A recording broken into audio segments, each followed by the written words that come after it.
eagerly. Okay, Jalandi. I want a little sister. When can I have one? Osiris seized the moment, fearing Dina might return soon. Just tell her when she comes back that you want a little sister. Okay. Ira nodded vigorously. Soon, Dina returned from the restroom. Chapter 308, Plan in Action. After Dina sat down in her spot, she instinctively reached out and rubbed Fatidal small head. Kalbi me. Fatidal said in a babyish voice. Dina looked at Fatidal with his pleading face, not quite understanding. However, he did look incredibly adorable like that. Fatidal couldn't help himself. He lifted his hand to pinch his son's cheeks. What's wrong, Fatidal Dumpling? Dina poked her son's cheeks. Ugh, she really loved how soft and tender her son was. The next moment, Fatidal exclaimed, Kalbi, can you and Daddy give me a little sister? I want a little sister. I promise to play with her every day, and when I go to school, I'll bring her in my backpack. When Dina heard this, her action of reaching for her water paused. She almost spat it out in shock. When did her little radish learn to say such things?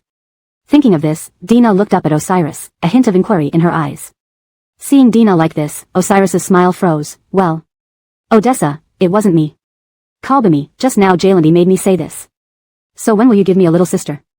Fatidal didn't know he had dragged his father into this mess and even looked at Dina innocently.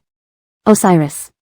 As the saying goes, don't fear an opponent as powerful as a god, but fear a teammate as clumsy as a pig. Son, you really messed up your old man. However, seeing Fatidal anticipation as he waited for Dina's reply, she could only put aside her intention to settle accounts with Osiris later. She then turned around with a smile on her face to face Fatidal Dumpling. Fatidal Dumpling, you're too young. You'll have a little sister after you grow up. Now, you're too small, don't understand much, and cannot take care of a little sister. Hearing these words from Kalbi, Fatidal immediately let his head droop dejectedly. He pursed his lips and protested, Kalbi, I'm not little anymore. I'm a little man. Don't call me a kid. Dina curled her lips, okay, Fatidal man. Can we have a little sister when you grow up a bit more? Otherwise, when the little sister is born, she might eat all your cake. Then you won't be able to eat it alone. This time, hearing that his cake might be stolen by his little sister, his head shook vigorously side to side. I don't want a sister then. She's so bad, stealing my little cake. Kids of his age love sweets, and Fatidal especially liked chocolate. Resulting in him instantly giving up the idea of having a little sister. Seeing their son change his mind so quickly, Osiris had a helpless look on his face. Now all of Dina's attention shifted to him. Osiris felt his back stiffen inexplicably. Oh no. It looks like he's going to get scolded. However, the expected anger didn't come. All Osiris heard was Dina sigh and then say, don't talk about nonsense in front of our son. Got it. Osiris hurriedly agreed. Next time, if he does talk, he must teach his son not to reveal secrets to Dina and expose his father. Some people may agree outwardly decisively and swiftly, but inside they still think about their own schemes. Dina watched the varied expressions on their faces and couldn't help but sigh. Right now isn't the right time to have a child. After all, Tamsin hasn't accepted her yet and even has strong resistance towards her. Not long ago, she announced through the media that she would never allow her in. If she were to have another child during this situation, Tamsin would likely be even more displeased. Although Brooks and Isabel always respected her decisions, she can't risk her parents' reputation just because she loves someone. Kalbi, everyone knows how unlucky one can be in an unapproved marriage.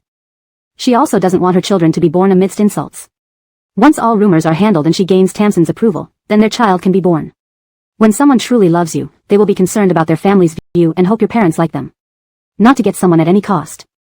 Perhaps over time Osiris will understand what Dina worries about, then he would understand why she acts this way. While they ate dinner, Osiris's phone rang again. Ring ring ring. Taking out his phone from his pocket and looking at the caller, his assistant, Osiris stood up from his chair. You guys continue eating here. I'll answer the phone and be back shortly. Osiris's face was serious. Only something significant from Vice President Adamar or Garth would cause his assistant to call so late. To quickly get the branch company's management rights from Adamar phone, Osiris asked his assistant to keep an eye on the branch office. If there were any updates, he should inform him immediately. Dina knew that Osiris had been busy with work lately and didn't tell her specifics, but she understood that the matter was difficult to resolve. Otherwise, why hadn't Osiris finished it already? Dina always supported Osiris's work. After all, being a good wife meant supporting her husband's work. Dina laughed lightly, go answer your call first. I'll handle Fatidal Dumpling. When you come back, we'll leave together. Osiris gave Dina a grateful glance. He was lucky to meet a girl who supported him wholeheartedly. No matter what happened, she always trusted him without question. That's why Osiris adored Dina and wanted to give her the best of everything. Nodding, Osiris left with his phone. Answering it, his assistant's voice came through the phone. Mr. Fadi, I just received news that Vice President Adamar should make some moves within 2 days. This message was exactly what Osiris had been waiting for. Chapter 309, An accident occurs. After waiting for them so long, they finally couldn't hold on any longer and decided to make their move. Have we found all the evidence within the company? Osiris asked. Not long ago, Yates suspected that Vice President Adamar had been embezzling company funds through his position. Osiris seized this opportunity to have Yates investigate further. The results were shocking beyond belief.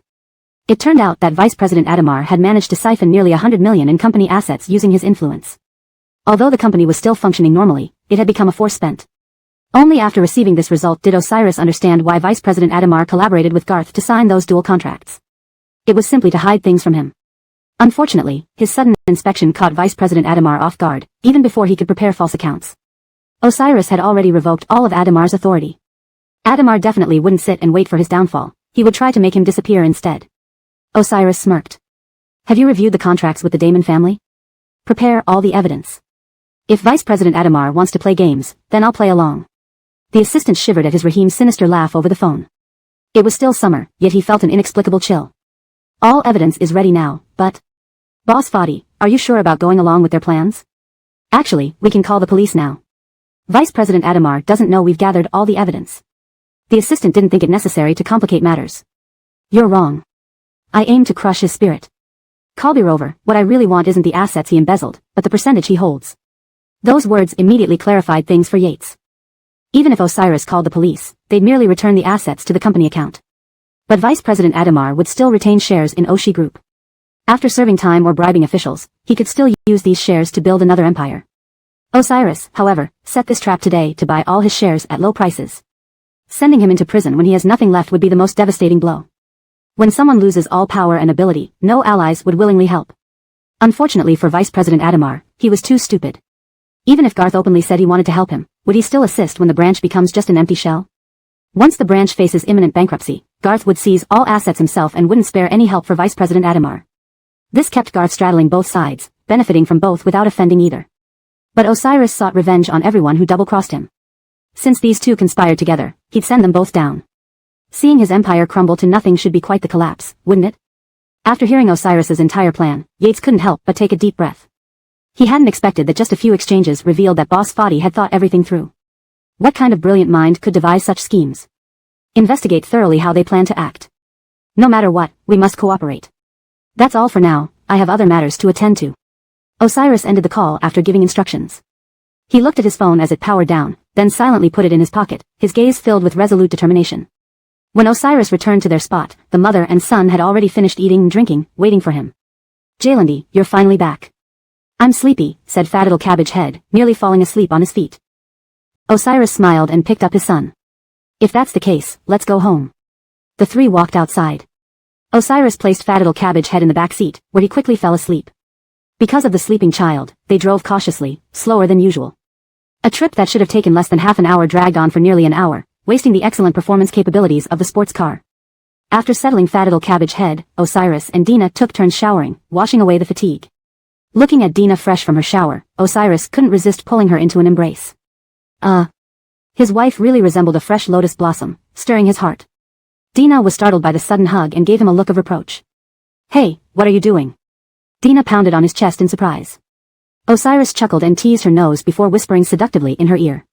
Wife, Fadidal Bun really wants a little sister. I also want a daughter. Osiris had entered full-on charm mode. Feeling herself blush furiously, Dina dared not move, fearing she'd enraged this wolf. Then Osiris smiled wickedly. So, how about it, shall we have a baby? Despite the temptation, Dina adamantly shook her head, no way. Osiris hesitated, then tried again confidently. Alright, if wife doesn't want to have a baby, that's fine. But can we at least indulge in some affectionate moments? What affectionate moments? Before Dina could react, Osiris swept her into his arms and strode toward the next room.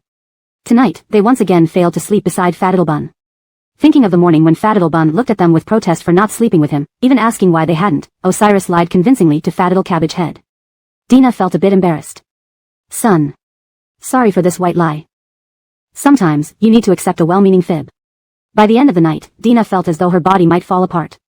Chapter 310, Uncertain Fate. As dawn approached, Dina finally couldn't hold on any longer. She was too exhausted to even lift her arm again and could only lie there hugging the quilt with a tired face. Osiris slightly bent down, wanting to check on Dina. However, she shuddered involuntarily. She was excessively sensitive. She softly murmured, "No, no more." Her demeanor amused Osiris. He raised his hand to pat the woman's head. "All right, sleep then." The next day, when Osiris woke up, both Dina and Fadil Gutun were still asleep in bed. To prevent Fadil Gutun from waking up and not finding Dina, Osiris quietly moved the little one beside Mommy while he was still half asleep. He had to go to the company early today. A weekly morning meeting was scheduled as the new week began, and he couldn't be late. But this time, while driving, he felt the brakes weren't working as effectively. There weren't many vehicles on this road. As he sped forward, suddenly a large truck came barreling towards him. If these two vehicles collided, Osiris's car would suffer the most damage, while the large truck would likely remain unharmed. Seeing the truck speeding towards him, Osiris frantically stepped on the brake. Unfortunately, the brake lines seemed to have failed, rendering it useless. Suddenly, there was a loud bang. Osiris felt his body thrown violently against the windshield due to inertia. The windshield shattered under the force of impact. At that moment, the airbag in his car deployed suddenly. Despite this, the severe collision made him feel like his internal organs had shifted. He let out a stifled groan, everything went dark before his eyes, and he lost consciousness. Osiris had been in a car accident. Dina was woken by the sound of her phone ringing. Rubbing her drowsy eyes, she saw an unfamiliar number flashing on her screen. Who would be calling at this hour? She'd taken leave from work, her parents' numbers were saved, so who could this unknown caller be? Filled with doubt, she answered the call. "Ainsley, I'm Mr. Foddy's assistant." The assistant hastily introduced himself. Confused, Dina glanced at her phone and responded, "May I ask what you're calling about? Did Hamza forget something? Should I bring it over?" Hearing this, Yates shook his head hurriedly. "No." His voice was urgent. Mr. Foddy was in a serious car accident on his way to work today, colliding with a large truck. He is currently in the hospital for emergency treatment, his fate uncertain. "Ainsley, if you can, please come over quickly. It might also be your last chance to see him." After hearing Yates's words, Dina felt her hand loosen, dropping the phone on the ground. She herself fell to the floor, her entire body weak and powerless. The assistant continued talking on the phone, but Dina couldn't hear anything else. It was as if the world around her ceased to exist. Osiris had been in a car accident, possibly with an uncertain outcome. How could she accept this? Fadil Gutun also loved his daddy so much. How would he cope if he found out? Thinking this, Dina shook her head. "No, you must be lying, right? Ainsley, it's true. We're at the hospital now. If you can, please come over," Yates said before hanging up. The sound of the phone hitting the floor had woken Fadil Gutun. Rubbing his sleepy eyes, he sat up and saw Mommy crying uncontrollably. Always caring for Mommy, seeing her cry heartrendingly, he ran to her side barefoot, his lips trembling. "Kalbami, what's wrong? Don't cry, Bar doesn't want Mommy to cry." His voice broke with emotion. Looking at Fadil Gutun's face, almost identical to Osiris's, Dina couldn't control her pain or suppress her cries. She reached out and hugged her son tightly, allowing her emotions to spill out. Crying for a long time, Dina remembered Osiris waiting for her at the hospital. Wiping her tears hurriedly, she spoke to Fadil Gutun. "Bar, Mommy has to go out to handle some things and will return soon. Can you stay here alone in the hotel?" Fadil Gutun knew something must be wrong. Not wanting to delay her, he sniffed and wiped away her tears with his soft hands. "Kalbami, don't cry, Fadil Bar will wait for you at home." Nodding, Dina threw on some clothes and rushed to the company where Osiris was. Upon arriving at the hospital as instructed by Yates, Dina entered the operating room area. The light was still on, and they could only wait outside, bracing for the final verdict. Seeing Dina arrive, Yates sighed in relief. "Ainsley, you've finally come. Mr. Foddy wanted you to take care of him before he lost consciousness. I need to return to the company to handle unfinished matters. But later. I think we still need your help. Mr. Foddy's accident mustn't be revealed to the public, otherwise, the company might face unforeseen crises." Dina nodded, suppressing her anguish. "I understand, I'll cooperate." She didn't want to complicate things for Osiris. After speaking, she looked at the bright light in the operating room, hoping for a miracle. At the company. Ring ring ring. Vice President Adamar's phone rang, and he quickly picked it up. "How did it go with the matter I assigned to you? Did you succeed?" Upon receiving confirmation of success, a relieved smile appeared on Vice President Adamar's face. He had put in tremendous effort for today, even forcing the transfer of his authority to that man. Now, Osiris was in trouble, and his survival was uncertain. Finally, Adamar believed he had a chance to turn things around. Chapter 311, He is the True King. After hearing his subordinate report this matter, Vice President Adamar couldn't contain his excitement. If this were true, it would indeed be a cause for joy. He was even tempted to pop open a bottle of champagne and celebrate properly. How reliable is this information? Vice President Adamar spoke again, as if seeking further confirmation. This plan had been thought about and implemented for so long. How could they not be excited now that it had finally come to fruition?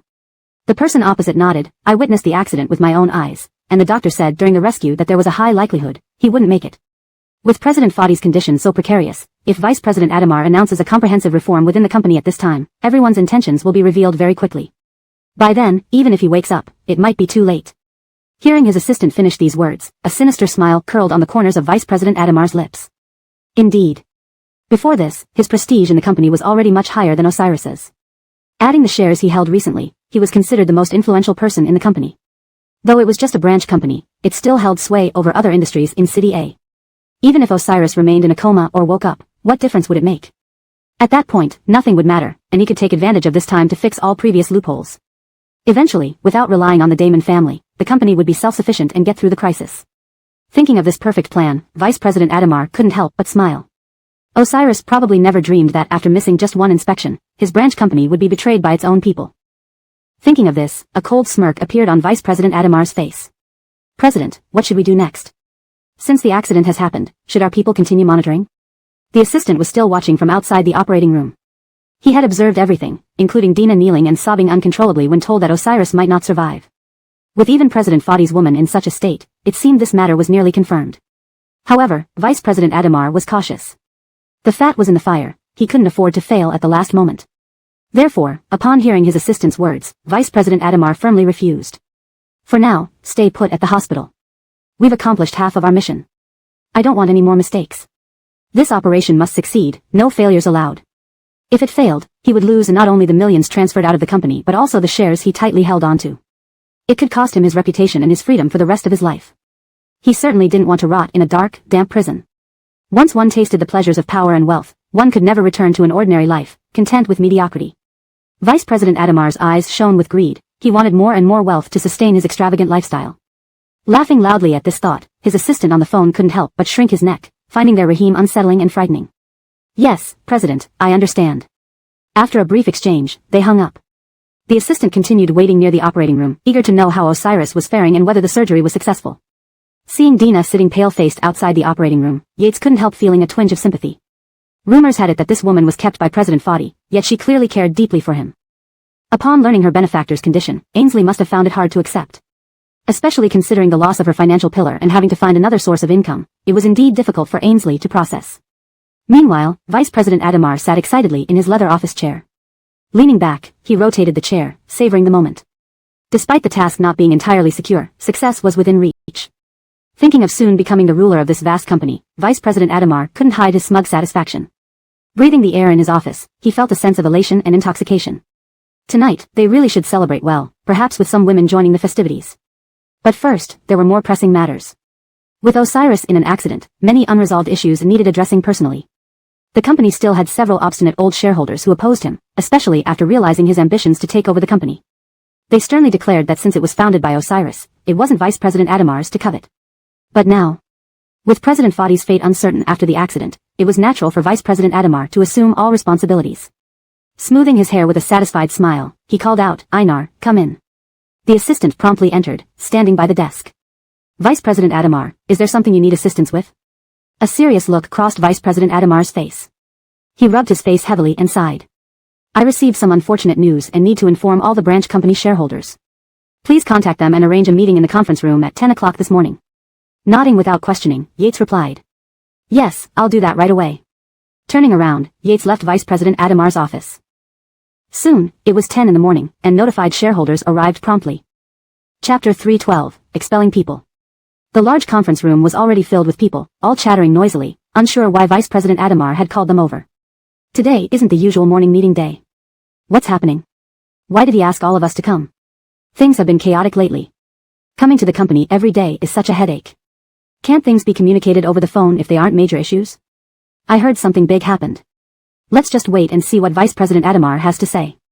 After grumbling, the shareholders could only resign themselves to sitting in the meeting room, waiting for Adamar's appearance. A few minutes past 10, Vice President Adamar finally arrived, carrying a stack of documents. My apologies everyone, I was delayed by some last-minute matters. It's been hectic recently, please bear with me. With those words, Adamar sat directly at his designated spot. Then, all the shareholders sucked in a sharp breath. To everyone's shock, Adamar sat right in Osiris's chair, as if he had every right to do so, without any trace of guilt. What is this nonsense? They exchanged puzzled glances. Finally, the longest-serving shareholder frowned and spoke up, clearly displeased. Vice President Adamar, does this mean you intend to sit in CEO Fadi's seat? That's extremely disrespectful, don't you think? Upon hearing this, a look of displeasure crossed Adamar's face. This Atli was always causing trouble, especially since noticing Adamar's ambition to replace Osiris. He would invariably obstruct him during meetings. It was precisely because of this attitude that Adamar decided to replace Osiris. Once he succeeded in driving Fadi out, he intended to expel these obstinate old fossils from the company. He had waited for this day far too long. From the time he graduated and joined the company until now, he had meticulously planned every step, carefully advancing toward his goal. Now that he was on the verge of achieving his ambitions, Adamar was determined not to give up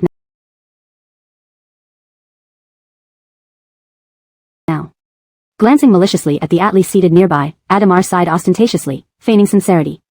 His demeanor added a touch of affability, as if truly grieving over something. The others couldn't help but frown. Was Adamar acting strange today, sighing mournfully in Osiris's chair? Hadn't he even acknowledged their words? What was he doing? Thinking about this, the Atli spoke again. Vice President Adamar, what do you mean? If there's something to say, just speak openly instead of playing riddles. Adamar's lips curled into a sinister smile, quickly vanishing before they noticed anything amiss. He wanted to pique their curiosity before revealing Osiris's accident. Knowing their suspicions of his ambitions, he needed to act tactfully to avoid being implicated. By putting on an elaborate show of insincerity, he could exonerate himself convincingly. Seeing everyone's curious expressions, Adamar deemed the moment ripe. He sighed deeply, then began explaining. I only received this news just now. It was so sudden that I called you all here to discuss it. I've realized my rudeness over the past period, how power blinded me while serving as vice president. Thus, I've been contemplating taking a break to cultivate my spirit. As he spoke, Adamar opened one file revealing a request for leave he had submitted. Everyone knew that proposing leave during peak career years could be professionally detrimental. Stopping could make catching up later more difficult or even lead to obsolescence. In a publicly listed company like theirs, no one dared to pause work given the difficulty in finding another prestigious job outside. Thus, submitting a leave application was risky. Yet, unexpectedly, Vice President Adamar chose to risk his career boldly. Several shareholders, seeing this, exchanged uneasy glances. How much of Adamar's words should they believe? Nevertheless, as seasoned insiders, they felt compelled to engage him diplomatically. Vice President Adamar has contributed greatly to the company despite occasional oversights. You're still in your prime and should focus on your career, said one. Some still hoped Adamar would remain. After all, approachable individuals like him were rare and often beneficial in other ways. There were also staunch supporters of Osiris who felt relieved upon hearing this, thinking it might remove a significant threat to the company. Another shareholder added, given Vice President Adamar's diligence over the years, we'd support a leave if voted on. We all notice your hard work and know you need family time too. Aren't you also a father? Your daughter needs you. Childhood only comes once. As everyone voiced approval, Adamar smiled. Once the murmurs subsided, he sighed profoundly, saying, I indeed wish to spend more time with my family. My efforts for the company have left little energy for personal matters. Next, Adamar's words sent shivers through everyone.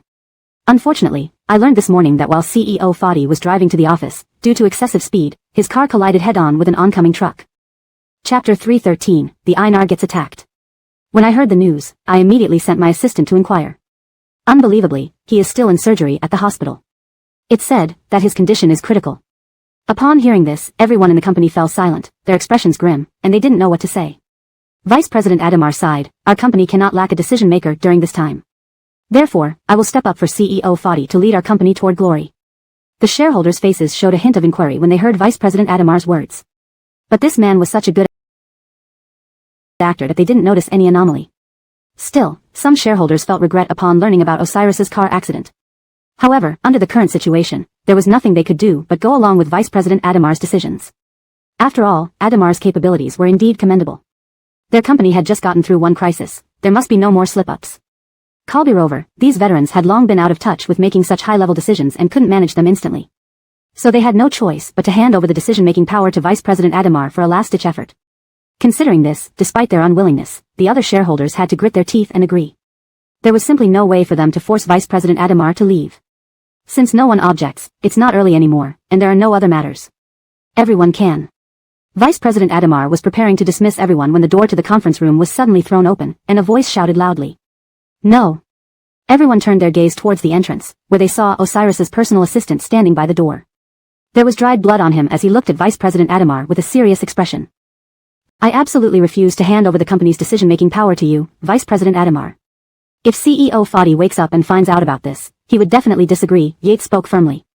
Seeing the bloodstains on Yates, the other shareholders believed more in Osiris's car accident, feeling even more anxious about his condition. Hearing this, Vice President Adamar merely sneered, "You're just a small assistant to CEO Fadi. What qualifications or nerve do you have to command me? Furthermore, because of the car accident, CEO Fadi is currently being treated in the hospital, his life hanging in the balance. Now I'm the only decision-maker left in this company. If I wanted you gone, it'd just take a word from me." These words were clearly a threat to Yates. Despite showing some fear, Yates stood straight, saying resolutely, "Before the car accident, CEO Fadi had already decided to replace you, Vice President Adamar. Even if the accident happened, you're no longer fit to be the vice president." Hearing this, Vice President Adamar's face changed slightly. He hadn't expected Yates to reveal that Osiris didn't intend just to limit his power but to remove him from his position entirely. Thinking about this, Vice President Adamar's hatred towards Osiris grew deeper. Why? He had worked diligently for years for such meager pay. Wasn't it right to plan for a bright future for himself? Planning against Osiris's company just made him feel like a fool. After all, he was an employee in Fadi's company and had climbed up to the position of vice president, whose ambition wouldn't grow. With this thought, Vice President Adamar looked at Yates with a cold glance. He lifted his phone and dialed a number. "There's trouble here, get rid of him." In an instant, 2 security guards rushed in and dragged Yates away. They ignored Yates's cries and simply carried him off. A victorious smile appeared on Adamar's face as he glanced at the seated shareholders. "That's the fate awaiting anyone who doesn't cooperate with me. I hope we can work together well in the coming period. Alright, it's getting late. Everyone can leave now." Only after delivering all his words did Adamar prepare to leave, leaving the old shareholders staring at each other awkwardly. Some breathed a sigh of relief while others sat uncomfortably in their seats with dark expressions. Adamar strutted back to his office and sprawled on the leather sofa, legs elegantly crossed, enjoying the moment. It felt great to vent all the frustrations from recent days. Except, he sincerely hoped Osiris wouldn't survive the surgery. He truly wished to hear that he was gone. Unfortunately, things didn't go as planned. Filoni sat outside the operating room, her eyes red from crying, nearly swollen. When she saw the lights in the operating room go off, she quickly stood up from her chair and rushed over. The nurse opened the door, revealing a man heavily bandaged around his face and legs, lying unconscious on a stretcher. "Hamza, wah." Filoni rushed forward, grabbed his hand, and called his name tearfully. "Wake up and look at me, wah, don't sleep, Bar is waiting for you at home to play with him." But Nolan lying on the bed gave no response. Filoni wiped her tears, then looked at the medical staff. "Are you Mr. Fadi's family?" the doctor asked. Yes. Filoni nodded hurriedly, looking at Osiris again before choking out, "I want to know how he is and when he can wake up. The patient just went through a severe car accident. His brain suffered a serious impact, causing intracranial bleeding, which compressed a blood vessel. Surviving is already a miracle. When he'll wake up depends on fate," the doctor said, sighing afterward, "or possibly, never wake up." Looking at the young woman, the doctor shook his head sympathetically. Chapter 314, Did he become a vegetative patient? These doctors have witnessed too many dramas of human joy and sorrow. They've also seen numerous couples showing true affection in times of hardship. At the beginning, one spouse may diligently take care of the other who is sick or bedridden with tears and heartfelt concern, but in the end, they cannot endure this tormenting situation and choose to leave. A doctor sighed as if accustomed to such occurrences. "During this period, you can talk more to the patient which might stimulate him, but we cannot guarantee when he will wake up." After briefing on post-surgery precautions, the doctor had a nurse wheel him back to his ward. In the VIP room, after placing him back on the hospital bed, the nurse left the ward. The vast room was now only occupied by Melinda and Osiris. At this moment, Melinda finally had some time to look at the unconscious Osiris properly, silently crying, fearing that he would hear her. Osiris always worried about her secretly crying. Whenever she was unhappy, he felt more distressed than anyone else. So, Melinda did not want Osiris to worry too much about her. However, now that Osiris was unconscious, she could not fall apart either. Just before her assistant left, she mentioned the company needed her desperately and even Ira needed her. Thinking of this, Melinda covered her mouth and wept silently. "Hamza, if you're too tired, rest well, I'll handle everything here. I will certainly help you win the company back." While Melinda was pondering what exactly went wrong in the company recently, she heard a knock on the door of the ward. Knock. Knock. Knock. "Come in." Melinda didn't turn her head toward the door. Upon hearing a response, Yates pushed the door open and walked in. "Ainsley." Hearing it was Yates's voice, Melinda turned around. Seeing the injuries on Yates's face made her momentarily stunned. How could this be? Clearly, there were no marks on Yates's face just as he left, so why did he come back injured? "Your face, what happened?" Melinda asked. Upon hearing Melinda's question, Yates shook his head and recounted everything that transpired when he visited the company earlier. President Fadi has long intended to replace Vice President Adamar. Unbelievably, during President Fadi's car accident, Vice President Adamar took the chance to try and replace him. But my power is insufficient, unable to do anything. This time, he even had security throw me out of the company. For listening to this, how could Melinda fail to understand Vice President Adamar's motive? Simply put, he aimed to intimidate Yates around Osiris and those shareholders who blindly followed him. At the same time, warning them that this branch is now ruled by Vice President Adamar, and if they did not speak up for their rightful cause, their fate would mirror Yates's. Thinking this over, Melinda sighed. Seems like the opponent came prepared. If we act recklessly, we'll suffer instead. The assistant nodded, but before the accident, President Fadi had collected substantial evidence against Vice President Adamar. If the company falls into such a person's hands, bankruptcy isn't far off. Not to mention, Vice President Adamar's poor judgment aligns him with Chairman Damon. If this continues unchecked. No, she would never let Osiris's hard work come to nothing. Whatever it takes, she must strive to get the company back for Osiris. Only then could the company operate normally and avoid becoming a tool for others to enrich themselves under Adamar's management. However, achieving this goal wouldn't be easy. Considering this, Melinda sighed deeply, still somewhat hesitant. Upon hearing this, Yates lifted his head resolutely. No, Ainsley, don't say that. Ever since you and President Fadi have been together, he had already planned to transfer all managerial powers to you. You are now one of us, whatever decision you make, I'll support you. Melinda dared not risk Osiris's life recklessly. With the enemy out in the open and they hiding in the dark, they lacked any solid proof against Vice President Adamar. For now, they shouldn't startle the snake from its hole but watch events unfold. Melinda glanced at Yates. You were mistreated too, you should apply some medicine. Hearing Ainsley's words, Yates gratefully nodded. Yes, I'll go immediately. Once Yates left, Melinda focused her attention back on Osiris. Time seemed to stretch indefinitely as she remained by Osiris's side. Eventually, just as Yates returned, her phone rang. Answering the call, she heard the innocent voice of Ira. Mama, when will you come back? Fat little Jeffrey is a little scared alone. Ira pouted with a near-crying expression. Melinda suddenly recalled leaving Ira alone at the hotel today. The little boy likely hadn't eaten lunch and must be both hungry and scared. Feeling guilty, she apologized to Ira. August, Mama will return soon, wait for me a bit longer, okay? Ira obediently nodded. Mama, please come back early. Ending the call, Melinda felt extremely apologetic, turning to the secretary. Initially, she intended to let Yates rest, but unexpectedly, Ira called her. After deliberating, Melinda found it unwise to leave Yates alone looking after Osiris, considering it wouldn't be convenient to manage various tasks. Plus, she felt uncomfortable asking Yates to solely care for Osiris. Therefore, she decided to fetch Ira from the hotel. She glanced at Yates apologetically. Sorry, my son is at the hotel. Can you stay here for a moment while I bring him over? I'm truly sorry. Upon hearing this, Yates paused momentarily, then hurriedly nodded. It's fine, Ainsley. If you're too busy, you can stay at the hotel with young master first. Melinda shook her head. I wish to stay here, only this way can I feel at ease. She didn't want to leave Ira waiting in the hotel for miracles to happen. She wanted to be by Osiris's side. No matter how long it took, she would wait for him. After Melinda left, Yates sighed. Previously, online gossip about their relationship claimed Ainsley was with President Fadi for money. However, perhaps everyone was wrong. Ainsley truly loves President Fadi. Chapter 315, Genuine Vegetative State. Only after Melinda left did Yates slowly walk to the bedside and stand still. Then, Yates looked at Osiris lying on the hospital bed and said slowly, Mr. Fadi, I have done everything you asked me to do. At this moment, Nolan lying on the hospital bed suddenly opened his eyes. Apart from a slight paleness in his complexion, there was also a hint of sharpness in his face. Osiris opened his eyes and cast a cool glance at Yates, which made Yates shudder all over and hurriedly lower his head, not daring to look up again. Had he done something wrong just now to provoke his Rahim? Why did it seem like Osiris wanted to destroy him?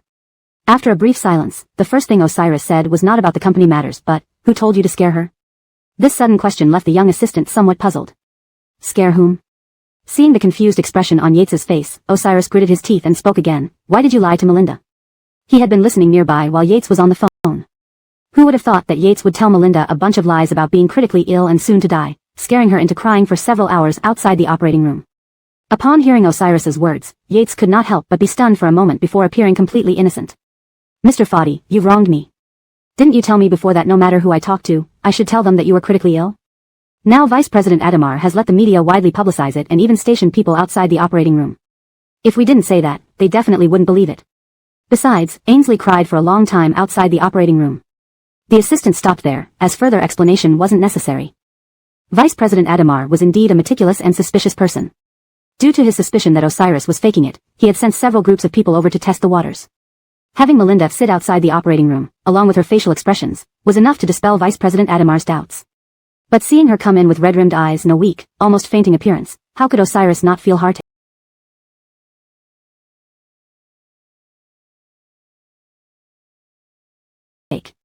Just now, he had countless times wanted to sit up and tell Melinda the truth. But in the end, he restrained himself. Because once this plan was put into action, it absolutely couldn't be abandoned halfway. Now that they had managed to deceive everyone, they must expel Vice President Adamar as soon as possible. As for Melinda, Osiris originally intended to tell her everything about his plan beforehand. But they didn't expect Vice President Adamar to act so quickly. Even before he had the chance to explain, actions had already begun. With the situation urgent, they could only proceed according to the original plan. Thinking of this, Osiris couldn't help but sigh, yet also felt a tinge of relief. If not for knowing Vice President Adamar's plans in advance, how could he have escaped danger when colliding with the truck? A collision between a small car and a large truck, no matter from size or inertia, his top-of-the-line luxury car wouldn't stand a chance against an out-of-control truck speeding towards him. But thanks to the prior information, Osiris had his assistant spend a huge amount of money installing the world's best anti-collision system in the car. So when the crash happened during the day, Osiris experienced much less impact than expected but still suffered some minor injuries inevitably. Initially, he hadn't planned on pretending to be in a vegetative state, but fate seemed to be helping them. The collision directly injured his head. This would be more convincing if seen by others. Thinking about this, Osiris and Yates decided to portray an excellent vegetative state. After completing the role of an excellent vegetative patient, Yates needed to return to the company and establish presence appropriately. What Osiris hadn't expected was that Yates had overacted, even being escorted out by security. Looking at Yates's wounded face, Osiris couldn't help but sigh.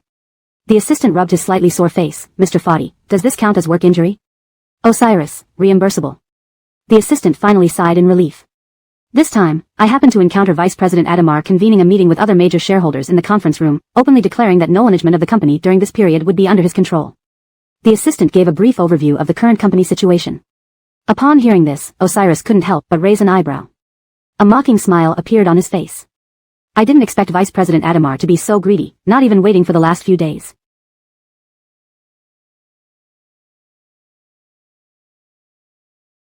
How could someone who lacks any patience accomplish great things? Thinking of this, Osiris sneered. President Foddy. The assistant saw that Osiris wasn't the least bit worried and opened his mouth to say a few more things. Now Vice President Adamar has widely publicized your car accident, turning you into a vegetative state to make his control over the branch company appear more reasonable. Osiris. However, it might be for the best that it's been released. This would make Vice President Adamar revel in his delusion even more, thus exposing more flaws. Osiris curled his lips. Since that's the case, we should help them amplify the hype. Better if it becomes widely known. The assistant couldn't help but raise an eyebrow upon hearing this. In the end, he merely nodded in agreement, swallowing all his doubts whole. As assistants, they don't need to guess their Rahim's thoughts, they only need to follow orders. After discussing the subsequent matters, a grave expression appeared on Osiris's face. Seeing this look from his Rahim, Yates couldn't help but ask, President Foddy, is there anything else you need me to do? The current Osiris was already considered at a vegetative state, so anything that needed to be done relied on Yates. Osiris shook his head, nothing else. Upon hearing his reply, Yates simply leaned back a little, standing beside him. Lying on the hospital bed, staring at the ceiling, Osiris's thoughts wandered. He suddenly thought of Melinda's quiet sobbing by his side earlier. He didn't want to see Melinda cry. Those who love you never want to see you shed tears. So, this time, to catch Vice President Adamar red-handed, he deceived Melinda. If she knew he was faking the vegetative state, would she be angry with him? Thinking of this, a trace of worry surfaced on Osiris's face. Deceiving one's wife really puts a heavy weight on one's heart. Chapter 316, Kalbami, What's Wrong with Jalandi? After Toria returned to the hotel by taxi, Parker ran over and hugged her the moment he heard the door open. Kalbami, you're finally back. Tuanta thought you didn't want me anymore, he said with a pouting face. Seeing his watery eyes, and especially noticing the redness around his eyes, Toria guessed that this little one must have cried in secret. Did you cry in secret?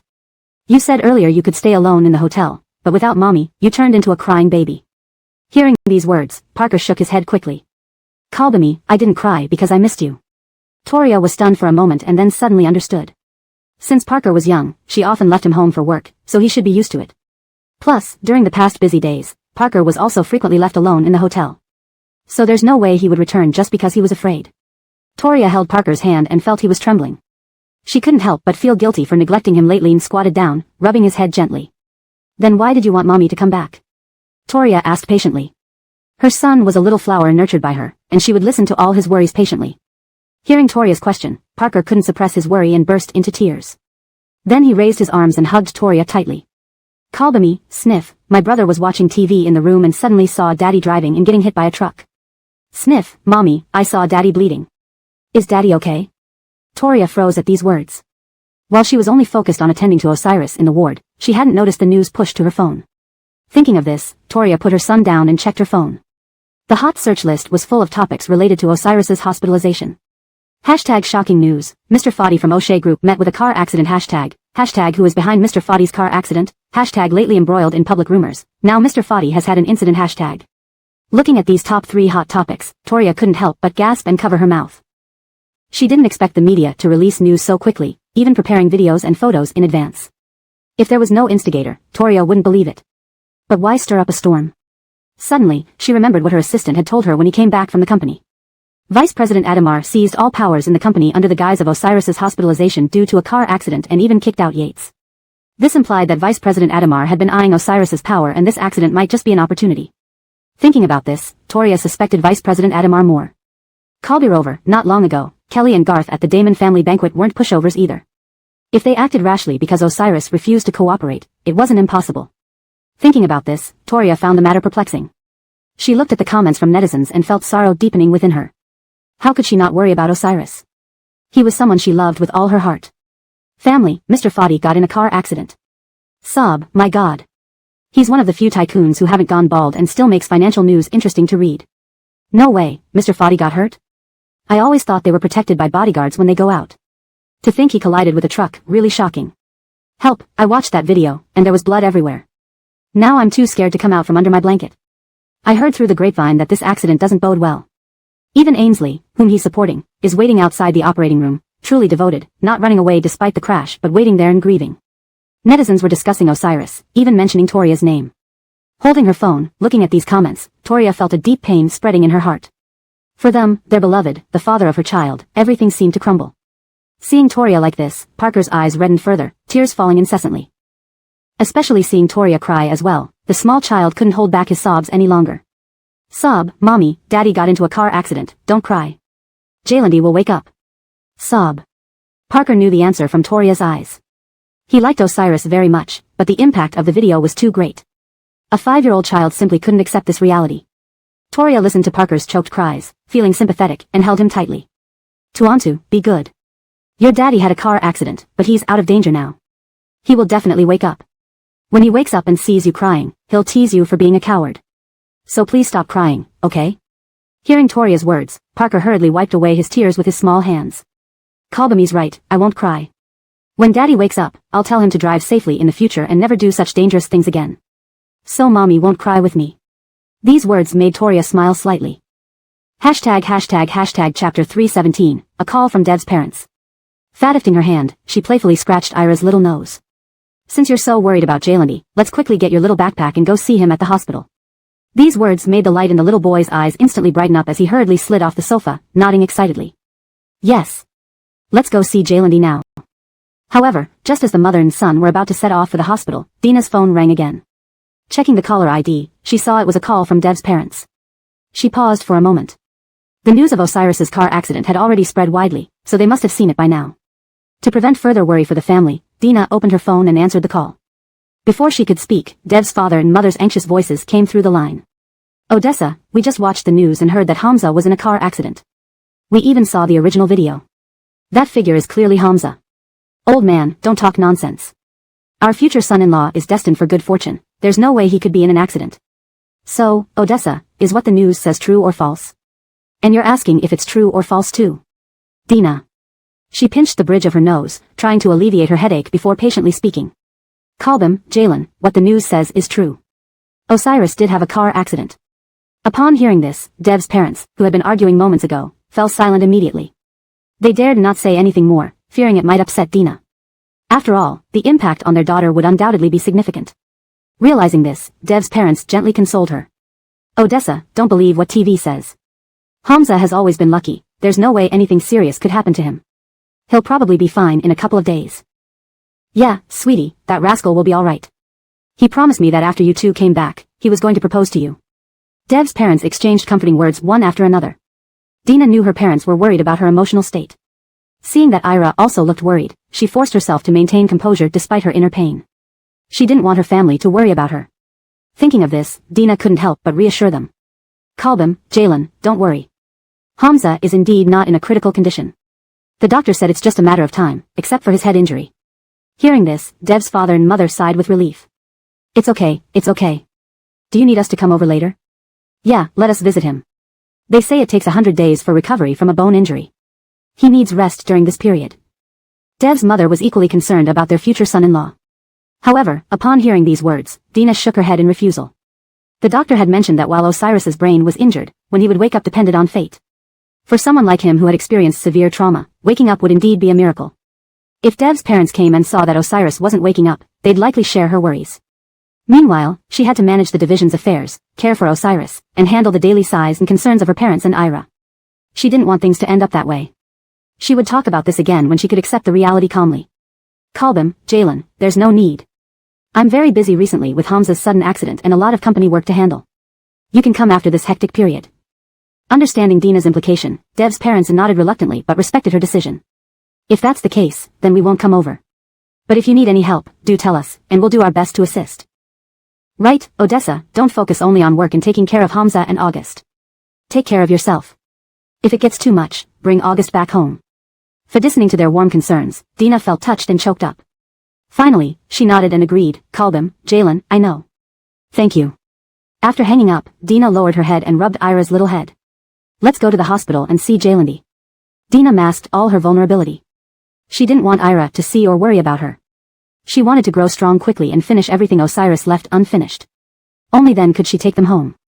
Packing some simple clothes and daily necessities, Dina took a taxi to the hospital with Ira.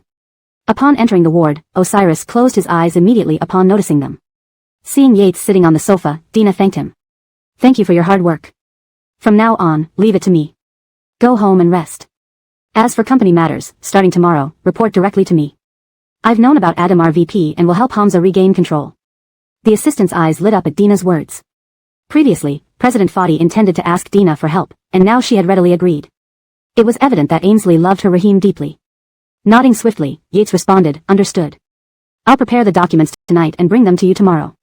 Everything here is now under Ainsley's supervision. If anything is needed, contact me promptly. After saying this, Yates left. Osiris, still lying down, exhaled in relief. Phew, almost got caught pretending to be in a coma. Note, this translation aims to preserve the tone, style, and structure of the original text, ensuring a coherent narrative and natural flow in English. Chapter 318, Having a Baby Sister for You. After Yates left, Dina almost felt a strange illusion. For some reason, it felt as though Yates fled in a panic when leaving. Could guarding the vegetative state of Osiris be so terrifying? Thinking about this, Dina attributed it to the fact that Osiris was too strict with his employees. Because of this, even when he lay unconscious, his employees still felt fear. Once the young assistant left, she gently closed the door for them. Then, she rubbed little Ayusha's head and said to her son, Ronald, your daddy is now sleeping on the sickbed. The doctor said we should talk more to him. That way, a miracle might happen. Hearing this, Ayush firmly believed Osiris would wake up. He nodded. Kalbimi, don't worry. I will definitely talk more to daddy to make him wake up early. He surely will wake up because he can't leave mommy and fat little Ronald behind. After saying this, little Ronald paused and added, Jalandi will definitely wake up because he wants a baby sister. Dina. Osiris. Neither of them expected Ayush to say such things under these circumstances. If not for Osiris's good self-control, his face lying on the sickbed might have turned red. Fortunately, their attention wasn't on him. Still, he felt his ears become warm. But at this moment, Dina's face turned slightly red without rejecting what Osiris just said. She even nodded in agreement. If your daddy really wakes up early, then I'll give you a baby sister. One who looks very much like our fat little Ronald. But remember, you have to play with your sister. Hearing this, Ayush solemnly nodded. Kalbimi, rest assured, I will be very nice to my sister. In the future, I'll share all my candies and small cakes with her. Upon hearing this, Dina instantly felt exasperated. You can occasionally give your sister one candy, but absolutely not all the sweets. And the same goes for cakes. Hearing mommy refuse, Ayush's little head drooped instantly. With a pouting mouth, he asked innocently, why can't I give candies and cakes to my sister? Dina looked at her son's innocent expression and couldn't help but laugh while rubbing his head. Because the baby is too young. Babies don't have teeth until they grow up. So before your sister grows up, you can't let her eat sweets. Finally, Ayush had to give up this idea. Okay, go see your daddy quickly. Dina rubbed Ayush's head. Ayush walked softly to stand beside Osiris. Seeing his father lying pale on the bed, he couldn't help but feel pity and sniffled. Jalandi, can you wake up soon? Fat little Ronald wants to play ball with you again. Kalbi Rover, mommy cried a lot when she knew you didn't wake up. Jalandi, you definitely don't want mommy to cry, right? Speaking with an adorable voice, tears involuntarily streamed down Ayush's face as well. He then wiped his face with his small hand. I mustn't cry. Now that Daddy hasn't woken up, I'm Nolan of the family, so I will protect Mommy. After wiping away his tears, he even showed a smile, albeit a rather ugly one. Seeing this, Dina couldn't help but laugh through her tears. For listening to Ayush's words, Osiris felt uneasy. He regretted not telling Dina about his plans earlier. Why did he make them cry for so long? Thinking about this, Osiris wished he could slap himself. Now, he could only hope to expose Vice President Adamar quickly. Only by sending him where he belonged could Osiris wake up sooner. This hospital room also had a small adjacent room. After taking care of him, Ayush and Dina would rest there. During this time, Dina would review matters concerning Vice President Adamar and the branch company. And Ayush was equally considerate. Sometimes he sat by Osiris's side loudly reading his textbook, other times, he chatted with his dad incessantly. Even though he knew his father might not hear him, he persisted. The doctor said if they talked tirelessly to his dad, he would wake up. He believed his dad would definitely wake up. Seeing how kind his son was, Osiris felt deeply moved. His little rascal had indeed been loved well. Just as mother and son were sitting beside his bed talking to him, Dina's phone suddenly rang. Opening it, she saw the caller ID. Instantly, her face turned sour. Ayush naturally sensed his mommy was uncomfortable and could see who the caller was, Tasha Fadi, his nominal grandmother who regarded him as a bastard child. Unable to resist, he shook Dina's arm. Kalbimi? Ayush's clear eyes carried a touch of concern. Dina forced a smile. It's fine. Kalbimi will answer the call. With those words, she stood up from the bedside and left the room. Watching Mommy leave, Ayush resumed chatting. Jailandi, Grandma seems to be calling Mommy, I wonder what she wants. But Mommy doesn't seem happy when she sees Grandma's call. Hearing this, Osiris naturally knew that Grandma calling Dina wouldn't bring any good news. Unfortunately. He couldn't help. Osiris couldn't help clenching his fists tightly, but fortunately, Ayush didn't see this. Dina walked out of the ward with her ringing phone and answered it. Before she even spoke, an enraged voice blasted from the other end. Dina, you jinx. If it weren't for you, how could my son be in such peril? Chapter 319, Tamsin's sarcastic remarks. If I hadn't taken you along to City A, my son wouldn't be lying in a coma from that car accident now. It's all over the internet. He might not make it through this, all because of you, you harbinger of bad luck. Even though Dina had prepared herself for a harsh scolding from Tamsin when she answered the call, hearing the extremely insulting and defamatory remarks still brought tears to her eyes. She watched him bleed all over and lie unconscious on the hospital bed, feeling immense guilt. Clearly, none of this was Dina's fault, but still, she blamed herself entirely. Perhaps as Tamsin suggested, if Dina and Ira hadn't come along, Osiris wouldn't have needed to worry about Adamar Fu harming her and the child. Consequently, he wouldn't have gone through all this trouble setting up such an elaborate plan. Had they not come, he likely would have swiftly stripped Vice President Adamar of all his positions. But because of the delays due to this incident, Vice President Adamar made his move first, resulting in this situation today. Thinking about it, Dina felt pain spreading through her heart, making it hard to breathe, extending even into her fingertips. Dina didn't want Tamsin to resent her, Aunt, I'm really sorry. It's my fault for not taking better care of Hamza. But I also feel terrible and deeply saddened by what happened to him.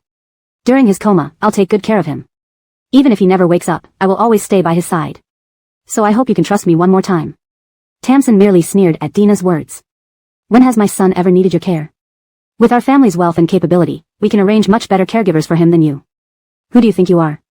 As for past events, consider it my son's debt to you repaid now that he's had this accident.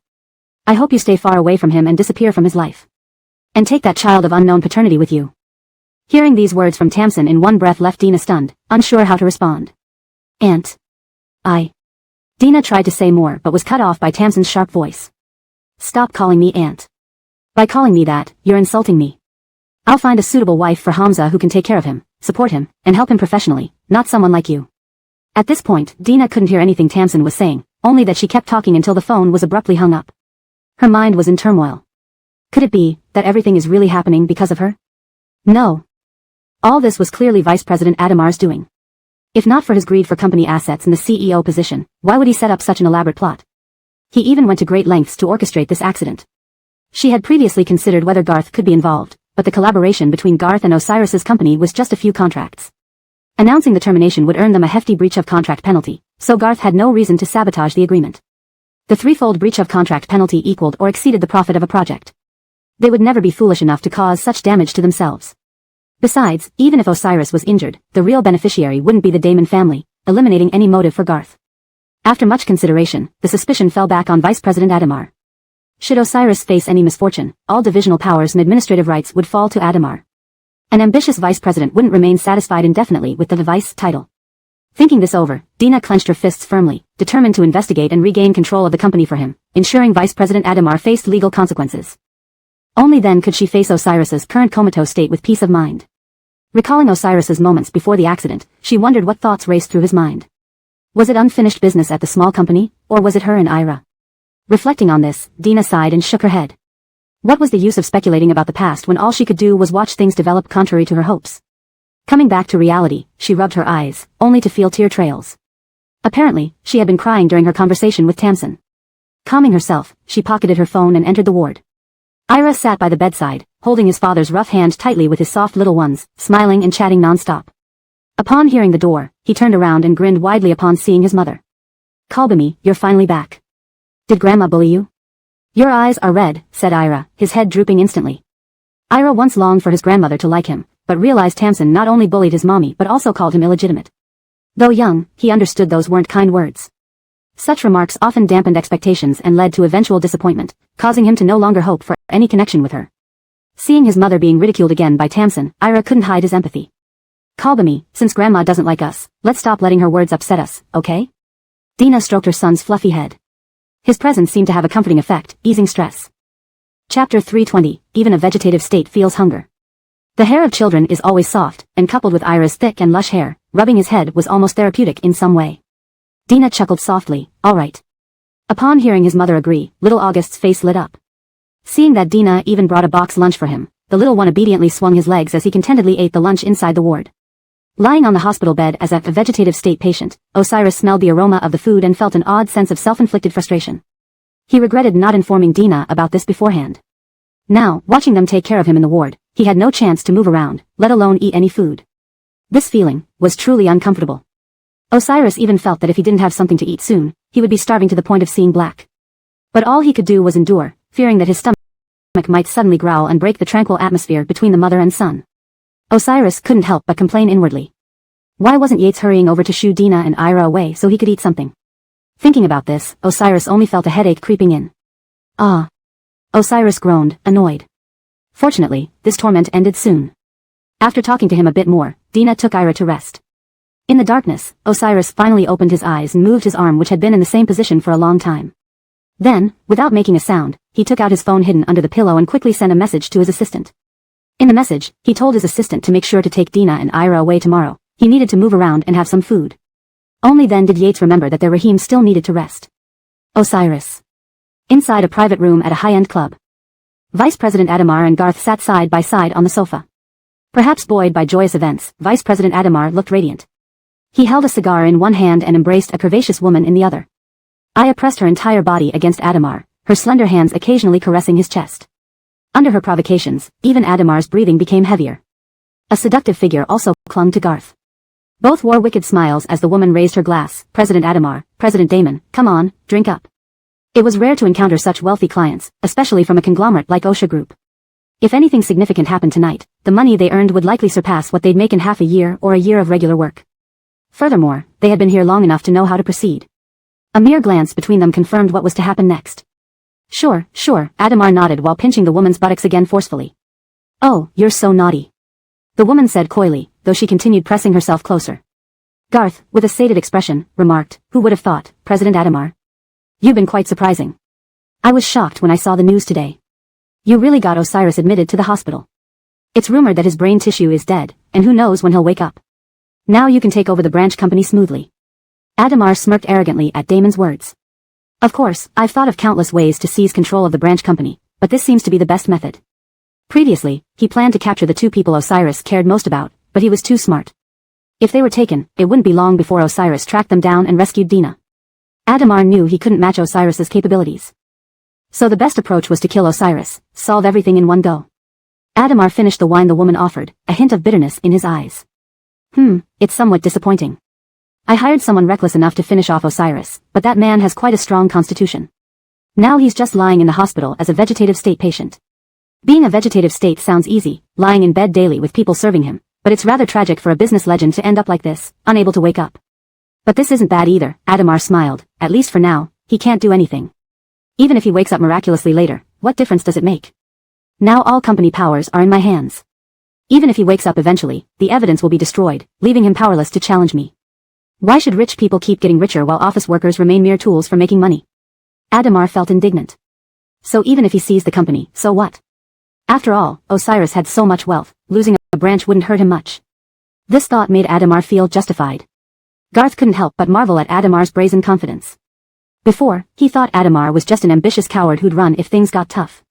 That's why he agreed to assist with the dubious contract for Adamar to manipulate funds. As Adamar said, merchants never think they have enough money. When the investigation of the lost funds pointed to Adamar, Damon would reap the benefits. Initially, Damon thought so. However, after Osiris arrived in City A and publicly stripped Adamar of all positions, it ignited deep-seated resentment within him. Once the dissatisfaction reached its peak, it would burst forth uncontrollably. Determined to eliminate Osiris, Adamar acted decisively. Just as they chatted, there was a knock at the door. Adamar's subordinate entered and reported, "President Adamar, we received news from the hospital. Ainsley visited Fadi General's ward with her child. It seems your plan worked." Chapter 321, Treachery After Utilization.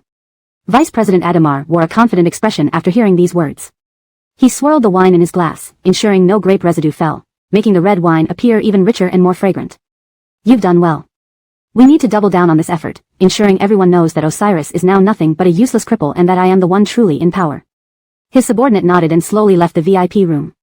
Garth, learning of Osiris's current state from them, displayed a satisfied expression on his face, as if all dissatisfaction from the recent banquet had vanished.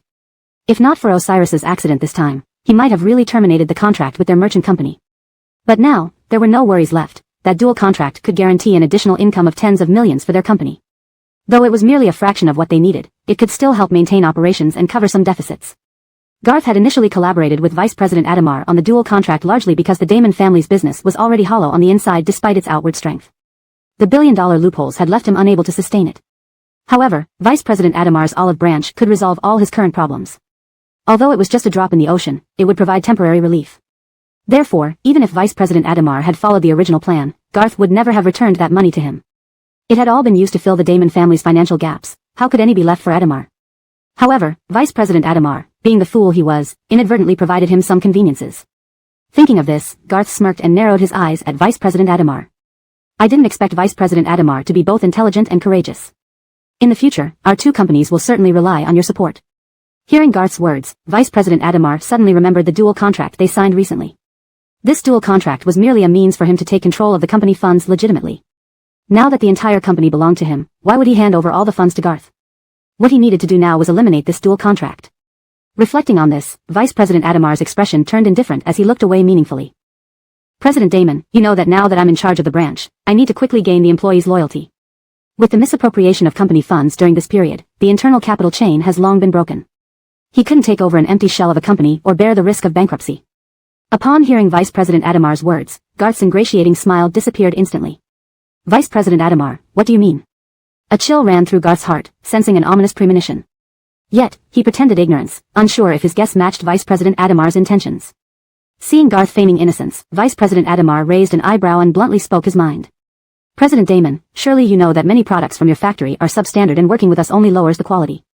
Surely, you can't be unaware of this, right?" Hearing Vice President Adamar lay everything bare mercilessly, Garth's face turned cold. "Vice President Adamar, what do you mean? Surely you won't discard me like a used tool. If so, your demeanor is too unsightly." Vice President Adamar remained unperturbed. "President Damon, as the saying goes, people die for wealth, birds die for food. Since I'm in charge, I must consider the company's long-term interests. The company's long-term development ensures my eternal supreme power." With that, Vice President Adamar stood up from the sofa, with the woman still clinging to him, unwilling to let go of this golden opportunity. All words were spoken, the pretense stripped away. There was no need to waste any more time. "I'll have my assistant expedite the termination of the contract negotiations. A night of pleasure is worth 1,000 pieces of gold. Please continue, President Damon." After uttering these words, Vice President Adamar left the VIP room with the woman. Once Vice President Adamar was gone, Garth threw his cigar away and then hurled the wine glass on the table to the ground. The shattering glass startled the woman beside him. To secure her luxurious life ahead, she had no choice but to endure and gently pat Garth's back to calm him. "President Damon, don't get upset over trivial matters. It's bad for your health." "Trivial matters?" Hearing her words, Garth grew even angrier. His eyes flashed with fury as he turned to glare at the woman. Then, he abruptly slapped her across the face. "Damn. Trivial matters, huh? Get out of here immediately." Garth sneered coldly. The slap struck with full force, sending the woman sprawling to the ground. Blood trickled from her mouth, and the sight of Garth's murderous glare terrified her into paralysis. Seeing Garth's deadly gaze, the woman managed to crawl out of the room, feeling relieved to have escaped alive. Left alone, Garth burst into laughter. Vice President Adamar's treachery and disdainful attitude would soon lead to his downfall. They, as merchants, understood human nature and relationships far better than someone like Vice President Adamar. Could he really uphold the company? Thinking of this, Garth felt a sense of anticipation. Gazing at the mess around him, he strode out of the VIP room. As he reached outside, he was stopped by a waiter. "President Damon, you damaged many items here. Please compensate us." The waiter involuntarily shrunk back, showing fear. The waitress who served alongside Garth was also an employee. When she stumbled out of the room, she recounted the events inside. If they didn't seek compensation from Garth, they'd have to pay themselves, which they couldn't afford. Even if they paid, they'd likely go bankrupt. Note, the translation preserves the original tone, style, and paragraph structure while ensuring natural and fluent English. Chapter 322, Reaching a Cooperation. Garth, irritated by the waiter's relentless attitude, couldn't help but feel annoyed. He pulled out a card from his pocket and threw it in the waiter's face. "Get lost." Garth snapped coldly. Did they really think he had no money? But soon, Garth resumed his usual smile. Since Vice President Adamar wanted to betray him after using him, he needed to teach that man a lesson so he could understand what the rules of survival were in this society. After eventually paying more than 80,000, Garth finally left the club. The next morning, an assistant brought a stack of documents into Osiris's hospital room. Seeing Osiris still lying in bed with an emotionless expression and pale complexion, Yates couldn't help but admire him inwardly. To be able to push oneself to such an extent for work was truly commendable, even their Rahim was indeed impressive. However, from coming out of surgery until now, he hadn't even gotten up, let alone gone to the bathroom. Just thinking about how much self-control their president had, Yates's lips twitched uncontrollably. "Have you arrived?" Melinda hurriedly welcomed Yates. The assistant nodded. "Yes, Ainsley. I've brought the documents needed during this period. I'm worried that discussing these matters here might affect President Fadi's rest. How about we go to the cafe nearby the hospital?" Melinda agreed after hearing Yates's words. "If that's the case, let's leave Fadil Jeffrey at the hospital to keep his daddy company," Melinda said.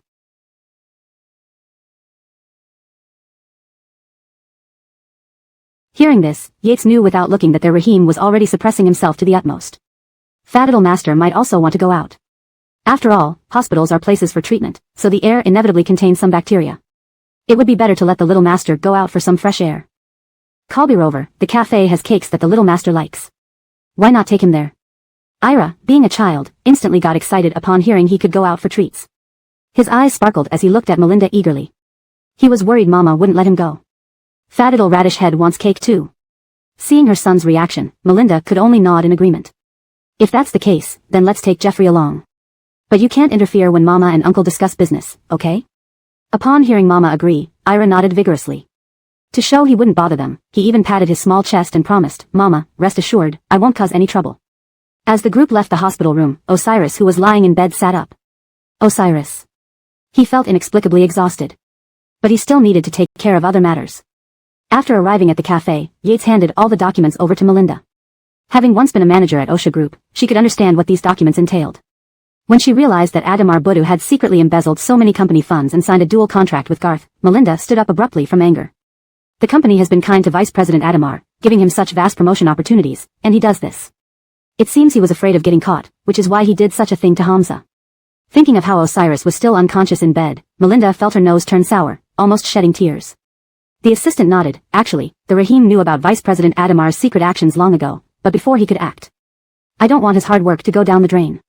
I hope those who did wrong receive proper punishment. So, I hope Ainsley can help me. If you can assist, we might be able to bring down Vice President Adamar sooner. Hearing this, a solemn expression appeared on Melinda's face. No wonder he had been working tirelessly day and night, sometimes reviewing documents even before eating or sleeping. It turned out he had been looking for loopholes in Vice President Adamar's actions. Clenching her fists, Melinda didn't want Osiris's efforts to be in vain either. If Osiris really ended up in a car accident because of Adamar Budu's scheming, then she needed to bring him to justice sooner. Firmly deciding on this course of action, Melinda responded. I know everything you've told me. I will cooperate with you in every way. To bring Vice President Adamar to justice and recover all the assets he siphoned off from the company. The assistant couldn't help but feel relieved. President Fadi had found a good woman who was always by his side since the incident. Even if facing danger while fighting against Vice President Adamar, she remained undeterred. Still, Yates reminded her, Vice President Adamar is acting recklessly now and hasn't managed to cover up the company's financial gaps yet. So if we start planning now, we can quickly resolve everything. But Ainsley, you need to know that if Adamar becomes desperate, he might pose a threat to you and Fadil Master. After all, After saying this, Yates stopped. He had to make clear all the stakes involved. Otherwise, what if Ainsley later regretted her decision? However, Melinda firmly shook her head. I'll definitely help you bring Vice President Adamar to justice. Not only that, I'll ensure he repents for hurting Hamza properly. Fat little August was enjoying his cake, looking contentedly full. Seeing Ainsley's determined expression, Yates's mind shifted. He then smiled, rest assured, we will succeed. After discussing the follow-up plans, Ira and Melinda returned to the hospital. The assistant also followed, as he needed to discuss other matters with Osiris. To get them out, he came up with a plausible reason. Why don't you two fetch some clothes for President Fadi? That seemed quite reasonable. Even though vegetative patients may not wake up, they still need a change of clothes, right? Melinda took Ira away from the hospital. Since Vice President Adamar forcefully gained control of the company, he began implementing major reforms. Chapter 323, Perverted Reform System. These reforms undoubtedly squeezed everyone to the utmost limit without even allowing them to earn more money. Treating lower-level employees like livestock caused significant dissatisfaction among the staff. So much so that during a Kalbande morning meeting, many employees began voicing their opposition. President Adamar, I believe our company should continue according to the previous model instead of carrying out such aggressive reforms. Yes, we used to start work at 8:30 a.m., but now it has been moved up by an hour. It's simply unreasonable. Standard working hours are 8 hours, now it's extended to 10 hours and even lunch break has been shortened by half an hour. This has seriously affected our daily lives, especially at home where we can hardly manage anything because all our time is devoted to work. Don't get me started, I leave early in the morning and come back late at night, often returning around midnight. My wife thinks I'm having an affair and even threatened divorce. Yesterday she slapped me and the handprint is still on my face. Adamar, the vice president, who was eager to win people over, inadvertently faced strong opposition from many office employees due to his drastic reform measures, which included perverted overtime practices. Who would want to work overtime when they should be resting? Even weekends had turned into work days. Even taking sick leave deducted pay? Although these employees weren't born in Rome, it didn't mean they were destined to be slaves. Hearing all the murmurs from the crowd, President Adamar's smile turned into a grimace. With a cold expression, he looked down at everyone. As they were discussing heatedly, he suddenly slammed his fist on the table. Everyone flinched and immediately fell silent. Seeing they had obediently shut up, Adamar let out a satisfied laugh and then gazed down at the group of employees with disdain. You're just my company's employees. What qualifications do you have to demand anything from your Rahim? Kalbirover, making you work overtime is for your own good. Young people will just play on their phones otherwise. Kalbir overtime can make you more enthusiastic about work. Adamar spoke righteously, completely ignoring the glaring eyes, and continued, if you can't handle this, then quit. My company doesn't keep idle people. But consider carefully, given your current situation, after leaving the company. I doubt any other business would dare hire you. Adamar's slightly threatening words left everyone in stunned silence, glaring at him with suppressed anger. Who couldn't hear the threat in those words? Though Oshi Group was a leading nationwide corporation, if normal resignation terms applied, one could still find jobs elsewhere. However, Adamar's statement implied that quitting would label them unfavorably on their resumes, essentially blacklisting them. Directly dismissed by Oshi Group, smaller enterprises wouldn't dare take them in. Adamar certainly had a cruel heart. Seeing their resentment, he laughed, thinking of them as mere gossipy riffraff unworthy of speaking to someone of his stature. He scanned the room with icy, scheming eyes. If I don't strictly control your public defiance today, surely you'd cause trouble later? The crowd responded with baffled looks. Adamar then added, to clarify leadership and instill discipline, all employees will work overtime by half an hour tonight. After saying that, he walked off the stage. Watching him leave, everyone groaned in unison, seething inwardly. My mom is having surgery today, but I dared to not take a day off. Now I need to stay late. My wife is due today, but I didn't even dare ask for paternity leave.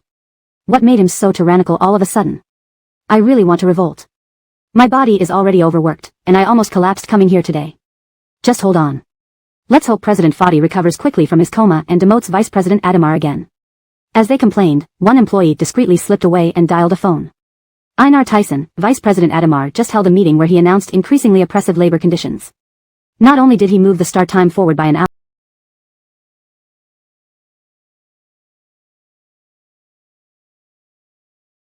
hour, but also delayed the end by another hour. Many are already struggling. Tyson felt sympathy upon hearing this. He hadn't expected Adamar to act so boldly just after learning that Osiris was unconscious. Thinking of future plans, Tyson took a deep breath, suppressing his anger. He sighed, everyone needs to endure this period. President Fadi will wake up soon, and I'll work hard to find evidence to oust Vice President Adamar. It's tough for everyone right now. The sudden car accident caught us off guard, leaving things disorganized, giving Adamar a chance to seize power. The employee felt like crying. I've endured so much, and my girlfriend left me because of endless overtime. She says being busy is fine, but she found someone less busy. Tyson. After hanging up, Tyson turned to Melinda. Ainsley, the call came from a junior employee. Vice President Adamar is intensifying labor exploitation and may soon target partner companies, seeking new collaborations. Note, I maintained paragraph structure, tone, and narrative flow while translating the original text. Chapter 324, Pondering Solutions. Aston briefly recounted what had just transpired. Upon hearing Kalbergen's words, Dina didn't seem surprised by Vice President Adamar's actions but instead nodded as if it were expected. Ever since she learned that Vice President Adamar had replaced Osiris, she anticipated today's situation.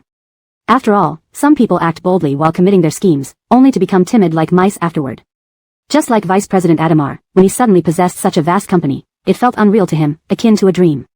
People usually prefer replacing the old with their own trusted ones if they want to claim everything as their own. Thus, it was predictable that Vice President Adamar would terminate contracts with companies previously cooperating with Oshi Group and find new partners. But at this thought, Dina curled her lips into a smile, a glint of confidence and triumph in her eyes. She already devised a plan as Kalbergen explained the situation. Seeing Ainsley silent but with a determined smile on her face, Kalbergen couldn't help raising an eyebrow and asked, Ainsley, have you thought of a foolproof strategy to swiftly rescue the company? If so, I'm all ears. Kalbergen was eager to resolve this quickly, so that Osiris could awaken from his vegetative state sooner. Yesterday, while Dina took Anthony back to the hotel, Kalbergen discussed with Osiris about the optimal time for his awakening. Osiris suggested that since Vice President Adamar valued shares more than partnership documents, they must play along, taking away his power gradually. To attack effectively, one should strike where it hurts most. Kalbirover, Osiris intended to reclaim all the shares held by Adamar, especially after discovering Adamar monopolized nearly 30% of the A-City branch of Oshi Group, granting him significant influence within the company. But someone like Adamar who harbors ill intentions towards the company could never be trusted with these shares. It's better to be prepared against deceitful people. So, Kalbergen's role was to guide Dina to acquire Adamar's shares without alerting him that it was related to Osiris. They planned a fictitious buyer to facilitate the transactions, ensuring funds would eventually reach Osiris after a series of transfers. Osiris also aimed to redistribute shares of the A-City branch of Oshi Group. Those who misuse shares deserve to lose them, and he intended to manage them himself to prevent future issues. However, the immediate task was to guide Dina. She smirked, I've thought of a way to make him sell all his money and shares to us. Hearing this, Kalbergen's eyes lit up. He had been worrying how to approach Ainsley delicately, to not only take away Adamar's assets but also seize his shares. But Dina, astute as ever, grasped his meaning instantly. Ainsley, you are truly brilliant, Kalbergen praised, adding that Osiris's intention was to strip Adamar of all his assets, powers, and shares. The repeated emphasis on all made even Dina shudder. She hadn't realized Adamar's misappropriations extended so far. Power had inflated Adamar to the extent that he plotted an accident to end Osiris's life. Worst yet, he seized the presidency immediately afterward. Recalling this, Dina sighed, when I was pregnant, working hard to support Anthony, I understood well the tolls of overtime. As my position improved, I also understood what workplaces really need. With a warm smile towards Kalbergen, she continued, to ensure Adamar never wields power again, we must compel him to give back everything. Especially given the car crash, he must pay the price for his actions. Her resolve strengthened as she recalled Osiris lying bedridden, her heart yearning for justice. Kalbergen echoed, rest assured, I'll assist you every step of the way to reclaim the company and punish those wrongdoers. Shaking hands with Dina, both displayed firm determination. They aimed not just to recover the company but also improve employees' lives under Adamar's exploitation. Exploitation could drive employees to quit or worse. Long-term consequences could jeopardize the company's stability. Therefore, they needed to address both immediate and long-term objectives. Reflecting on this, they sighed simultaneously, committed to restoring the company and achieving justice.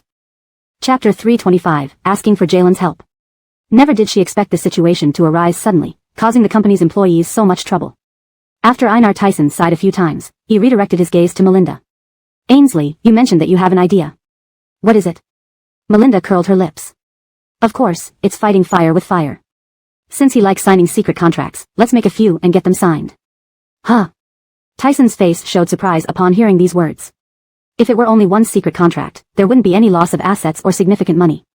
After all, if losses occurred due to these secret contracts, Adamar Vice President would ultimately be responsible for compensating. However, all the funds from the Oshi Group's branch office are now in Adamar Vice President's pocket. How could the company gather the required compensation money in such a short time? In that case, Adamar Vice President would have no choice but to take out all the money from his own pocket. He might even need to sell all his shares. He definitely won't sell his shares. He cannot abandon the company, it's where his vanity is hugely satisfied. The shares are his long-term dividends, he can't possibly sell them. But what if we depreciate everything in the company? After Melinda said this, Tyson understood after some moments. She meant first to sign the secret contract, forcing Adamar vice president to pay part of the money back. Once he incurs a huge debt of several billion, he will desperately try to raise money by entering into cooperation agreements with any enterprise. At that time, if he fails to deliver all the required goods on schedule, he'll have to compensate again. Facing another large compensation amount would surely harm the company's reputation and lower its stock prices. By then, when Adamar vice president sees the company having lost all its value and has no hope of recovery, he will undoubtedly dump all his shares at a low price. And even the money left from the low-price sale will allow him and his family to live well for some time. Thinking of this, they both smiled at each other. Next came putting this plan into action. Ainsley, Mr. Foddy always praised you as a very intelligent woman. It seems he was right. Einar Tyson couldn't help praising her. Upon hearing this, Melinda blushed slightly, losing the confidence she just built up while explaining. She couldn't help but cover her face, feeling somewhat shy. Unexpectedly, Osiris had openly praised her in front of her assistant. Although this made her somewhat moved, thinking about it here, Melinda couldn't help sighing, as memories of him kept flooding back. If only Osiris hadn't become a vegetative state patient. If he weren't in that condition, he would definitely come up with a better plan than hers. Though she already had a solution, this plan would inevitably put the company in a tough spot. Thinking further, Melinda decided to seek help from a convincing and influential company. Given the circumstances, she could only turn to her in-laws, Mr. and Isabel. These matters were best handled within the family. With this thought in mind, Melinda slowly dialed their number. Brooks answered promptly, Dottie, calling out of the blue, anything special? How is Hamza doing? Has he gotten better since the accident? Brooks's question finally broke her composure, and she suddenly cried, covering her mouth. Despite wanting to prevent worrying them yesterday, she had no reason to hide things anymore now. So, succinctly, she explained all the events and their causes. Damon Vice President is truly despicable. Working in someone else's company, yet dreaming of becoming the president. Who gave him the audacity? Melinda heard her brother scolding. Then came the sound of Brooks raising his hand and striking her brother across the shoulder. Melinda found herself laughing despite the sharp sound, feeling the days of accumulated depression lift instantly. Brooks sighed, I never expected Hamza to go through such hardships. I'm saddened by it too. But, you're calling for my help, aren't you? Don't hesitate, tell me if you need anything. You're our daughter, the pride of the Dev family. We're always behind you. Hearing her family support her and soothe her pain, Melinda nodded, sniffling back tears. Jalen, thank you. There's something I hope you do, but it might require both you and Kalbam to come to city especially.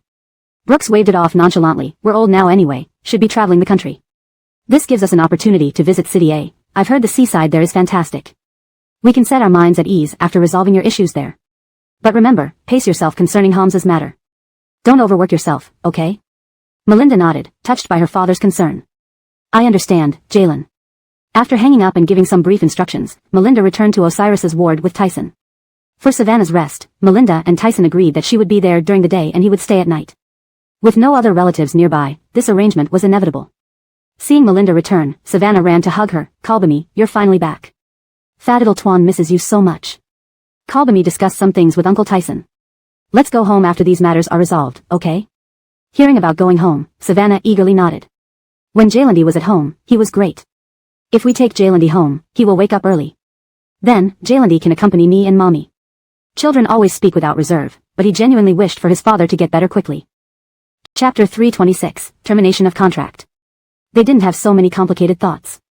They naively believed that when Jalandi was home, they could wake up, and at that time, Jalandi would still play with them. Ira was still dreaming that once Osiris woke up, they could play together. Ira looked obediently at Melinda. Feeling touched, Melinda bent down to kiss little Jeffrey's cheek. It will happen for sure, sweetie. After Vice President Adamar returned from the meeting room, he threw the documents on the table and sat on his office chair with one leg crossed over the other. The assistant cautiously followed behind him, not daring to speak a word.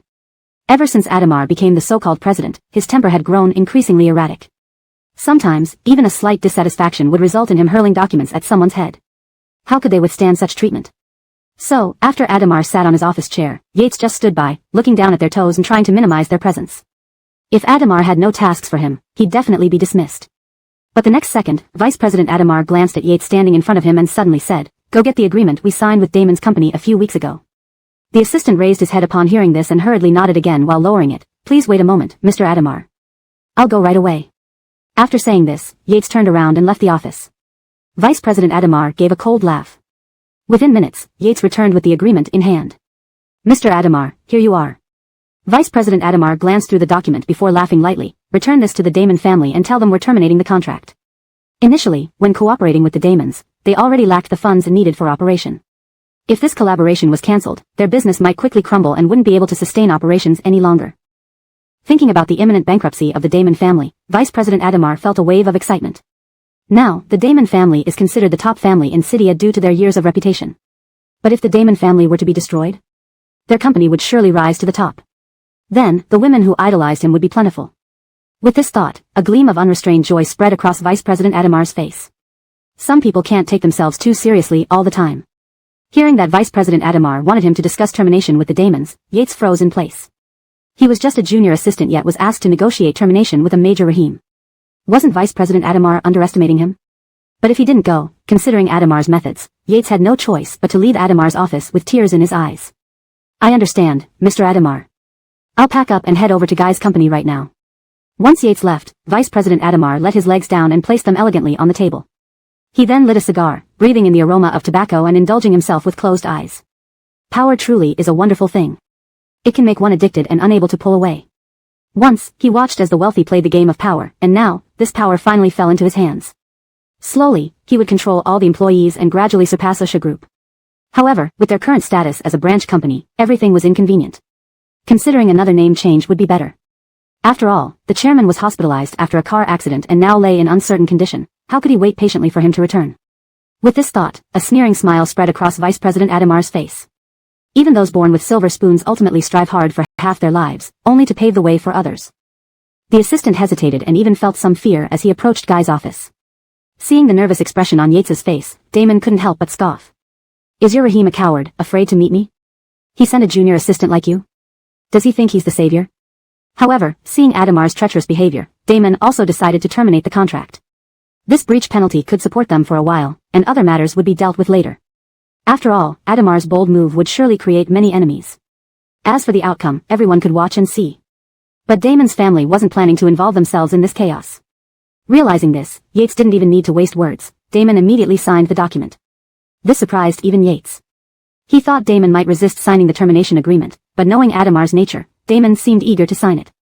Though it was unexpected, this conclusion was pretty good. At least he didn't need to worry anymore. When he returned, he could report back to Adamar. Thank you very much, Guy. Yates sincerely expressed gratitude. Guy waved his hand. You don't need to thank me. I agreed because it was no longer profitable. I can't risk my company for him. After Yates left, Guy rubbed his temples. He still needed to carefully consider the next steps. Otherwise, their company wouldn't survive. If there was no way out, Guy sighed, thinking of Kelly. After returning to the company, Yates handed over the termination agreement to Vice President Adamar. Looking at the black and white terms, Vice President Adamar smiled with satisfaction. At least Guy understands. Knowing there won't be any further chances, some people shouldn't be greedy. Vice President Adamar sneered, oblivious that this statement applied to himself as well. But Adamar had always been shameless. How could he possibly think he was being greedy? He believed everything should belong to him. Chapter 327 Visitor. After Melinda called Dev's parents, they took the earliest flight to City A that evening. As they were about to arrive, Melinda asked Einar Tyson to pick them up at the airport. Then, Melinda and her son, Gubar, paced nervously in the hospital room as if awaiting their arrival. The sound of footsteps echoed through the hallway, and Gubar perked up his ears. Kalbami, those sound like Grandpa and Grandma's steps. Hearing this, Melinda raised an eyebrow in surprise. What? Just from a few muffled footsteps, little Jeffrey can accurately identify if it's Dev's parents? This is unbelievable. However, little Jeffrey nodded. Grandpa's steps are heavier, but Grandma's are lighter. She likes wearing low-heeled shoes, so you can hear click-clack sounds. Melinda was still not entirely convinced by Gubar's impromptu analysis. But unexpectedly, the next second, there was a knock on the door. Knock. Knock. Knock. Upon hearing this knock, Gubar looked proudly at his mommy, saying, "See, I told you I'm right." Melinda. It seemed kids had a natural ability to differentiate all kinds of sounds, especially the footsteps of parents coming home, helping them quickly shut off electronic devices to avoid punishment. Seeing how smug Gubar was, Melinda couldn't help but pinch his cheek. "You're so clever." After saying this, she looked toward the door. "Open it." Osiris hadn't expected that his pretending to be a vegetable would bring his in-laws over. He felt somewhat awkward. After all, Dev's parents were no longer young and had seen a lot. What if they saw through his act immediately? Thinking about this, Osiris tightened his fists under the blanket, feeling he'd made a big mistake. His grand scheme might backfire on him. Einar Tyson opened the door and ushered Dev's parents in. They looked at their daughter with concern. Dev's mother rushed forward and grabbed Melinda's hand, saying compassionately, "Dottie, you've suffered too much these past days." "Yes, on our way here, Tyson told us everything. You've worked very hard these past days. We believe Hamza will wake up soon, so you won't have to suffer anymore." Hearing this, Melinda felt her nose tingle. Sometimes, one can endure for a long time, even facing countless difficulties without complaint, thinking it makes her independent and cool. But when she turned around, finding her loved ones looking at her with concern and telling her she's done well, even the toughest shield might crumble. No matter how thick the wall, it could fall apart at that moment. Love is always the bravest and most courageous thing in the world. Invisible and intangible, yet when you need it, it will wrap you tightly in its embrace.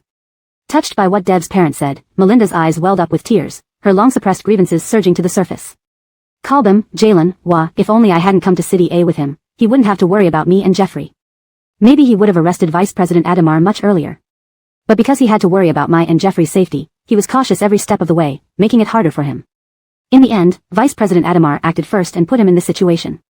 Having said this, Melinda hugged Dev's mother, sobbing uncontrollably. She had spent days blaming and regretting herself. Especially after receiving Tamsin's call, where she heard her insults and complaints, her psychological pressure had reached its peak. It seemed that as long as she was around, things never went well for him. Hearing their daughter crying bitterly, Dev's parents felt heart-wrenching pain. They gently patted her shoulders, trying to relieve her stress. Dottie, it's not your fault, and you shouldn't blame yourself. Besides, Vice President Adamar's tactics were too cunning. Even if you and Jeffrey hadn't come, he would find another opportunity to take action while Hamza wasn't paying attention. So, there's no need for you to blame yourself. You've already done very well, and you even bravely took the first step to reclaim the company for him. Dev's mother and father continued to comfort Melinda, holding her hands, slowly easing her pain and gradually calming her emotions.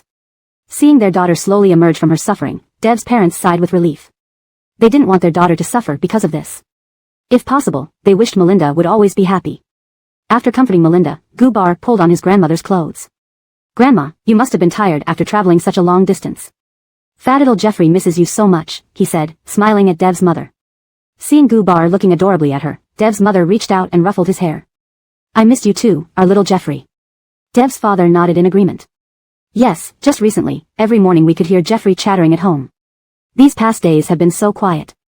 Saying this, Dev's father picked up Gubar and rubbed his hair vigorously. Gubar's hair, soft as it was, became a mess like a little chicken nest. Seeing his adorable appearance, Melinda couldn't help but cover her mouth and laugh. Gubar, who always valued his image, pouted seeing his mommy laugh at him. But since this was the first time his mommy laughed in a long time, Gubar shrugged.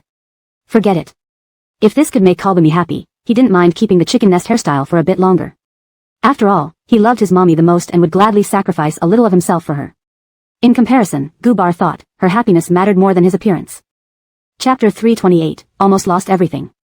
With that thought, Ira couldn't help but blink her little eyes. Kalbami, do you like it if I make a messy nest hairstyle? Upon hearing Ira's words, Dina couldn't help laughing through her tears. Sure, even with a messy nest hairstyle, you're mommy's most handsome child. Kalbami loves you the most. For listening to her mommy's declaration of love, Ira instantly felt content. Even the small tail behind him, invisible to others, perked up. Brooks and Isabel watched the mother and son laugh and play, couldn't help but smile warmly. It seemed their Ira had grown up, noticing his mommy was in low spirits lately, and even entertaining her. Thinking of this, Isabel raised her hand and tousled Ira's already messy hair again, making it even more chaotic. Our little August is getting more obedient. Grandma loves our August the most. Hearing Isabel praising him, Ira straightened his back with pride. He looked extremely pleased, of course, since Daddy can't wake up to protect Mommy now, I'll be Mommy's superhero. I will always protect Mommy, no one can bully her. Seeing Ira say this, Brooks instantly gave a big thumbs up. Good job, this is the kind of spirit our little man should have. The vegetative Amnon lying on the hospital bed twitched his brows upon hearing Ira's words. What did he mean by that? His wife didn't need some brat to protect her. He would soon wake up. Unfortunately, despite all the dissatisfaction in Amnon's heart at this moment, he could only silently protest as no one paid any attention to him. Meanwhile, his family was immersed in the joy of reuniting, almost forgetting why they came to City A. In this harmonious scene, Amnon felt rather out of place. After some cheerful talk, Brooks and Isabel turned to another topic. Has Amnon shown any response these few days? They suddenly asked this question, and both turned their gazes towards the pale-faced Amnon on the bed. Ah. Isabel sighed meaningfully, a hint of sorrow in her eyes. Whether for Amnon or her daughter, it wasn't clear. Amnon is still young, we never expected Vice President Adamar to hit him like this, rendering him vegetative. Waking up from a vegetative state is already a miracle. I wonder. Isabel began the conversation, and Brooks nodded in agreement. Yes, our Dottie is still young. If Amnon never wakes up, our beloved daughter shouldn't spend her life caring for him. It would be like living a widow's life. Kalbirover, Tamsin has always been a fierce person. If Amnon doesn't wake up, she might blame our daughter for his condition. Who will stand up for her then? Parents love their children deeply. Thinking about the future, Brooks and Isabel couldn't help but frown. They knew that Tamsin had always disdained their daughter because of her humble birth, unaware that she was actually their wealthy granddaughter. What would Tamsin's expression be if she ever found out? Brooks and Isabel were also quite looking forward to it. Turning to Dina, they said, "Dottie, although I know you two love each other, you shouldn't sacrifice your future. You are not married yet." Dina listened to her parents seriously. "Jaylandi, Mommy, I understand your concerns, but I can't leave Amnon. We've been together for so long, inseparable. I will never abandon him." Amnon. He really hadn't expected that after becoming vegetative, the first people who tried to take over would be his own in-laws. For a moment, Amnon didn't know what to say. Realizing this reaction, Amnon understood that if he didn't wake up soon, his home might be taken over before he even realized it. Thinking of this, Amnon sighed heavily in his heart. "Grandpa, Grandma, don't take Mommy away from Daddy. Fat little August likes having them both by my side. I don't want Mommy and Daddy to separate." Hearing these words, Brooks and Isabel sighed in unison, their expressions heavy. Although their previous words might seem cruel to Ira and Amnon, a child needed the company of both parents. Being parents first, Brooks and Isabel always thought of their daughter's welfare and wouldn't let her suffer for anyone else. Hearing Ira's protest, they sighed awkwardly. "All right, let's focus on the important matters." Important matters referred to how to outwit Vice President Adamar. Amnon had just broken out into a cold sweat, but hearing Ira defending them, he felt indescribably moved. His own son was truly precious. Unbeknownst to him, his son spoke such heartfelt words on his behalf. At this moment, Dina and her parents were discussing Vice President Adamar's company. Vice President Adamar just took over the company and implemented many oppressive policies. The employees are undoubtedly miserable. Seizing back the company now would be easy. After all, Amnon owns more shares than Adamar, and if negotiations break down, an employee meeting can be called. Without the employee support, Adamar will be at a disadvantage. Hearing this, Dina nodded in agreement. "What you say is true, but we must not only reclaim the company but also all shares in Adamar's hands, preventing him from seizing control in the future." Their years of business acumen meant their advice hit the nail on the head. "We have to do more than just take back the company. We need to regain all the shares in Adamar's hands, so he can't take advantage again." Chapter 329, Big Loopholes in the Company? These words indeed made a lot of sense.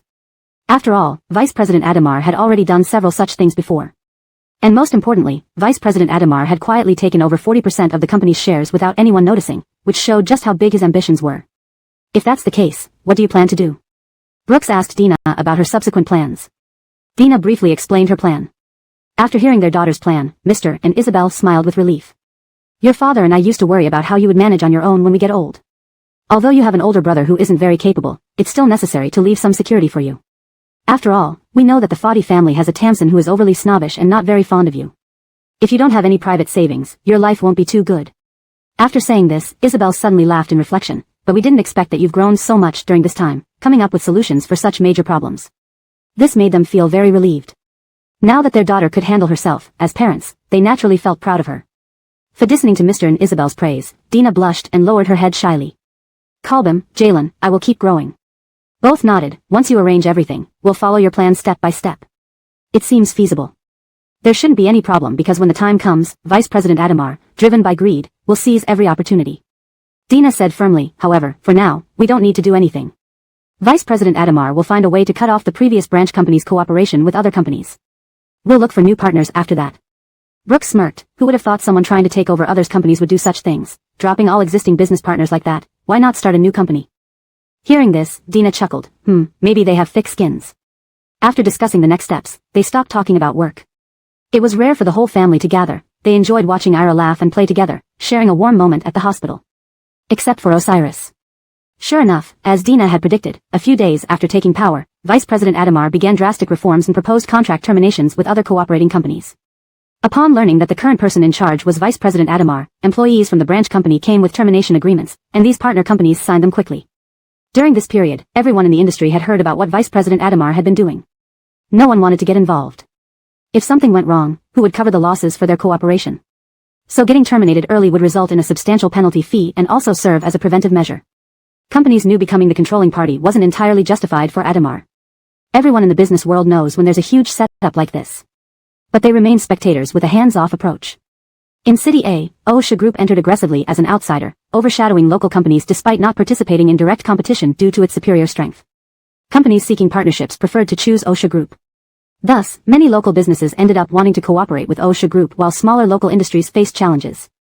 They never reflected on their issues, always thinking it would be better if OSHA Group disappeared or became part of their assets.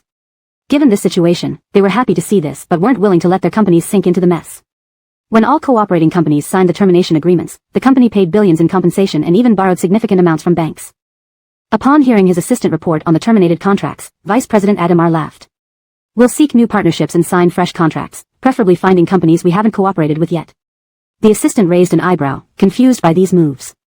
But Yates reluctantly nodded. Mr. Adamar, the company urgently needs to cooperate with other companies. Our factory is piled up with too many goods and cannot be transported out. Moreover, today the financial manager informed us that the company has a few $100 million in loopholes and can't make up for it. What should we do? Upon hearing this news, Vice President Adamar sat upright, the laziness vanishing from his face. What did you say? He raised an eyebrow, his expression turning unfriendly, almost demonic. The assistant, frightened, lowered his head, trembling. We've already paid a large sum in penalties for terminating contracts. If the current loophole and deficit aren't covered, the company may declare bankruptcy by the end of next month. Finally, Yates dutifully described all the problems the company faced. Vice President Adamar's face darkened upon hearing this. He suddenly remembered siphoning off several $100 million for personal use. Who knew Osiris would force him to prematurely take control of the company? If he didn't return that money, the company would go bankrupt. And he'd lose all his power. He didn't want to lose everything. For listening to people call him Mr. Adamar had long since intoxicated him. It's easy to move from frugality to luxury but difficult to reverse. Who would willingly give up what they'd painstakingly gained? Therefore, after pondering, Vice President Adamar sighed heavily, looking at Yates unfavorably.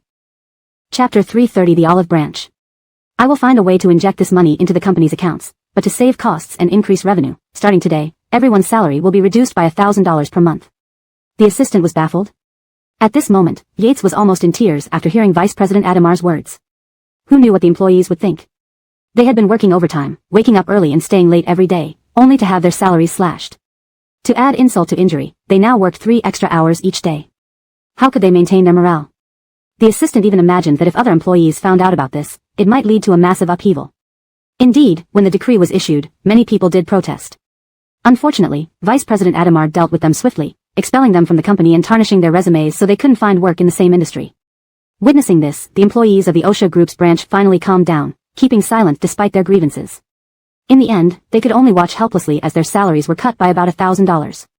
With the immense pressure of society today, $1,000 might not seem like much at first glance, but how could one survive without it? When Melinda and Mr. and Isabel heard this from Kalbergen, they all tisked in unison. Then they echoed unanimously, spit, scumbag. Kalbergen was left speechless. Indeed, this family was quite united in their reaction. Melinda's guess was right on point. I didn't expect Vice President Adamar to break off contracts with other companies so quickly. But now it looks like we can implement our plan soon. Hearing Brooks's words, the protagonist nodded. But we need to wait a bit longer. Now that Vice President Adamar has just used his own money to cover all the loopholes, he'll be eager to find new partners. Why not let him worry for a while since we're going to sign the contract anyway? Hearing this, Mr. and Isabel couldn't help but laugh. They hadn't expected their daughter to have such a cunning side. Since you say so, let's wait a little. Meanwhile, I'll find a shell company and promote it heavily. After discussing these matters, they all shared a smile. Isabel looked down and pinched Little Bar's cheek. Fat Bar, are you hungry? Let's go eat some delicious food together. Fat Bar was a real foodie. Hearing Grandma talk about eating out made his eyes light up, and he beamed brightly. Can I have a small cake later? Upon hearing her son's words, Melinda lifted her hand and poked his chubby cheeks hard, making them sink in. You little glutton, you always want a small cake whenever we go out. Fat Bar stuck out his tongue at his mother's comment. With someone protecting him, he wasn't afraid at all. Seeing Mama reaching out again, Fat Bar hurriedly hid behind Grandma, complaining pitifully, Wah wah wah, Grandma, look, Mama is bullying me. Isabel, who adored her little grandson, said, our Fat Bar only wants a small cake. Is that too much? Melinda was speechless. Fine, he has support, she wouldn't argue further. After this small interlude, the family left the hospital joyfully and went to a local specialty restaurant for dinner. That night, they planned to stay at a hotel, leaving it to Kalbergen to take care of Osiris in the hospital ward. If they were alone, they'd discuss work-related matters. Since breaking ties with Vice President Adamar's company, the Damon family business had started to decline. Their factory was already stockpiled with raw materials unable to leave the warehouse. As collaborations dwindled and products piled up, oversupply caused more significant losses. Unable to do anything else, Guy now attended social events daily, trying to secure new partnerships for his company. At a banquet, a middle-aged man with a beer belly and a bald head approached Guy with a sly grin. Guy, far removed from his arrogant CEO persona, smiled obsequiously and raised his glass. Benny, you've come. Is there something you need? If you're interested in partnering with us, we don't mind offering more favorable terms. Before Guy could finish, Benny laughed mockingly, ignoring the offer. I'm not interested in any of your products. However, I am interested in something specific. A specific thing? Guy raised an eyebrow, surprised by this unexpected turn. He didn't know what Benny meant by this. What do you mean? Guy couldn't help but ask again. Benny smirked. I've heard about your family's recent troubles. It seems your company is facing millions in losses, just one step away from bankruptcy. But I've always been compassionate. I can cover all those losses for you. No need to sign a contract with your company, though. I do have one condition. Guy's eyes lit up at this. He immediately raised his glass. What must we do? Benny chuckled softly, looking at Guy as if seeing another person entirely.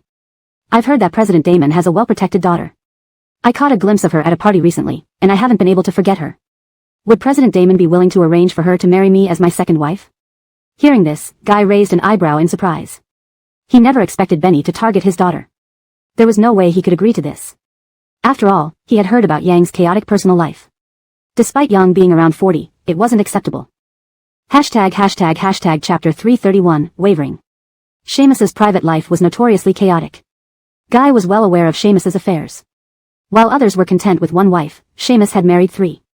Guy didn't want to be oblivious.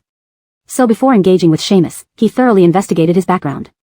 Seamus's actions were extremely controversial and hard for Guy to accept. He reviewed in his mind all the information he had gathered on Seamus. It was said that all 3 of Seamus's wives were exceptionally beautiful, especially his first wife, who was stunningly gorgeous. Yet, despite having such a beautiful wife, Seamus still indulged in infidelity and frivolous behavior, which was truly unacceptable. If his beautiful wife knew about his actions, she would likely be devastated. According to investigations, the relationship among Seamus's 3 wives was very tense, with each constantly clashing with the others. Despite this, they all lived under the same roof. It appeared that Seamus had the power to separate them but chose not to. Instead, he enjoyed the feeling of being fawned over by each wife, vying for his attention.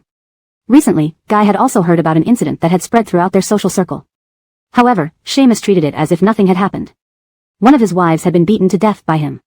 It was said she had been too competitive, always scheming against the other 2 wives and causing trouble for Seamus, leading to his outburst and her death.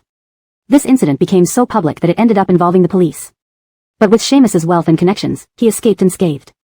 He simply compensated the deceased's family financially, which meant little to someone as wealthy as him. His riches and power allowed him to act recklessly without any fear of consequences. Guy felt intimidated by Seamus, especially given Guy's timid nature. Dealing with someone like Seamus, who lacked rationality, could be troublesome and hard to handle. Seamus stared intently at Guy, who was sweating profusely. Have you thought about it? Actually, Guy was reluctant. Who wouldn't want their daughter to marry into a good family and live a stable life? Absolutely not someone like Seamus, who would lead her into a fire pit. Not only was Seamus much older, but he also had several wives. The situation was incredibly complicated, and while Kelly had a strong personality, Guy feared she might suffer. Pretending not to understand, Guy replied, "Who are you referring to, sir? I'm afraid I don't quite follow." He wanted to evade the topic to avoid an impasse. Having operated in business for so long, Seamus saw right through Guy's evasiveness. You really don't understand? Haven't I made it clear enough? Are you genuinely confused or just pretending? Since Seamus still needed something from Guy, he kept his tone civil. Otherwise, considering Guy's company's dire financial state, he wouldn't dare be so evasive. But because Seamus had his goals, he spoke more diplomatically. I hope you will consider this carefully. I believe it benefits both of us. Trust me, I won't mistreat your daughter. Guy knew he couldn't avoid this issue. No one else was willing to help him. Only Seamus offered assistance while everyone else seemed to be waiting for his company to collapse.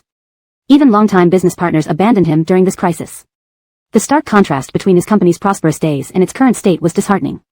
Once teeming with people eager to please him, now no one even bothered to check on him. He realized how quickly people distanced themselves when they sensed his company's impending failure. Feeling disappointed, Guy pondered Seamus's proposal. Sensing Guy's hesitation, Seamus continued to persuade, "This arrangement won't harm you.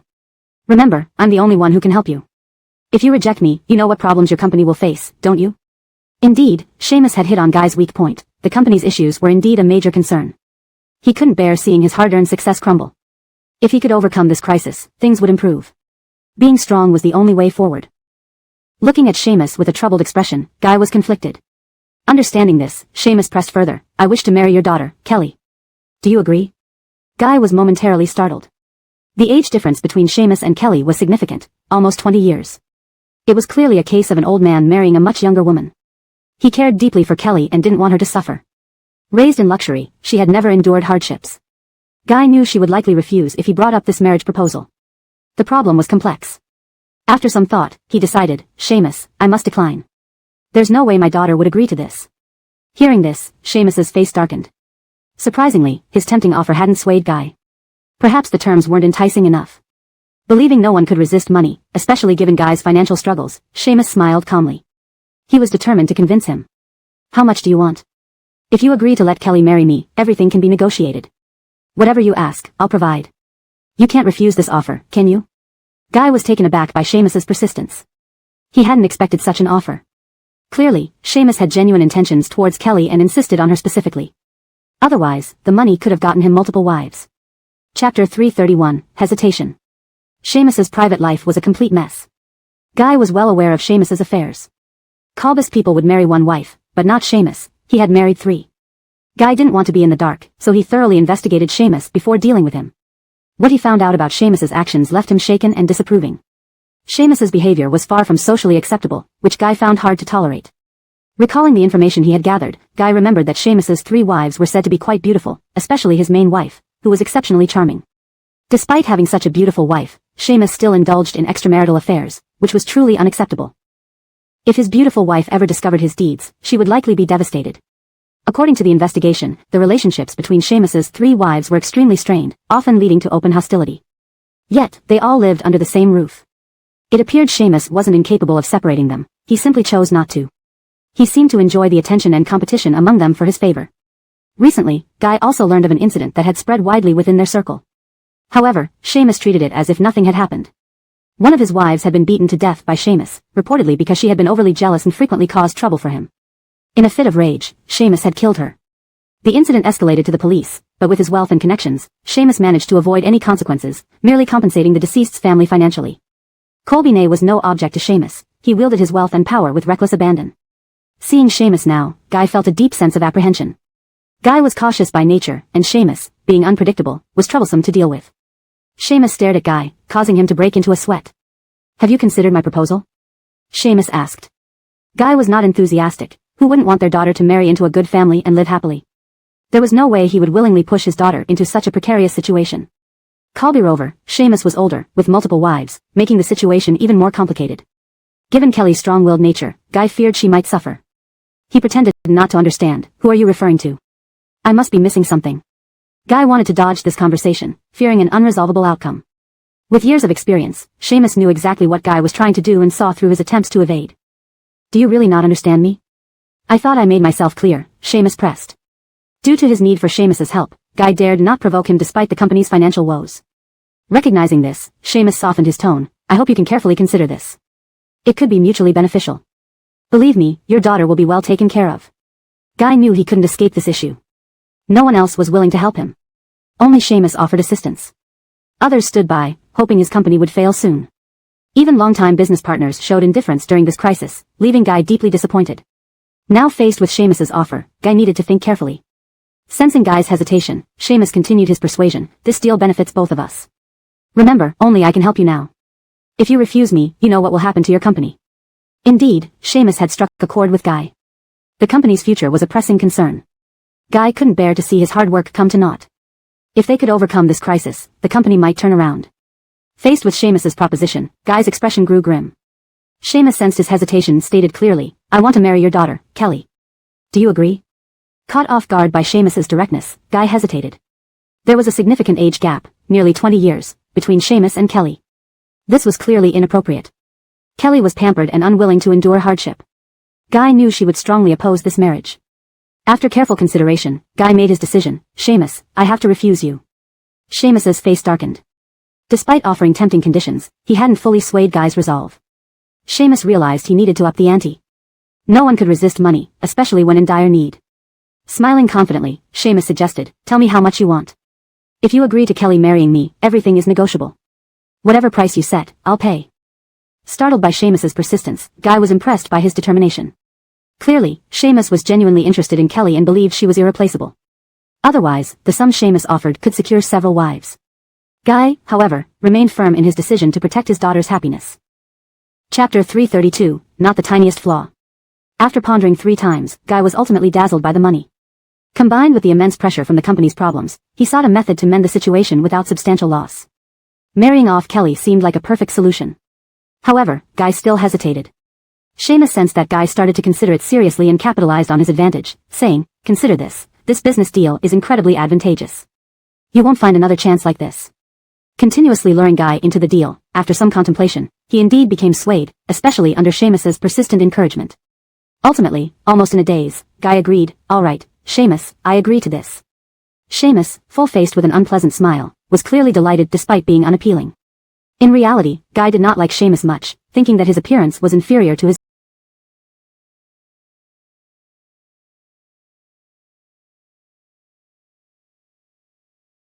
own. But with no choice, he had to resolve the issue at hand. Smiling, Seamus patted Guy's shoulder. "This decision is excellent. Win-win, don't you think?" Clearly influenced by his thoughts, Guy hastily planned to arrange everything. The company issues could no longer be delayed, otherwise, significant crises would arise. Upon returning home, Guy frantically searched for Kelly, who wasn't there. Thinking she must have gone out fooling around again, he called her back urgently. "Kelly, come home quickly, I need to talk to you." Usually very indulgent toward Kelly, this time he sounded unusually stern, causing her to panic, assuming something dire happened at home. She immediately responded, "I'll take a taxi home now, Jalen, don't worry." Half an hour later, Kelly arrived home, breathless from hurrying. She noticed Guy sitting restlessly in the living room. Anxiously, she asked, "Jalen, what's wrong?" Though feeling guilty inside, Guy revealed the arrangement. "Kelly, I've arranged your marriage to Seamus, the same one in our circle. Do you know him?" Hearing this, Kelly widened her eyes in disbelief, unable to accept that her father could do such a thing. "You mean the 40-year-old bald guy with a beer belly?" "Jalen, what kind of standards are these? I'm not even attracted to younger handsome men, let alone him." She expressed firm opposition. "I won't marry him, Jalen, you can forget about it. No matter how much you pressure me, I refuse." Her anger escalated as she yelled, uncommonly so, which infuriated Guy. Having already agreed, he felt cornered with no way out. His company needed handling, and under immense pressure, he couldn't find alternatives. Enraged, he slapped Kelly hard across the face, leaving her cheek bright red. Shocked, Kelly fell to the ground, clutching her face, never imagining her father would hit her over Seamus. Resisting fiercely, she shouted, "Jalen, my marriage is my decision. I will never marry Seamus, no matter what you do." At 20, she couldn't bear marrying someone so old. Confused by her father's sudden behavior, she felt utterly helpless. Knowing resistance was futile, Guy bound her with ropes. Attempting to reason, she pleaded, "Jalen, how could you do this? Didn't you pamper me before? Why side with a vulgar person like Seamus?" Though heartbroken, he knew he had to go through with it. Apologetically, he said, "I'm sorry, daughter. Blame me if you must. For the next 2 days, you cannot escape. Afterward, I will hand you over to Seamus." Feeling a shockwave, Kelly couldn't process the news. Days passed, and her hunger strike went ignored. On the day of delivery, Guy brought her to Seamus's place. After handing her over, he sighed deeply outside, apologizing inwardly to his daughter. Inside, Seamus untied Kelly, who recoiled as he tried to kiss her, slapping him instead. Angry and aggressive, Seamus treated her roughly. Kelly, in despair, couldn't fathom this turn of events. Meanwhile, Brooks and Isabel rented a shell company and invited Vice President Adamar to sign a contract. Intrigued by the attractive offer, especially the 5% profit sharing, Adamar felt inclined to act swiftly before they changed their mind. Desperate to establish himself in City A, he deemed this crucial. Weighing the benefits, he decided this partnership had no downsides. After reading the email, Adamar added Brooks on social media, eager to discuss details. If all went well, he intended to finalize the contract. Their discussions revealed no flaws, making Adamar even more confident in proceeding. Chapter 333, Partnership. Vice President Adamar was very keen on the conditions proposed by Dev's father, visibly excited. Finally, he agreed to meet at a specific location for signing the contract. Dev's father even booked a private room at a renowned local restaurant for this meeting. Vice President Adamar was courteous and arrived early, ordering an entire table of dishes in advance. During their conversation over the meal, they got along famously. Dev's father then handed over the drafted contract for review. He had put considerable effort into ensuring the contract was flawless and could not raise any suspicion from Vice President Adamar. After carefully reviewing it, Vice President Adamar signed off without hesitation. Smiling slightly, Dev's father extended his hand instinctively. "Great, I look forward to our future cooperation." Vice President Adamar nodded and shook hands with him, noting that everything was progressing smoothly thus far. Following the signing, Vice President Adamar dedicated himself entirely to handling the matter without any interruptions. He seemed to be taking this project seriously, signing contracts with multiple companies. Meanwhile, Dev's father and Melinda kept a close eye on Vice President Adamar's actions. Understanding his enthusiasm, Melinda began discussing with Dev's father, "Everything has gone smoothly so far. It's about time we prepare to wrap things up. We absolutely must not suffer any losses. Dev's father indicated his agreement. Everything was under control. At Adamar Corporation, Vice President Adamar was busy managing various projects. Every day, he was fully occupied, focusing solely on work and ignoring other matters. Suddenly, his assistant knocked on the office door urgently. Vice President Adamar, feeling slightly impatient, asked, "What is it? What do you need me for?" The assistant rushed in, explaining, "Vice President Adamar, the Dev family's company is here to pick up the goods today." Vice President Adamar remained calm, dismissing it as a minor issue. "Then send someone to handle it. There's no need to inform me for such trivial matters." However, Yates appeared worried, indicating that it wasn't as simple. "Vice President Adamar, if everything were fine, we wouldn't have come to you. The current issue is that the factory doesn't have enough stock." This statement infuriated Vice President Adamar, causing him to stand up abruptly. He had been overseeing all the projects closely. Hearing there were no goods available made him incredulous. Adamar believed he worked diligently and never let things get this bad. He questioned Yates, who also seemed puzzled. How could there be no stock? The assistant grew nervous. "Brooks is still downstairs waiting for the goods. How do we explain this to him?" Realizing the seriousness of the problem, Vice President Adamar went down personally to meet Dev's father. Given the lack of goods, Vice President Adamar acknowledged his fault and planned to defuse Dev's anger diplomatically. Finding Dev's father waiting downstairs, Dev was already impatient. "Vice President Adamar, where are the goods?" Vice President Adamar panicked but couldn't lie. "I apologize, Brooks. There's an issue with the supply. We currently don't have enough goods to meet the agreed quantity." Enraged, Dev's father responded, "Do you understand how important this batch of goods is to me? And I've waited here for so long only to receive this reply?" Sweating profusely, Vice President Adamar found it hard to give a satisfactory response. Dev's father declared, "Vice President Adamar, this truly disappoints me. With this kind of performance, I can't continue. I'll leave now." Trying to make amends, Vice President Adamar apologized profusely. "Brooks, this is entirely our fault. Please forgive us and give us another chance." Dev's father was hesitant. "Based on your current efficiency, giving you another chance? What if it happens again? How will we keep losing credibility? One mistake was already too many." Recognizing the difficulty in getting such a contract, Vice President Adamar did not want to lose this opportunity due to one mistake. This partnership promised significant benefits. Therefore, he tried to salvage it. Feeling Dev's father's fury, Vice President Adamar contemplated how to mend the situation. Though the error was indeed his, Adamar attempted to convince Dev's father by saying, "Brooks, although I messed up this first collaboration and gave you a bad impression, it wasn't intentional. Next time, I will ensure everything goes perfectly. This happened unexpectedly, and I thought it was well coordinated, but it wasn't." Seeing Adamar's desperation, Dev's father looked at him disapprovingly. Despite Adamar's efforts, Dev felt frustrated and considered leaving immediately. But Vice President Adamar insisted, knowing the gravity of the situation. He wanted to handle it gracefully rather than end it on such unpleasant terms. Seeing Adamar's sincerity, Dev finally spoke, "How do you intend to make it right? At least give me a satisfying response." Adamar pondered, "Whatever you deem appropriate, I'll follow through until you're satisfied." Understanding Dev's pressure, Adamar explained, "Since we are partners, I'll be straightforward. We're reasonable people and should avoid unnecessary complications." With this openness, Adamar hoped Dev would extend some leniency and understanding. Note, in this translation, names like Dev, Adamar, and Melinda are kept in pinyin form to adhere to the provided instructions.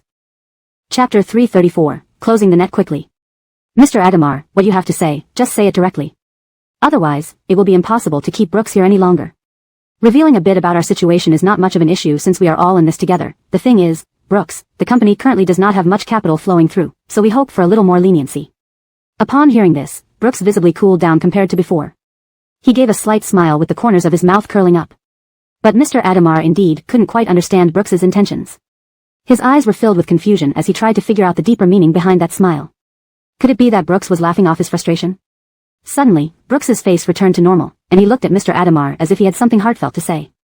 Getting closer to Brooks was considered good-hearted by Mr. Adamar. It would only be beneficial, not harmful.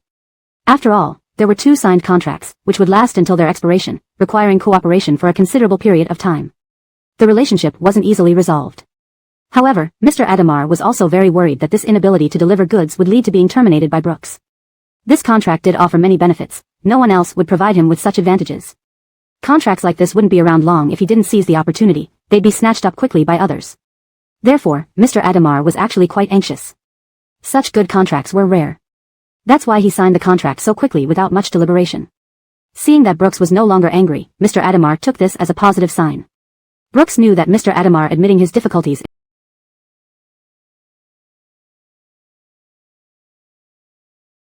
implied a certain level of trust and respect, showing that Mr. Adamar valued him highly. This brought Brooks one step closer to achieving his goals. Brooks suddenly asked Mr. Adamar a question that required serious consideration. Do you want to make more money? What's the use of just developing in City A? Caught off guard by this sudden question, Mr. Adamar stood there stunned, unsure of what Brooks meant. Observing Mr. Adamar's puzzled expression, Brooks's eyes remained ambiguous yet deeply meaningful. It had to be said that Mr. Adamar still trusted Brooks greatly. After all, who in these times wouldn't want to make more money? Moreover, Mr. Adamar's current financial flow was poor, and no one wanted to make money more than he did right now. For the sake of better cash flow, Mr. Adamar had been struggling for a while. If this problem could be solved, it would be the best outcome. Realizing there was hidden meaning in Brooks's words, Mr. Adamar promptly inquired, Brooks, what do you mean by that? Brooks felt the fish was about to bite. This was even better. Mr. Adamar now appeared extremely trusting of Brooks, making it easier for Brooks to manipulate him completely. And by the end, Mr. Adamar might not even know how he ended up losing everything. Brooks was confident that with Mr. Adamar's intelligence, he couldn't possibly match him. So, Brooks answered his question seriously and methodically, sell your shares and follow me. An overseas listed company needs someone like you. You can expand your territory domestically. Brooks believed he was extending a well-considered olive branch. And he had a good grasp on Mr. Adamar's thoughts. He wouldn't remain content with his current position. He aspired for more, never satisfied with the money he currently made. He sought to climb higher. Brooks saw through Mr. Adamar's intentions clearly, but Mr. Adamar couldn't discern the true nature of Brooks. The more Mr. Adamar was manipulated, the less he realized it. Listening to Brooks's conditions, Mr. Adamar was greatly tempted. Brooks was a person of substance and likely had no reason to deceive Mr. Adamar. Men of Brooks's stature usually spoke with unassailable authority. If they lied, they would quickly lose credibility in this circle and suffer reputational damage. At least so far, Mr. Adamar hadn't heard any negative remarks about Brooks in this circle.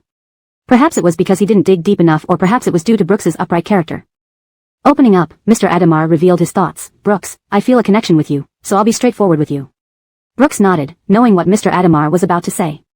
The more he revealed, the more progress Brooks's plan would make. But Brooks kept calm on the surface, hiding his ambitions to avoid raising suspicions from Mr. Adamar. Subsequently, Mr. Adamar explained his situation. Honestly, I'm not content with always being a vice president. Don't think people envy my position. It doesn't impress me much. I believe owning my own company would be better, and I have the capability to manage it. Understanding his thoughts, Brooks found it exactly as he had anticipated. Mr. Adamar indeed had significant ambition, but when ambition surpassed capabilities, it often led to failure. Otherwise, Mr. Adamar wouldn't have caught Brooks's attention. In reality, Mr. Adamar believed he was capable of starting a company. But this was just his personal belief. In Brooks's eyes, Mr. Adamar was far from ready to start his own business. His mindset and abilities needed substantial improvement. Otherwise, running a company would only result in chaos. There were reasons why Mr. Adamar was limited to being a vice president. Otherwise, he would have climbed higher already. Brooks reassured him, follow me, and I'll guarantee you wealth and prosperity. Your aspirations, I can fulfill. Hearing this, Mr. Adamar nodded, believing Brooks's words. He responded, okay, then I will sell my shares quickly and work with you. Brooks, please guide me. Unexpectedly easy to catch the fish, Brooks felt delighted internally but kept his composure outwardly. Mr. Adamar immediately went to arrange this matter, and Brooks knew he wasn't lying, he was sincere. When meeting Mr. Adamar, Brooks had been sure he would get him under control. Indeed. Soon after returning home, Melinda was waiting for news, eager to know the current progress. Dev's mother was also anxious, fearing that Dev might slip up. But seeing Dev return with a relaxed expression, both women knew things had mostly gone according to plan. Dev smiled and began recounting the details slowly. Melinda was impressed. Jalen, you're incredible. Such a difficult matter handled so effortlessly. Looks like we can close the net soon. Dev's mother chuckled. Of course, your dad has quite the talent for deceit. Blushing slightly, Dev remarked, you guys, always teasing me. Deciding immediately, Melinda declared, I'll go and terminate Mr. Adamar tomorrow and kick him out. Chapter 335, Unanimous Approval. Fallon took along Kalbergen, who was a trusted aide to Osiris. He had been following Osiris for quite some time and was known for his quick thinking and sharp mind, which earned him Osiris's high regard. Fallon chose to have him accompany her because smart people got things done more efficiently. She couldn't afford to choose someone incompetent. Besides, Kalbergen was indeed very reliable. Throughout the journey, Kalbergen remained quiet, cooperating fully and listening carefully to Fallon's instructions. After she explained the situation and what needed to be done, he replied, sure, I'll do my best to assist you. Kalbergen knew that Fallon was an important person to Osiris as his wife and the de facto president spouse of Fadi Corporation, so there was nothing wrong with her issuing orders. She had every right to do so. Moreover, he had a good understanding of Fallon's integrity. She would not manipulate anyone into misconduct. Hence, he was entirely at ease, ready to put in his utmost effort to fulfill her requests. Upon arriving at the company, Fallon looked incredibly professional, exuding an air of someone ready to tackle significant challenges. Striding confidently in towering heels, with Kalbergen following behind, she carried herself with such authority that it felt like she was there to confront some issues head-on. Meanwhile, Vice President Adamar was holding a morning meeting. He addressed the employees in a stern manner, given the current state of the company. As all employees are aware, I've drawn up a plan. Everyone will need to work an extra hour after official working hours. Instantly, the employees felt as if the sky was falling on them. They were already underpaid and overworked, and now they had to endure even longer working hours. Murmurs of dissatisfaction arose among the staff. Seeing signs of protest, Vice President Adamar's expression turned darker, almost annoyed. What? Are you unhappy with my arrangements? If you're dissatisfied, you can write your resignation letter right now, but remember, you won't get a cent of this month's salary. The employees were taken aback by his harsh terms. Not only did he impose unreasonable conditions but also threatened their livelihoods. They knew he likely wouldn't approve their resignations easily, dragging out the process until they had no other choice but to comply. Working under Vice President Adamar had been the most difficult part of their lives. Seeing the employees' silent frustration, he demanded, if you want your salaries, you must cooperate. Keep working until the company closes down, or don't think about leaving. Frightened by his words, the employees realized how ruthless he was. They felt compelled to stay despite wanting to quit and unwilling to lose their wages. They harbored resentment towards Vice President Adamar, wishing someone could step in to deal with him. Yet, they knew retaliation must be handled sensibly to avoid repercussions. Ignoring the hatred in their eyes, Adamar chuckled sinisterly, believing these employees would never challenge him. Confident in his authority, he added, let's finalize this decision. It seems everyone has no objections. Perhaps due to not seeing the murderous intent in the employees' eyes, Adamar concluded, smirking. His intention was clear, to keep the employees miserable. Just then, Fallon arrived, her voice cutting through the room. Wait a moment. Mr. Adamar, you seem too eager. I have something to announce. Vice President Adamar glanced at Fallon, feeling a sudden unease, subconsciously panicking. Fallon smiled, sensing the employees' discontent. She decided to act in line with their sentiments. Mr. Adamar, perhaps you won't be able to laugh for much longer. I'm here to fire you. The employees felt a wave of relief. Fallon seemed like their savior. They could no longer tolerate Adamar's mismanagement and wished for a change before further harm was inflicted. Vice President Adamar laughed mockingly, showing utter disregard for Fallon. He viewed her words as a joke, scoffing at her lack of authority. Provoking her, he taunted, you're just another woman Osiris keeps outside. What right do you have to dismiss anyone? He believed his remarks had belittled Fallon enough, expecting her to back off. However, she was far more resilient than he thought. Such words held no power over her. Having faced similar comments many times, she brushed them off effortlessly. Fallon would not let Adamar intimidate her. Walking confidently onto the stage, she seized the microphone from him. Shocked by her actions, Adamar was speechless. This didn't match his expectations. He imagined Fallon would leave, allowing him to end the meeting and continue with his plans. Facing the employees, she sought justice on their behalf. All employees, please raise your hands if you agree with firing Mr. Adamar. Let me see your opinions. Despite Adamar's earlier insults, the employees weren't swayed. Knowing his character well, they understood his unfiltered hostility even towards a beautiful woman. Disgusted by him, those who disliked Adamar were on the same side as the rest. In response to Fallon's request, everyone raised their hands unanimously. Chapter 336, Explanation. The employees instantly erupted in anger, and everyone started speaking up. Take him away quickly, we don't want such a harmful superior. This Vice President Adamar is too deranged. He only knows how to exploit the staff. They unanimously expressed their unwillingness to see Vice President Adamar in the company anymore. Employees below were discussing fervently. This Vice President Adamar is such a bad person. All he does is make us work overtime but never mentions a raise. Who wants to work for free? This company used to have a good reputation, but now that this Vice President Adamar has come along, he's really ruined the goodwill of the employees. Vice President Adamar, insatiable like a snake trying to swallow an elephant, has no abilities and only knows how to pressure the employees. He passes all the stress onto us while constantly claiming he's under a lot of pressure. Sure, it's normal to be pressured, but why does he treat us like this? If things continue, this vice president will surely ruin the company one day. If not for the difficulty in resigning and having our salaries held back, the employees would have long left. We came here because of high wages and good benefits, but now it's turned into this mess due to him. My image of this company is almost destroyed. Each employee protested. It was evident that Vice President Adamar's management style was thoroughly detested by everyone. These people were incredibly angry but hesitated from taking physical action against Adamar. Was Vice President Adamar still being haughty, thinking the employees liked him? Melinda found Vice President Adamar quite laughable, unable to grasp his own standing clearly. Currently, listening to the employees' voices, Melinda knew they desperately wanted Vice President Adamar gone and could not stand to see him. After understanding the employees' collective rage, Melinda glanced at Adamar. Adamar, who had been self-satisfied just moments ago, lost face before her. At this point, he didn't seem to fully realize the problem. He seemed to blame everything on Melinda, saying, "You, this woman, must have incited discord between me and the employees. We get along very harmoniously." Melinda couldn't help but laugh, finding Adamar's confidence absurd. Harmonious relationship? She found it extremely ironic, perhaps this kind of harmony where employees wished to eliminate him right away. Vice President Adamar didn't expect that after being provoked by Melinda, the employees would voice their true thoughts, letting Melinda mock him openly. Inside, he felt somewhat irked. Originally, these employees only whispered among themselves, which he could overlook. However, with Melinda's encouragement, they spoke out loudly, blaming Adamar's mismanagement. Deep down, Adamar knew his actions were inappropriate, but he clung to a glimmer of hope, believing as the Rahim, employees should obey him unconditionally without questioning or challenging him. Now, the situation reversed, and the employees genuinely appeared upset, making him the object of ridicule for Melinda. At that moment, Adamar's mind was in chaos. The situation was spiraling out of control. He grew anxious, unsure of how to resolve this. He inwardly resented the situation and blamed Melinda entirely. His eyes glinted with hatred, wishing to tear Melinda apart.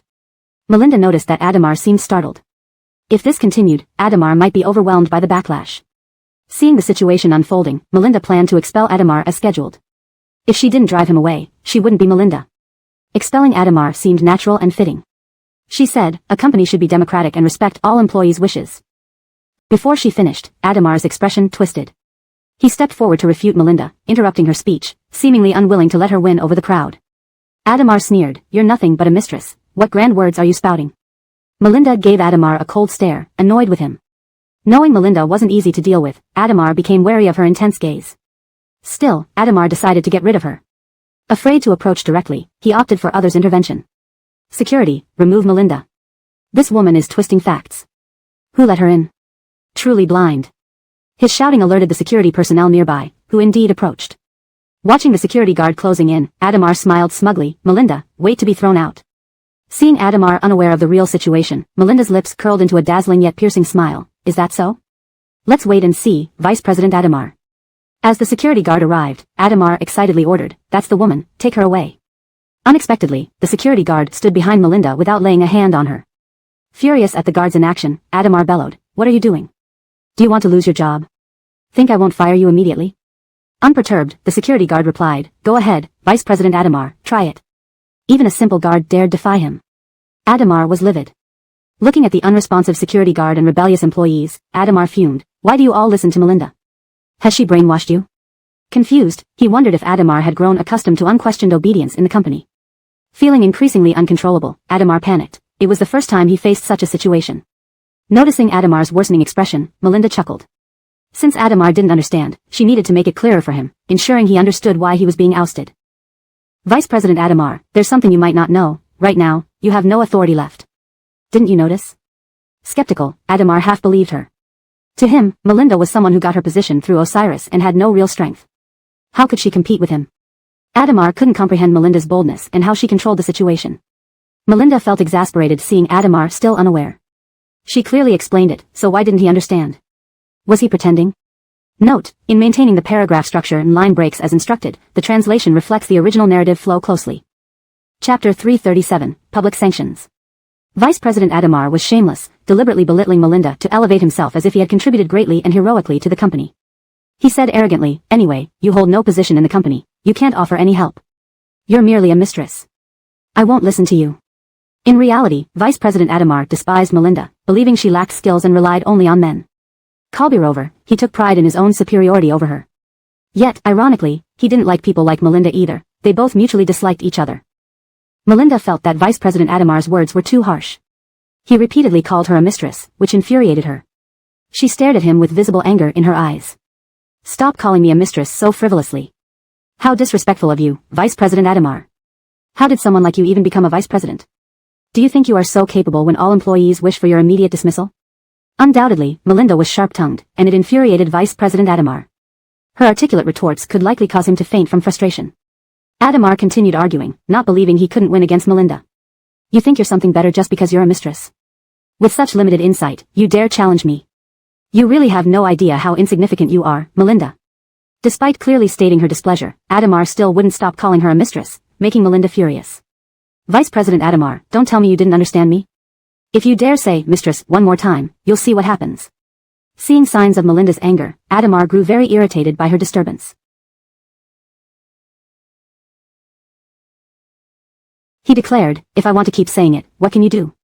Your presence here is annoying, I should get rid of you. Their gazes locked, each hoping the other would vanish right there. As their argument escalated, a familiar voice suddenly broke through, what if I wanted to fire you? Everyone's attention instantly shifted to the door.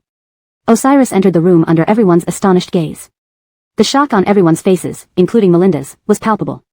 Osiris walked up to Melinda protectively, smiled at her, stood beside her, and held her hand. Melinda was dazed, unsure if this person before her was truly Osiris. She blinked repeatedly, trying to confirm this incredible turn of events. Previously, she believed Osiris was in a vegetative state after his accident in the hospital. Now, seeing him fully recovered, she questioned if it was real. Staring at him, Osiris smiled at her. Melinda tentatively asked, Osiris, is it you? She wondered if someone else who looked exactly like Osiris appeared. Given past circumstances, recovery seemed impossible. But reality confirmed this was indeed Osiris, bringing immense joy to Melinda. Osiris comforted her, gently touching her head, emitting a familiar scent of cologne. His low, magnetic voice affirmed, it's me. Melinda struggled to control her emotions, feeling as if she might break down. Tears welled up in her eyes, but amidst her sorrow, there was profound happiness, tears of joy. She wanted to embrace him, having missed him deeply, yet restrained herself due to the crowd. Seeing her emotional state, Osiris found her incredibly endearing, just like the crying little rabbit he knew. He pinched her cheeks softly, providing silent comfort. Their interaction, already intimate, needed no further escalation given the audience present. Osiris then turned to Vice President Adamar, and what if I decide to kick you out? Startled, Adamar realized Osiris was unexpectedly here, asking incredulously, but aren't you supposed to be in a vegetative state? Osiris gave him a cold stare, his intimidating presence causing Adamar to sweat. He regretted asking, knowing Osiris had returned to confront him. Hearing Osiris earlier, Adamar understood he was facing imminent expulsion. Osiris stared at Adamar icily, if others can't remove you, why can't I? You should know your actions deserve your removal. Staying this long has been extraordinary, do you really believe I'm unaware of your deeds? Feeling intimidated, Adamar became anxious, fearing all his misdeeds were known to Osiris. Chapter 338, Clearing Obstacles. Osiris now wanted Vice President Adamar out of the company immediately. He suddenly threw a file at Vice President Adamar and said, take a look at what you've done. Here's all the evidence of embezzling company funds and illegally purchasing company shares. Hearing this, Vice President Adamar's face went pale. He knew Osiris was formidable, but he hadn't expected him to be this capable. All his misdeeds were thoroughly documented by Osiris.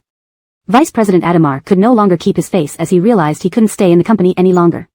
While enduring insults for exploiting employees was one thing, being exposed for these serious crimes was another matter entirely. This could land him in prison at any moment. Each of his misdeeds grew more severe than the last. Once Vice President Adamar confirmed the evidence was genuine, he knew he couldn't remain here anymore. This time, he didn't wait for others to drive him away, he had to flee himself. If he didn't leave now, Osiris might call the police, leaving him nowhere to run. In broad daylight, Vice President Adamar hurriedly sprinted toward the exit, planning how to hide once he got away. He thought he could escape, but Osiris had already arranged for everything. When he reached the company entrance, expecting to slip away, he found policemen waiting there. Vice President Adamar had walked right into their trap. Upon seeing it was indeed Vice President Adamar, the police immediately arrested him. Melinda and Osiris came over to see the situation. Adamar was sweating profusely and looked extremely pale, seemingly now realizing the gravity of his actions. His entire body trembled, never expecting his deeds to come to light. Osiris looked at Adamar, who was now visibly terrified, and calmly said, repent in prison. Finally, Vice President Adamar realized his mistake and knelt down begging for mercy. President Fadi, I have wronged you. Can you give me one more chance? It was my lapse in judgment, I won't do it again, President Fadi. Osiris remained unmoved, I think I've given you enough chances, but you did not cherish them. With that, Osiris left to address the employees. Melinda wouldn't even glance at Vice President Adamar, after all, his fate was entirely of his own making. Osiris stood on stage with a microphone, looking at the gathered employees. With Vice President Adamar taken away, the workers' anger subsided, and the chaotic atmosphere calmed down considerably. He announced, thank you all for your hard work during this difficult time. Osiris knew he needed to soothe the employees' emotions since they had been severely exploited by Adamar. Therefore, we will grant everyone a day off. The employees reacted strongly, a day off was something almost unheard of under Adamar's regime. He even required overtime, and the workers had long wished for a break. Had Adamar approved their leave requests, their resentment wouldn't have grown so intense. A day off was a rare treat, and it was sufficient. After all, working like machines without rest would tire anyone, especially humans, not machines. Immediately, the collective employees burst into cheers. Once this issue was resolved, their grievances vanished instantly, and both Osiris and Melinda felt better. Indeed, resolving Vice President Adamar's problems restored order in the company. Adamar was the primary cause of chaos. Osiris knew these employees were very resilient, staying committed despite the harsh conditions imposed by Adamar. Though some stayed due to compulsion, many persevered through the grueling workload, maintaining their positions despite their grievances. After settling the company's issues, Osiris and Melinda returned home together. Melinda kept glancing at Osiris subconsciously, wanting to talk but unsure how to start. Whenever she tried to speak, she hesitated. Noticing her discomfort, Osiris initiated the conversation. Is there something you want to tell me? Don't be reserved, you can speak freely with me. Since Osiris brought it up, Melinda took the opportunity, her lips parting slightly. When did you wake up? She genuinely cared about him and wanted to understand him better. Moreover, she had no knowledge of his awakening, which made her feel guilty for not being there to witness it. Osiris evaded her question, just recently. What's wrong? Isn't it great that I'm awake? Are you unhappy? She shook her head, sidestepped by his redirection. It's fine, as long as you're alright. Glancing at the road back home, she wondered how Osiris had planned this. Since they were going the same way, she suggested, let's go home to visit Argyle Dev and Colby their Dev and have dinner with them. Haven't we seen Gubar in a long time? We can visit her too. He smiled, we're on the same page. That's exactly what I wanted to do. Melinda felt relieved knowing he had arranged it, her eyes filled with affection. Back home, Dev's parents were delighted and prepared a lavish meal for Osiris. They all sat down to eat. Dev's mother remarked, thank goodness Osiris woke up. Otherwise, Melinda would have been overwhelmed. Taking care of Gubar and you at the same time would have been too much for her. Osiris understood how hard Melinda had worked. He looked at her lovingly, feeling deeply grateful. Melinda noticed his gaze and responded with a sweet smile. After dinner, Melinda and Osiris returned to their room. She emerged from washing up, wearing a strapless nightgown. Osiris stared at her, instinctively gripping her slender waist. You've lost weight. I'm sorry you've been put through this. She blushed slightly, laughing. It's nothing. It's what I should do. You don't need to worry about it. Osiris buried his face in her neck, breathing in her fresh scent from the shower, finding her irresistible. He hugged her gently, causing Melinda, who was quite shy, to blush fiercely. Then, Osiris lifted her onto the bed, pressing against her body. Her fragrance made him lose control, and he teased. Are you trying to tempt me deliberately? Melinda blushed even more. I'm just tired. I only took a refreshing bath, nothing else. However, Osiris didn't believe her, laughing and teasing her further. He expressed his gratitude. Thank you for your efforts during this time.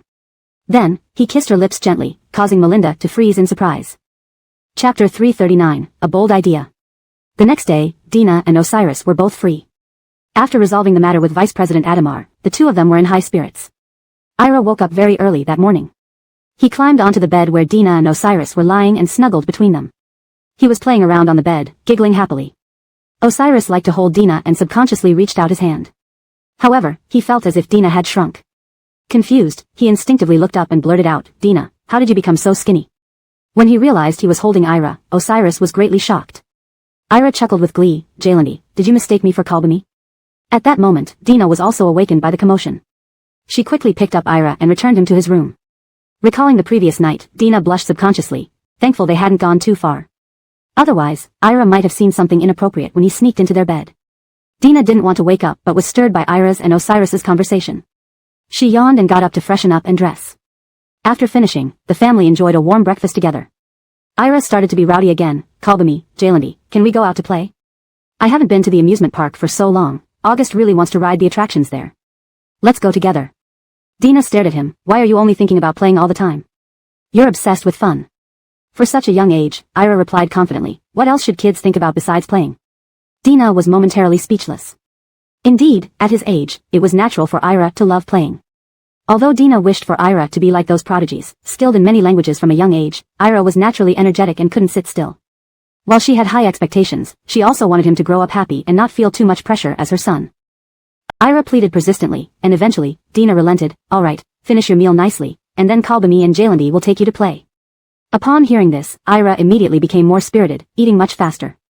After everyone was well fed, Osiris took Ira out as promised. An hour later, they arrived at the amusement park, which was extremely crowded since it was a weekend. Seeing this, Ira became incredibly excited. He wanted to try every ride. Dina disagreed. Ira was too young. He could only play on safer rides, avoiding the more thrilling ones. Some of these rides even made Dina uneasy, let alone the young Ira. Reluctantly, Ira agreed not to push for the extreme rides. Ira envied rides like the roller coaster, wishing he could experience them. Dina and Ira went through the amusement park, with Osiris following closely behind to ensure their safety, occasionally providing water and support. Ira played many rides one after another, tiring Dina who kept accompanying him. She felt less energetic compared to Ira and was completely worn out. Still, Ira insisted on trying more rides, leaving Dina breathless and exhausted. They spent the entire morning at the park, and Dina called a halt before she collapsed. Children seemed to have boundless energy, far surpassing her own. Then, Dina suggested leaving, but Ira objected. Kalbami, we've only played a third of the rides, do we have to leave so soon? We don't often come here, can I stay longer, please? Ira's words almost swayed Dina, but she was too tired. Kalbami is too exhausted. Unlike you, I can't keep up with endless energy. If we continue, Kalbami will need Jalandi to carry me home. Ira turned to Osiris. Jalandi, can you carry Kalbami back? I really want to play some more. Osiris smiled. Sure, no problem. Jalandi can carry Kalbami back so you can play to your heart's content. This response made Dina blush. She feigned displeasure. Your daddy is still recovering, don't make him carry me. Otherwise, we won't be able to leave the amusement park. Considering his parents' condition, Ira reluctantly decided, okay, I'll go back and not add to your burden. Dina smiled. August is such a good boy. Kalbami loves you, and kissed his cheek, making Ira beam with joy. It was lunchtime now. After spending the morning at the amusement park, they were obviously hungry. Kalbirover, due to heavy traffic, they had been stuck in a jam for quite some time, increasing their hunger. Osiris knew of an upscale restaurant nearby and suggested, I'll take you to a Western restaurant. Their dishes are delicious, especially the tender steak. I'm sure you'll like it. Knowing Osiris was picky, Dina readily agreed, alright, let's go there. Upon arriving, it turned out Osiris was a VIP member of the restaurant and was given a great spot. Osiris ordered according to Dina's preferences, including the signature steak and excellent children's meals. Dina admired the restaurant's decor. Suddenly, she noticed someone familiar at a nearby table, Kelly and Benny. They appeared very close, with Benny continuously serving food to Kelly, showing obvious care. This struck Dina as odd due to their significant age difference, almost like father and daughter, though Benny wasn't related. A bold idea popped into her head, but she hesitated, deciding to ask the couple themselves. Unaware of Dina's presence, Kelly and Benny continued their meal without noticing. Chapter 340, Making Up for Regrets. Melinda kept staring at Kelly because she could distinctly feel that Kelly didn't seem very happy. Despite appearing to enjoy herself, Melinda always sensed a profound bitterness within her, as if enduring some hidden torment. This feeling worried Melinda. Young Kelly wasn't adept at hiding her emotions, and this lack of subtlety made it easy for Melinda to see through her. Observing Kelly more carefully, Melinda noticed what appeared to be injuries on her neck and wrists, red patches suggesting inhumane treatment. Considering how much Kelly cherished her skin, normally taking extensive measures to avoid tanning or injury, these marks indicated significant problems. Melinda felt there were many issues here. Usually, if Kelly's skin was like this, she would throw a tantrum and refuse to go out. Coupled with her current demeanor, it seemed she had encountered something troubling. While compassionate, Melinda ultimately chose not to meddle. Kelly was known for her arrogance and tyranny, having done many outrageous things as the daughter of wealthy parents. She often abused her power to oppress and mock others. If she indeed faced hardships, it might just be retribution for her past misdeeds. Melinda turned her gaze away, no longer wanting to involve herself with Kelly. Kelly, feeling a persistent stare, turned to find Melinda right across from her.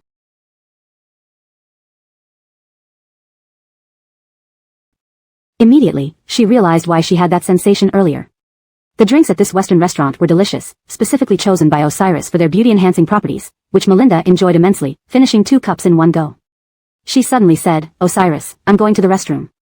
As soon as she left, Kelly also rose, following her. In the bathroom, while Melinda reapplied lipstick, Kelly washed her hands nearby. Recognizing each other, they exchanged glances. The gap between them had widened, and Kelly's inner sorrow was palpable. Opening her lips slightly, she spoke softly, Melinda, I really envy you. You have someone like Osiris, who is handsome, young, and loves you so deeply. Why can't I find someone like that? Comparatively, Seamus, arranged by her father, paled in comparison to Osiris in every aspect except wealth and power. Her eyes dimmed, losing their usual sharpness, devoid of her former vigor. Melinda, why are you so much luckier than me? Why can't I get what I want? Forced into marrying an old man with a beer belly and a bald head, with no choice but to comply. She had resisted before but to no avail. Seeing Melinda's family just now stirred intense jealousy. Yet, remembering her own predicament made her feel tragically defeated. The momentary jealousy towards Melinda faded, replaced by a sense of despair. Hearing this, Melinda knew Kelly must be facing significant hardships. However, despite listening to her grievances, Melinda's expression remained indifferent, untouched by pity. She coldly responded, Kelly, why are you telling me all this? I won't feel any sympathy for you. Stop acting pitiful, let's both just be better off without this. Then she left without further ado. Surprised by Melinda's composed response, Kelly merely wanted someone to share her pain and provide some comfort, but Melinda showed no intention of offering solace. With Kelly and Seamus leaving shortly after Melinda returned, Melinda felt more at ease. They finished their meal, and Osiris drove them home. Upon arrival, Devma held Ira, asking about his day. Ira recounted all the activities he had enjoyed. Impressed by the variety, Defu and Devmu praised him. Seeing the pleasant weather, they decided to explore the area, even meeting an old friend of Defu's. This friend, Mr. Chiu, greeted Melinda and Osiris warmly. Realizing his omission, Defu introduced everyone properly. Mr. Chiu expressed surprise. I never knew you had such a beautiful daughter. Must have been too precious to introduce us earlier. Defu clarified, Dottie was found later due to complicated reasons, and she left us for a long time. Thankfully, we found her again. Mr. Chiu sympathized. It must have been tough finding your daughter over the years. Clearly, you cherish her deeply. Dottie, you must have suffered a lot. Spend more time with your father to make up for lost time. Melinda nodded. I will, Mr. Chiu. Thank you for your concern. Chapter 341, Strange Atmosphere. Albie also smiled. Indeed, Dina looked very well behaved. He turned to Brooks. Isn't this wonderful? The whole family is together, so harmonious and joyful.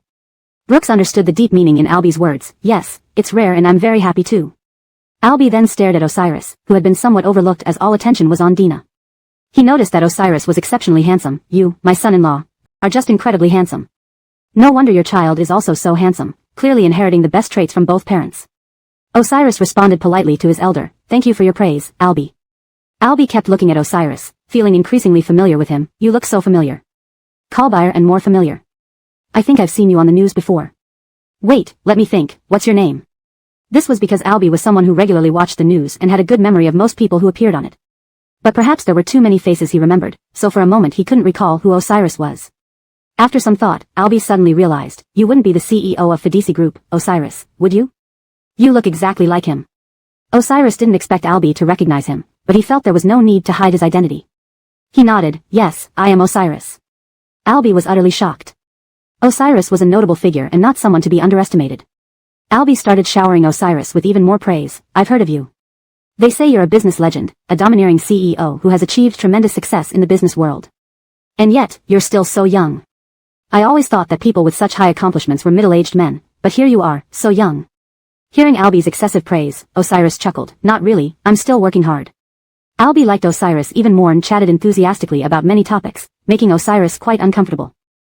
Brooks couldn't help but feel envious and jealous, almost as if Albie had been taken away by Osiris, constantly circling around him. He muttered, all right, Brother Chiu, that's enough.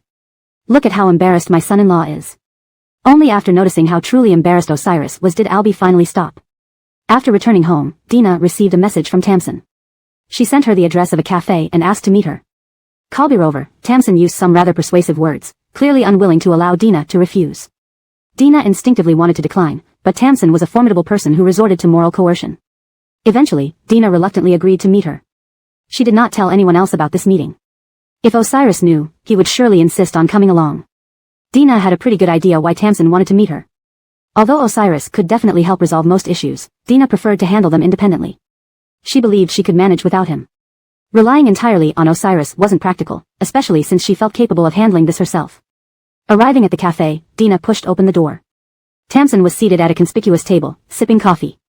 As soon as Dina sat down, Tamsin put down her cup and fixed her gaze on her. Without any pleasantries, Tamsin began confrontationally, Dina, you should know that my son became a vegetative state because of you. So, I believe it's best if you leave him. I don't want you to linger around him any longer. Dina had anticipated this. Looking coldly at Tamsin, earlier versions of herself would have been deeply saddened by these words. But now, Dina was more rational, bolstered by the deeper bond she and Osiris had formed. Dina knew she couldn't leave Osiris, nor could he leave her. Thus, she firmly rejected Tamsin. Tamsin, I will not leave Osiris's side, no matter what.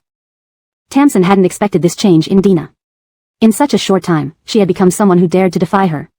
In the past, Dina would never have refused her so steadfastly. Tamsin felt increasingly unable to control Dina. What once seemed like a simple task to separate them had now become significantly harder. Dina concluded, Tamsin, Osiris and I will be together. This time, no one can tear us apart. Excuse me. She didn't wish to stay any longer, fearing further uncontrollable situations. Thankfully, though displeased, Tamsin was reasonable and did not take any forceful measures against Dina. After refusing Tamsin, Dina left the cafe immediately. Back at the company, Dina faced a different challenge. The office was rife with unfavorable rumors about her. There was ongoing chatter labeling her as Osiris's mistress. This topic had been discussed extensively within the company for a while. Dina hadn't fully grasped the extent of these rumors, as they were mostly whispered behind her back. Had they dared speak openly, she would have noticed and addressed the issue long ago. Many colleagues viewed Dina's position negatively. Coupled with Osiris being considered an idol by many, her image had plummeted drastically among them. Upon arriving at the company, many employees wondered how Dina had the nerve to show up. Being pampered by a powerful figure like Osiris had seemingly emboldened her, making her seem shameless. The employees remained silent when Dina was around but gossiped fervently once she left. Criticisms about Dina spread like wildfire. Dina usually went about her work in her own way, and the hushed whispers only added to her obliviousness regarding the intensity of their disapproval. Her arrival sparked excitement among female colleagues. In the elevator, multiple pairs of eyes sized her up, and though they stayed silent, their scrutiny made her uneasy. Despite feeling strange, she couldn't discern their exact intentions towards her. Hashtag chapter 342, a handful of dog food. Dina actually sensed something was off, but she didn't think too much about it. People's hearts are inscrutable, and she hadn't noticed anything specific yet, so she remained unaware. Currently, Dina held the position of department head at the company. Other department heads or those lower in rank than Dina cared deeply about their standing within the company. Thus, they wouldn't dare speak ill of her too openly, always being somewhat cautious. However, when Dina arrived at her workstation, she noticed that people in the office were discussing matters fervently, and many of them held positions similar to hers. They were loudly and arrogantly talking about her name. Upon hearing this, Dina stopped in her tracks, curious to know what they were saying about her. This Dina is really shameless, becoming President Fadi's mistress. How many despicable means must she have used? Thankfully, President Fadi has clear judgment. While Dina is pretty, someone of her caliber can only be a mistress. There's no way she could become the official wife. Dina, how can you be so brazen? Do you really think it's impressive to be President Fadi's mistress? You still have to work overtime like the rest of us. All you rely on are your dirty tricks. Everyone knows what kind of person you are, so there's no need for me to say more. I heard that Dina has been hooking up with President Fadi for quite some time. She has a good figure and looks, but alas, she's just a toy for his amusement. People like her will never rise above her station. Wait and see, sooner or later, President Fadi will grow tired of her and kick her out. Then let's see how long she can stay so arrogant. Upon hearing these words, Dina instinctively dug her nails into her palm. She was livid. She couldn't believe these people were daring enough to discuss her like this. They clearly didn't take her seriously at all. Kalbirover, they seemed to be twisting facts, calling her Osiris's mistress. What had gone wrong with them? They hadn't even gotten the facts straight before spreading rumors. Dina wasn't one to keep quiet. She glared at them, stepped forward in her towering heels, and her expression turned increasingly grim. Well then, you're calling me a mistress, huh? Without any proof, you're slandering me behind my back. Bravo. I think it's necessary to clarify the seriousness of this matter. I, Dina, despise people who gossip about me behind my back. Everyone froze upon hearing Dina's voice, as if the room had suddenly exploded into chaos. They couldn't believe that Dina was right behind them and had overheard everything. The employees tensed up, trying to think of ways to salvage the situation. After all, if Osiris found out about this, things would get very serious. They might all face the risk of being fired.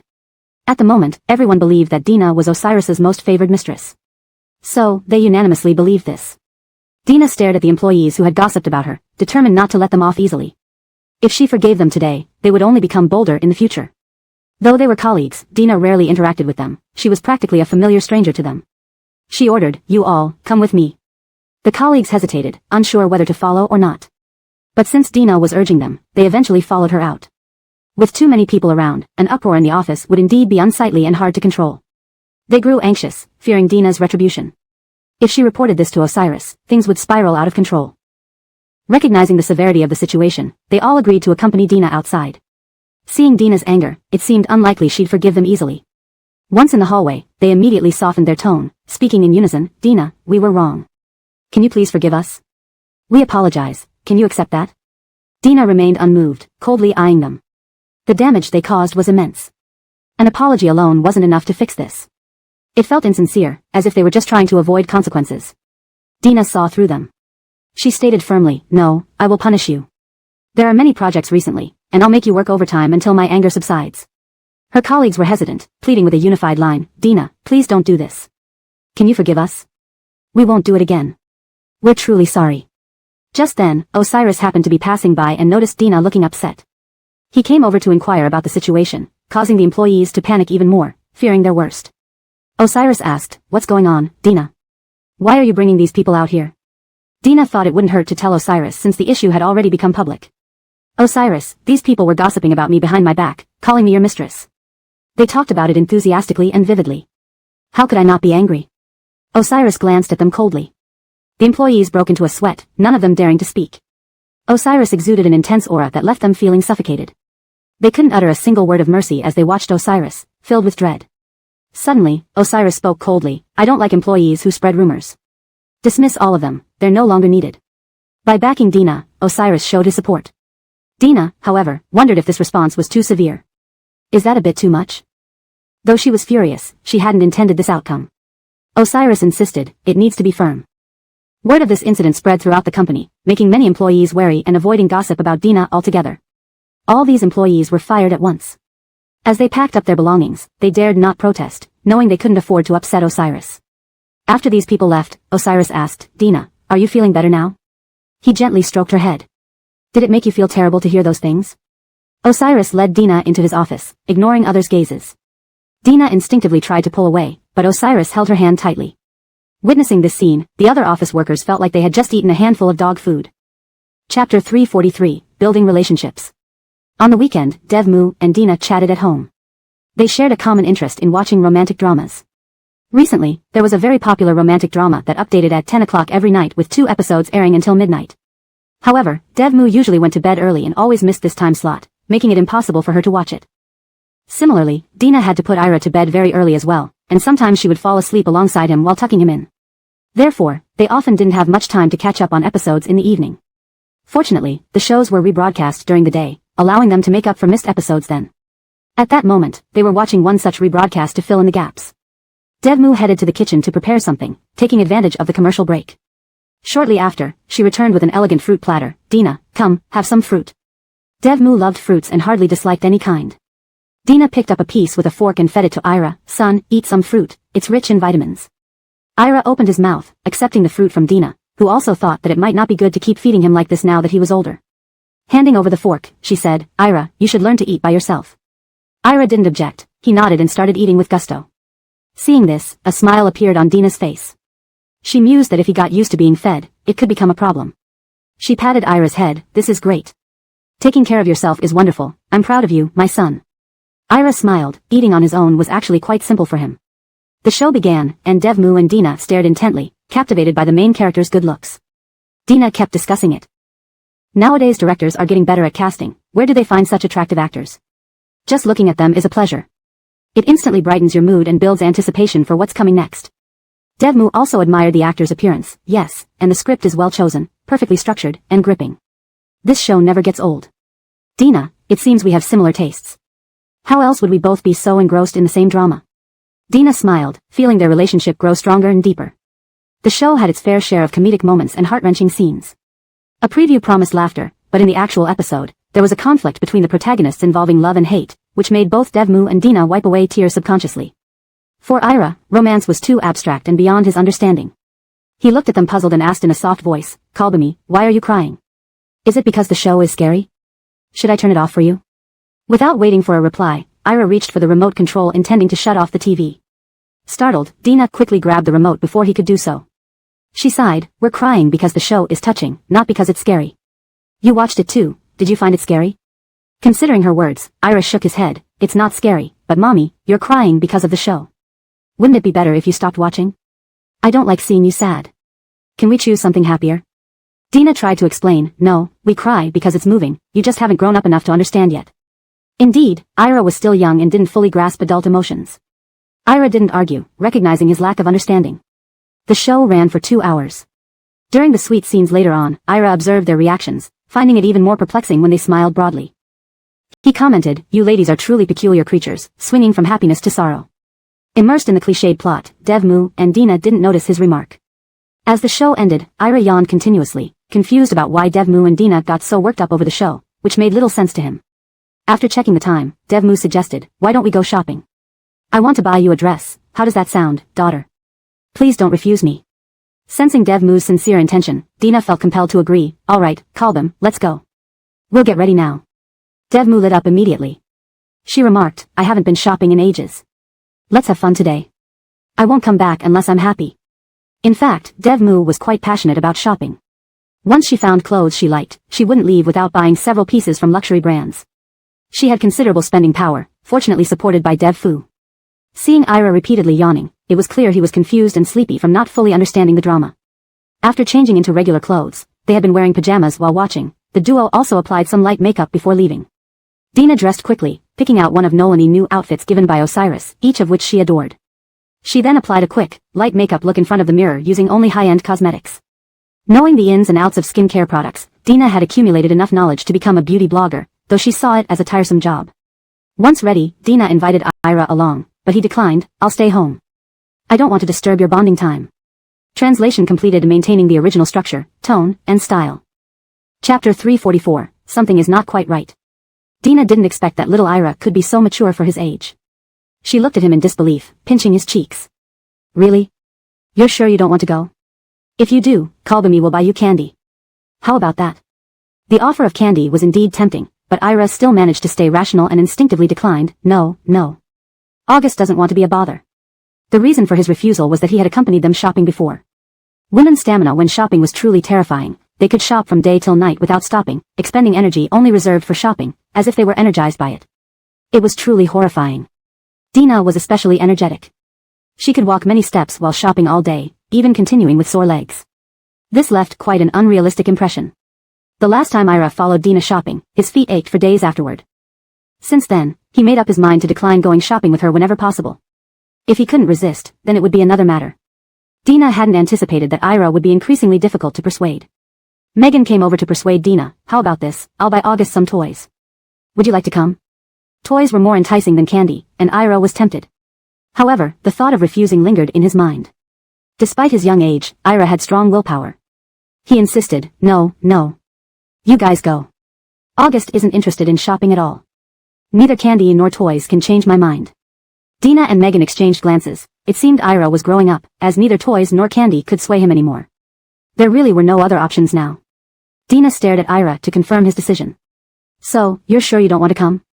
Ira waved his hand. "No, I said I'm not going." He started yawning, urging Dina, "Go quickly, I'm very sleepy.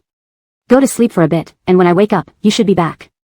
Dina knew that Ira occasionally had a habit of taking afternoon naps, usually for several hours, so by the time he woke up, they would likely be back.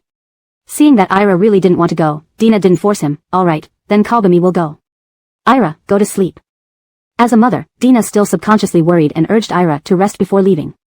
Lying on the bed, Ira fell asleep soon after, seemingly genuinely tired. Dina smiled, closed the door for him, and left with Megan. They got into the car and discussed which mall to visit. Dina initially thought she had gained plenty of experience buying clothes, never expecting Megan to have even more expertise. Megan recommended a few shopping centers. After searching online, Dina found they were extremely popular. Satisfied with these recommendations since many netizens praised them, Dina agreed. "Great, let's go there." Megan smiled, and both headed toward their destination. Upon arrival, Megan led Dina to the stores she frequented. This particular luxury store was very popular. Inside, they realized Megan had impeccable taste, as the clothing here was truly beautiful. Dina was mesmerized, having never seen such high-quality items before. She liked almost every piece and wanted to try them all. Megan, noticing Dina's attention fixed on the clothes, chuckled. "What do you think? Isn't this place worth it? Did I bring you to the right place?" Dina felt instantly infatuated with the store, admiring the clothes so much that she eagerly tried one on. She loved it. Megan, seeing Dina's enthusiasm, herself a strong shopper, suggested, "Then let's start trying on clothes. No need for idle talk, shopping comes first. Otherwise, by the time we finish, Ira might wake up to find no one home and cry." Dina thought Ira wouldn't be that upset. "No, my son has strong self-control. Even if no one is home, he'll remain calm and watch cartoons. That shouldn't be a problem." Megan checked the time, "But we shouldn't take too long. What if Ira gets hungry? There's nothing to snack on at home. If he tries to cook, that could be dangerous. I'm really worried. Let's hurry and return early." Initially less concerned, Dina became worried after Megan's reminder. "Okay, let's try to shorten our shopping time and get back as soon as possible." Glancing at the time, she felt this awareness was sufficient. They wouldn't stay out too late since they had to return home for dinner. While browsing, a couple entered the store. Initially indifferent, Dina turned back upon hearing familiar voices. Iona and Micah stepped into the store. Although they were talking, Iona appeared meek, her tone suggesting she was pleading for leniency. It seemed she held a low position in the relationship, speaking softly. The more Dina observed, the more puzzled she became. Iona wasn't originally like this. Previously, she spoke assertively, sometimes even arrogantly. When faced with unfairness, she confronted it head-on instead of tolerating it silently, appearing pitiful. Now, Iona seemed to have changed significantly, looking subdued and fearful in her actions and words. This perplexed Dina, unsure what Iona had experienced recently. A significant blow must have altered her demeanor. Iona's voice had become barely audible, a stark contrast to her formerly unrestrained and fiery nature. This transformation baffled Dina, making her wonder what happened. Wearing concealing attire, Iona had been enduring abuse from Micah recently, with injuries covering her body. Over time, this relentless mistreatment left her despondent and eroded her once bold personality. Now, she seemed like a completely different person, more obedient and quiet, clearly in poor spirits. Chapter 345, Radiant Appearance. Iona and Micah were picking out clothes. Iona had to compromise a great deal to finally make it to this store. She pleaded with Micah for a long time because she genuinely loved the clothes here. However, Micah did not particularly care about what Iona wanted. He treated her with an indifferent attitude. Only occasionally, when he thought of their child, would he offer her some slight attention. This care was extremely minimal though. Looking at Micah, Iona found him very handsome but also quite temperamental. Initially, she was indeed drawn to his appearance when they met. Despite their rocky relationship, she couldn't deny that Micah inherited the best features from both parents. He possessed an enchantingly beautiful face, which attracted countless women who vied for his attention. Coupled with the prestige of the Mourong family, having good looks, wealth, and power made him irresistibly tempting to many women. Hence, numerous women flocked around him, striving to become Mrs. Mourong. Throughout her time with him, Iona had seen Micah mingle with countless women. Naturally, she felt aggrieved. She already had his child, shouldn't he be more cautious and refrain from associating with these women? She didn't want to discuss this issue with him, knowing it would only lead to arguments. Though Micah was very concerned about his reputation, he never physically abused her in public. However, once they were alone, he'd warn her and then inflict inhumane torture upon her. Gradually, Iona came to despise Micah while feeling utterly helpless due to the disparity in physical strength between them. Every time she ended up being beaten by Micah, she lacked the strength to retaliate. If she could have fought back, she wouldn't still be entangled with him. Actually, she found being with him repulsive and detestable. But Micah maintained his public image and took care of her when necessary, as he did now. Picking out a dress, he handed it to her. Iona, how about this one? Originally, Iona preferred sexy and revealing outfits. But now she avoided such clothing due to the numerous scars on her body, fearing exposure. The dress Micah chose still covered her completely, preventing anyone from noticing her injuries and sparing him the embarrassment of admitting to domestic abuse. Iona disliked dresses that concealed so much skin, even though she had changed significantly. Some habits were deeply ingrained, and she instinctively rejected it. This dress is ugly. Micah's eyes flared with anger. He disliked Iona's defiance, expecting complete submission. He believed she should never refuse him. Under his intense gaze, Iona felt fear. Her face drained of color as she clutched her clothes, ultimately submitting to avoid another brutal beating. I'm wrong. This dress is lovely, I like it very much. Continuing to help her pick clothes, Micah watched as Iona sweated nervously. Following Micah quietly, she felt uneasy. His sudden shift in expression earlier terrified her into shivering. Micah noticed Iona's anxious state.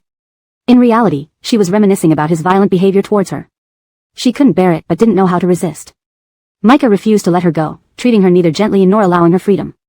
Iona had no fondness for the child growing inside her due to Micah's obstruction. Her plans always crumbled under his influence. Micah rarely understood Iona. He picked clothes solely based on his preferences, expecting her to like whatever he chose. If she disliked it, he forced her to accept it. She must obey him without any objections. Micah was possessive, disliking disobedience. Despite knowing her resentment, he ignored it. His phone rang. I'll take a call outside. Wait here for me. I'll be back soon. Iona dared not object. All right, I'll wait. Then, Iona sensed someone silently observing her. Turning around, she saw Melinda and Megan buying clothes nearby. Feeling suppressed only around Micah due to her fear of him, she approached Melinda confidently, intending to cause trouble.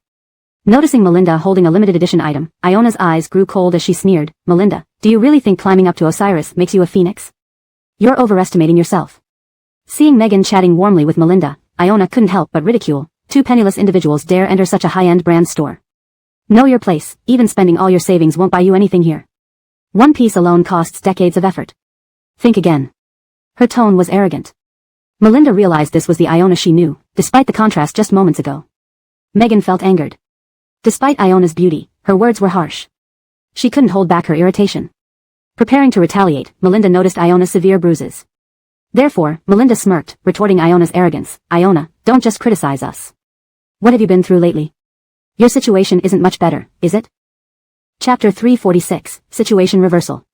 She was visibly anxious. Domestic violence left an indelible mark on Iona, causing her immense emotional trauma.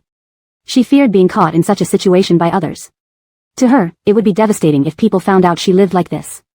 Iona cared too much about what others thought of her. When someone looked down on her, she felt tormented and miserable.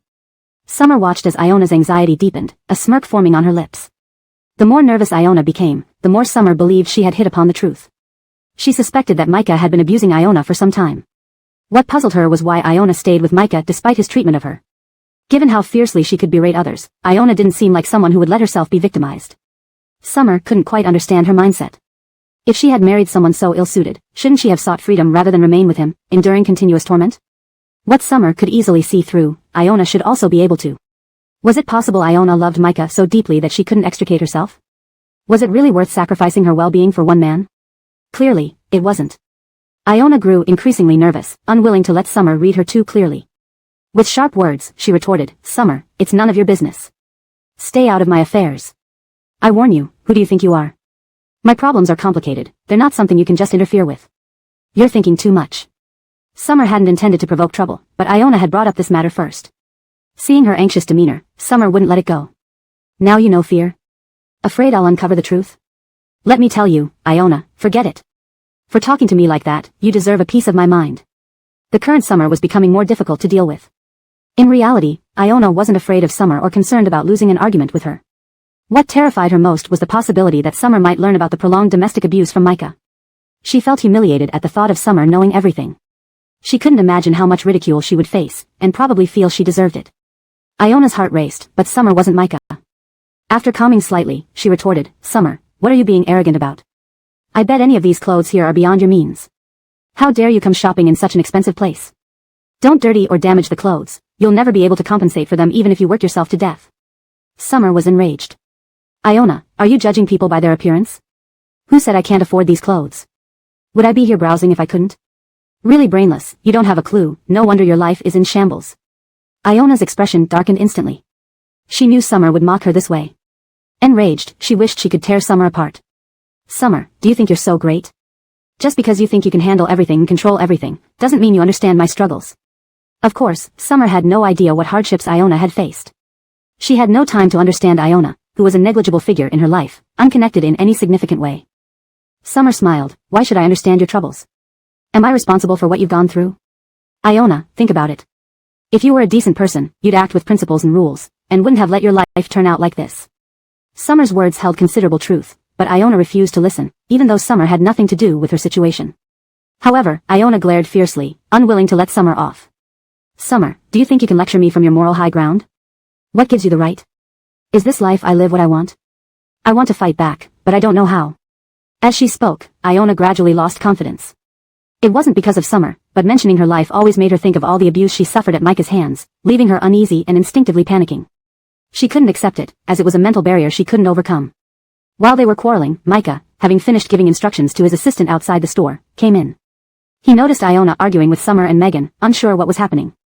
Micah was taken aback, as Summer and Megan looked unfamiliar yet familiar, as if he'd seen them somewhere before. Iona heard footsteps and turned to see Micah. She seemed relieved and put on an aggrieved face, complaining to Micah, "Micah, these two women bullied me. You must help me get justice. Look at how unreasonable they are, attacking me." Micah's eyes narrowed with anger. While he didn't love Iona, she was still his woman. He glared at Summer and Megan, who showed no fear, given that Iona had started the trouble. As he studied Megan, she became more familiar to him. He suddenly recalled where he'd seen her. Megan's status far surpassed that of the Morong family. Furthermore, the Morong family had cooperated with her family. Taken aback, Micah's temper flared. Without hesitation, he slapped Iona, ordering sternly, "Iona, apologize to them." Chapter 347, Dev Family's Daughter. Iona never imagined in her wildest dreams that Micah would actually slap her. Just moments ago, she still held on to a few unrealistic hopes. After all, she was carrying his child, and having been bullied outside, he, as the father, should logically protect her. But unexpectedly, Micah not only failed to stand up for her but also demanded that she apologize in front of Dina and Tasha Dev. On what grounds? She, Iona, had been pampered and spoiled since childhood. If it weren't for that incident where she intended to be intimate with Osiris but ended up spending the night with Micah by some twist of fate, how could she have ended up like this? If it weren't for her father's greed, sacrificing her for his company and countless luxuries, how could she have been handed over to Micah and pushed into this living hell? Back then, Iona still harbored some hope. After all, Micah had liked her for many years, even proclaiming that he would take care of her for life. She thought she could rely on his affection to live comfortably in the Morong family. Who would have thought that after bringing her home, his true nature was revealed? His thoughts were twisted, always filming strange videos, and even resorting to domestic violence. Whenever Iona resolved to escape, Micah could always find her. He even visited her parents' home. Floyd relied on the Morong family support for his company. Every time he heard his daughter had fled, he would drag her back, bowing low and sending her back into the tiger's den. As a result, Iona faced renewed violent abuse and humiliation. Now, numbed by the experience, she only wanted to give birth to the child in her womb and flee as far as possible. Her spirit broken, she began to hide her sharp edges, tolerating everything Micah did. Even when he brought other women home for entertainment right in front of her, she remained indifferent. Ironically, she even followed his orders to serve them. The mockery was unbearable. She became skilled at cleaning up their messes. Reflecting on her past as a proud daughter of the Roxanne family, now reduced to serving Nolan who once pursued her, declaring eternal care for her, it was this stark contrast that caused her immense pain. Recently, due to her compliance, especially during her pregnancy, Micah relaxed his control. Knowing that expectant mothers needed appropriate exercise, he allowed her more freedom as long as she didn't cause trouble. When Iona saw a new release from a luxury brand she loved, she urged Micah to accompany her shopping. Given her recent good behavior, he agreed without refusal. But within minutes of visiting the shop, she managed to cause a scene. An infuriated Micah slapped her. In that moment, all her pent-up grievances exploded. Why? Why must she endure such public humiliation from Micah? As a lady with countless admirers, why was she treated this way? Supporting her slightly swollen belly, she cupped her reddening cheek, her face filled with disbelief and anguish. You dared to hit me? Her voice quivered. Micah glared at her, eyes bloodshot. Shut up. His disdain was clear, veins bulging, he wished to punch her again. Seeing this, Flora, Dev and Dina were taken aback. They hadn't expected Iona's life under Micah to be so miserable. Previously, when Iona had wronged Dina, they'd heard about it. Especially recently, when she'd used media to slander Dina, calling her promiscuous and an illegitimate child's mother. Odessa had been severely depressed. As a mother, Flora Dev felt heartache. Now seeing Iona, once arrogant, now pathetic, showing fear toward Micah, she felt a mixture of relief and pity. Karma eventually catches up with everyone. How dare you hit me for a trash like Dina? What do I mean to you, Micah? You sincerely promised my parents to take care of me, but now treat me like your family servant or breeding machine? Micah glared fiercely. If you don't shut up, I'll hit you again. Iona shrank back, closing her mouth. Her gaze, full of resentment, shifted between Micah, Dina, and Tasha Dev. Suddenly, Micah turned to Megan with a smile. Tasha Dev, what brings you out shopping today? And this is? Of course, he knew who the woman beside Tasha Dev was, Dina, whom Iona had targeted online, and Osiris's beloved. Yet, no matter how much Osiris loved her, it wouldn't change the fact that Tamsin would never allow him to marry someone of no benefit.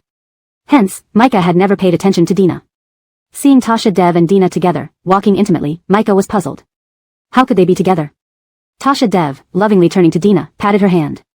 This is our newly found biological daughter, Dina. Hearing this, Micah was stunned. Even Iona, standing there heavily pregnant, was bewildered. Impossible. Chapter 348, The Clown.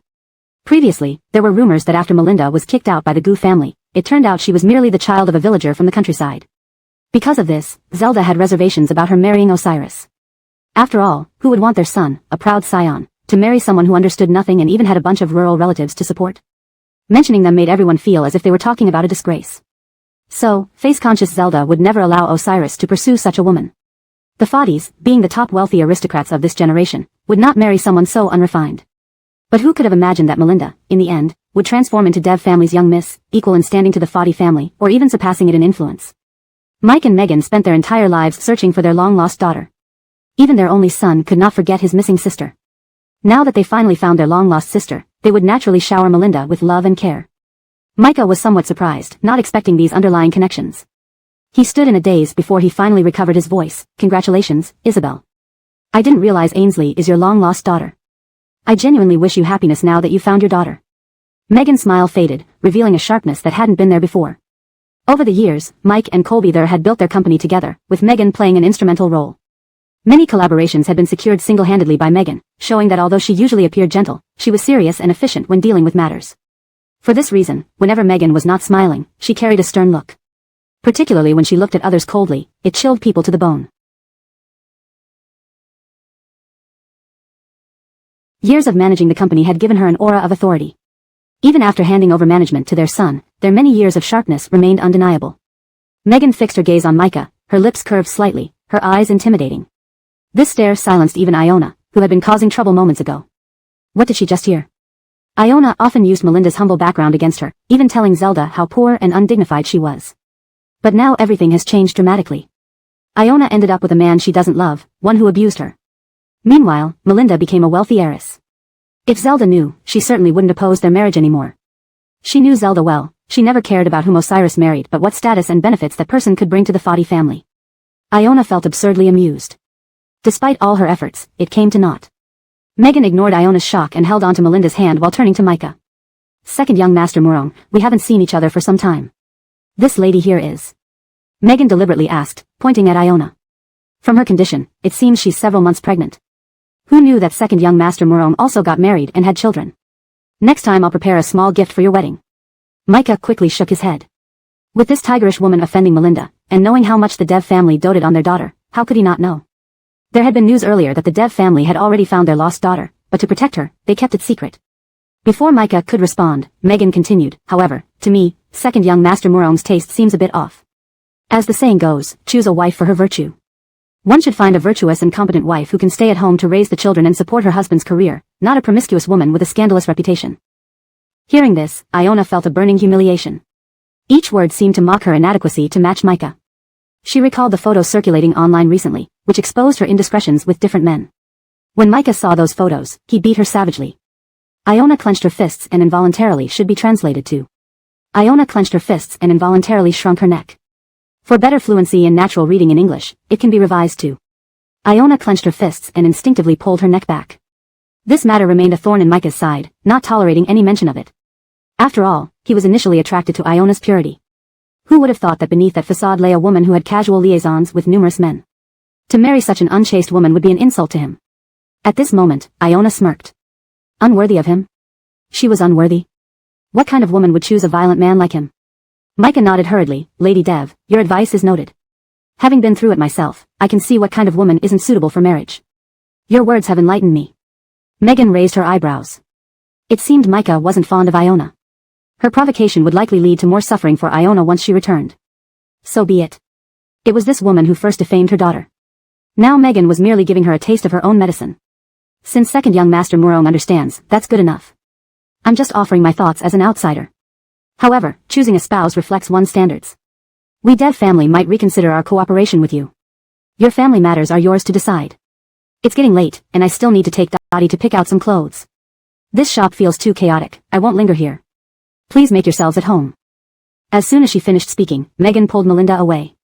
Note, the structure of the paragraphs and line breaks in English mirrors the original Chinese text closely to preserve the intended flow and pacing. Chapter 349, Slapped Again. Even before leaving, she had to throw in one more comment. The air here has been polluted by Iona alone. Iona. She was truly having a run of bad luck and hadn't expected to encounter someone like this today.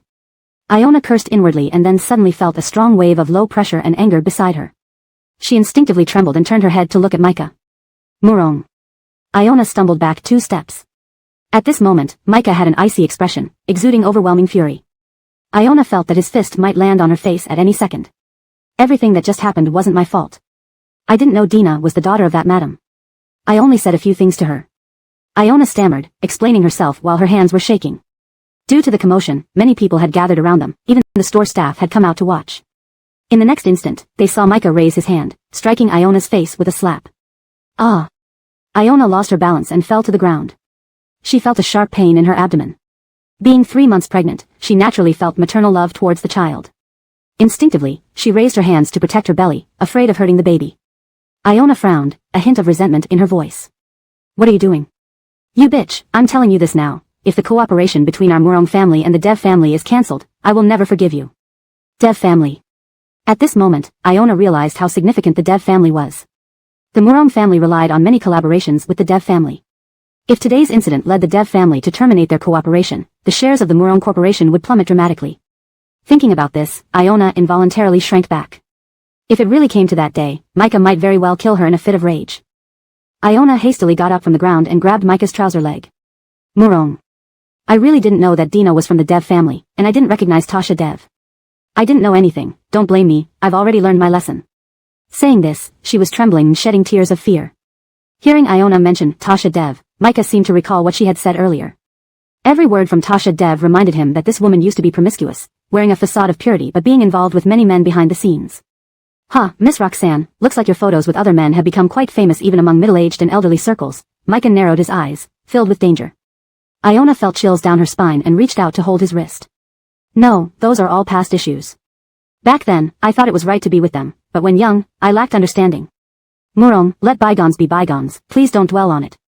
Besides, back then, they would even manipulate me under the guise of love, harm me, and even threaten me. So my interactions with them were out of necessity. Listening to her explanation, Micah lifted his hand and shook off Iona's grip. Furious, he shouted, get lost. You truly disgust me. Your photos with those men show you smiling like you were enjoying yourself, not forced into it. Now you play the victim. Anyone who gets involved with you, even after separating, will likely end up hurt. Perhaps they started together because they liked each other, or perhaps there were countless reasons for separation. But some people always blame the other party for every reason leading to their breakup. People who lack responsibility are the most terrifying. Micah sneered, I thought you had reigned in your habits, but some people can never change their true nature. If someone could charm you with sweet talk back then, you would easily fall for them. Micah despised Iona so much that his teeth clenched. No man who pursued a woman so devotedly would, upon finally seeing her true colors, realize he had been thoroughly deceived. He admired people with integrity and courage to admit mistakes, while forever despising those who always shifted blame onto others. Looking around, they saw people pointing and whispering. Some who had gathered to watch remarked to others. Why is this man like this? His wife is pregnant, yet he beats her and knocks her to the ground. If I were that woman, I'd run away and wouldn't have children for him. Not to mention, this kind of man is a scumbag, even with wealth, he's not worth it. Did you misunderstand something? That woman was arguing with the Dev family's business partner, and previously she was known to be promiscuous. Come to think of it, she seems familiar. I know this woman. She's the daughter of the Roxanne family, who once claimed to like Fadi Shao, but ended up with the playboy, Micah. How laughable, she spread rumors online about others, only to be revealed as the promiscuous one. Upon hearing this, initial sympathy for Iona vanished, and some even commented that Micah marrying her was like removing a public menace. Seeing the crowd around them pointing and whispering, Micah felt a bit humiliated. He walked out and gave a harsh glance at Iona, still kneeling on the ground. What are you still standing there for? Aren't you coming with me? Iona hurriedly got up, helped by a few who pitied her. As they pulled her up, they noticed the numerous red scars on her arms, some even healed with different shades of marks. Startled, they subconsciously let go of her hand. No way, Micah actually abuses his wife. Didn't expect to witness domestic violence in real life, it's too intense. Please translate the remaining part according to the instructions given. Chapter 350, The Two Struggling for Favor. Yes, now his wife is several months pregnant and still suffers new injuries frequently. It seems that even with her pregnancy, he won't spare her. In a certain sense, they are indeed well matched. Respect, lock them up. Please ensure they never end up in public again, thank you. Roxanne Qinxian felt her face burning with shame as she left them all. Back at home, Roxanne Qinxian would likely face an even more brutal beating from Micah. On the other side, Dev's mother and Melinda continued shopping at several well-known clothing brands. To Melinda, who had always been treated like a nonentity in the Gu family, this was all quite new. She used to wear discarded clothes others no longer wanted, despite those clothes being high-end brands. When people threw these clothes to her, they were often deliberately damaged. After Melinda started earning her own money, she preferred practical and comfortable clothes over designer brands. This habit made her appreciate the utility of clothes even now. She had the same thoughts regarding Ira's clothing. However, now as Dev's mother led her through various clothing sections, Melinda felt a mix of emotions, finally experiencing what it was like to shop with her mother. A strange feeling lingered in her heart. So this is what it feels like to shop with my mother. Dev's mother didn't notice her daughter's change in expression and happily dragged her along, saying, Dottie, I'll pick out some outfits for you later, and then we'll do the same for our little August. He's growing fast recently, even his old shirts have short sleeves now. These motherly words brought a sense of nostalgia to Melinda. Choked up, she nodded and said, thank you, Kalbam. You don't need to be so formal with me. We're a family, and after missing out on 20 years, your parents didn't give you any gifts or accompany you diligently. If there's anyone who should say thanks, it's us. Now we want to make up for lost time, and your willingness to accept this is the best reward for us. Colbeather and daughter smiled at each other, their hands tightly clasped. In that case, let me thank my mother-in-law for August 1st. Dev's mother chuckled at Melinda's words, I'll pick out several cute outfits for little August. That kid is only a few years old and dresses too maturely, looking like a little old man, not at all handsome. Hearing her mother's candid critique, Melinda couldn't help but laugh in exasperation. Only family could offer such brutally honest yet insightful comments. They spent a long time in the children's section on the second floor and the women's section on the third floor. By the time both their arms were full, they reluctantly headed back home. Calculating their spending, Melinda took a sharp intake of breath. They had spent nearly 10 million yuan in one day. She now understood why wealthy women often turned to shopping when upset. It really had a magical stress-relieving effect. Upon returning, they saw Dev's father and Ira playing flight chess on the living room carpet, both smiling happily. It seemed they'd had a good afternoon. Jalen, thank you for taking care of August today. Did he cause you any trouble? Melinda asked, slightly embarrassed. What are you talking about? How could August be troublesome? Your mom wasn't idle either. She was competing for August's affection beside me, Dev's father said smugly. Melinda. She hadn't expected how humorous her parents' childcare methods would be. Ira grinned, Kalbami, I've been very well behaved at home. Playing with Grandpa has been a lot of fun, and I love Grandpa the most. Just then, Dev's mother heard this from the hallway and rushed over. August, what did you just say? How can you say you love Grandpa the most? You should love Grandma the most. Dev's father looked triumphantly at his wife. Now, our August loves me very much. Can you stop vying for his affection here? Dev's mother raised an eyebrow. All right, since you love August so much, let me ask you, did you make sure August drank water this whole afternoon? At this question, Dev's father's confidence faded instantly, a look of confusion on his face. Drink water? He needs to drink water? Melinda and Dev's mother. As internet videos often said, men bringing up kids cared less about details, only needing them to stay alive. Dev's mother stared at him, then poked his head in frustration. Kids are still so young, how can you not give them water?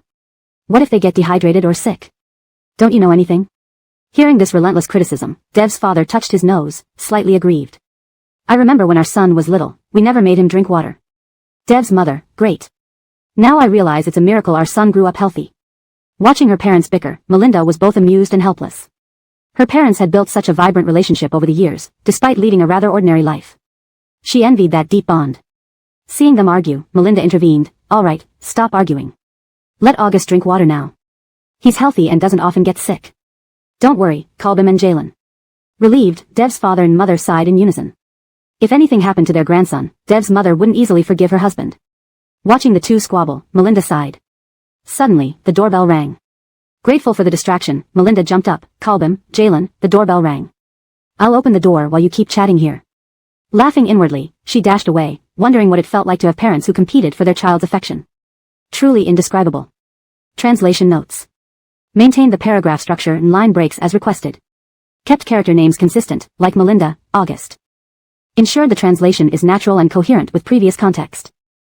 Chapter 351 Jealousy. Fallon walked to the door and opened it, just in time to see Osiris standing there, holding a small cake from their favorite bakery.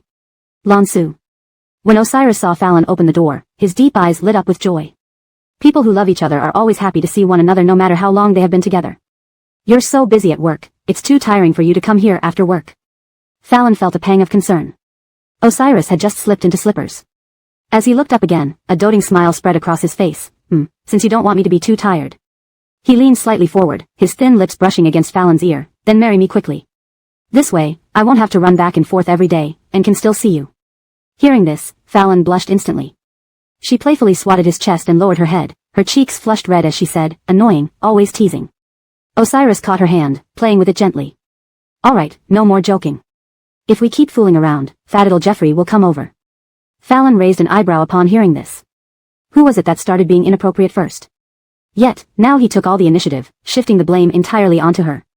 Unsatisfied, Fallon glanced at Osiris. Knowing he was at fault, Nolan smiled and pulled her hand, placing a gentle kiss on it. Okay, it was my fault for teasing you earlier. I bought Fadidal Jeffrey a slice of milfy cake to have as dessert later. Fallon frowned, a hint of exasperation showing on her face. You've been buying him cakes frequently lately. He doesn't like brushing his teeth afterward. If he keeps eating sweets like this, he'll probably have cavities soon. When cavities cause toothache, what will happen then? Upon hearing this, Osiris clearly paused. I've never raised a child before. I didn't know they could get cavities. When he was young, everything at home was already arranged for him. He grew up following the rules and didn't experience any deviations from the norm. Perhaps cavities were something Osiris had never even heard of. Kalbirover, after Fallon gave birth alone and raised Axel through hardships, Osiris could only claim a nominal role in his son's life. Had they not met again, Osiris might have lived his entire life without knowing he had a son. Now, clumsily learning how to care for Axel while cautiously looking after his son, Fallon understood he needed time to adjust. After all, suddenly having a 4 or 5-year-old child would be a shock to anyone. Alright, you can buy him toys instead of cakes. Even if you come empty-handed, Jeffrey will still be happy. What he likes is not the cake but cyan. Hearing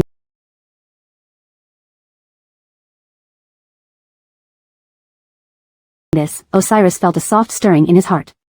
How could he not understand his son's pure affection? Osiris nodded, understood, I'll pay attention from now on. After the short conversation, Osiris and Fallon held hands and walked into the living room. Axel immediately stopped playing with his toys and ran over. Osiris prepared to embrace his beloved son, but Axel snatched the cake box right away. Wow, Cyan brought me my favorite cake again. With that, Axel hugged the cake box and returned to his previous spot. Osiris and Fallon. After a moment of silence, Osiris turned to Fallon. Didn't you say Jeffrey likes me more? Fallon replied with an awkward expression. Considering the situation just now, Jeffrey still likes you more. Opening the cake, Axel found it was his favorite millefeuille and immediately smiled. He then remembered his father and waved him over. Cyan, come play with me. I'm building a tall tower out of blocks. Can you help me? Osiris nodded affectionately and took off his shoes, walking over to the carpet. Sure. Fallon joined them and quietly watched as father and son built together. Megan and Mike, who had been competing for their grandson's attention, were both stunned. They exchanged glances. Just moments ago, they had disliked each other's efforts, but now they unexpectedly agreed. Alas, it seems even us grandparents can't compete with his parents. Mike nodded in agreement. You're right. I spent the whole afternoon with him, but once Cyan came, I was shoved aside. I feel my affection has been misplaced. After saying this, Mike dramatically covered his face, pretending to wipe non-existent tears. Moments later, Mike and Megan sighed in unison but looked at the harmonious family scene with satisfaction. This is also good.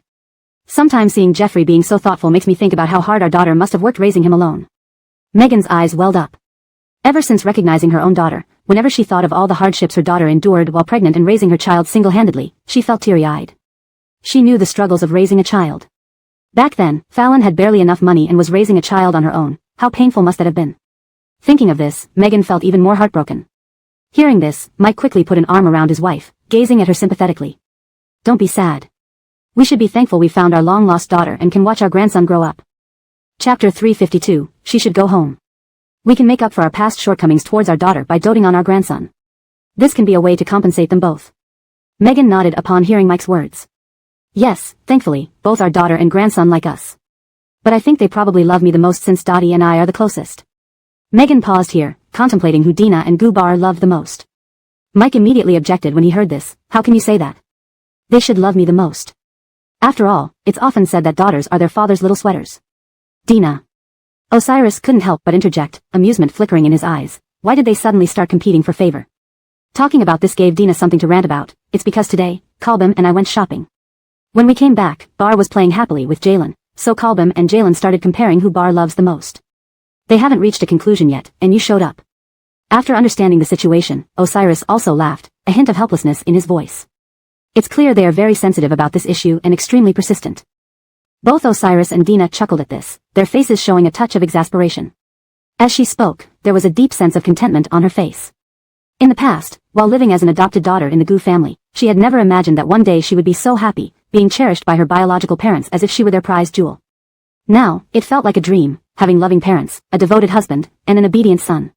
Such feelings made her deeply content. She wished this life could continue until the end. Just as Mike and Megan were about to say something more, they noticed Osiris and Dina looking at them and blushed. If their daughter and son-in-law saw them bickering, it would be too embarrassing. They didn't want their children laughing at them for acting childish. With this thought, Mike cleared his throat and looked sternly at Osiris. Off work already? Yes, I specifically came over to see you.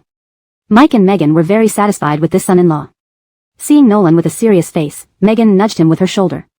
Then, she glanced at him with some dissatisfaction before turning to Osiris. Hamza, you must have worked hard today. Dinner is ready in the kitchen. Let's eat together. Osiris nodded. Thank you, Auntie. The family headed to the dining room in high spirits. Fadil Bar sat in his child-sized chair, swinging his legs and occasionally glancing at the millefeuille cake in the hall. Seeing him distracted, Dina tapped his head gently. Finish your dinner properly, and then you can have some cake after a little rest.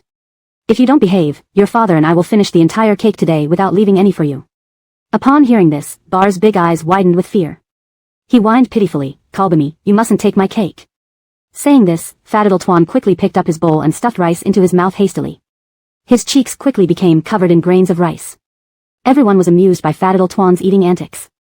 Dina poked his head again. Eat slowly, no one's going to snatch it from you. Hearing this, Bar shook his head vigorously. No one was snatching his food, but someone was eyeing his cake hungrily. Thus, the usually meticulous Bar finished his meal much faster than usual.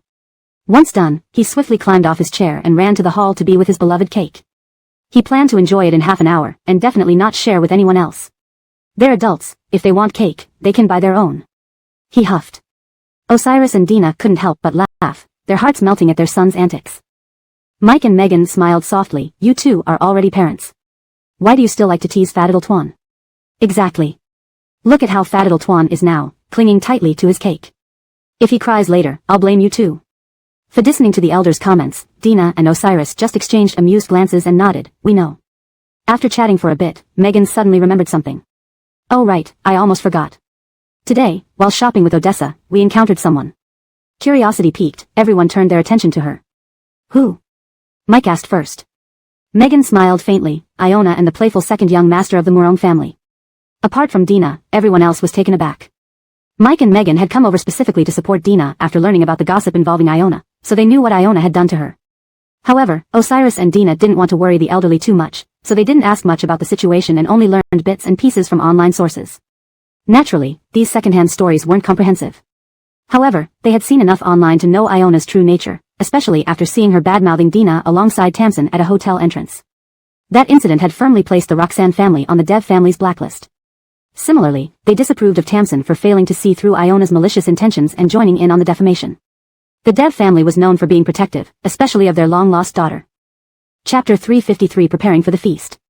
If it weren't for their daughter's unwavering affection for Osiris, and Osiris's absolute trust in Dottie regardless of what happens, they would never have easily handed their daughter over to him.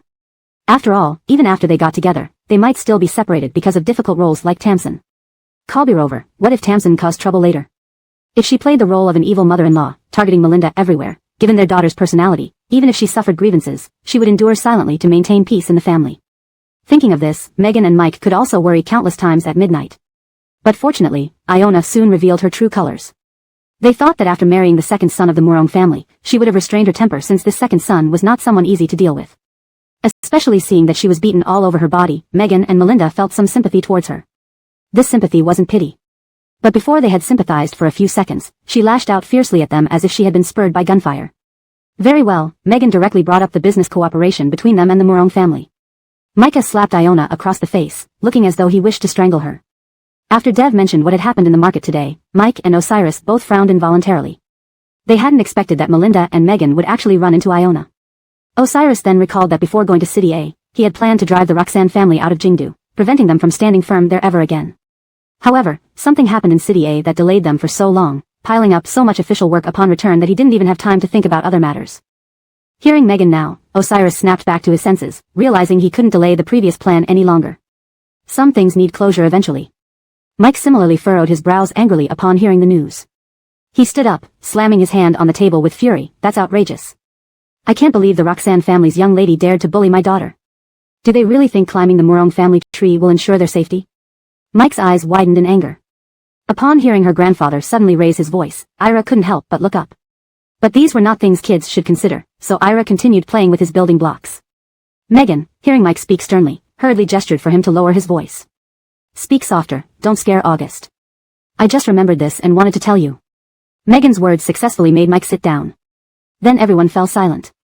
After a long while, Megan spoke first. I carefully considered it, and the reason they could boldly bully our Dottie is that they didn't know Dottie's identity. If they knew Dottie is our treasured daughter and August is our grandson, who would dare underestimate them? Upon hearing Megan's words, Melinda's heart stirred. She hadn't put much thought into this, yet her mother had always kept it in mind. Parents naturally feel pain and guilt when their children are wronged. Fat Ike now, clearly Melinda was fine, but Megan started reflecting on herself. Thinking of this, Melinda felt a lump in her throat and looked up at Megan. Kalbim, I'm really fine, don't worry. Upon hearing this, Mike lifted his head meaningfully and looked at his daughter. Dottie, you've been truly wronged. After some silence, Megan seemed to make a decision. So I decided we should hold a feast and announce our daughter's identity. Let everyone know Dottie is our daughter, and see what those who bullied her have to say. Mike found his wife's words reasonable and turned to look at her. Dottie, how do you feel about this? Melinda and Osiris exchanged glances. Osiris seemed to be waiting for her response. Since it was her matter, he shouldn't interfere in her choice. Yet no matter what she chose, it wouldn't change the fact that Mike and Megan loved their daughter, nor would it change how he felt about her. Previously, Melinda thought everything was fine without returning to the Dev family. However, seeing little August being kidnapped and bullied due to the online backlash against her, she couldn't feel comfortable as a mother, even if Ira always comforted her. Reflecting on this, Melinda remained silent. She pondered deeply and finally reached a conclusion. Home. It took her some time to prove that her parents treated her well, and she needed to go home too. Having a family gave her confidence and independence. Perhaps at that moment, Tamsin wouldn't use status and matchmaking to restrict them anymore. With various thoughts flashing through her mind, under everyone's hopeful gazes, Melinda nodded. Yes, I understand. I'll leave the preparations to Jalen and Kalbim. Upon hearing their daughter agreeing to a grand welcome party, Mike and Megan immediately became excited, their eyes lighting up. Especially Megan, she teared up with joy and held her daughter's hand. Dottie, you finally want to come home. That makes me so happy. You don't need to feel we're working hard. We still have your elder brother. We'll hand everything to him. Upon hearing this, Melinda couldn't help but think of how Horace had complained to her recently. She couldn't help but laugh and cover her mouth. Then Jalen and Colbin can give Big Brother thanks in advance. We'll definitely need his help. Mike patted her shoulder. Not troublesome at all. Bringing our daughter home can't be called trouble. At that time, we will hold a grand welcome party for you and bring August back home. Chapter 354. Stay away from her. It would be even harder to find a wife. Osiris. Why did he feel like he was only hurting himself? Mike and Megan were already delightedly arranging the upcoming events. It was rare that Dina had finally agreed to participate in the party with them. What if their daughter changed her mind later? So, taking advantage of the moment, they decided to act promptly. Even before dinner started, Mike and Megan were eagerly discussing the banquet details. Mike even directly called Horace to start making arrangements for the event. Initially, Horace showed some impatience when informed about the banquet, but his tone immediately changed to excitement upon hearing that his sister was willing to come home. He even wished he could personally drive over to ask what kind of scene Dina preferred for the banquet. Seeing how enthusiastic everyone was, Dina couldn't help but chuckle softly. After a while, Megan looked up at Dina. Odessa, I have another question. In a few days when you return, what about your name? Do we need to change it again? Odessa, these two characters were already deeply ingrained. But she didn't want to carry the surname Gu anymore. After much consideration, Dina finally said, Colbin, Jalen, you can call me Dev Odessa from now on. This made Megan's eyes well up with tears. Good, good. Dev Odessa sounds better. Ha ha ha ha. Ha ha ha ha, when the banquet happens, I will definitely show off my daughter and grandson to my old friends. They will surely be envious. Old Ivy used to tease me for not having grandchildren at this age. I bet he never imagined that I have a grandson who is already so grown up. Mike was too excited and kept pacing back and forth, rubbing his hands. After everyone finished dinner, Osiris played with fat little cabbage until he finished eating the cake before leaving. Dina personally saw him off, only to be held by Osiris in the car and kissed passionately until her lips turned red and swollen. Only then did he reluctantly let go. When Dina returned, her face flushed, she leaned against the door and patted her cheeks. Soon, she walked back to the living room. The little one had already gone to bed with Mike and Megan, and she also returned to her room to prepare for sleep. Osiris drove home and parked the car in the courtyard before slowly returning to his room. As soon as he entered the hall, he saw the butler still standing by, serving. Osiris turned around and saw Zelda sitting gracefully on the sofa, legs crossed, sipping coffee.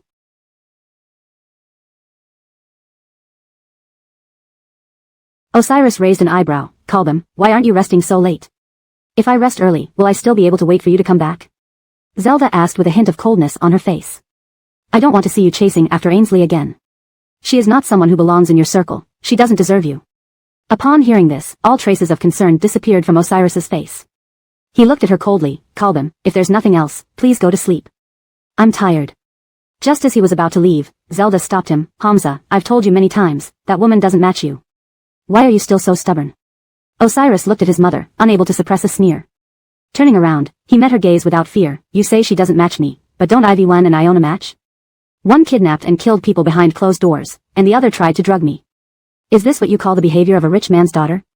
Zelda clearly did not expect Osiris to respond like this. Her face turned unpleasant as she warned, they are merely pawns. Don't mention them again. Osiris smiled. When they hadn't exposed themselves, they were her pawns. But once they did, they were discarded. This was Zelda's selfishness. Osiris no longer wanted to waste time arguing with her. To her, he was merely a tool she had nurtured, hoping he would follow the path she had set out for him, living under her control forever. Such a life was too dull. Osiris didn't want to be controlled by Zelda. At this moment, he firmly refused. From now on, I will walk my own path. Colbin, you're getting older, you don't need to worry about me anymore. Hearing this from her son, Zelda felt as if her heart was missing a piece. She had raised him through hardships and strategized every step. How could he become like this? It must be because of that woman, Dina. If it weren't for her, how could her son possibly defy her? Thinking of this, Zelda's hatred for Dina deepened. Actually, for Zelda, it didn't matter who Osiris married, as long as he grew up under her control and his wife could benefit Osha Group. So, after Osiris said this, Zelda firmly responded, I have arranged another match for you. You can meet her tomorrow if you have time. Stopping in his tracks, Osiris replied, Colbin, it's unnecessary. You said Odessa's status didn't match mine. Now I can tell you, Dina is the long-lost daughter of the Dev family. The person you once dismissed has now become better. Never judge a book by its cover. Zelda froze upon hearing Osiris's words. Impossible. Immediately after, she laughed coldly. Is this just a trick you arranged? Chapter 355 Disappointment. Only you would do something like this just to get that woman, Melinda, into the Dev family. I'm sure you must have manipulated things in secret, making the Dev parents believe she is their long-lost daughter, right? The Dev family had a biological daughter who had been separated from them for many years. For so long, they had been searching for her, which was already common knowledge in their circles. Given how much the Dev family doted on their daughters, if they had found their biological daughter earlier, there would have certainly been a grand banquet announced with fanfare. How could it be that they haven't said anything even now? She hadn't even heard any whispers about it. Hearing Osiris mention that the Dev family had found their daughter long ago, she couldn't believe it. Tamsin scoffed coldly. If those are your petty thoughts, I suggest you put them away. You're almost 30 and the executive director of OSHA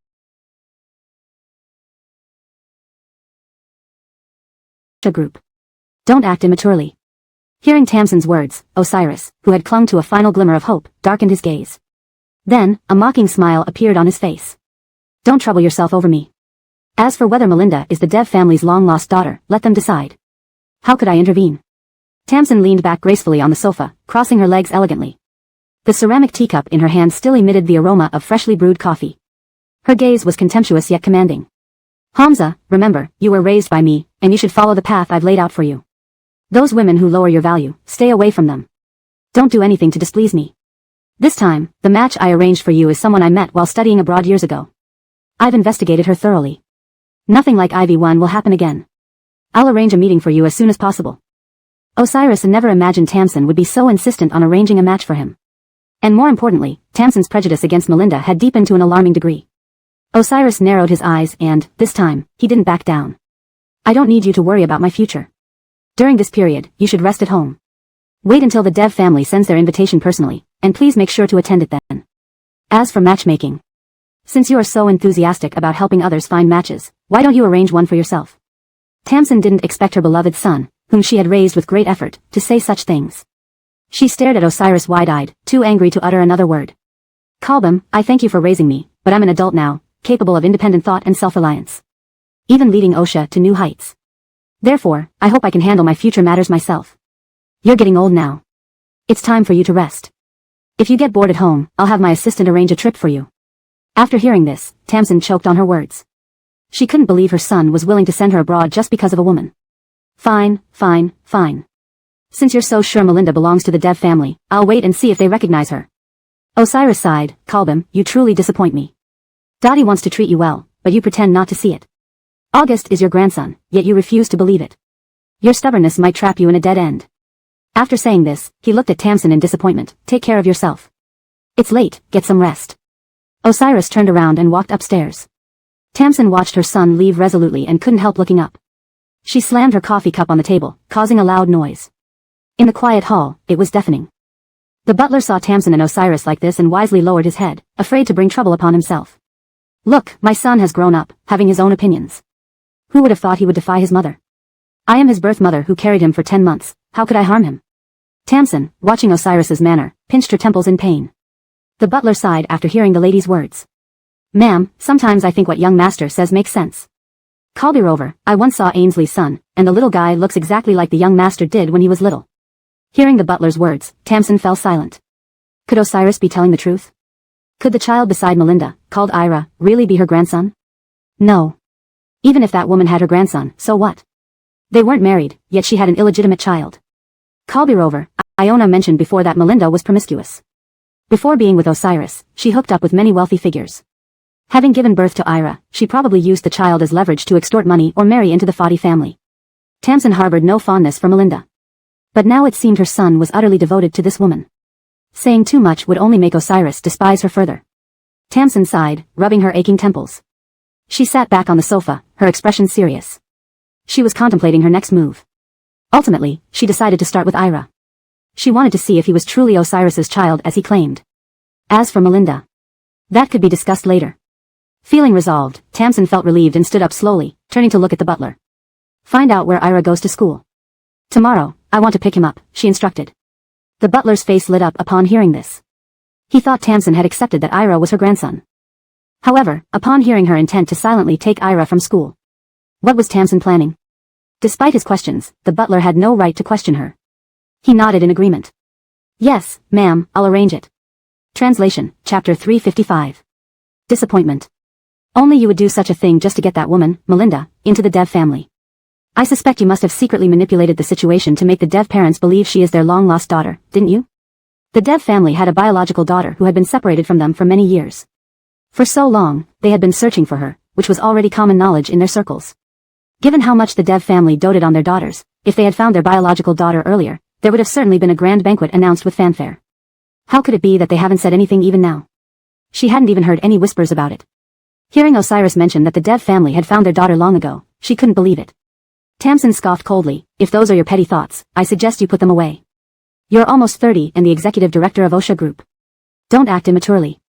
Hearing Tamsin's words, Osiris, who had clung to a final glimmer of hope, darkened his gaze. Then, a mocking smile appeared on his face. Don't trouble yourself over me. As for whether Melinda is the Dev family's long-lost daughter, let them decide.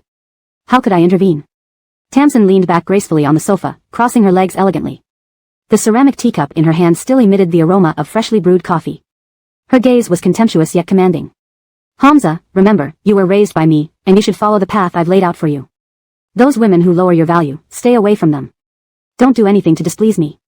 This time, the match I arranged for you is someone I met while studying abroad years ago. I've investigated her thoroughly. Nothing like IV1 will happen again. I'll arrange a meeting for you as soon as possible. Osiris never imagined Tamsin would be so insistent on arranging a match for him. And more importantly, Tamsin's prejudice against Melinda had deepened to an alarming degree. Osiris narrowed his eyes and, this time, he didn't back down. I don't need you to worry about my future. During this period, you should rest at home. Wait until the Dev family sends their invitation personally, and please make sure to attend it then. As for matchmaking, since you are so enthusiastic about helping others find matches, why don't you arrange one for yourself? Tamsin didn't expect her beloved son, whom she had raised with great effort, to say such things. She stared at Osiris wide-eyed, too angry to utter another word. Fine, fine, fine. Since you're so sure Melinda belongs to the Dev family, I'll wait and see if they recognize her. Osiris sighed, Kalbim, you truly disappoint me. Dottie wants to treat you well, but you pretend not to see it. August is your grandson, yet you refuse to believe it. Your stubbornness might trap you in a dead end. After saying this, he looked at Tamsin in disappointment. Take care of yourself. It's late, get some rest. Osiris turned around and walked upstairs. Tamsin watched her son leave resolutely and couldn't help looking up. She slammed her coffee cup on the table, causing a loud noise. In the quiet hall, it was deafening. The butler saw Tamsin and Osiris like this and wisely lowered his head, afraid to bring trouble upon himself. Look, my son has grown up, having his own opinions. Who would have thought he would defy his mother? I am his birth mother who carried him for 10 months, how could I harm him?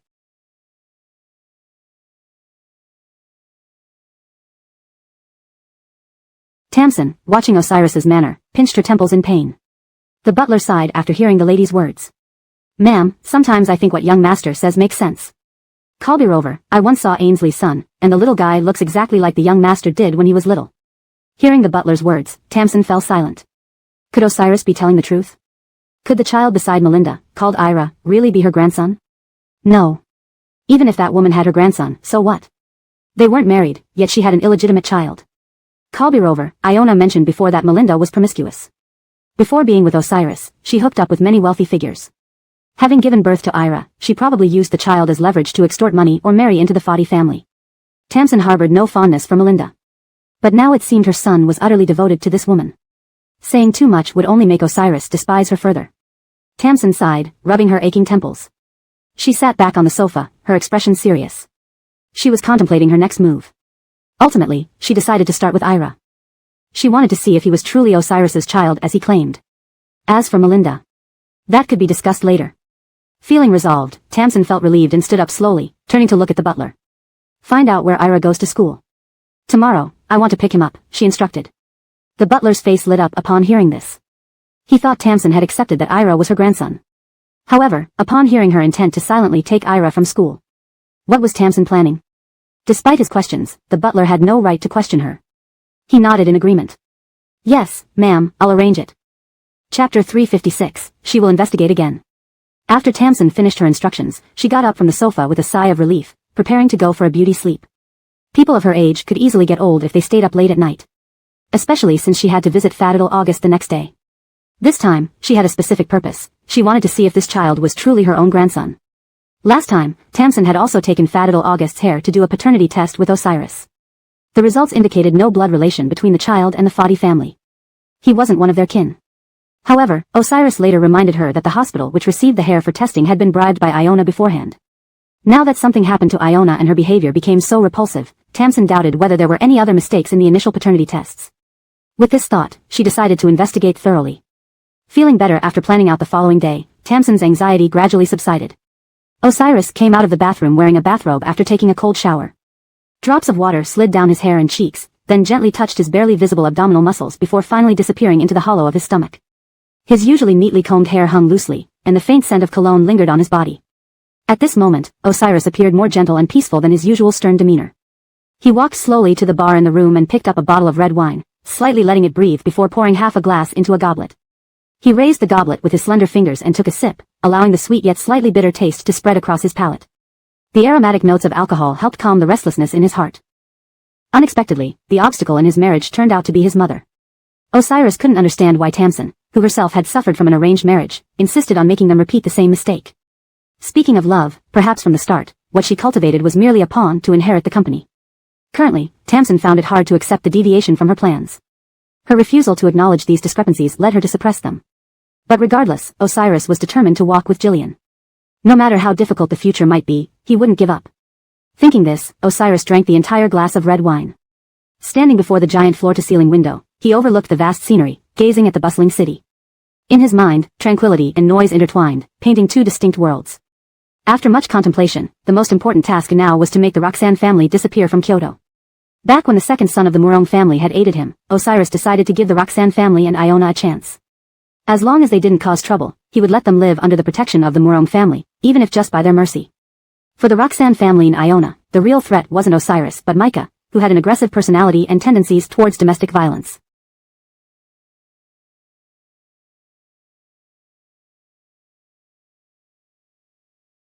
Even if Iona was with him now, she wouldn't be living well either. Hearing what Isabel and Jillian had said earlier confirmed his previous thoughts. Despite loving Iona for years, Micah didn't treat her well, shattering all the romantic fantasies. What remained was an ordinary woman marred with flaws. Nobody could handle such a stark difference. This realization made Micah feel deceived. Such humiliation left him wanting to vent his anger on Iona daily. But unexpectedly, she was pregnant, leaving him no choice but to hold back his aggression, finding other ways to be rough with her. However, today's incident at the mall, where Iona mocked Jillian, sealed their fate. He wouldn't give them any more chances. With this thought, Osiris curled his lips, revealing a hint of disdain. If Iona could obediently stay by the side of Micah's second son, carrying their first grandchild successfully, she might still earn some respect and protection from the Murong family despite the second son's violent tendencies. Smart people would see her eventual victory. But who could predict Iona's irrational actions? Today's remarks about the Murong and Dev family's cooperation at the mall clearly showed that Dev Jiang would not cooperate with the Murong family anymore. Knowing how much Dev's parents loved their daughter, it was already merciful of the Dev family not to act harsher towards Iona for insulting Jillian publicly.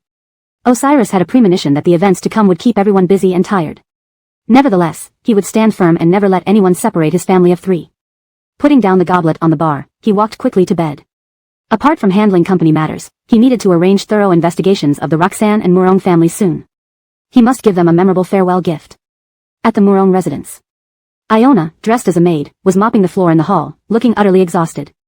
After returning from the mall, Micah ordered her to clean the entire villa.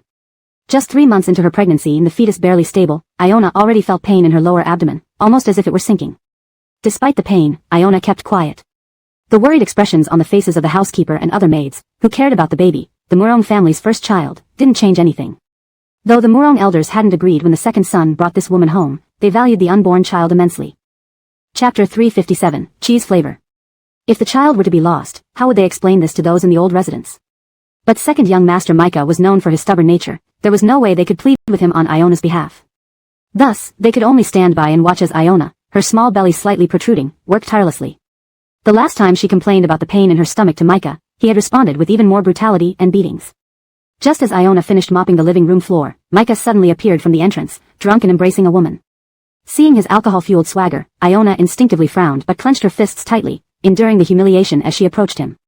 "Second young master, you're back," Iona said submissively. Micah heard the familiar voice and glanced up. Squinting, a derisive smile spread across his face. "Humph, bitch, I told you to clean every inch of the house. If you've left any part uncleaned, beware. Your skin will pay for it." Iona involuntarily shivered at his words. Aya and Micah's arms sneered arrogantly at Iona, especially upon seeing her pregnant belly. She had long heard that the second son of the Murong family had an unworthy wife who was already pregnant and still not favored. Initially, she hadn't believed it when she seduced the second young master. Now, though, she felt that calling Iona unfavored was too kind. Especially after noticing the numerous scars on the woman's body, the mistress laughed lightly. This isn't just being unfavored, they must wish she was dead.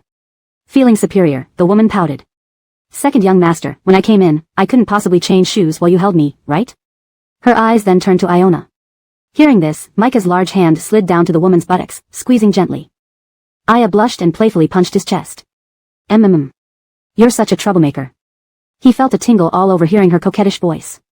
Turning his head towards Iona, he ordered, Aren't you going to kneel and change Alati's shoes immediately?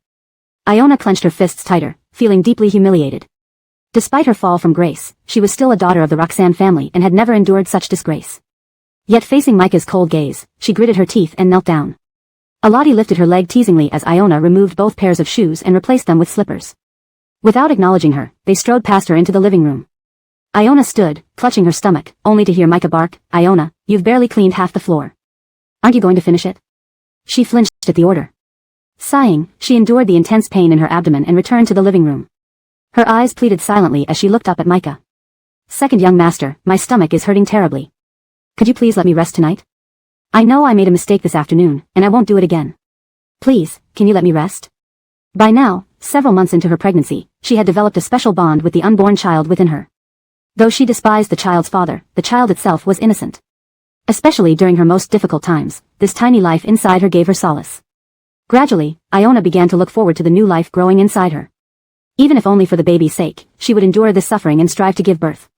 But the sharp pains she was experiencing increased the risk of miscarriage. Micah, however, erupted in anger without responding to her request. Frowning, he stared coldly at the pleading woman before him. You committed such a big error today that the Dev family might end their partnership with us. You still have the nerve to ask for rest? I tell you, if the Dev family withdraws its cooperation, I will not spare you. Iona shrank away at his words. Micah continued, besides, what right do you have to rest? Being pregnant doesn't make you terminally ill. These words made Iona lift her head in despair, only to force a bitter smile and pick up the mop, continuing her task. Alati, witnessing this scene, showed no sympathy. Instead, she caressed Nolan's chest with her soft hand, slowly sliding it down and tracing circles around his torso.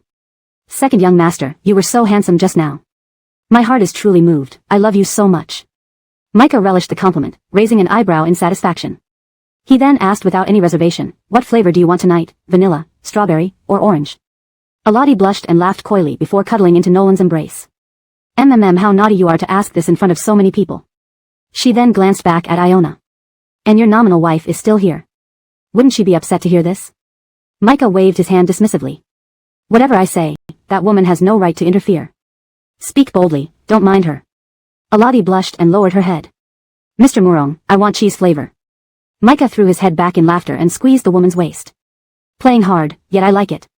Fine, I'll grant your wish. With that, he lifted her chin and kissed her passionately, the sound of their kisses echoing through the hall. Their display made everyone blush. Note asterisk the passage contains explicit content, which has been translated while maintaining the original tone and style. Chapter 358, The pregnancy was affected. Iona could only silently endure the intense pain coming from her lower abdomen. At this moment, she felt as if her mind was plunged into darkness. She gripped the mop tightly, trying to prevent the dizziness from making her fall to the ground. However, after enduring for a long time, she eventually collapsed due to exhaustion. Just as Iona fell and was about to lose consciousness, she vaguely heard the steward screaming. Ah, lady second, what's wrong with you? After hearing that, Iona then heard Micah's voice. What is that woman doing? Is she pretending to faint? He strode over briskly and kicked Iona's arm with his foot. Seeing that the person did not wake up but instead had a deathly pale face, Micah finally grew serious. He suddenly remembered how weak she looked when pleading for mercy earlier. Although he disliked her no matter what, she carried the bloodline of the Murong family, especially their first child. No matter what, he had to protect it. Thinking of this, Micah hurriedly called for people to carry her into the room. Then, frowning, he turned to the steward. What are you standing there for? Go call the doctor immediately. The steward snapped out of it, nodded, and left promptly. Yes, I will do that right away. After the steward left, Micah frowned, all his previous demeanor vanishing. Daisy saw second master looking upset and walking back and forth in front of her. She couldn't resist stepping forward and hugging his arm. Her soft chest bounced on his arm. Second master, just leave that woman to the servants. Let someone accompany you. Upon hearing this, Micah frowned deeply. He despised those who lacked sense and threw themselves at him. Though Iona was in trouble now, he had no thoughts on her, yet this woman acted as if she had nothing to lose. For listening to her incessant chatter, Nolan was filled with unbearable annoyance. He raised his hand and slapped the woman across the face. Do you see that I'm busy, fat little master? A woman like you who has no discernment is not wanted by me. Take this woman and throw her out. Daisy was terrified upon hearing these words. Her legs turned to jelly, and she knelt down. How arrogant she had been moments ago, now she appeared so pitiful. Unfortunately, her entire body trembled uncontrollably as she begged Micah. If really cast out by Second Master, she would have no future here. Second Master, I spoke out of turn. Please give me another chance. I won't be thrown out. I'll serve you faithfully. Please don't throw me out. But upon hearing this, Micah was even more irritated and raised his hand again. Throw her out. After saying this, the steward immediately took her away. Then, Micah sat alone on the sofa, rubbing his temples in frustration. The doctor arrived quickly, led by the steward to Iona's room. Once inside her room, the doctor subconsciously frowned upon seeing the living conditions. Who would have thought that the once prominent Roxanne family's young miss lived in a tiny storage room, cramped among useless junk? And now, she lay on her small bed, her face deathly pale. After a cursory examination, the doctor wiped his hands and came out of Iona's room. Seeing the doctor come out, Micah came over and asked, "How is that woman?"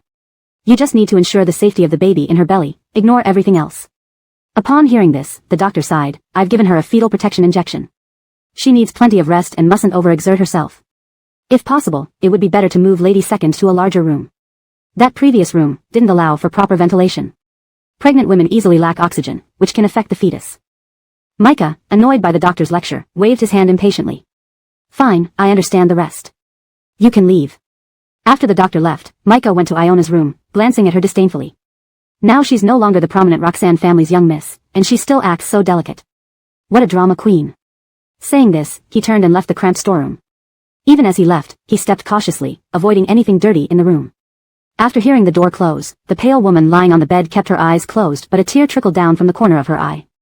She placed her hand on her belly, feeling guilty. "Sorry, baby. I've made mommy suffer." After the alarm rang, Dina immediately shut it off. Today was the first day back to school for Ira after their vacation. Possibly because they played too much during their trip, Ira seemed reluctant to return to school. So last night before bed, little August had innocently asked, "Kalbami, can I skip school tomorrow? Can we continue traveling?" Dina chuckled and poked Ira's head, replying firmly, "No. You must go to school and study hard. Only then can you go out to play. Your daddy and I don't like kids who skip school." Upon hearing this, Ira's little head drooped, and he pouted. "If that's the case, I'll go to school obediently. Kalbami and Jalandi should like me." Dina kissed Ira on the forehead. "Our little August is the most obedient, so Kalbami loves you best." Thinking about the little rascal not wanting to go to school because he loved playing, Dina couldn't help but laugh. Dressed and washed quickly, she then opened the door and headed to Ira's room. The little one was still fast asleep, dreaming sweetly. His face wore a happy smile, perhaps dreaming of something delightful. Looking at his adorable appearance, Dina felt immense joy and leaned over him gently. She scratched his head tenderly, calling softly, "August, wake up. We need to get ready for school." Hearing her voice, Ira nodded and rubbed his sleepy eyes. "Good morning, Kalbami." Chapter 359, Despicable Tactics. Melinda held Ira's little hand, then helped him squeeze toothpaste and bring a water cup. Ira volunteered eagerly, "Kalbami, this time I'll brush my teeth on my own. Next time, I'll also take care of squeezing the toothpaste and getting water myself. I've grown up, and I shouldn't always be troubling Kalbami."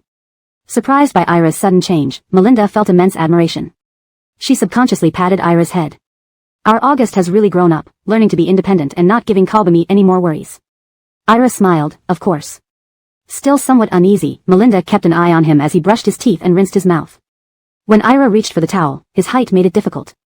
Melinda noticed that the towel rack was too high and promptly adjusted it. After Ira finished washing, he asked Melinda for inspection. "How is it, Kalbami? Did I clean up properly?" She nodded. "Yes, very clean. If you can speed it up a bit, though. School time is fixed, so we can't spend too long on this." Ira took this advice to heart and nodded. For breakfast, they had bought Ira's favorite soy milk and fried dough sticks. After eating their fill, Melinda hailed a taxi on the roadside and gave the address. She glanced at her watch, confident they wouldn't be late. During the ride, Ira began humming a nursery rhyme. Noticing this, Melinda realized how much better he had become at recognizing words, even unusual ones. She admired his progress. Traffic was predictably heavy during the morning rush hour. Upon reaching the kindergarten, Melinda reminded Ira, "Behave well today. Be good in kindergarten and don't fight with other kids, okay?" The sunlight fell on Ira's smiling face. "I know, Kalbami. Don't worry, I won't cause trouble for you. Relieved that Ira wouldn't cause any issues, she checked the time again. Unable to delay any further, she quickly got back into the taxi and gave the company's address. Since Melinda needed to clock in for work, punctuality was essential. She urged the driver, please drive faster. I'm in a hurry for work. The driver nodded in understanding. Melinda had woken up early but hadn't applied makeup, having spent most of her time on Ira. She then took out her makeup kit and applied makeup while en route. The driver, noticing her actions, drove smoothly without jolts. Just as she finished her makeup, the taxi arrived at the company entrance. She murmured to herself, it's true that makeup makes all the difference. Without it, one looks completely different, completely lackluster. It's a must-do if I want to face anyone. The driver inadvertently complimented her. Miss, your makeup skills are pretty impressive. You look fantastic. She appreciated the compliment. Thank you, driver. My makeup skills are just average. You're too kind. After paying via the app, Melinda stepped into the office in her towering heels. She pressed the elevator button. There were many people arriving for work. As soon as the elevator doors opened, everyone rushed in. Upon reaching her desk, Melinda didn't have time to organize her materials before a subordinate came urgently. Melinda, there's a contract today that needs your personal attention. He explained the contract details and matters to note. Melinda nodded. I understand. What time is the meeting? It was exactly 9 o'clock. The subordinate replied, 10 o'clock. If we leave now, we should arrive just in time. Melinda agreed and grabbed her bag. Let's go. The subordinate nodded. We need to gather the documents for discussion. Let's leave immediately. Melinda worked efficiently without wasting any time. They managed to reach the meeting room before 10 o'clock. Entering the room, the Rahim greeted Melinda with a sleazy expression. Despite feeling repulsed, Melinda maintained composure due to their business relationship. Hello, I'm Melinda.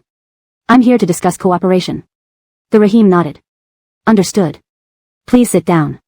I've heard of you, Melinda. I admire your efficiency. Sit beside me. Following his gesture, Melinda sat down. A table full of dishes lay before them. The Rahim seemed uninterested in discussing business, focusing entirely on Melinda. He kept staring at her and constantly added food to her plate. Melinda felt uneasy, suspecting the Rahim had ulterior motives. She politely declined, Sir, there's no need to keep adding food to my plate. I can serve myself. Suddenly, the Rahim reached out to touch her hand. I love hands, Miss Melinda. Your hands are beautiful. Can I touch them? Startled, Melinda retracted her hand immediately. No way. Don't use that as an excuse to take advantage of me. Melinda wasn't naive. Years of experience in the workplace had hardened her. She looked at the Rahim with disdain. Sir, let's get straight to business. We shouldn't waste time on unnecessary matters. But the Rahim still harbored ill intentions. He grabbed her hand again, saying lewd things. Melinda, I like you. How about joining me? That way, you won't have to work anymore. I can guarantee you a life of luxury. Did this man have brain damage? Melinda pulled her hand back, but he held on tightly. She remained calm but firm. Let go. I don't want to repeat myself. The Rahim shook his head, smirking. Aren't you just a flirtatious woman? Why pretend to be high and mighty? Why can't I touch you a little? Melinda exploded in anger. You will pay for what you said. Without hesitation, she slapped him hard across the face. This slap was just the beginning.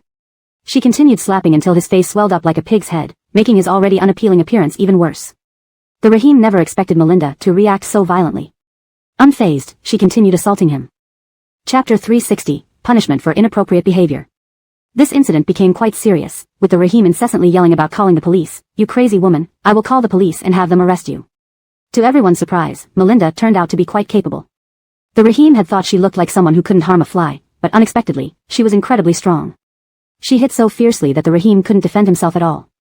Melinda paid no heed to what the Rahim was saying because she knew she wasn't in the wrong. It was the Rahim who had made the mistake. Even if they were to call the police, it would be Melinda who held the moral high ground.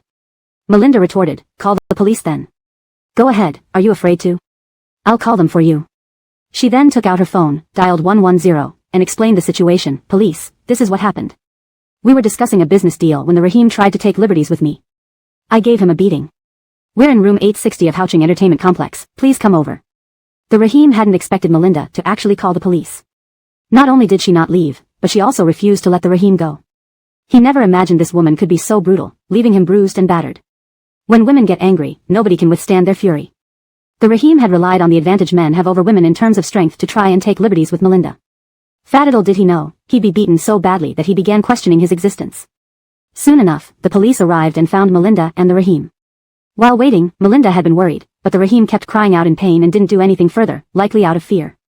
The police asked, "Who is Melinda?" Melinda raised her hand. Subsequently, both she and the Rahim were taken away. The other employees were shocked. Some were new hires who hadn't been in the workplace long and hadn't expected to encounter such an event. Melinda told them, "Go back to the company first. Don't worry about this contract, make sure you stay safe." The employees nodded and left one by one. Melinda and the Rahim got into the police car. She immediately called Osiris to inform him of what had transpired. This matter had to be addressed or it would become a ticking time bomb. Besides, there was nothing untoward to report as she was the victim. Osiris answered the call instantly. "What happened? Aren't you supposed to be working now? Did you encounter any issues with work?" Melinda explained, "It's not that. I was negotiating a contract and the Rahim tried to take liberties with me. I beat him up and called the police. You should come to the police station." She sent the detailed address of the station. There were many police stations in the city, and a vague description wouldn't help Osiris find the place. At the police station, both Melinda and the Rahim provided their statements and waited for further instructions. They both glared at each other. The Rahim couldn't believe how difficult Melinda was to handle. If he had known, he wouldn't have made such a move. But now it was too late. Soon, Osiris arrived at the police station after clearing all his tasks. He deemed nothing more important than Melinda. Upon arrival, he saw both Melinda and the Rahim but ignored the latter, focusing instead on checking on Melinda. "Are you alright? Are you hurt anywhere?" Melinda shook her head. "Don't worry about me, I'm fine." Seeing she was unharmed, Osiris felt relieved. He then went to talk to the Rahim. Seeing Osiris approach, the Rahim suddenly seemed defiant and arrogantly declared, "Osiris, if Melinda doesn't apologize to me, we won't continue our cooperation." Osiris sneered, "Boss, you must know where the problem lies here." "What do you mean by that? Is Melinda the one who made the mistake? And what gives you the right to make such demands of me?" Taken aback, the Rahim hadn't expected Osiris to be so tough to deal with. Previously, he hadn't felt this way during their interactions. Growing frustrated, the Rahim retorted, "Why does everyone act so aggressively? Can't we communicate calmly?" Osiris smiled, "Who's the one unwilling to handle things calmly here? Let me make something clear, we will never cooperate with you again." The Rahim hadn't anticipated such a direct response from Osiris and was left feeling uneasy.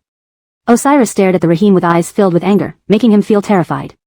His silence alone exuded a sense of oppression, while his words sent shivers down the spine. As he walked towards the Rahim step by step, looking increasingly menacing, the Rahim grew nervous, guessing what Osiris might do next. He put up a defensive stance. "Osiris, what are you going to do? This is a police station, you can't do anything crazy here. There are so many officers, they will arrest you."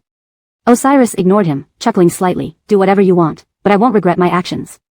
Moments later, the Rahim's cries echoed through the station as Osiris beat him up mercilessly. In no time, the Rahim was bruised and bleeding, barely recognizable. He cowered in the corner, trembling. Just dealing with Melinda was hard enough, and now Osiris too? This is unbearable. Osiris hadn't planned on letting him off easily but stopped when he grew tired of beating him. He warned, "If you ever do this to anyone else, it won't end with just a beating." Panic-stricken, the Rahim hadn't expected Osiris to react so strongly. Bruised and sore, he felt something was off because the surrounding police officers did nothing. He questioned, "Why don't you arrest him?" A police officer glanced at Osiris and shook his head. "You were the one who acted improperly. You brought this upon yourself. We will turn a blind eye." The Rahim was speechless. It dawned on him that this was due to his own wrongdoing. Touching his bruises and bloodied areas, he sighed, "I was blinded by lust and acted foolishly. Taking liberties with Melinda has led to this painful outcome. I truly deserve this punishment." After everything was settled, Osiris drove Melinda home, frequently glancing at her. "Are you alright? Were you scared?" She was deeply touched. "I'm fine." Chapter 361, A Figure Appears. Melinda looked at Osiris and noticed he was injured. She felt a pang of pain in her heart. "Did you just go and beat up the Rahim?" Osiris replied coldly, "Yes." Seeing that his anger had subsided somewhat, Melinda asked clearly, "So you won, right? But why are there so many injuries on your body?" He instinctively glanced at himself. If it weren't for Melinda's reminder, Osiris might not have realized it yet. During the fight with the Rahim earlier, the Rahim wasn't simply enduring Osiris's attacks, he also fought back. So unknowingly, Osiris suffered many injuries.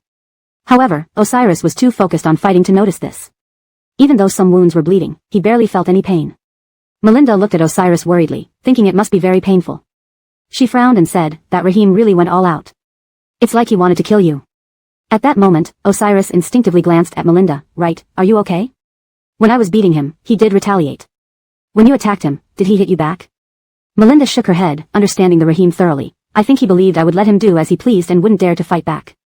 So when I suddenly started retaliating, and my moves got stronger, he was clearly scared. He was so shocked he didn't even react or try to hit back.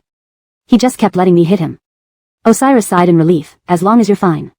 If that guy dares to hurt you, he doesn't deserve to be called a man. I would definitely go back and beat him up more without showing mercy. While beating up the Rahim was alright, Melinda was afraid Osiris's injuries would worsen. She noticed a pharmacy nearby and told Osiris to stop the car. Let me buy some medicine. Later, when we get back to the company, I'll apply it for you. Osiris disagreed. I remember there's a first aid kit in the office with all kinds of medicine. There's no need to go through so much trouble. Let's just go straight back to the company. He held her hand, and seeing this, she nodded without arguing further. When they arrived at the company, holding hands, many employees saw them and subconsciously envied Melinda. They whispered about how beautiful she was and how someone like her could win over Osiris, broadening their horizons. Some also commented on how well-matched they were in appearance. Melinda felt quite happy. Looks like the working atmosphere in your company is pretty good, she remarked. Osiris didn't pick up on the meaning behind her words. Because of the wind blowing while driving, he began to feel the pain in his body. He furrowed his brow and pressed the elevator button to reach the top-floor CEO office. Once inside, Melinda struggled to find the first aid kit but eventually located it after circling the office. Then she applied the medicine to Osiris's wounds carefully. Osiris could endure pain very well, and since most of his injuries were minor, he barely blinked. Seeing how worried Melinda was and how close she was to him, Osiris felt a sweet warmth in his heart. He enjoyed being close to her like this. Melinda noticed how ruthless the Rahim had been, leaving wounds in various places. She complained, this Rahim is indeed rare. Culpably because of his terrible character. To attack you like this when it was clearly his fault, what gives him the right? Osiris stared at her, finding her extremely adorable when she was worried about him. He instinctively patted her head. Suddenly, the phone rang. Osiris swiped to answer. It was his assistant. Mr. Fadi, there's an urgent meeting. I've already gathered everyone in the conference room. You should come too. Hearing this, Osiris felt a bit regretful. He hadn't finished enjoying the closeness with Melinda. He nodded. All right, I'll go now. He turned to Melinda. I have a meeting now. Do you want to wait for me, or? Melinda checked the time. I need to pick up Ira. Osiris understood, and they parted ways. Elsewhere, Ira waited for Melinda but instead encountered Tamsin. Surprised by how much Ira resembled young Osiris, Tamsin wondered if she really had a grandson. Still, she was intrigued by Ira. Can you come with me, August?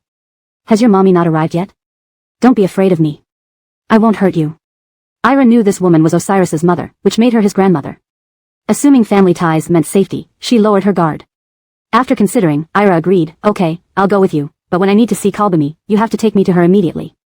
I can't be away from her, or I'll start crying. Tamsin knew dealing with upset children was challenging. She nodded, all right, don't worry. I won't kidnap you. Melinda took a taxi to the kindergarten. The delay had been considerable today, and she urged the driver multiple times to avoid keeping Ira waiting. Traffic during rush hour only added to the difficulty. Finally arriving at the kindergarten, almost all the kids were picked up, leaving only a few remaining. Melinda searched but couldn't find Ira. Seeing the teacher, she asked anxiously, Teacher, where is Ira? Sorry, I'm late today. The teacher responded, Ira has already been picked up. Melinda was puzzled. Osiris was in a meeting, so who else could it be? She couldn't figure out who had taken Ira. Suddenly worried, she feared an unfamiliar person might have picked her up. She asked the teacher, did this person tell you who she was? Your kindergarten would be responsible if anyone was picked up by a stranger. The teacher reassured her, don't worry. I asked, and she said she was August's grandmother, confirmed by August herself. Instantly, Melinda thought of Tamsin. What was she planning? Chapter 362, Unbelievable. After understanding the situation, Melinda dared not delay. She immediately hailed a taxi on the side of the road and headed for the Fadi family villa. Her anxiety was palpable because she couldn't fathom Tamsin's intentions. Parker was extremely important to her, and she could hardly bear the thought of him being away from her for too long. The mere possibility that Tamsin might deceive her into losing Parker weighed heavily on her mind.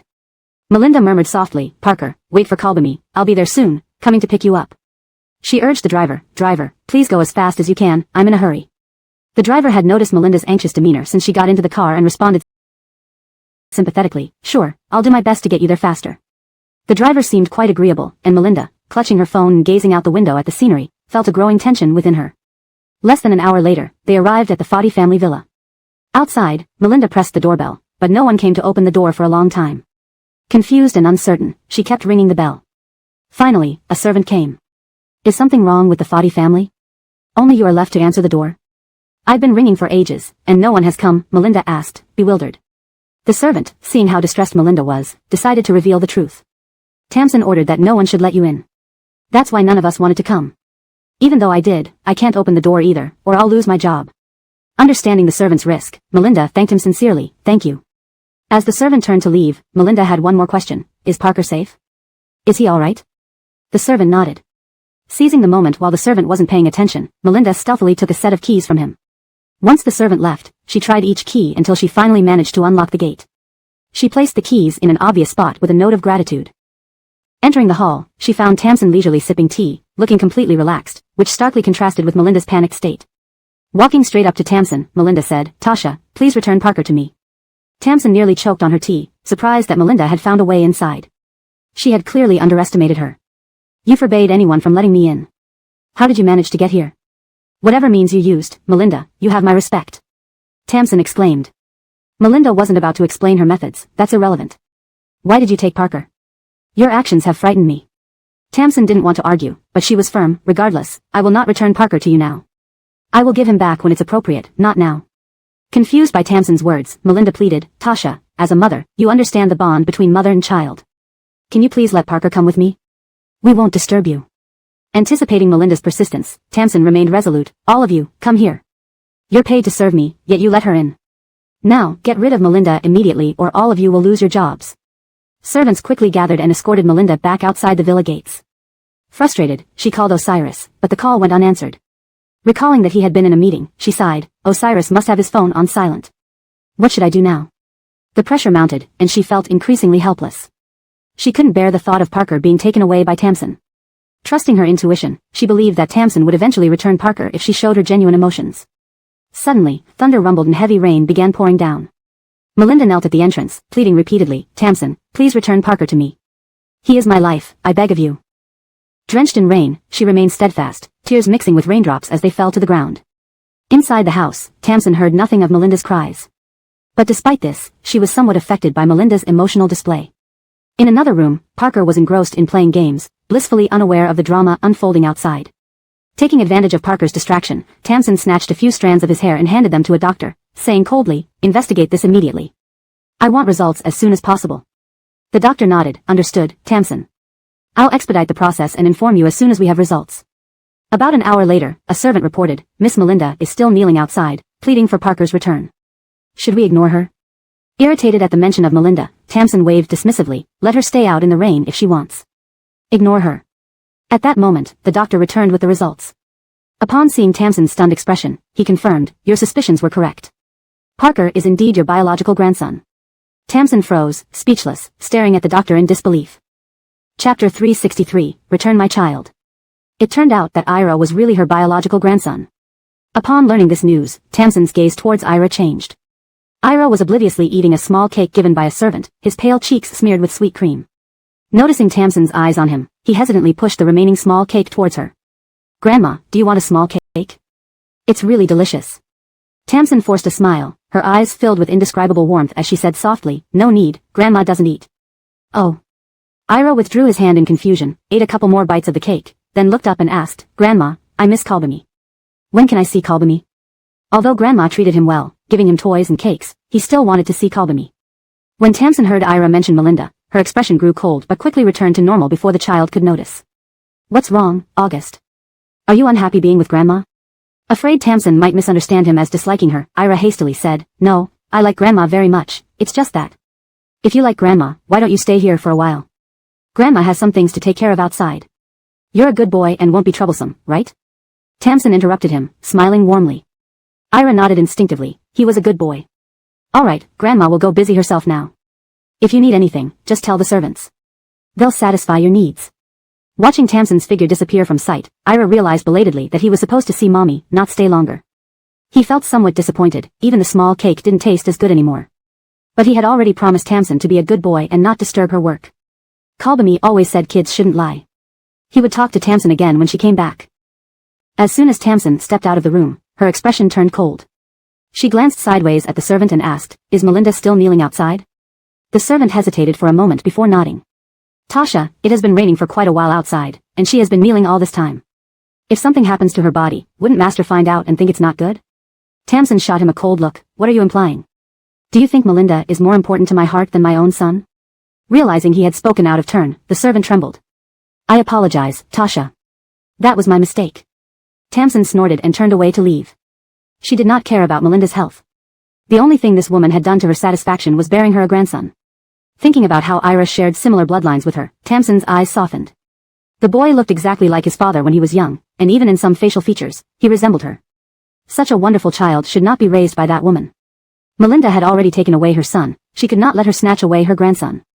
It was her fault for not watching over Gu Hamza closely enough, allowing him to be swayed by Melinda. No problem, she would spend her entire life educating and taking care of her grandson. And there was the surname issue. With their family's blood running through his veins, how could he follow Melinda and bear the Gu surname? All these matters would be settled between her and Melinda. Prepare an umbrella for me, I want to see Melinda. The servant cautiously probed, are we bringing her in? Not yet, I'll go to the door, Tamsin replied calmly. Heavy rain or not, losing her son was enough punishment. This was just a warning. Understood. After the meeting, Gu Hamza returned to his office. Upon opening his phone, he saw multiple missed calls from Melinda. So many calls? What happened? Feeling uneasy, Gu Hamza immediately called Melinda back. The phone rang for a long time but no one picked up. Melinda hadn't answered because after standing in the rain for so long, she was soaked, and her phone had shut down due to water damage. Unaware that Gu Hamza was trying to reach her, Melinda only knew her Ira was with Tamsin. Knowing Tamsin disliked her, she worried Tamsin might treat August unfavorably out of hatred for her. For her son, Melinda was willing to do anything. Despite the freezing cold making her shiver and her consciousness growing hazy, as long as she hadn't seen Ira and confirmed his safety, she couldn't afford to collapse. Her son was inside waiting for her to take him home. How could she collapse outside? She gritted her teeth, Tamsin, I hope you can return August to me. He's too young and doesn't understand. Our issues should not involve him. Her voice was weak, repeating the same plea countless times without any response. It didn't matter, she would continue pleading until Tamsin agreed to meet her. She couldn't let her son stay with Tamsin any longer. After finishing, the door before her opened. Melinda looked up instantly. Her vision blurred, unable to distinguish whether it was her physiological tears or the constant rainfall hitting her. Tamsin, dressed elegantly with a servant holding a large umbrella overhead blocking all the rain, stood tall and graceful, not a single part of her dress dampened.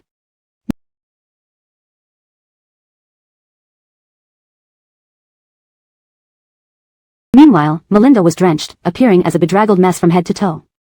The contrast between them was stark. The servant held the umbrella over Tamsin, who remained regal and elegant, untouched by the rain. In contrast, Melinda was completely drenched, looking like a drowned rat.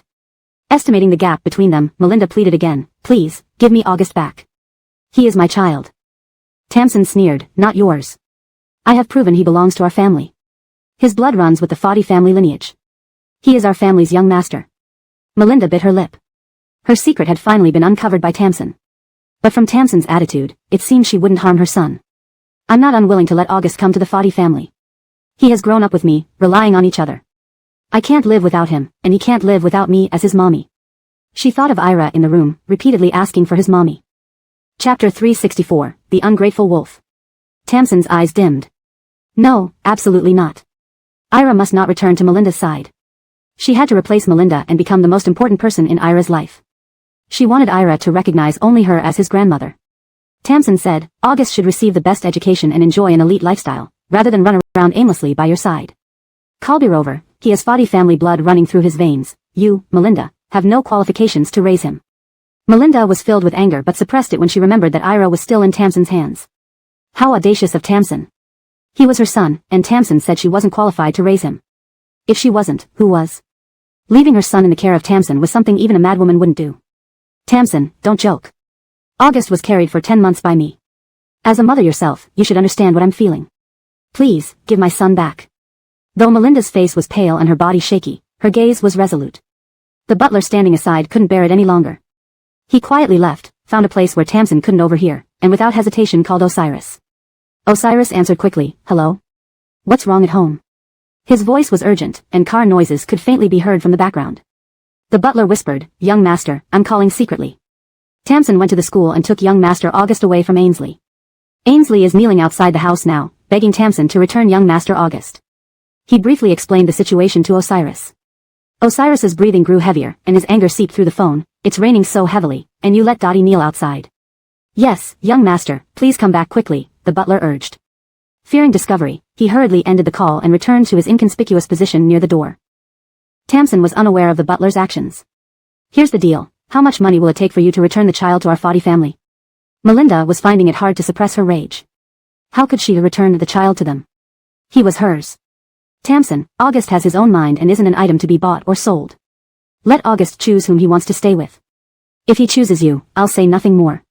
Tamsin wasn't stupid. Her bond with the child hadn't been established yet, and if she called him over, anyone could guess who he'd choose. No, I'll take responsibility for this child's future education and life.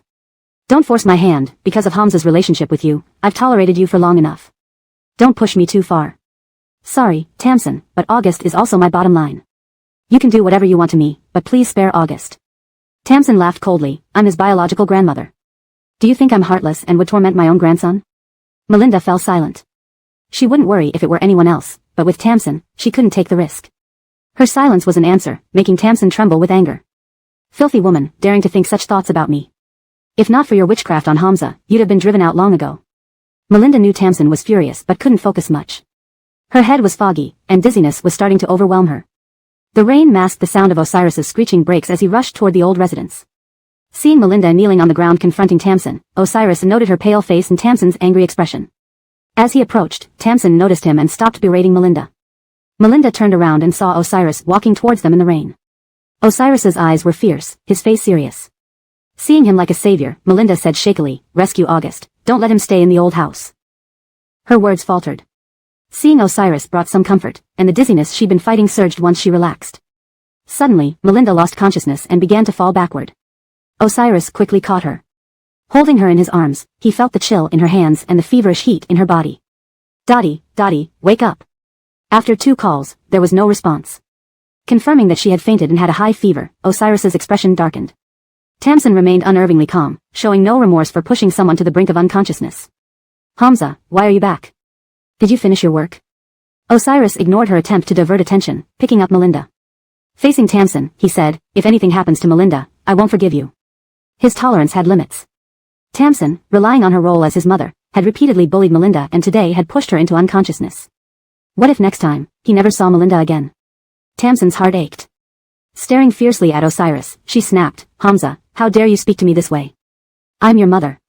Osiris gave her a cold glance. "You may not be." Tamsin showed disbelief. "Are you truly bewitched? You've never spoken to me like this before. Are you willing to sever our mother-son relationship for this woman?" Osiris's eyes were earnest, showing Tamsin he was deadly serious. "It's not that I want it, but you're forcing me. I'm giving you one last chance. Think about what you should do next. I'm taking Dottie to the hospital." With that, Osiris left, carrying Melinda. For her well-being, it was crucial to get her medical attention immediately. Tamsin breathed heavily, tears welling in her eyes, pointing at the direction Osiris had left. "Look at what he's become. After all the effort I put into raising him, I've taught him to be an ungrateful wolf." Chapter 365, Taking August Away. The servant didn't dare respond. When immortals fight, mortals suffer. Matters of the master's household were none of her business to speak about. "Tasha, it's chilly outside. Perhaps you should go back inside." Taking this cue from the servant, Tasha Fadi patted her chest and went back into the house. A servant approached cautiously, whispering, "Tasha, young Master August is demanding to see Ainsley." Before the servant could finish, Tasha Fadi slapped her hard. "Do not mention that low woman's name in front of me. Can't you watch the child? Find any excuse to pacify him." The servant, clutching her face in pain, dared not say a word, silently retreating. Tasha Fadi was still fuming but refused to visit Ira, who came from Melinda's womb. She sat on the sofa deep in thought. What a schemer Melinda was, managing with minimal effort to sway Osiris's heart entirely towards her, even causing discord between mother and son. Truly impressive tactics. Unaware that Melinda had already become a national menace in Tasha Fadi's eyes, Osiris hurriedly took Melinda to the hospital, also calling Mike and Megan. Their daughter being hospitalized couldn't be concealed from them given their concern for Melinda. It was better to tell them directly, besides more people would help take care of Melinda, giving Osiris peace of mind. Upon learning of Melinda's hospitalization, Mike and Megan rushed there without delay. Melinda was now dressed in dry patient gowns, and 4 drip in her hand, her lips pale, yet a sickly red hue tinged her cheeks. Seeing this broke Mike and Megan's hearts. Megan sat beside Melinda's bed, frowning. "She was fine last time we met, how did it suddenly turn into this?" Osiris didn't hold back, telling Mike and Megan everything Tasha Fadi had done. He wouldn't shield her just because she was his mother. Mike's gaze grew stern, eyeing Osiris with dissatisfaction. "Come with me, I want to talk." "Sure."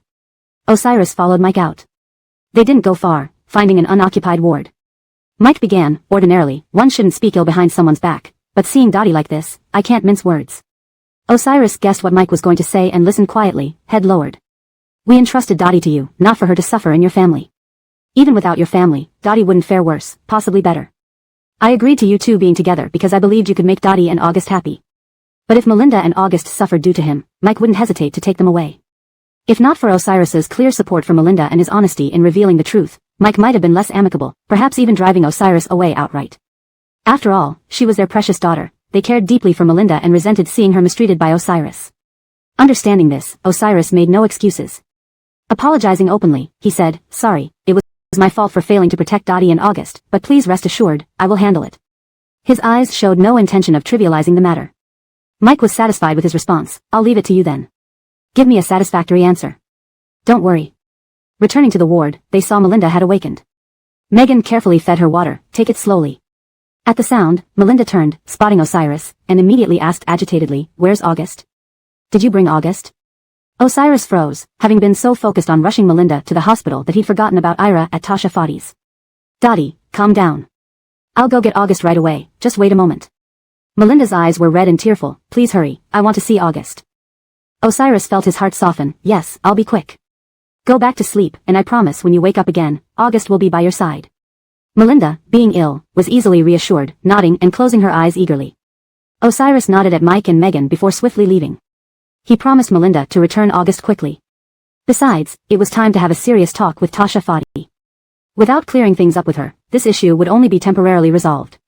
Osiris returned to the Fadi family residence where Tasha Fadi was resting on the sofa. The servant reported, "Tasha, young master has returned." Tasha Fadi shifted slightly. Did he come alone or with Melinda? He came alone. Tasha Fadi smiled, knowing her son would come to apologize after calming down, despite his earlier angry words. But this time, she would properly teach Osiris whom he should truly be close to. "Bring the young master in." "I'm already here," Osiris's voice came calmly from outside. He wasn't inclined to waste words with Tasha Fadi. "Where's August?" "I'm taking him." Tasha Fadi's smile vanished, eyes cold. "You're taking the child away?" "Yes, August is Dottie's child." "Of course, I must take him." Tasha Fadi scoffed. "I won't allow it." Osiris expected her resistance but couldn't comprehend. "On what basis do you refuse? The child has always been raised by Dottie, not you." Mentioning this angered Tasha Fadi further. "Such a woman can't raise a child properly. Her character could corrupt the child." Osiris rebutted directly. "That's your bias. Dottie has raised the child well." Tasha Fadi grew angrier. "Whose side are you on?" "I feel you've forgotten all I taught you. The child has our Fadi family blood. Not only do you fail to bring him to the old home, but you let the child bear that woman's surname." Osiris felt exhausted. He realized trying to reason with Tasha Fadi was futile. Chapter 366, The Chase. Tamsin wouldn't listen to anyone. "Steward." Osiris looked at the steward standing quietly beside him. Hearing Osiris call him, the steward stepped forward with a slight smile. "Young master, what do you need?" Tamsin has been too tired and busy lately, her mind can barely keep up. From now on, watch over her at home. Keep her at home unless it's absolutely necessary for her to go out. Tamsin looked at Osiris in disbelief, her voice shrill. "What? You're going to place me under house arrest in the old residence? It's a new era now, so we can't use the term house arrest. Restricting personal freedom is illegal. I just feel you've worked too hard, so I want you to rest more at home." His words sounded good, but both the steward and Tamsin understood Osiris's true meaning. Tamsin screamed, "Wasn't it Abrielle, that vixen, who told you to do this? You are my son, how can you listen to Abrielle?" Osiris glanced at Tamsin coldly. "I am your son, and you demand obedience from me, yet you never thought about how August is also wants you as son." He instructed the servants to watch over Tamsin while he followed the steward to find August. Ira's face was flushed, tears brimming in his eyes, but stubbornly refusing to let them fall. He tugged at the servant. "I want to go home to Mama, let me go home." He didn't want Grandma, he wanted Mama. The servant looked embarrassed.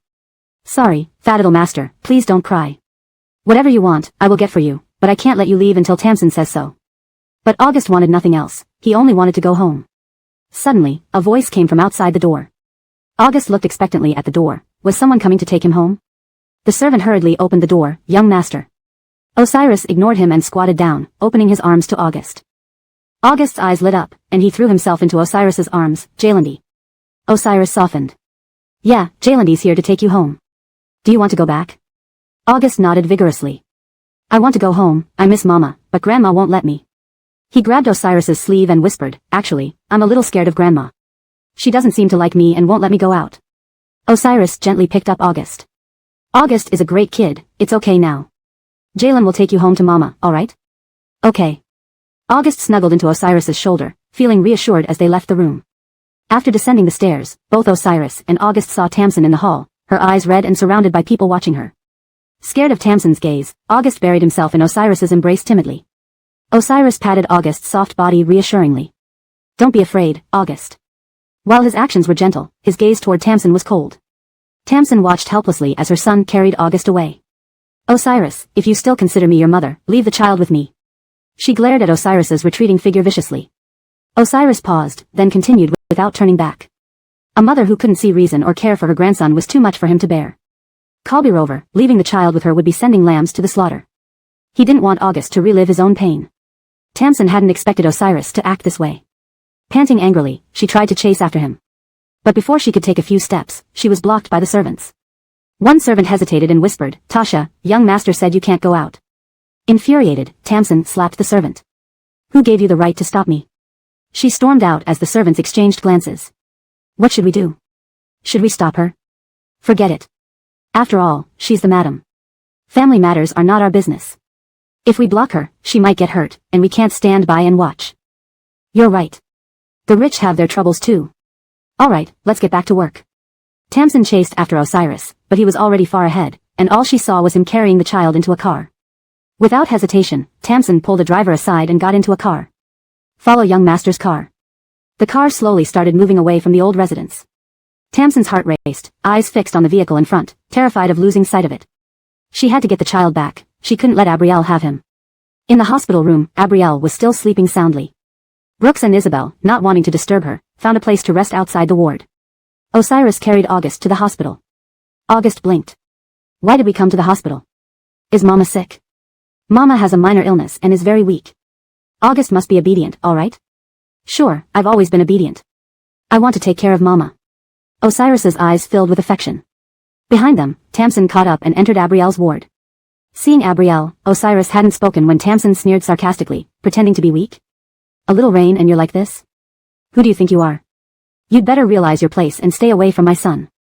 Her voice startled Abrielle awake. Not holding back, Osiris roared, what are you doing here? Get out. This is no place for you. Tamsin, unyielding, glared at Abrielle. Are you satisfied now? Taking my son away and causing us to argue, must make you feel pretty proud, huh? At that moment, Brooks and Isabel entered, hearing everything clearly, their gazes turning cold. Unaware that Brooks and Isabel were Abrielle's biological parents, Tamsin instinctively asked, isn't this President Dev and Tasha Dev? Why are you here? Note, please maintain the paragraph structure and line breaks as in the original text. Chapter 367, Repeated Consideration. Tamsin smiled, considering she had looked into Mr. and Isabel's backgrounds and felt obliged to give them some face. What a coincidence, you're here too. Then, Tamsin sensed something amiss. Isn't this Dina's ward? This isn't a communal ward, so why are you here? Tamsin pondered, unsure about the relationship between Dina and Mr. and Isabel. Mr. and Isabel, could you have taken a wrong turn? Tamsin tried to lighten the mood, having spoken several times already, but Mr. and Isabel remained silent and stern-faced, which confused her. Their lack of response seemed quite impolite. Brooks, seeing Tamsin's bewildered state, decided not to remain ignorant. Tamsin, my daughter has suffered so much at your house. What do you have to say about this? Note, the word typically means wronged or grieved. A more natural translation would be. Brooks, seeing Tamsin's bewildered state, decided not to remain ignorant. Tamsin, my daughter has suffered so much injustice at your house. What do you have to say about this? Tamsin was startled by Brooks's abrupt and alarming statement. She struggled to comprehend the connection. Slowly, she began piecing it together. Brooks, some things shouldn't be said lightly. Is Dina your daughter? How can this be? No one informed me beforehand. Tamsin started overthinking as Brooks's statement could imply various scenarios. She instinctively considered the worst possibility. You can't mean that Dina invited you here just to back her up and make it hard for me to treat her badly in the future. That girl must have a wicked mind. Indeed, Tamsin did not like Dina. Hearing her words, Brooks's face flared with anger. Dina wouldn't do such things. I never thought you'd be this kind of person, Tamsin. You don't trust what I say? To help clear Dina's name, Brooks used his position to pressure Tamsin. I'm the controller of the Dev Corporation. Would I need to act along with a young girl? Isn't what you say illogical? Driven by her inherent dislike and suspicion towards Dina, Tamsin felt nothing was impossible.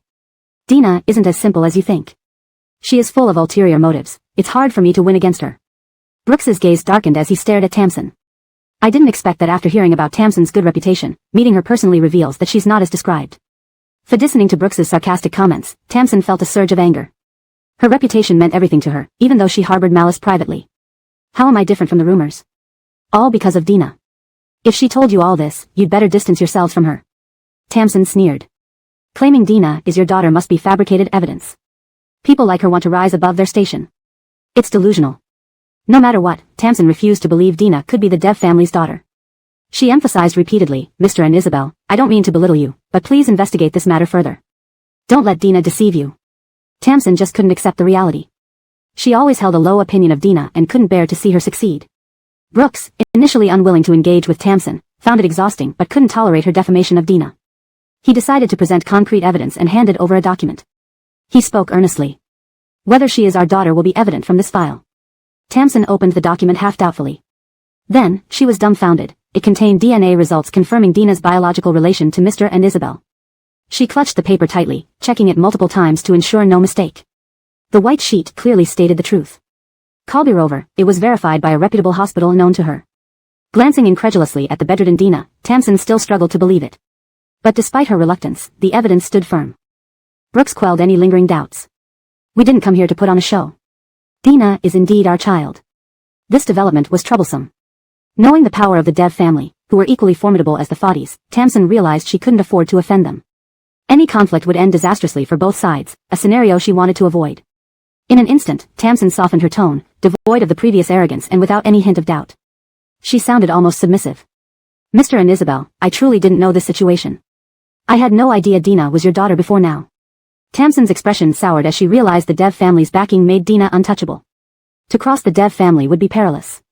Teeth clenched, she never expected such a dramatic turn of events, leaving her powerless against Dina. Swallowing her pride, she fixed her gaze on Dina, eyes tinged with envy yet not daring to be overtly apparent due to Mr. and Isabel's presence. Brooks continued, few people knew this. We only recently found our daughter Dina. But what puzzles us is how you didn't. Tamsin didn't understand Brooks's implications, feeling anxious but compelled to inquire. What's there to find strange? I only just discovered this. Had I known she was your daughter, I would never have dared trouble her. Considering the potential retaliation from the Dev family, Tamsin regretted her actions against Dina, feeling guilty and uneasy. Observing Tamsin's apparent ignorance, Brooks seemed puzzled. Noticing Brooks's look, Tamsin tried to clarify his unsaid words. After learning Dina was our daughter, we naturally worried about her safety. So, we notified Fadinian Fadi ahead of time to inform you. Didn't he tell you? He promised us he would relay the information. Brooks reiterated, causing Tamsin to reflect deeply. Chapter 368, Seeking Help Online. After being reminded, Tamsin started to recall that Osiris indeed mentioned this matter to her. Seems like Osiris did talk about this, but back then, I didn't believe it. Without evidence, anyone could make such claims. She explained why she didn't believe it, mainly because I know Cora's background very well, inside and out. It was hard for me to accept such a sudden revelation. Brooks understood why Cora was lying in the hospital bed this time. He stared at Tamsin, feeling repulsed without changing his impression of her despite her soft words. He sneered, Tamsin, we had Osiris inform you, and it was your choice not to believe it. But what you absolutely shouldn't have done was try to take our daughter's child away. Mentioning Avril, Tamsin also got agitated. Regarding the child, I originally didn't want to take him away because I wasn't sure if he was my grandson. But since he is, he should return to the Fadi family. At this point, Tamsin still hadn't realized the problem. You might not understand how happy I am to learn I have a grandson. Brooks looked at Tamsin, who appeared emotionally charged. This is going too far. You must know Avril is everything to Cora. Taking him without permission is wrong. Tamsin still didn't grasp the issue. She only thought from her own perspective, especially not considering Cora. In summary, Tamsin wasn't exactly a kind-hearted person. She spoiled those she loved and oppressed those she disliked relentlessly. Tamsin quarreled with Brooks, Avril is my grandson. Would I harm him? This mess is all due to Cora's foolishness. She showed no intention of admitting her mistakes. If not for her pressure, Cora wouldn't have ended up like this. Brooks couldn't understand why Tamsin spoke so harshly of Cora. Why are you so malicious towards our daughter? Isn't that too much? Talking about Cora clearly upset Tamsin. Cora isn't as good as you think. She has a vile heart and problematic thoughts. Will I eat Avril just because he's with me? Tamsin genuinely didn't understand. I'm also Avril's grandmother. Why does Cora fear me so much? I won't do anything. Brooks instinctively defended Cora. Isn't it because your methods aren't right? If you were transparent and considerate, this wouldn't have happened. Knowing Brooks would subconsciously favor Cora, Tamsin felt unable to continue communicating with him. You keep talking about Cora. Yes, finding your daughter makes you happy, but some facts must be faced. Brooks, unsatisfied with her words, glared at her. What did Cora do to you? You're always so malicious. We think Cora is great. Can you control your hostility? Tamsin believed the problem lay with Cora, not herself. It's all Cora's fault, not mine. Why do you insist on blaming me? If she didn't make mistakes, I wouldn't treat her like this. Emotionally charged, she found dealing with Cora incredibly infuriating, especially with Mr. and Isabel supporting her. The situation became more complex. Suddenly, footsteps echoed outside the ward, followed by the door opening. Osiris entered, and seeing him, Tamsin smiled, intentionally showing off to Brooks as if seeking support. Then, Tamsin appealed to Osiris, "Son, speak for me. Mr. and Isabel say I bullied Cora. Can you help arbitrate?" However, Osiris ignored her completely, leaving Tamsin puzzled. Wasn't he her son? Shouldn't he be helping her? Tamsin began throwing tantrums. "Osiris, can you stand by and watch while I'm bullied? Help me quickly. Otherwise, I won't let this go." Knowing his mother's temper, Osiris planned to handle her sternly. He clarified things without intending to help her. "Kalbim, you did the wrong thing here. I believe you know that deep down, don't you?" "I don't need to say more." Tamsin's face fell. She expected Osiris to save the day for her, not this response. Staring at him in disbelief, she questioned whether he was really her son. "Son, what are you saying? Why are you siding with Cora and against me? Son, growing up means ignoring your mother?" Seeing her persistence, Osiris decided to clarify, "Kalbim, perhaps you should reflect on this. I will never help you." Meanwhile, Cora, who had been asleep, suddenly woke up. Mr. and Isabel, along with Osiris, rushed to her side, concerned. They asked in unison, "Cora, how do you feel?" Smiling at their concern, Cora reassured them, "Don't worry, I'm fine. No need to worry so much." Suddenly, Cora noticed something different about Tamsin, who alone stood out with a grim face amidst the warm atmosphere. Following Cora's gaze, Mr. and Isabel grew annoyed. "Tamsin, if you dislike Cora so much, please leave. Don't ruin the mood with your bad attitude." Tamsin didn't want to go but tried to prolong the argument. However, Mr. and Isabel insisted, eventually forcing her out of the ward physically. Outmatched, Tamsin cried for help, "Son, help me." ####Chapter 369, A Change in Attitude. Osiris completely ignored Zelda, paying her no attention at all. Zelda was somewhat disappointed, not expecting that Osiris would truly refuse to acknowledge her and watch as she was forcibly escorted away by others. Melinda felt a hint of sympathy for Zelda after she left, but it wasn't overwhelming. Melinda wasn't the kind of person who would easily feel overly sympathetic toward others. She thought that the fact Zelda had done things to the point where even Osiris refused to speak to her was telling. This brief moment of empathy quickly faded once Melinda considered it further. After all, Zelda's methods were precisely what Melinda disliked the most, just imagining having to live under the same roof with her made Melinda cringe. Brooks immediately turned his attention back to Melinda. "Daughter, don't worry. We've taken care of that bothersome person. You needn't fear Zelda causing you trouble anymore. We will stand by you." Feeling the support from Mr. and Isabel, Melinda was overwhelmed with warmth. Tears streamed down her face as she said, "Thank you, Kalbim and Jalen. With your love, I am the happiest child in the world." Mr. and Isabel embraced Melinda, and they cried together, yet their emotions were joyful, as finding Melinda was indeed an immensely happy event. Meanwhile, Zelda was still making a scene outside the hospital room door. "Melinda, I'm sorry. I didn't know you were the Dev family's daughter. My actions before were indeed too rash. Please forgive me." Hearing this, Melinda was astonished. Was this the same Zelda she knew? Could Zelda actually apologize? It puzzled and confused her. Reflecting on her relationship with Zelda, Melinda, being a rational person, realized that no matter how pitiful someone might be, if they had hurt her, she wouldn't feel pity for them. Brooks kept urging Zelda to leave. "Zelda, please go. Why are you still here? We don't want to see you around us or cause us more annoyance. Let me tell you, if you don't leave, Melinda will never forgive you." Understanding she was in the wrong, Zelda stopped banging on the door and demanding to be let in. Footsteps then echoed, indicating she had finally left. Melinda noticed something peculiar. Before, she had genuinely tried to connect with Zelda, but Zelda had never accepted her. Now, upon learning Melinda was the Dev family's heiress, Zelda had done a complete about-face. Melinda understood that someone like Zelda would never apologize or seek forgiveness unless pressured into it by Melinda's presence. Osiris, seeing Mr. and Isabel finished with their conversation, wanted to communicate with Melinda. But he knew how much Mr. and Isabel adored their daughter and gave way. He took Melinda's hand, aware of the strained relationship between her and Zelda. He assured her, "I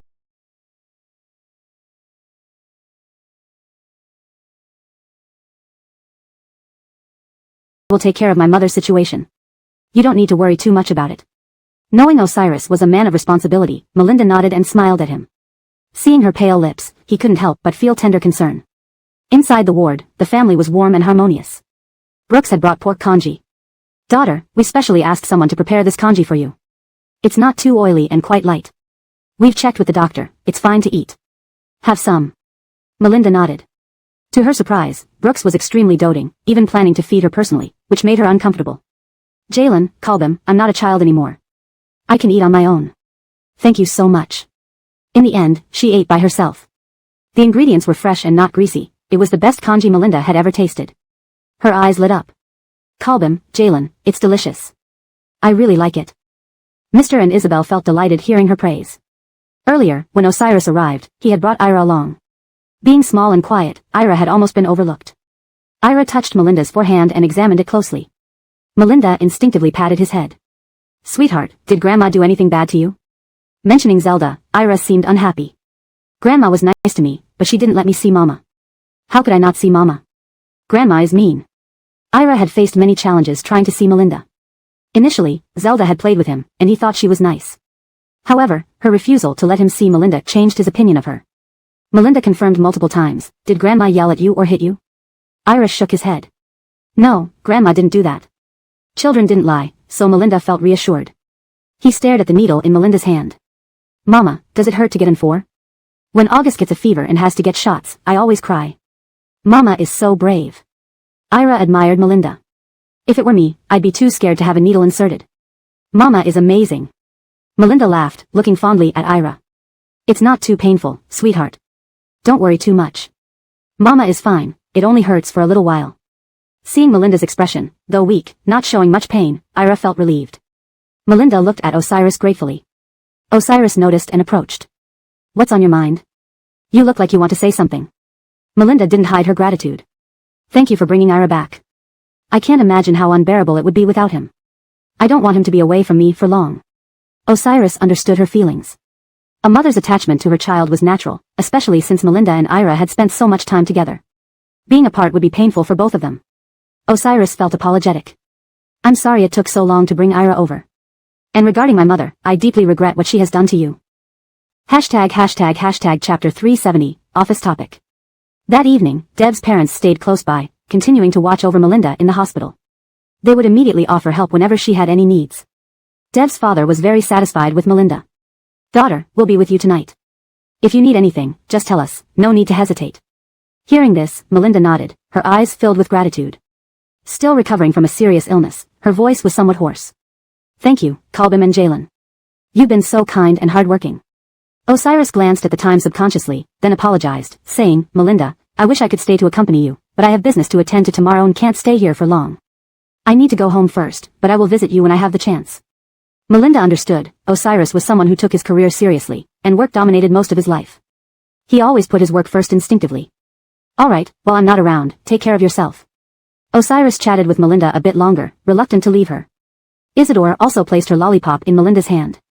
Kalbami, seeing you like this makes me sad. Have more candy, it will make you happy. Their company warmed Melinda. Osiris assured her, I know you're concerned about my mother's issues. Rest assured, I'll help resolve them and give you a satisfactory response. Don't burden yourself with unnecessary worries. Afterwards, Osiris finally left. Melinda, I'm leaving now. If you want any fruit, send me a message, and I'll bring it for you next time.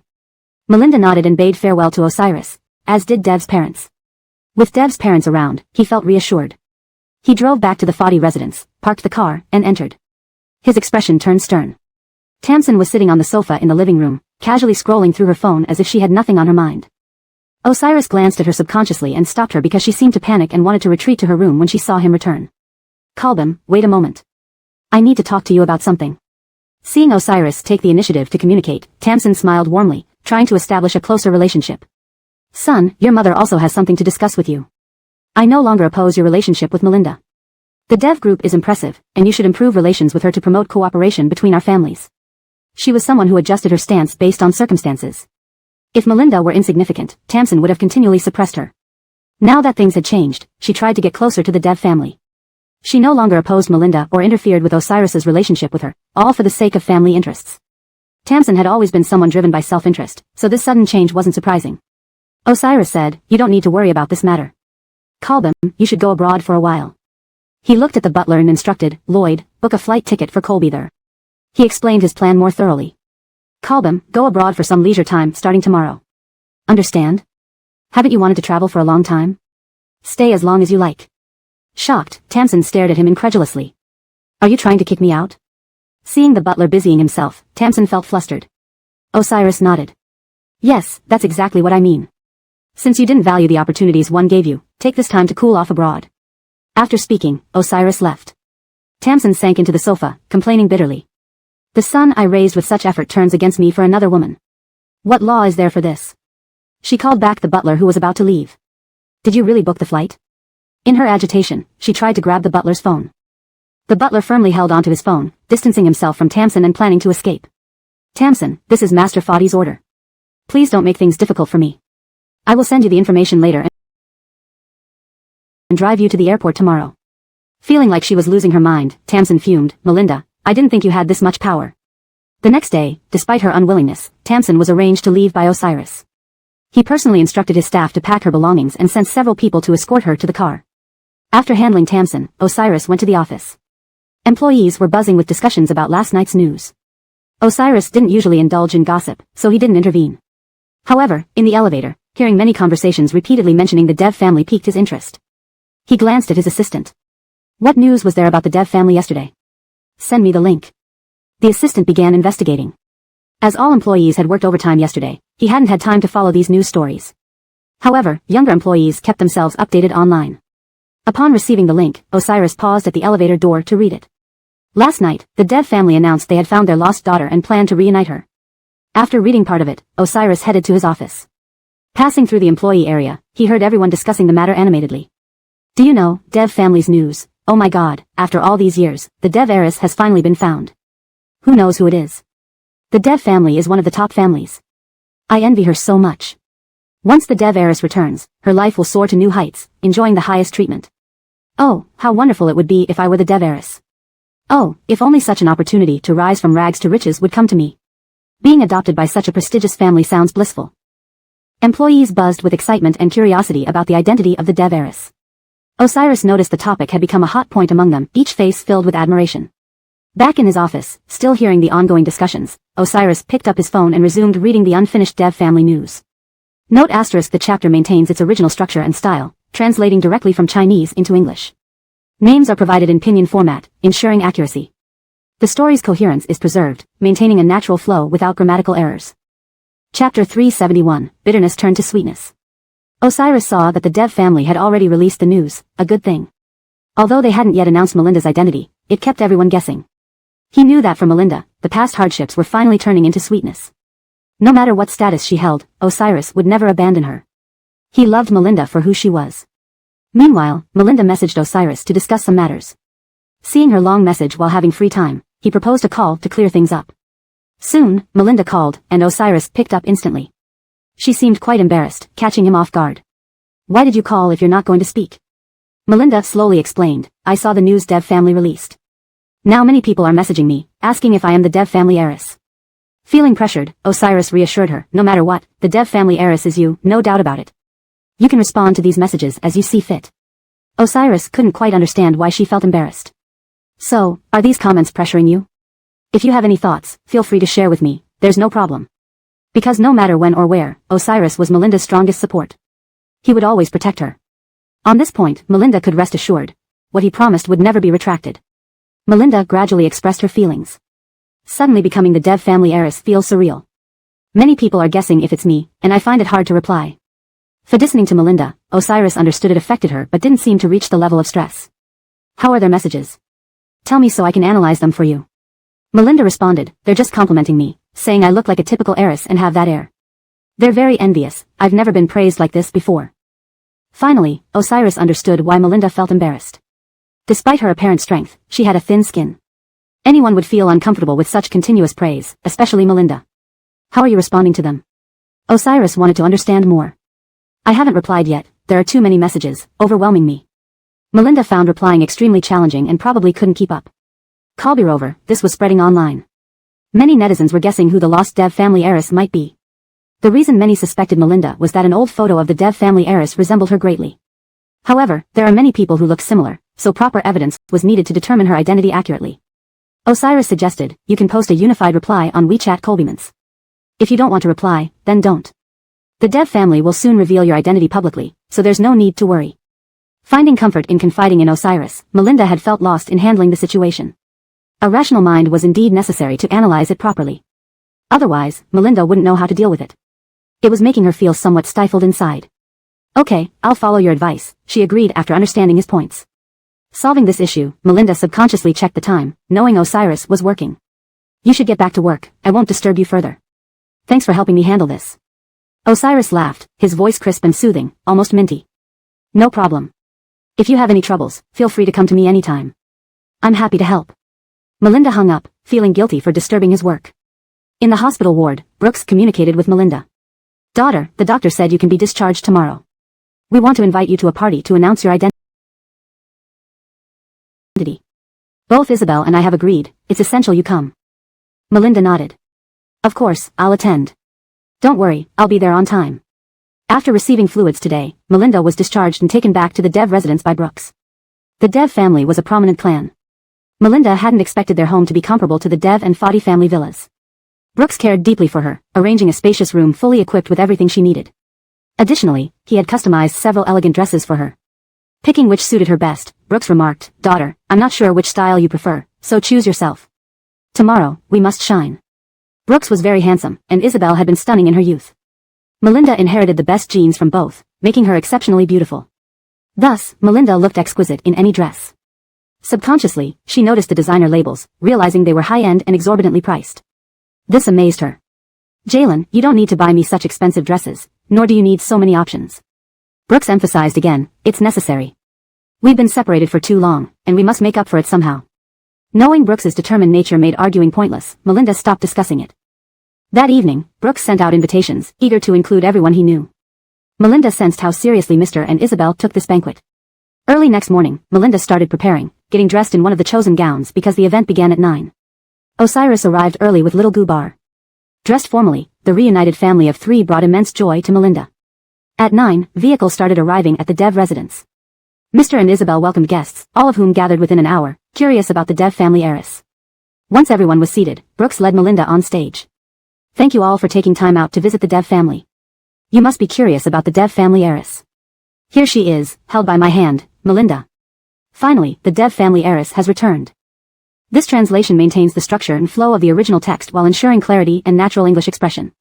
The storyline remains coherent, and the tone and style are preserved. Chapter 372, Controlled Diet. Fallon wore an exquisite evening dress with meticulous makeup, and many people began to applaud below, shouting, the Dev family's daughter is so beautiful, truly extraordinary. Brooks was delighted, finally, he had officially recognized Fallon. In this moment, Brooks's eyes brimmed with tears. Isabel saw this and handed him a tissue, saying, You're old now, yet you're still crying. To this, Brooks replied, I've been looking for my daughter for too many years. Whenever I think about not being by her side, facing all sorts of hardships, and missing out on her growth, I feel incredibly guilty. Brooks accepted the tissue from Isabel and instinctively wiped away his tears. He genuinely felt the emotions of the moment. Isabel then said, Stop crying, there are so many people around, it's embarrassing. Seeing this, Fallon came forward and hugged Brooks to comfort him, It's okay. Everything's different now. I'm back, and I will always be by Jalen's side as long as you don't push me away. I'll stick with Kalbim and Jalen forever. Hearing this, Brooks nodded, slowly regaining control of his emotions, preventing further tears. Soon after, he regained his composure and joined others in drinking and celebrating. Then, he introduced Osiris and Ira. This is Osiris, president of Fadi Corporation, and my grandson, Ira, who is very adorable. Because the Dev family held a significant position in the business world, and many had known Brooks for years with a strong relationship, they all came over to congratulate him. Congratulations. You finally found your daughter, and she's so beautiful. This is truly a great joyous event. She's even married and has a child already. Truly impressive. It's unbelievable. After all these years, you've finally found her. I remember Brooks was always thinking about this daughter, using numerous connections and resources to find her, but to no avail. I remember how Brooks used to worry endlessly whenever mentioning his daughter. Now, when he speaks of her, he beams with happiness. This change is immense, it's clear he adores his daughter. Brooks was genuinely grateful that these friends could attend. With everyone knowing, Fallon's identity was made public. Brooks would also formally announce the Dev family's daughter to the world, revealing the answer to this mystery. Many also approached Osiris to chat, respecting him on behalf of the Dev family. Initially, both the Fadi and Dev families were equally powerful, thus earning respect from many. Now, with these two influential families joining forces due to Fallon and Osiris being together, it solidified their combined strength. At the banquet, Ira indulged in pastries, walking around and enjoying himself as he loved eating cakes. Today, he let loose. Fallon was surrounded by many people, so she lost track of Ira for a moment. Worried, she politely declined their attention and searched everywhere for him. Meanwhile, Ira was surrounded by many affluent matrons, each chattering excitedly about how cute he looked, with intentions to propose early marriage arrangements for the young boy. They showed photos of their own daughters, asking, Ira, do you like any of these girls? If you do, tell your parents, and we can arrange a childhood marriage for you. Ira had no idea what was happening, asking innocently, what is a childhood marriage? This elicited laughter from the wealthy matrons. Ira looked at them with confusion, genuinely puzzled. When Fallon arrived, she immediately picked up Ira but was constantly pestered by the wealthy matrons. Due to the alliance between the Dev and Fadi families, many admired this connection and wished to link their families. One matron remarked, Dev's daughter, your son is really handsome. In the future, he will surely be a dashing young man. August, look at these girls and choose one for your future bride. Fallon was shocked, realizing these women's intentions. Staring at them in disbelief, she politely declined, August is still young. It's not urgent to talk about brides yet. We can wait until he's older. Arranging childhood marriages is indeed too early. She was taken aback by their eagerness to arrange a childhood marriage for Ira, finding their ideas rather startling. Realizing Fallon's refusal, the matrons had no choice but to leave it be. Had they convinced Ira earlier, it might have been harder for Fallon to object. Fallon returned to Osiris, who was also being engaged by many executives. The entire banquet was lively, and Ira kept burping, clearly full. Noticing cake crumbs at the corner of his mouth, Fallon stared at him, fat little rascal, did you sneak off and eat a lot of cake? Ira tensed, knowing Fallon usually restrained his diet, especially with sweets. Cake contains too much sugar and can easily lead to weight gain. He nervously shook his head, not a lot, just a little bit. Kalbami won't be mad, right? You should know, August really loves eating cake. Fallon knew if Ira liked something, he'd eat without restraint. She watched him burp again and noticed his bloated belly. Suspecting more, she asked, did you really only eat a little? I suspect you ate quite a lot. Ira broke into a nervous sweat, fearing Fallon's scolding. His words started stuttering, just a little, Kalbami, please believe me. Distrusting, Fallon warned, looking at how full you are, you must have eaten a lot. You can't eat lunch now, and don't sneak off again to eat cake. Otherwise, Kalbami will scold you. Despite loving cake, Ira feared Fallon's anger. Seeing her repeated warnings, he panicked, nodding, I won't dare anymore. I won't eat more, my tummy feels like it's going to burst. Indeed, he felt overly full, and had it not been for the interruption by those wealthy matrons, he might have continued until he threw up. Children only knew what tasted good, unaware of quantity or limits, especially with cake's irresistible appeal. Earlier, Ira had sneaked away and sampled several small pieces from different tables. Chapter 373, Improvement in Condition. Dina met many wealthy heiresses at the banquet. Each of them was very enthusiastic, as they scrambled to be associated with her new status. They would never give her a cold shoulder. These people pulled Dina into a chat group, wanting to maintain more frequent contact and build a good relationship with her, as this would benefit many families.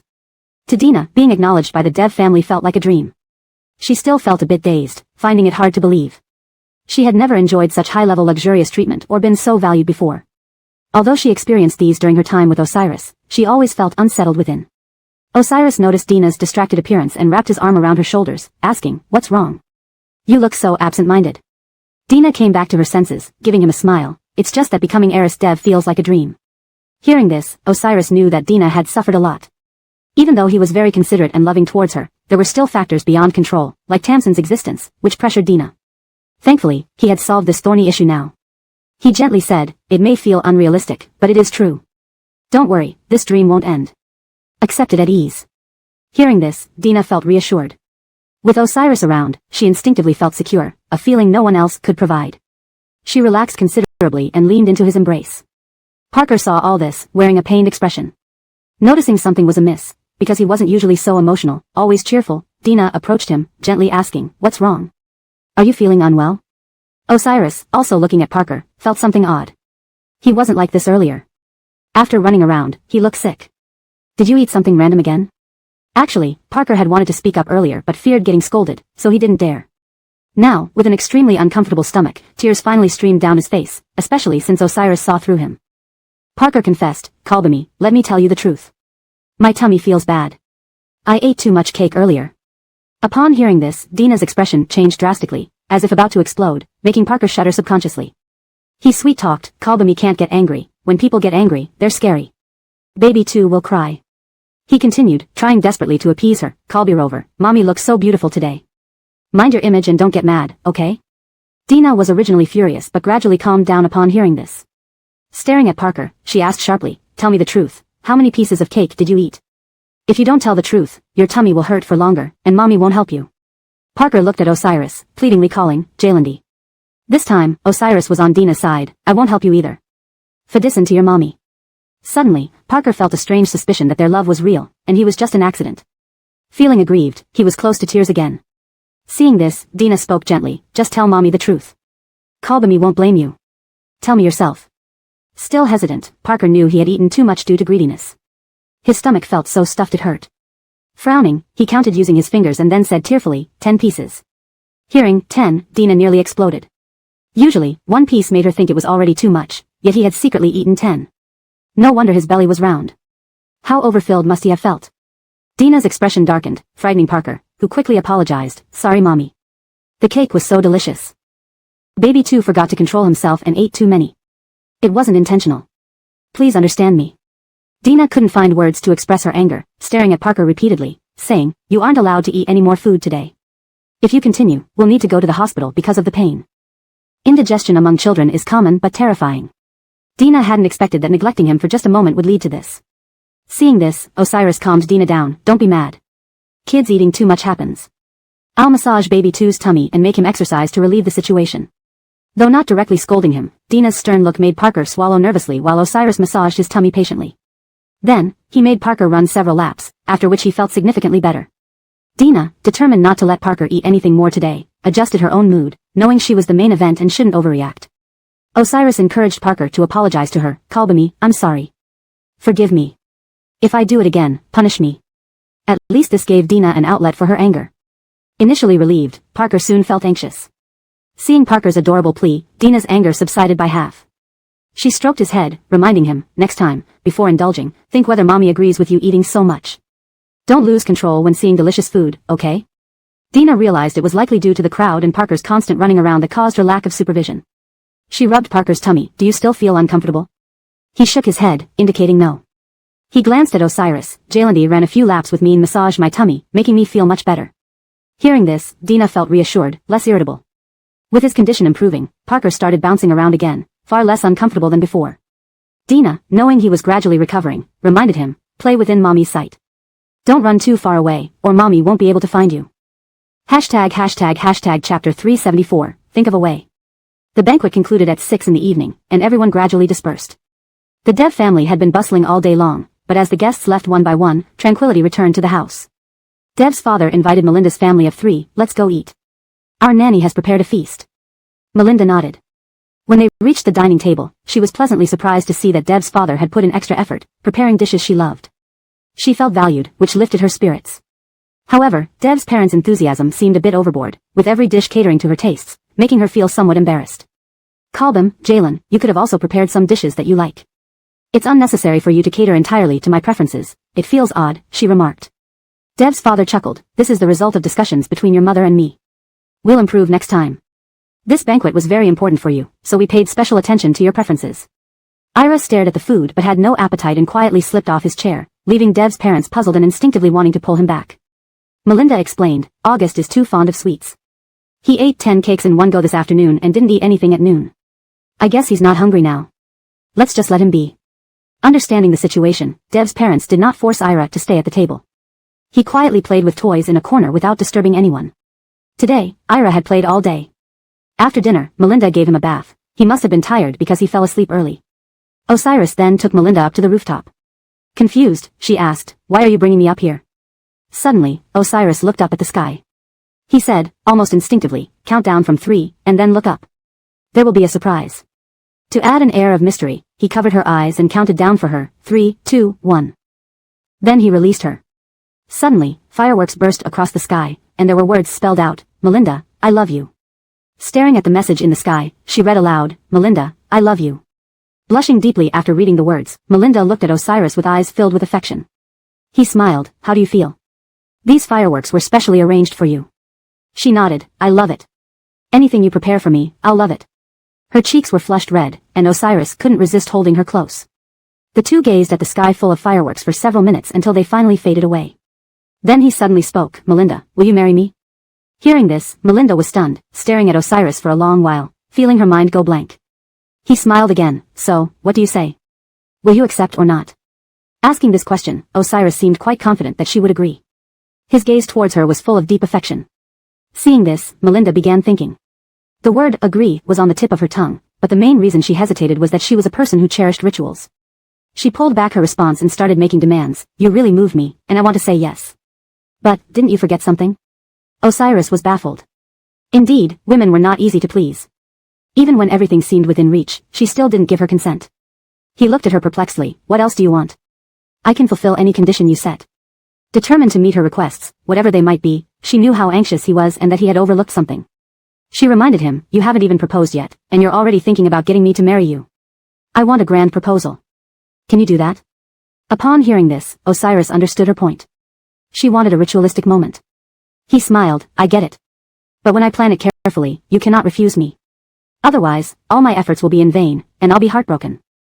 Melinda intentionally teased him, not revealing her thoughts. We'll see. Let's see if you can guess my desires correctly. After all, we've been together for so long, you should know me inside out. Osiris laughed bitterly. Women's hearts were like needles hidden in the ocean, not easily guessed. But he would indeed try hard. He kissed her cheek tenderly. Wait. I'll arrange the perfect proposal you expect. Just wait patiently, and leave everything to me. Melinda smiled. All right, I'll wait. Just don't forget what I said. If you do, I'll get mad, really mad. And when I'm mad at you, it's always for a reason. After all, she was always emotionally stable and wouldn't throw tantrums easily. If it came to that, it meant Osiris had truly upset her. Osiris nodded. How dare I make you angry? I won't. After all, you are the treasure I cherish most. I love you so much. Melinda and Osiris talked under the moonlight for a long time. She rested contentedly in his arms, surrounded by twinkling stars, creating a scene of peace and romance. After escorting Melinda back to rest, Osiris immediately called his assistant. It was already past 1 in the morning, and he had forgotten the time, eager to discuss something. His assistant usually answered calls instantly, but this time it took nearly 30 seconds. Osiris grew impatient. Einar, why did you make me wait so long? The assistant's voice sounded groggy. Boss, look at the time. It's already past 1 in the morning. I need sleep. Osiris hadn't realized how late it was. I have something to discuss. Stay awake. Don't go to bed until we finish. The assistant sighed but knew he had no choice. As Osiris's subordinate, he had to resolve the matter or risk losing sleep. Osiris said, I want to propose to Melinda. Help me plan where and how to set up the proposal. The assistant found this difficult. Boss, maybe you should ask someone with experience. I've never been in love and have been single all my life. It's hard for me to answer. Osiris responded, think of a way. Research online if necessary. Note, for consistency, character names are kept in pinyin format. Please inform if further adjustments are needed. Chapter 375, The Dreamed of Proposal. Osiris was discussing this issue with his assistant. Aren't you usually able to complete any task I give you? Why not this time? The assistant felt the heavy burden and responded, Mr. Foddy, this is beyond my scope.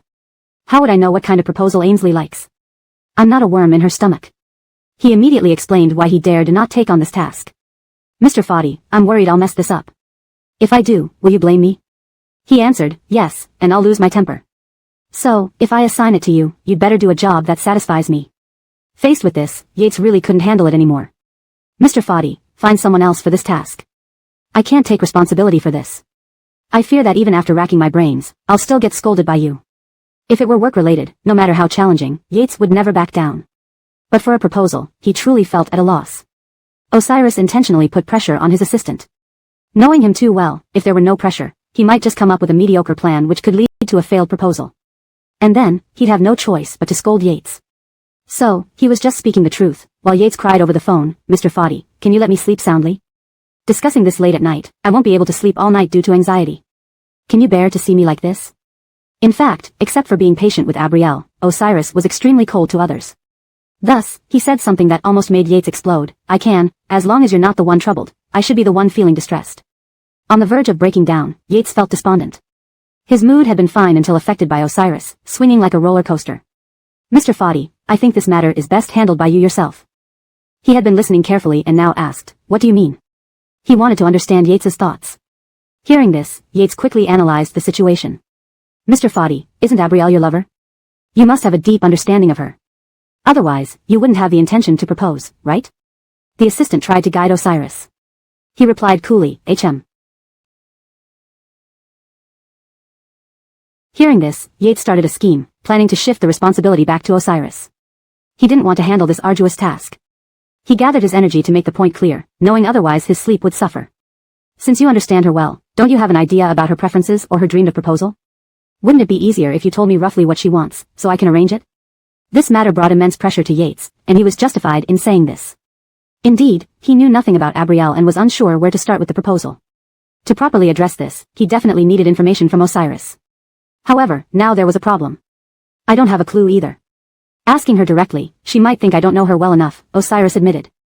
Women's hearts are unpredictable, he sighed. If he asked Abrielle, he would face a significant challenge. I understand your concern, but if I ask her, she might get upset, thinking I don't understand her after all this time together. It's hard to deal with her when she gets angry. He exhaled deeply. When Abrielle was happy, communication was easy, but when she wasn't, it became incredibly difficult. This created infinite stress for Osiris. He was also afraid of her tantrums, finding them hard to reason with, making things worse at this crucial moment of proposing. Therefore, he paid extra attention and didn't want to upset her. Thus, he wasn't convinced by Yates's suggestion. I know what you're implying, suggesting I do this, so we end up fighting, and I don't need to propose. What a sly plan. Suddenly, Yates felt wronged and defended himself. Mr. Foddy, I really didn't think like that. I am seriously considering how to handle this. Osiris found it hard to believe him. He suspected he was trying to shirk the task, using various excuses to discourage him from proposing. He clarified the severity of the matter. Einar, you shouldn't be like this. After all this effort, you're suggesting such a thing. That's not right. The most aggrieved person in the world was probably Yates. He insisted, Mr. Foddy, you misunderstand. I did not think that way. I merely suggested you understand Abrielle's preferences better. His tone turned earnest to convey sincerity. Still, Osiris subconsciously found it hard to believe. Mr. Foddy, after serving you for years, you should know me well. I never thought of splitting you two apart. That would be sinful. Feeling Yates's words might make him cry through the phone, Osiris conceded, all right, I believe you. Your voice has taken on a crying tone. You've got me scared. Finally, clearing the misunderstanding, they communicated again. Mr. Foddy, please understand Abrielle's preferences and inform me of the details. I'll consult others and try my best to resolve this. Osiris found this quite challenging, unsure about Abrielle's response. He needed to lay some groundwork to figure this out, otherwise, Yates would break down mentally. He focused on the intricacies, determined to make the proposal grand and touching for Abrielle. This could not be done half-heartedly. He knew Abrielle valued ceremony. If this went badly, she might refuse his proposal, causing complications. Seeing Yates didn't evade responsibility, Osiris decided to follow his advice. All right, I'll try to draw her out and see if I can get a sense of her desires. Chapter 376, Perfunctory. The assistant could hardly hold on any longer. Mr. Osiris, we've been talking for an hour now, it's 2 o'clock. Can I go back to rest? Otherwise, I'll have no energy at all for work tomorrow. Osiris hadn't realized how quickly time had passed. He glanced at the time and knew that his assistant had been complaining about sleep issues all along. All right, let's stop here. You can go to sleep, but don't be late or absent without reason tomorrow. Knowing Osiris was extremely strict with himself, Yates sighed involuntarily, unable to voice his grievances. He responded, thank you very much, Mr. Osiris. I will remember this and definitely arrive on time at work tomorrow. His eyelids were drooping. Mr. Osiris, let's end the conversation here. You should also get some rest, don't stay up too late. However, Yates didn't dare hang up easily and waited for Osiris to do so first. After all, the gap in status between them was too great. The assistant really did not dare to disconnect first, for fear of upsetting Osiris, which might seem disrespectful. Seeing the silence and the call still connected, Osiris instinctively ended the call and placed his phone on the desk. Indeed, he should rest, but he couldn't sleep. His mind was repeatedly pondering over the wedding proposal arrangements. Realizing he might not sleep until he resolved this matter, suddenly, Osiris's phone rang.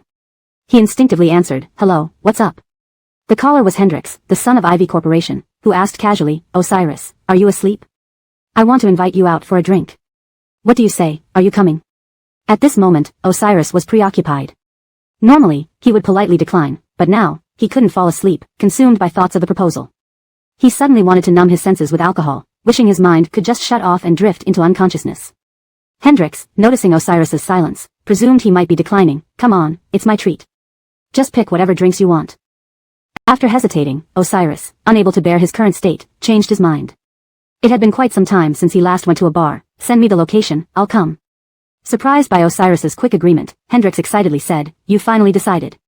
I thought you wouldn't come. Hurry over, we're all waiting for you. Osiris grabbed his car keys and drove to the destination. In less than half an hour, he arrived at the bar and entered the designated private room where the lighting was bright yet the environment was dim. Hendrix and a few others were with women, holding branded wines, enjoying themselves. As Osiris sat down, Hendrix offered helpfully, "What's wrong? You look unhappy. Do you want me to arrange a few ladies to cheer you up?"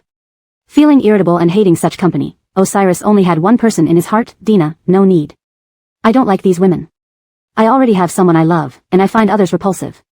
Hendrix assumed he might have offended Osiris with his words but then saw he was genuinely troubled, sensing something odd. The more he looked at Osiris, the more anxious Hendrix felt. Seeing his grim face, Hendrix subconsciously gestured for the others to keep quiet, fearing they might upset him. Confused by the situation, Hendrix probed cautiously, "Osiris, what's wrong? You look extremely unhappy. Did someone offend you?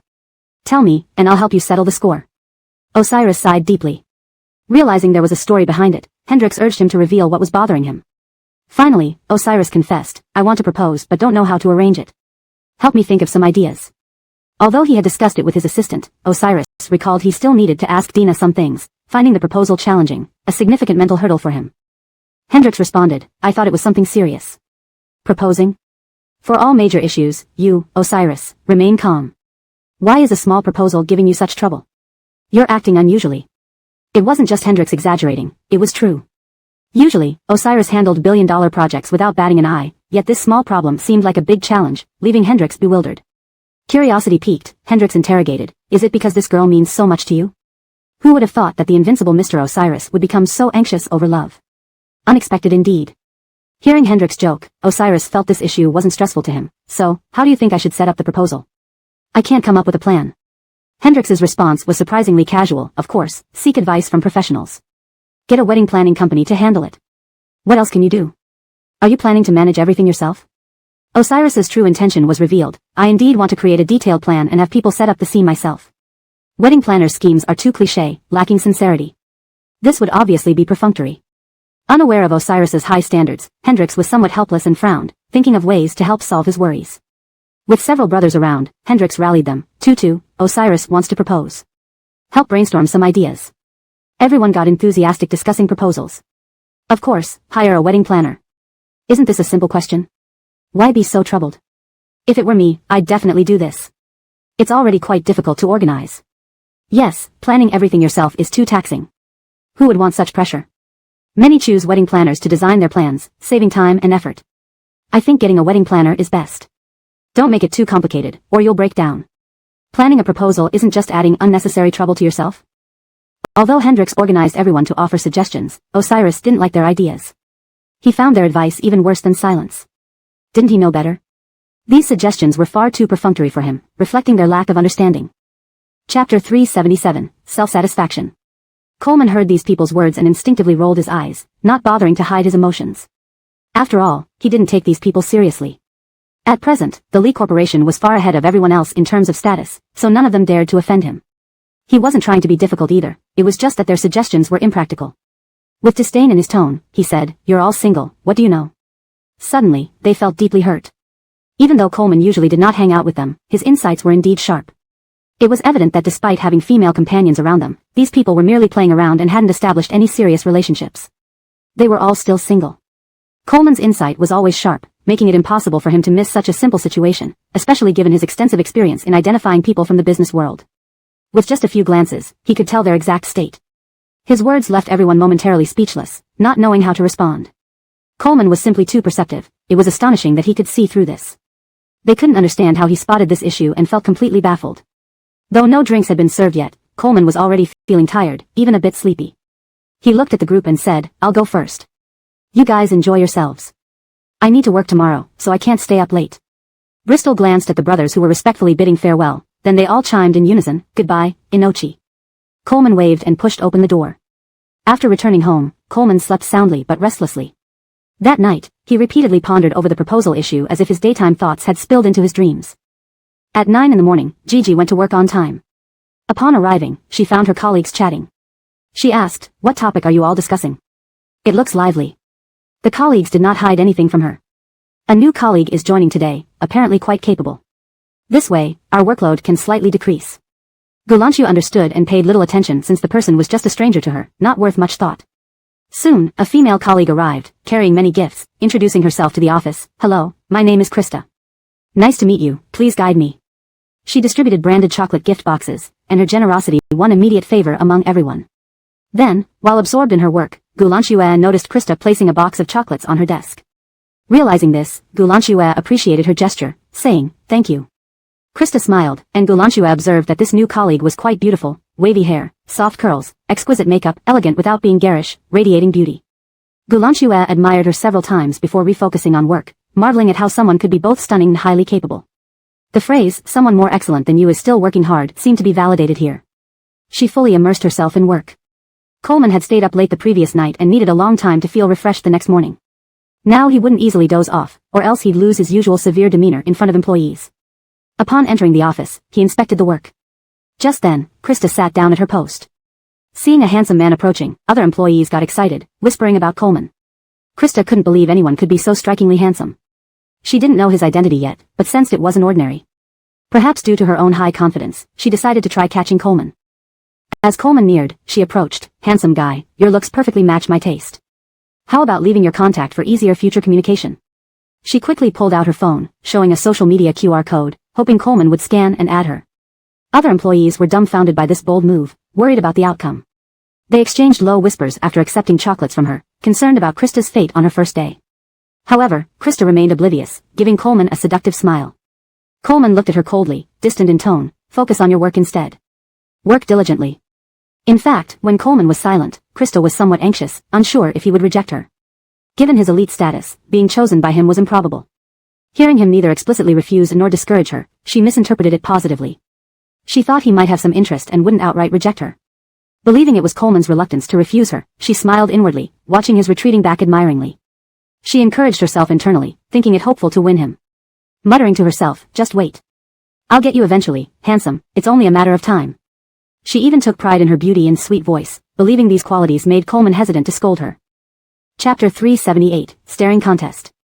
Watching Osiris leave, a colleague informed Lexi of his identity as the president of the Fadi Corporation. Feeling emboldened, Lexi began spreading this information in the break room. "Did you see that? Osiris has a thing for me, it's obvious, right? I looked into his personality before joining. He's usually cold and distant, isn't he?" Indeed, Osiris's character had always been like that, and Lexi wasn't wrong about it. Surprised by her claims, no one understood what she was trying to imply with her actions. She continued spreading her story in the break room, seemingly intent on making others misunderstand the nature of her relationship with Osiris to satisfy her self-righteousness. "Did you all see that? On my first day here, Osiris showed interest in me. If he wanted to refuse my overtures, why didn't he just say so? Now, it's all unclear." Lexi spoke with increasing vigor. Everyone was confused by the situation. According to Lexi, Osiris seemed supportive of her. Initially, they were merely surprised. However, under her influence, some began to misinterpret Osiris's words.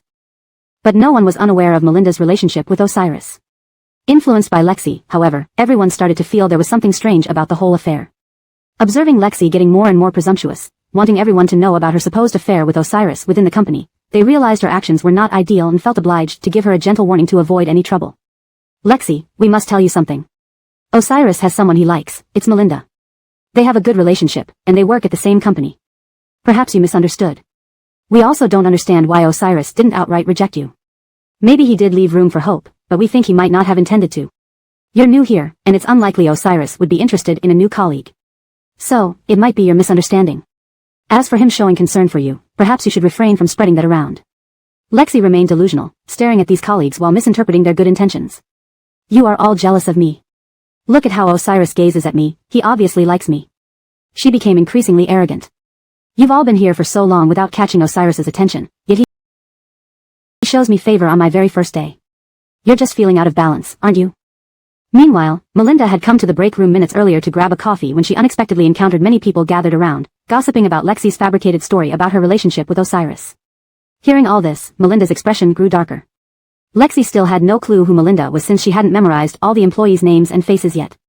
Thus, even when other employees saw Melinda approach and instinctively stopped talking, Lexi noticed her presence but continued her ramblings. Melinda watched Lexi, noticing her complete obliviousness. Deciding to be clear, she addressed her directly. "Lexi, I'm Melinda. Let me remind you not to spread rumors during working hours."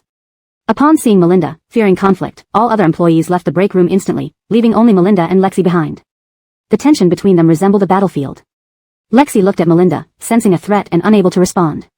Melinda's gaze carried a subtle warning. Lexi felt a twinge of guilt, knowing according to her colleagues, Melinda and Osiris were a couple.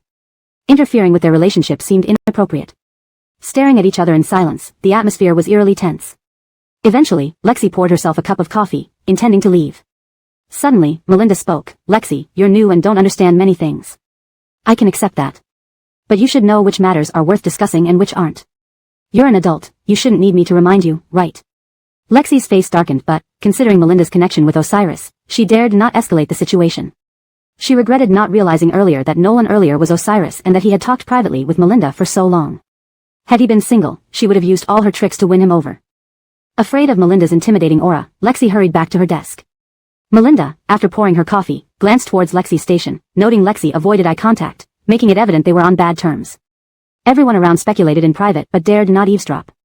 Sensing the intense conversation, all eyes were on them. Yet both women focused on their work, ending the gossip quickly. Later, due to being influenced by Lexi, Melinda worked overtime to finish her tasks. Afterward, Osiris came to escort her home. Tapping on her desk, he reminded her of his presence. Callbest employees had already left, leaving the office mostly empty. Glancing at Osiris, Melinda subconsciously braced herself. Her playful tone emerged. Osiris, aren't you fond of chatting with Lexi? Why are you here now? Shouldn't you continue talking to her instead? Noticing Melinda's agitation, Osiris comforted her. But I don't like her, I only like you. I just want to bother you. Can you not chase me away? His gaze locked onto hers, making her flustered. Noticing they were alone, he instinctively kissed her. Coincidentally, Lexi witnessed this as she finished her own work and was preparing to leave. Chapter 379, A Million Times Unimaginable. Lexi saw Osiris with Melinda, and her anger flared up. She stared at the two for a long time, their passionate kiss oblivious to Lexi's intense gaze. The more she watched, the angrier she became. Tears streamed down her face as she ran to the staircase to vent her fury. I'm so excellent, Osiris should be with me. What is Melinda? She isn't as capable as I am or as beautiful. Why does she deserve Osiris? Lexi's pride was too strong. She usually acted superior in front of others and rarely faced such an embarrassing situation. Worried about being seen, she didn't choose the elevator but the stairs. Though her feet ached, it felt less painful than her heart. At this moment, she wished to tear Melinda apart on the spot. In the stairwell, she kept venting, Melinda, just you wait. Osiris will be mine eventually, don't even think of getting close to him. Initially, she thought walking the stairs would prevent encounters with others. But she encountered an elderly janitor downstairs who saw her crying profusely, her makeup smeared. Kindly offering a tissue, he said, young girl, at your age, there shouldn't be too many worries. Why are you crying like this? Even though I'm old, my attitude remains positive. Lexi instinctively looked up, seeing a kind old man. Though she wanted to lash out, she controlled herself, fearing any further negative publicity might affect her standing at work. Accepting the tissue, she replied, thank you, sir. As she wiped her tears, she realized her eye makeup had smudged all over the paper. The janitor was genuinely kind. Is there something troubling you at work? Though I may not know much, it seems you really need someone to talk to. Indeed, Lexi felt a strong urge to vent. However, being new, she hadn't formed close bonds with colleagues and wasn't sure whom to share with. Her previous colleagues weren't from the same company and would require her to explain everything carefully. This troubled her deeply. Seeing the janitor's warm-heartedness, she decided to confide in him. I've fallen for our male supervisor. He's usually cold to everyone but is kind to me. Sir, could this mean he likes me? The janitor helped analyze the situation. That's hard to say. If he's icy to others but treats you kindly, then maybe you have a chance. Noticing how unfamiliar Lexi seemed, he asked, are you a new employee here? I've met most female employees, but I haven't seen you before. Lexi nodded. Yes, it's my first day. So do you think this male supervisor has feelings for me? It's just that I'm facing some issues right now. The janitor, trying to understand her predicament, replied, tell me about it, and let me help you figure things out. I've worked here for years and have counseled many young women. After hesitating, Lexi explained, sir, what's your first impression of me? Am I very attractive? And not only that, I'm also very capable. Though the janitor hadn't examined her closely, despite her smeared makeup, he could see she had a good foundation and was indeed a beautiful woman. Yes, you're very attractive. Many people must pursue you. Is this what's troubling you? Shaking her head, she said, it's because the male supervisor already has someone he likes, and they are together. But his partner isn't as capable or outstanding as I am. Sir, do you think I can ultimately win him over and replace her? This information was shocking, and the janitor was momentarily speechless. Staring at Lexi, he finally said, if he has a partner, it wouldn't be right to interfere. Though his partner may not match you in terms of abilities, she might just be the type he likes. Unexpectedly, the janitor shared the same opinion. Lexi, who had been gradually calming down, erupted again. So even you think it's my fault? Why don't I deserve this male supervisor when I'm better than her? Her tone grew sharper, her resolve stronger. I won't believe that I can't win over this male supervisor. I have an absolute advantage and confidence to chase him away. She didn't dare openly mention Osiris and Melinda, knowing the janitor had worked in the company for years. If he gossiped about this, she'd lose face. Thus, she didn't reveal their identities, harboring deep frustration inside. Thinking she had found a sympathetic ear, but receiving the same response, she concluded, "Sir, I know you don't support me. With different perspectives, let's leave it at that. Thank you for your advice." Entering the restroom, she needed to maintain her elegance.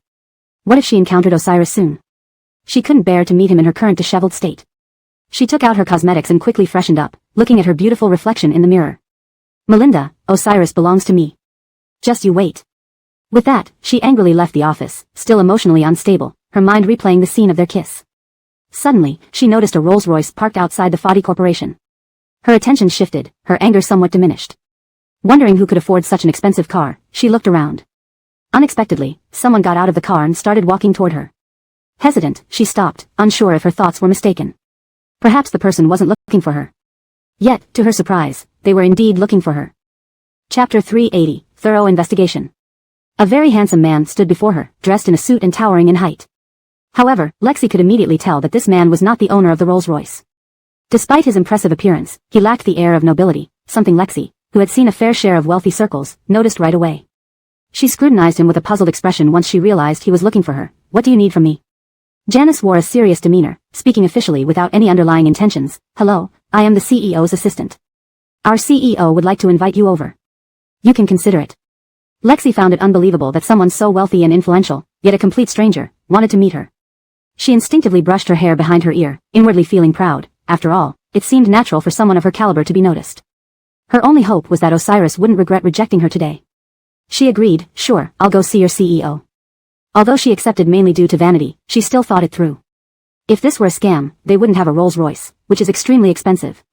Plus, with her intelligence, she knew that she'd never fall victim to such tricks. So, without hesitation, she followed Yates towards their CEO. Once inside the car, closing the door, she stared at Nolan sitting next to the driver. He exuded an extraordinary presence, fitting for Yates's description of a CEO. Wealthy or not, the difference was obvious. This man carried an unmistakable aura. After climbing into the vehicle, Yates didn't seem inclined to drive. Instead, they planned to discuss matters while seated. Sensing Lexi's nervousness, Yates tried to reassure her. "Don't worry, we won't harm you. After our conversation, you'll be free to leave. The choice is yours, you have the final say on our request," explained Yates clearly. Lexi nodded. "So, what exactly do you want from me?" Hearing her question, Yates fell silent, glancing at the CEO. Unfortunately, the lighting around the CEO was dim, making it hard for Lexi to see his face clearly. Still, she could tell he was exceptionally handsome, and the suit he wore, a renowned foreign designer, was worth enough to buy a house in the city. This CEO was undeniably from a rich family. The CEO spoke in a deep, mesmerizing voice, a pleasure for Lexi's ears. "You like Osiris, don't you? I can help you get him. However, nothing comes for free. We need your help in return." Lexi was taken aback. She knew rich people were powerful, but she hadn't expected them to know about her feelings for Osiris. Instinctively, she covered her mouth and asked, "How did you find out I liked Osiris?" The CEO smiled. "It's none of your concern. Suffice to say, we know. We can give you everything you desire. Think about it. Do you want to accept our offer?" This felt too good to be true, almost surreal. Lexi desperately wanted Osiris, a man of quality, and she wouldn't let this opportunity slip by. Still, she remained cautious. Why choose me for help? Many women in the company like Osiris too. Suspicious, she couldn't understand why they didn't choose someone else. She wanted to uncover the truth. The CEO chuckled. "We prefer working with intelligent people. We've investigated you thoroughly, your skills are impressive. Partnering with you is a match made between two strong parties." Hearing praise, Lexi felt flattered. She enjoyed compliments and started to feel self-important. Unknowingly, the CEO had manipulated her response because he understood her personality and background well, luring her step by step into his plan. Lost in her excitement, Lexi responded, "If you can help me win Osiris, then I'm willing to fulfill any conditions you propose." Just as expected, the CEO chose Lexi for her overly romantic mindset. Accepting the task was within his calculations. He then laid down the terms, leaving Lexi to decide. "Our condition is that you steal confidential information from Foddy's company. Are you willing?" Stunned, Lexi hesitated.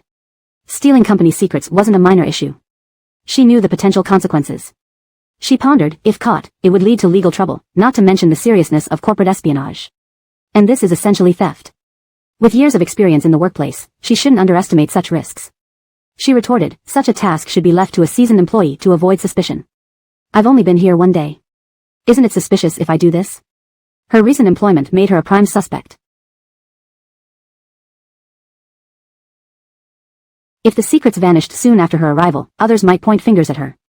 Worried about getting caught, Lexi remained undecided. Sensing her hesitation, the CEO strategically countered, "We trust in your capabilities. Given your intelligence, you can divert blame onto someone else. Handling this situation should come naturally to you, don't you think?" Based on his knowledge, Lexi was known for being assertive in the workplace. Chapter 381, Unexpected. Thus, it was impossible for her to ever be at a disadvantage. Callbest of the time, she was the one who put others at a disadvantage, and they had partial records of her cases in their hands. Lexi had always been the type to act maliciously in her career, rarely suffering setbacks due to her strong sense of self-esteem. She could not tolerate being belittled or bullied. She did not expect the CEO to know her so well. When the truth came out, dealing with the situation would indeed be more troublesome. But still, it was within her capacity to handle. She subconsciously considered her own feelings, which was why she asked such questions. After some thought, she said, "Fine, I agree to your terms. However, you'd better keep your word. Otherwise, if I can help you steal secrets, I can also do other things." Lexi's straightforward character took the CEO by surprise, who smiled. "Indeed, you are a woman of flesh and blood, clear about your own interests. It's rare to see such a sharp girl nowadays. Well then, may our cooperation be pleasant." They shook hands as a gesture of agreement. Thankfully, no one was around after work, or else people would have definitely talked about Lexi sitting in such a luxurious car. She opened the car door, stepped out, and a hint of triumph showed on her lips. There was none of the dejected demeanor she had just displayed. She seemed like an entirely different person. While waiting for a cab downstairs from the company, she heard a familiar voice. Osiris's voice was very distinctive. Even though they only exchanged a few words that day, she still remembered it well. Osiris radiated charm all over, his pleasant voice merely being one of his many advantages. Instinctively, she turned around. Osiris and Melinda were holding hands, gazing at each other lovingly without even noticing Lexi's presence. She paled before them. Osiris took Melinda into the car, brushing past Lexi. Neither of them saw her, and at this moment, her face darkened. Watching their car drive away, her nails instinctively dug into her flesh. In anger, she declared, "Melinda, once I complete the theft for them, Osiris will be mine sooner or later. In the future, the one who shows affection to him will be me. You'd better go cool off somewhere." Even though it was only her first day at work, Lexi's day was certainly eventful. Not only did she fall in love at first sight with Osiris, but she also harbored deep-seated hatred towards Melinda. A TV drama wouldn't dare unfold like this. Getting into her car, she recalled Melinda's blissful smile, feeling angrier with every passing second. Although she couldn't see their vehicle anymore, the rage in her heart was hard to quell. The next day, everyone was called to a meeting. Lexi initially planned to attend as well, wanting to show her excellence given her short tenure at the company. However, she suddenly had a new idea and called her Rahim. "Boss, I'm feeling unwell today and have a fever. I won't be attending the meeting. I'll rest a bit at my desk." Her Rahim didn't make things difficult for her. "Alright, you don't have to attend the meeting. Take care of yourself and try to get back in shape. We need to catch up on many projects in this period." With this matter settled, everyone headed to the conference room, leaving the office empty. Seizing this opportunity, she waited until everyone had left, then went to Melinda's office. She meticulously searched through everything, carefully noting how items were originally placed so she could restore them, ensuring nothing would be discovered. Meanwhile, in the meeting room, after finalizing discussions on the core project, Melinda and Osiris felt the project's progress was satisfactory. "Melinda, let's head to the bidding now. The appointment is set for today. We should arrive just in time." Before setting off, they triple-checked all materials. Once everything was ready, Melinda finally felt reassured. Upon arriving at the responsible party's office, several companies were competing for the project, making the atmosphere tense. The responsible party used a lottery system to decide the order of presentations. Each company would present its project proposal sequentially, after which the best proposal would be chosen. Winning the favor of the responsible party meant winning the contract. Everyone understood the process and waited according to their numbers. Suddenly, an unexpected twist occurred. Company proposals were usually unique, representing the team's hard work. Any resemblance should not be identical. Right before it was Fadi Corporation's turn, Ivy Corporation was presenting. Melinda and Osiris listened intently to learn from other proposals, hoping to gain valuable insights. However, Ivy Corporation's proposal was identical to theirs. Shaken by this discovery, Melinda and Osiris were bewildered. This kind of duplication was highly unusual unless someone from Ivy Corporation had obtained their proposal and boldly claimed it as their own. Such behavior was a major taboo in the industry, and the responsible party would likely blacklist any company involved in plagiarism. Melinda panicked. "Osiris, what should we do?" She never expected this to happen and needed a solution. Otherwise, they would never be invited back. Osiris thought carefully. While the original plan had a high chance of success, they couldn't afford to present an identical proposal. Luckily, they brought several backups, so he made an impromptu decision. Let's use one of the backup plans for our presentation. Otherwise, it would be disastrous. This indicates a leak, and as victims, we can't let others think we're the ones who stole the proposal. Sadly, none of the backup plans matched the original in quality, leading to potential failure. Osiris gave his presentation sternly, while Melinda sat nervously below, knowing he was extremely upset. His somber expression was already a sign of restraint. Chapter 382, Secret Scheme. Although Amnon knew this plan wouldn't work and that the presentation was futile, he still forced himself to finish it. He didn't want to make the situation too serious. If they couldn't bid next time and missed out on a great project, it would be regrettable. Throughout the entire presentation, Amnon's mood was unpleasant, yet he managed to maintain his composure and completed the presentation. In the end, after all companies finished presenting their plans, the project leader selected the best one, the Ivy Corporation's plan.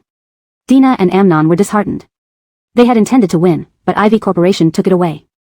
The president of Ivy Corporation shook hands with the project leader, looking delighted. When the president came down, Amnon glanced at him, noticing a look of triumph in his eyes, almost like a challenge. Amnon did not expose that the plan originally belonged to them because there was no evidence provided to support it.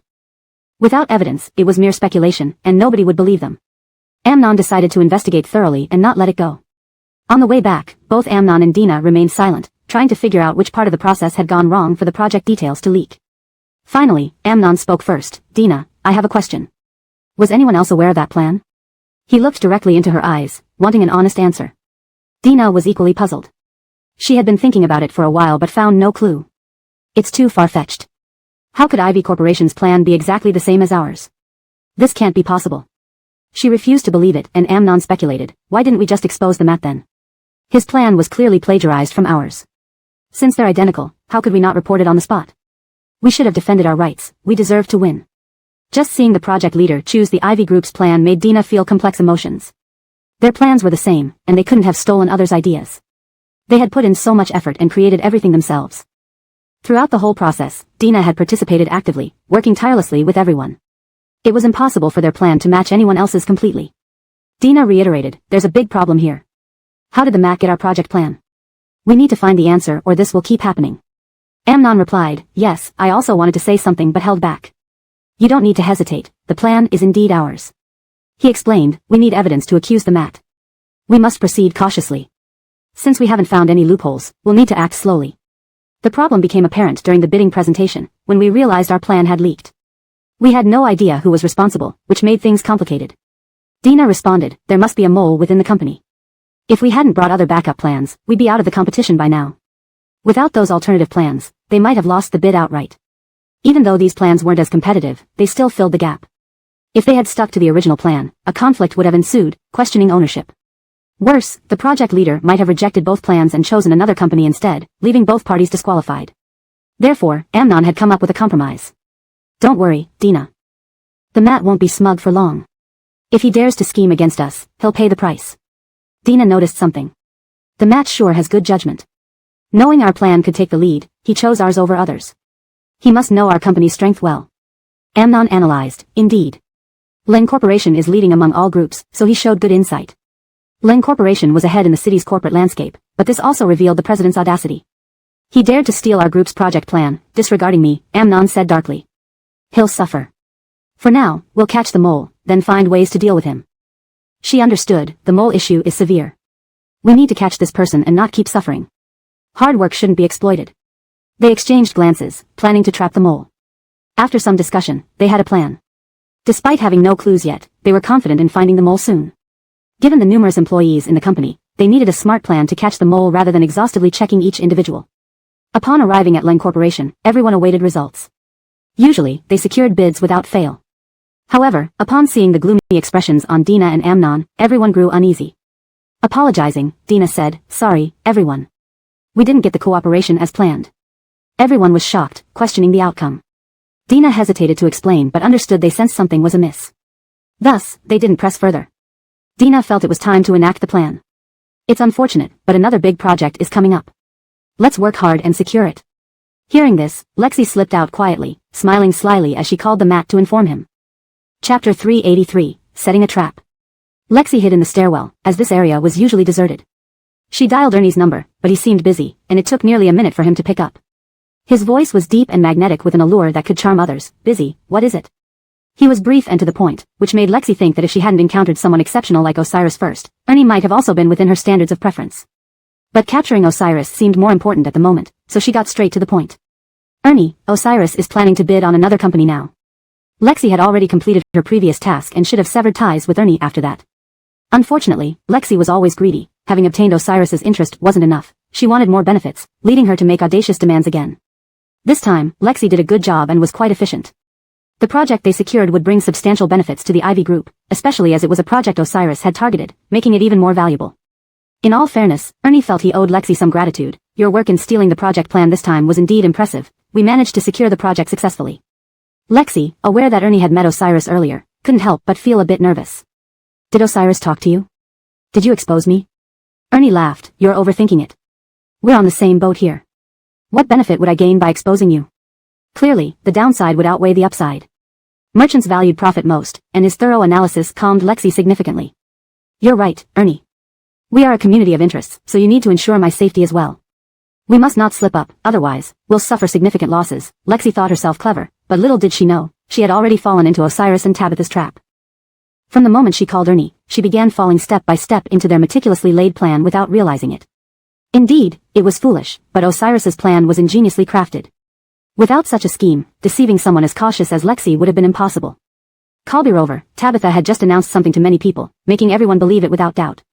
This further solidified Lexi's belief that the news couldn't be fake. If it were false, why would Tabitha announce it publicly? Impatient, Lexi didn't wait for Tabitha to finish before calling Ernie, revealing her impetuous nature, a quality that would clearly cause her trouble in the workplace. Yet, Lexi was oblivious, still eagerly discussing the new bidding project with Ernie. Ernie responded coolly, I understand my responsibilities and don't need you to remind me excessively. My way of handling matters is much more cautious than yours. Lexi understood that anyone who had reached such a high position must possess extraordinary abilities and wisdom far beyond the average person's reach. Especially at the Ivy Group, where she had researched its background when she went home last night. The Ivy Group might not be as powerful as the Foddy Group, but it still held significant influence locally and cooperated with numerous large enterprises. According to online information, Ernie had very high standards and remained unmarried, while Lexi's standards were equally high. Though Ernie had good qualities, Lexi still preferred Osiris more due to his superior status, looks, and position. Enjoying the benefits this time around, Ernie, however, showed interest in the bidding project Lexi mentioned. Then for this new bidding, we should cooperate to win it. You can continue stealing project plans for us, and once it's successful, you'll certainly receive your reward, Ernie promised. Lexi was eager to see her reward. You haven't given me the corresponding return for helping with the project plan this time. Tell me, how do you plan to help me get Osiris? Regarding this matter, Ernie reassured her, rest assured, I will keep my promise. If I fail to follow through, you can expose everything between us. If these details were made public, there would be severe consequences for Ernie's company, possibly causing a significant stock plunge. Operating any company, maintaining reputation was critical, and Lexi understood this unless Ernie resorted to foul play. Even though exposing the process would harm her too, ultimately, Ernie would suffer the most. After all, who benefited the most from this deal? Once exposed, the damage to Ernie's interests would be much greater. Lexi replied, I didn't expect you to be such a straightforward person, Ernie. I'll trust you, but please don't forget about this. Determined to win Osiris, her eyes gleamed with determination. Osiris is mine, anyone else, including Tabitha, can step aside. Ernie added, if you can steal the project plan for me this time, I'll give you a sum of money. Whatever you ask for, name it. Surprised by Ernie's generosity, Lexi negotiated a price, 500,000 yuan. Does that sound reasonable? Considering she was just a working professional, even though her salary was relatively high, 50 million for one favor was clearly worth it.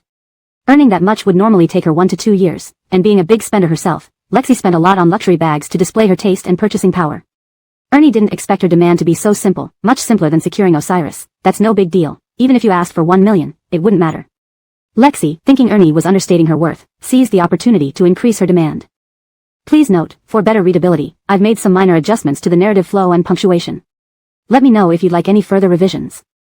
Hashtag chapter 384, Restless Conscience. So, Lexi tentatively opened her mouth. In that case, Ernie, let me be straightforward. 1 million it is, and I will handle this matter for you without a doubt. Upon hearing this, Ernie didn't expect Lexi to be someone who also knew how to benefit herself rather than someone who could guard her moral principles. If she were truly timid and hesitant, he wouldn't have chosen her for this scheme. Personality dictates action, it was inevitable. Therefore, Ernie admired this trait of hers. There was a certain camaraderie in their corruption. Hence, he did not denigrate her. After all, on some level, their philosophies aligned. Kalbirover, he had said they could negotiate the terms freely, and indeed, he wasn't lacking financially. What mattered most was that Lexi could help him accomplish his task. This was the crucial element. Alright, 1 million it is. We must obtain this project plan no matter what. Lexi understood. Leave this matter to me. I'll ensure it's handled smoothly.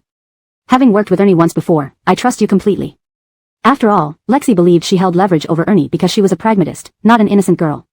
The phone call had been recorded, and she retained evidence from their conversations. Should anything detrimental to her arise, she would expose Ernie.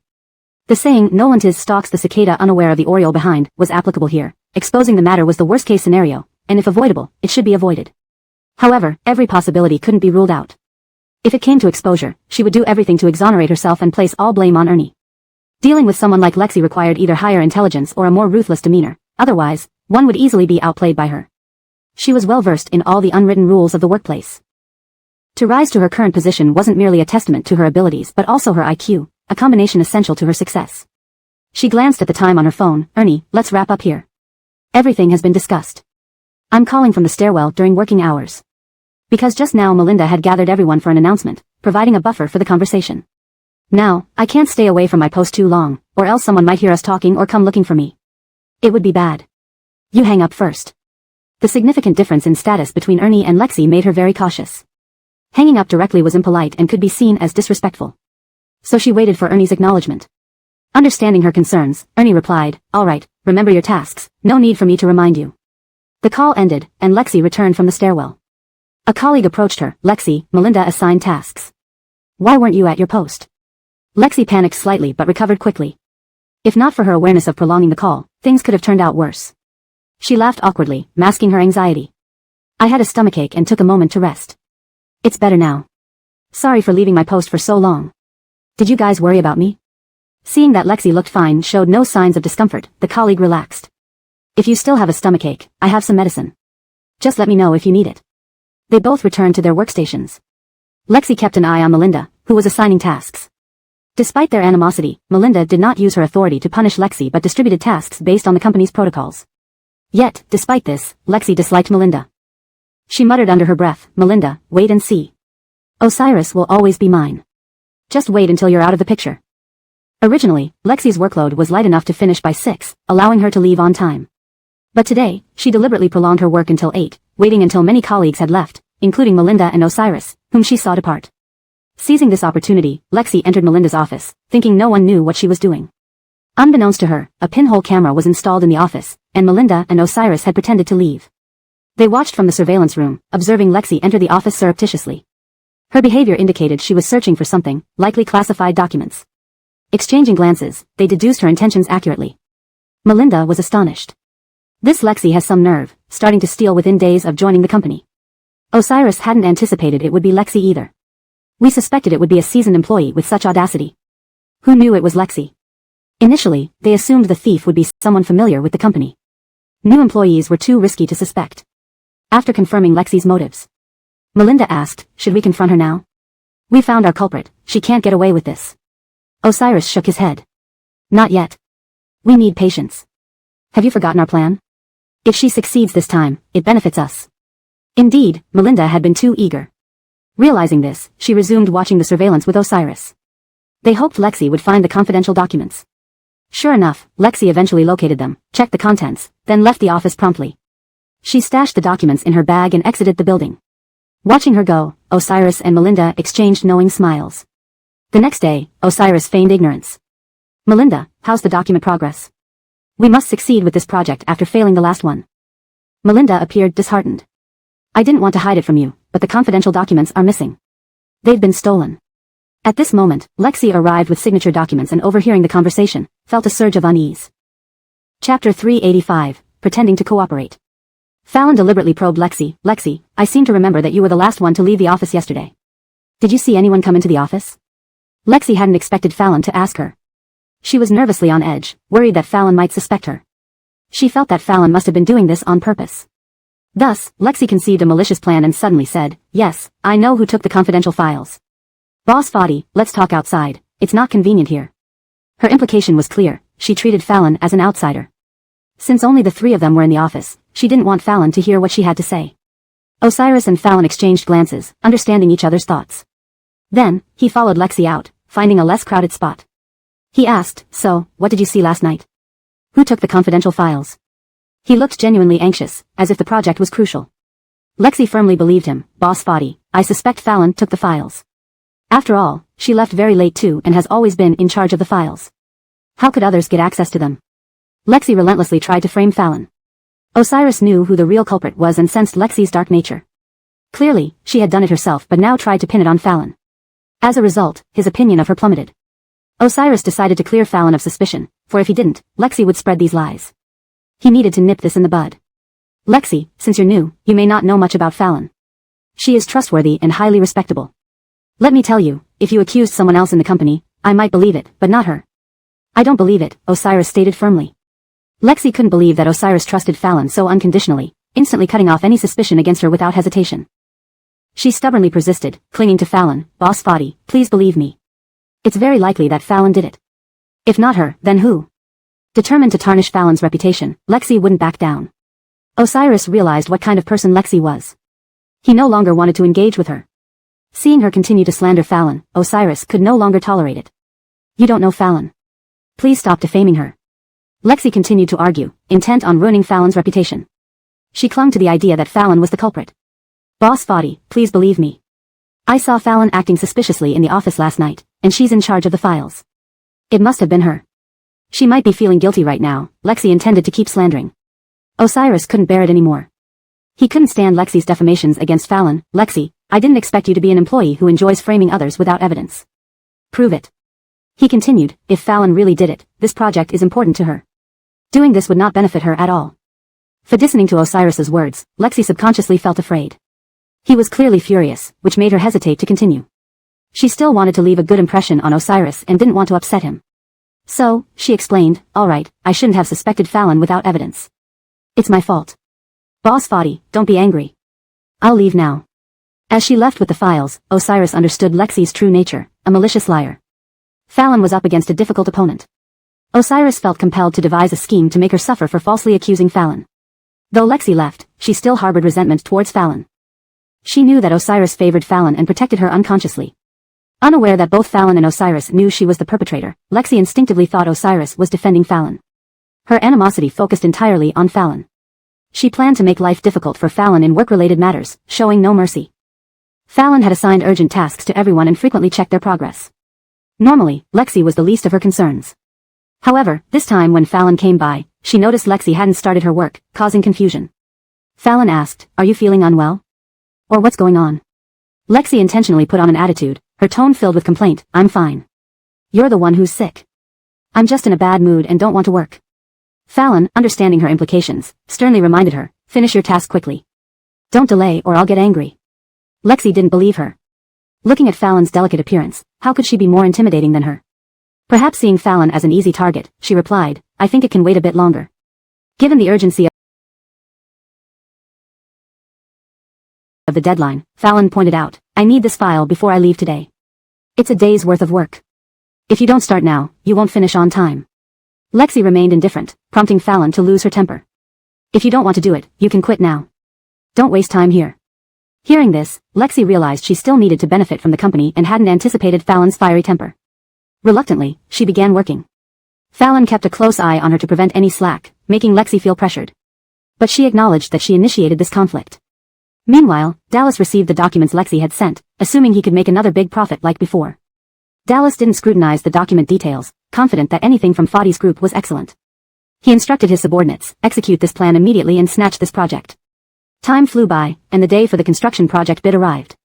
Dallas employed the same tactics, presenting his project contract during the bidding. He glanced triumphantly at Osiris and Fallon, challenging them. This time, they pretended to be enraged, leading Dallas to believe deeply in their sincerity, making him more entrenched in their trap. Dallas was delighted, believing they had seen the contract and were already devastated, thinking Osiris and Fallon had no intention of competing. They publicly withdrew from the bid, were voluntarily giving up this project. Project leader, we're leaving. They walked away without looking back. This translation preserves the original tone, style, and structure of the text while ensuring natural English expression. Chapter 386 Unacceptable. Dallas was somewhat puzzled. He had heard that this project was even larger than the last one. Could they really afford to willingly give up such an important project? The more he thought about it, the less it made sense. At least during the last project, Osiris managed to push through with presenting the proposal despite the pressure. It wasn't clear whether he was too heavily affected by a blow or for some other reason. Because Dallas's current proposal was the best, he believed he could secure this project successfully. He took on the collaboration despite his reservations. As Dallas went ahead to present his project proposal, he noticed something odd. Other companies' proposals were abysmal. He wasn't sure if they intentionally didn't want to bid or if there was another reason. Recalling the information Lexi had leaked, Dallas felt confident that winning this project wouldn't be disappointing, so he decided to see it through. After Melinda and Osiris left, they exchanged amused glances. She remarked, "I think our acting was explosive this time." Dallas didn't have any suspicions at all. He nodded in agreement. Yeah, this Dallas might feel something is off, but he won't understand what exactly. Just wait and see. Melinda was inwardly delighted to dare team up with Lexi to sabotage our company. This Dallas is going to get a huge lesson this time, all because of his own doing. Not our fault at all. Osiris understood, he brought it upon himself. We are merely retaliating reasonably. If he hadn't schemed against us, we wouldn't need to fight back. Osiris and Dallas had always been competing firms, though not friendly. They didn't normally engage in overt hostility unless someone crossed the line. Osiris always held the belief of non-aggression unless provoked. This time, however, Dallas deliberately set a trap for him, and thus, he decided to use their methods against them. Once in the car, Osiris immediately called his assistant, who answered right away, "Mr. Foddy, where are we at with the plan?" "I await your instructions." Osiris responded, "Now is the time to act. There's no need to wait any longer. The moment has come for us to strike back, and we'll make sure Dallas learns a bitter lesson." The assistant understood. "Got it, Mr. Foddy. Rest assured, Dallas will regret plotting against our company. He reaped enormous profits from the last project, wasting so much effort of our employees." The assistant was also angry, as he, too, prioritized the company's interests. Dallas's actions had severely damaged their company's interests by stealing the project proposal and securing a project that shouldn't have been possible for him. By profiting so immensely from this deal, he should have anticipated eventual retaliation. His greed allowed Osiris to set him up. Greed often leads to downfall, and this time, Dallas would pay for his greed. Osiris intended to expose him thoroughly. The assistant affirmed, "Mr. Foddy, I will start spreading the message as we agreed earlier. Just wait, and you'll soon receive updates. My efficiency is guaranteed." Because Yates was a trusted old hand, Osiris trusted him without reservation. If he said he could do it, he certainly would. "Go ahead," Osiris said, "I look forward to your good news." With that, he hung up, eagerly awaiting the day he saw Dallas's disheartened expression. He was determined to settle old scores, to see how Dallas would react, along with Lexi, the traitor inside. They would bear the consequences of their actions, while Osiris focused solely on protecting his interests and retaliating fairly. Meanwhile, Yates began disseminating information that the land was an abandoned area and bought unnecessary hype over an worthless plot of land that cost several billion. Publicly, Dallas was already declared successful in acquiring the project.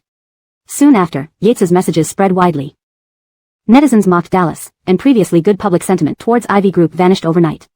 Social media erupted with ridicule. Observing the chaos online, Yates relayed the trends to Osiris via a news update. Osiris and Melinda reviewed the news together. They were determined to ensure Dallas faced substantial losses. His money would go down the drain. Dallas looks quite shrewd, but his handling of things is terrible. Did he not research the project beforehand? To commit such a blunder, one comment read. Other CEOs are focused on results. Dallas just gave everyone a laugh. Is the internet lacking jokes? Very amusing. Dallas doesn't seem to have looked deeply into this. A little investigation would reveal the issues here. Yet he still invested several billion? Watching these comments, Melinda and Osiris cheered internally, feeling vindicated for past grievances. Seeing how Dallas would handle the fallout was satisfying. She smiled. This loss is devastating for Dallas. Targeting us Fidici Group like this, it would never have come to this if he'd simply minded his own business. Osiris added, Dallas deserves this. Let him deal with it. He might not even know yet. Wonder what his reaction will be when he realizes. Simultaneously, many people messaged mocking remarks at Dallas. He had offended many due to his selfishness over the years.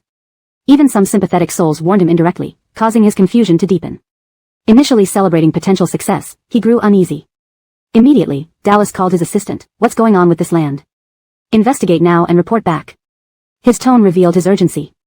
Shocked by the implications, knowing several $1 billion were tied up in an empty wasteland meant serious problems. Soon, Yates reported back, Dallas, it's bad. The land isn't valuable at all. Everyone is making fun of us online. What should we do? Back at the office, Dallas, receiving this news, felt utterly defeated, collapsing into his chair. The assistant panicked, ready to call an ambulance, but Dallas regained consciousness, saying, I'm fine, just startled and fainted. Overwhelmed. Suddenly recalling Lexi, Dallas's face twisted with resentment, and he called her directly. Chapter 387, Aston's Encounter. Aston was fuming, realizing he had been thoroughly deceived by Lexi. Several $100 million had gone down the drain. He recalled the day at the bidding meeting when he provocatively looked at Osiris and Melinda. Those two must have known all along. They let him fall into their trap step by step and then made a mockery of him. The money, which he risked under the pressure from the company's major shareholders, was lost with no hope of recoupment. The assistant, seeing Aston's state, shrank back and trembled as he placed a document on the table. Aston, this is our professional team's assessment of that land. It includes detailed evaluation data for your review. Upon hearing Yates, Aston glanced down. After reading it, his anger flared up again. The land not only lacked value but was akin to a makeshift graveyard, severely exceeding chemical element standards. There wasn't even organic matter in the soil. Real estate development would be impossible without greenery. Moreover, with such high chemical content, any buildings constructed would remain unsold and unfinished. If anyone lived there, they would likely develop cancer within a short period. He would lose everything if he went through with it. This mess was all because of Lexi, whose stupidity led to her being caught stealing confidential documents. Yet she still thought she was doing something commendable, asking for higher fees to cooperate.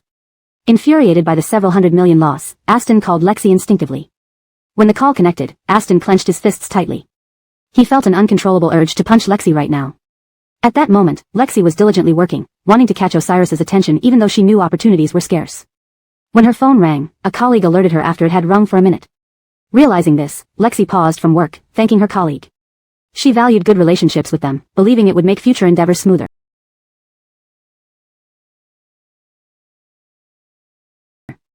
She thought about how the company Rahim had contacted her twice recently, expecting more collaborations ahead. Besides, what she did seemed flawless and would shift all blame to Melinda if discovered. Then Osiris would definitely dismiss her, removing the menace. Seeing Aston's name on her phone, Lexi decided to answer elsewhere for confidentiality, rushing towards the stairwell in her heels. If someone found out about their conversation, she'd be fired. The colleague watching her leave wondered why she seemed odd. Reaching the stairwell, Lexi caught her breath and answered the call, addressing Aston apologetically. Sorry, Aston. I was busy and didn't see the call. What can you tell me directly? I'm listening. Is there anything else you need me to do? Aston always rewarded her generously. Every time she obtained company files for him, he would reward her richly and eventually help her get closer to Osiris. She couldn't pass up such a golden opportunity for career and love. Hearing her words, Aston clenched his fist tighter. His voice masked some fury, but he controlled it. Now wasn't the time to confront her. He didn't know what Melinda and Osiris knew or whether Lexi realized she was exposed. Suppressing his anger, Aston responded calmly, I need you for something. Come to the top floor of Century Restaurant quickly. Lexi hesitated. But I'm at work. Can we talk over the phone? Aston insisted, sensing her confusion. We need to talk in person. We can't discuss this over the phone. Still uncertain, Lexi probed further. Really, it has to be in person? An ominous feeling crept over her. Continuing the same tone, style, and structure while ensuring natural fluency and grammatical correctness. Chapter 388, A Greedy Snake Swallowing an Elephant. This feeling was so intense that it made her somewhat reluctant and afraid to readily agree to go out with Aston. Aston stated firmly, yes, I have already booked the restaurant. Hurry over. As for what it's about, you'll know when you get here. Lexi subconsciously thought it over. She hadn't realized the issue at hand. After all, their relationship was one of mutual cooperation. It seemed Aston insisted on seeing her for only one reason. Lexi covered her mouth and chuckled to herself, thinking Aston wanted to personally thank her after accomplishing something. So, she responded over the phone, Aston, I didn't expect you to be so courteous as to specially book a restaurant to thank me. Alright, I'll take leave from Melinda and head over immediately. Don't worry, Aston. Hearing that Lexi finally agreed to come, Aston urged, don't take too long, you must hurry over. I'm very busy as well. Don't stand me up. Given how someone like Aston, who had countless tasks daily, was willing to meet her, it was quite an honor, and she dared not stand him up. She instinctively replied, I wouldn't dare, I'd need courage beyond measure to stand up Aston. I'll take a taxi over right now. Please wait just a moment, Aston. After Lexi saw Aston hang up, she glanced at the important project she was handling. She wasn't very keen on taking leave. But with Aston's relentless urging and urgency, after much deliberation, she decided to ask for leave. Then, she went to find Melinda in the office. As Aston watched the screen of his phone darken, a shadow of gloom crept across his face. He looked fiercely out the window, wishing he could strip Lexi of her skin and bones. This woman had ruined his ability to operate the company normally, yet she still believed he wanted to thank her. He would give her a taste of his fury once they met. Aston picked up his car keys and left the office, glancing at his assistant who barely dared to breathe. I'll be stepping out. Leave everything here to you. Yes, Yates stood up and saw him off. When Lexi arrived at Melinda's office, Melinda was reviewing documents. Lexi couldn't help but look at her disdainfully. This position would let Melinda sit comfortably for only a few more days. In time, she would make this foolish woman crawl out of the company. Thinking of this, Lexi felt a surge of satisfaction. Squinting her eyes, she knocked on the door. Knock, knock, knock. Melinda stared intently at the computer screen, showing no sign of emotion. Upon hearing the knock, she responded without lifting her gaze, "Come in." "What do you need?" Lexi smiled, despite needing something from Melinda. It would be unwise to appear sulky even though she inwardly disliked Melinda. They were of similar levels, and her academic credentials might even be higher than Melinda's. Why should Melinda hold a stable ministerial position and be with President Fadi? She struggled to control her facial expression, presenting a smile uglier than crying. "Genevieve, I have something urgent. I wish to take leave and handle some matters outside. I will return to the company once everything is done." Under normal circumstances, with the current project being so urgent, Melinda wouldn't approve the leave request. But Lexi was a special case. Melinda remembered her design proposal and smiled warmly. "Sure, no problem. Just remember not to be gone too long." In the morning, Melinda had been pressing hard for the project's progress, which was why Lexi had been so busy she didn't notice Aston's call. To her surprise, Melinda easily agreed, leading Lexi to continuously express her gratitude. "Thank you so much. I'll leave immediately and return as soon as I'm done." Internally, Lexi reveled in anticipation of the benefits Aston might offer. After she left, Melinda informed Osiris about the situation. Even with Lexi gone, the company continued to function smoothly. A company never stops because of one person's presence or absence. Melinda and Osiris emerged from a corner and together observed Lexi leaving from a high floor in the building, smiling. Osiris remarked with a smirk, "It's time to close the net." This matter turned out smoother than we expected. Despite Lexi's shrewdness most of the time, she failed to see through Aston's invitation. Well, her ignorance isn't bad either. At least it lets her dream for a while longer, Melinda noted humorously. Osiris, rarely displaying humor, carried a deep sense of mockery on his face. Over time with Melinda, he even learned to joke occasionally. She laughed, seeing a hint of amusement in the usually stern man. He used to be so stoic and serious whenever they first started together. Indeed, Lexi isn't a pushover. Aston chose her because of her capabilities, Melinda analyzed calmly. Based on their understanding, Aston wasn't a simple figure, employing various strategies in the business world. However, this time, he targeted the Ouch group. Osiris, experienced with corporate tactics, saw through Aston's tricks easily. According to their plan, things were progressing smoothly. However, after hearing that, he couldn't help but laugh. Capability? I doubt it. Lexi is merely insatiable. Baiting such a person with small incentives, this kind of person wasn't welcome in their company. Even if she resisted temptation this time, there was no guarantee she wouldn't fall prey next time. Melinda chuckled. Lexi probably doesn't realize the risk she's facing. This visit may turn into a one-way trip. Even if Aston asked her back, they might not allow Lexi to return. Osiris watched Lexi's enthusiastic pace and understood her thoughts. She likely thinks Aston is offering her rewards. But given Aston's character, there will be many more problems than rewards. Lexi stands no chance against him. Osiris concluded that Lexi was mistaken from the start. Seeing how urgent Aston is, he has probably realized that the land plot is abandoned. Still, Lexi believes she did him a great favor. Recalling the recent bid meeting where Aston provocatively looked at them, even using their document verbatim without pretending otherwise. However, it suited their plans perfectly. After all, their document was specifically tailored for Aston. Chapter 389, An Outburst of Fury. Otherwise, how could he have been so confident in snatching that piece of worthless land from them? When you lift someone up high, the fall is just as severe. And now, Dallas must pay for his own greed. When Dallas first sought to collude with her, she should have refused him, otherwise, they would only go further down the wrong path until they were both trapped in a quagmire. Lexi hadn't realized the danger awaiting her, which indeed was quite negligent on her part. But it was better this way, sparing everyone the trouble of running back and forth. Catching them all at once would be more efficient. Melinda remarked, from the moment Lexi aligned herself with Dallas, she should have anticipated this outcome. There's no point in dwelling on it. She'll learn her lesson this time. Lexi thought she was so capable, and while she did manage to obtain the confidential files initially, proving her resourcefulness, her inability to react now made her appear rather foolish. Osiris watched Melinda's expression of exasperation and couldn't help but ruffle her hair gently. There's no need to get upset over such things, he said soothingly. Leaning closer, he whispered near her ear, would you like to see the mess they're in now? They deserve to know the truth. After all, it's important to die with clarity. Looking into Osiris's resolute eyes, Melinda finally nodded. If that's the case, let's go together. She genuinely wanted to see Lexi's reaction when she realized everything had been a carefully laid trap designed to lure her in. Having agreed, the two of them left the company hand in hand, heading towards the location where Dallas and Lexi had planned to meet. Lexi hurried to the Century restaurant with great joy, eagerly anticipating what benefits she might gain. I wonder what kind of gift Dallas has prepared for me, she mused inwardly. But even if I'm happy, I shouldn't show it. I still need him to help me secure General Manager Fadi. As Tamsin, wouldn't I have access to anything? She slapped her cheeks lightly to compose herself, forcing away the broad smile on her face. At the same time, Dallas fumed in frustration on the top floor of the Century restaurant, having rented out the entire floor not for romance, but to vent his anger privately. Could Lexi withstand his fury? He wasn't sure. He needed this place to avoid disturbances while he dealt with business. Checking his watch, nearly half an hour had passed.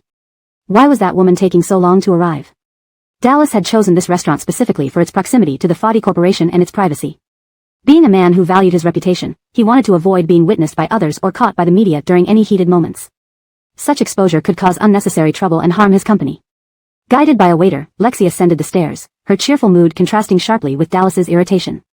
Observing the paintings on the walls, she felt elated.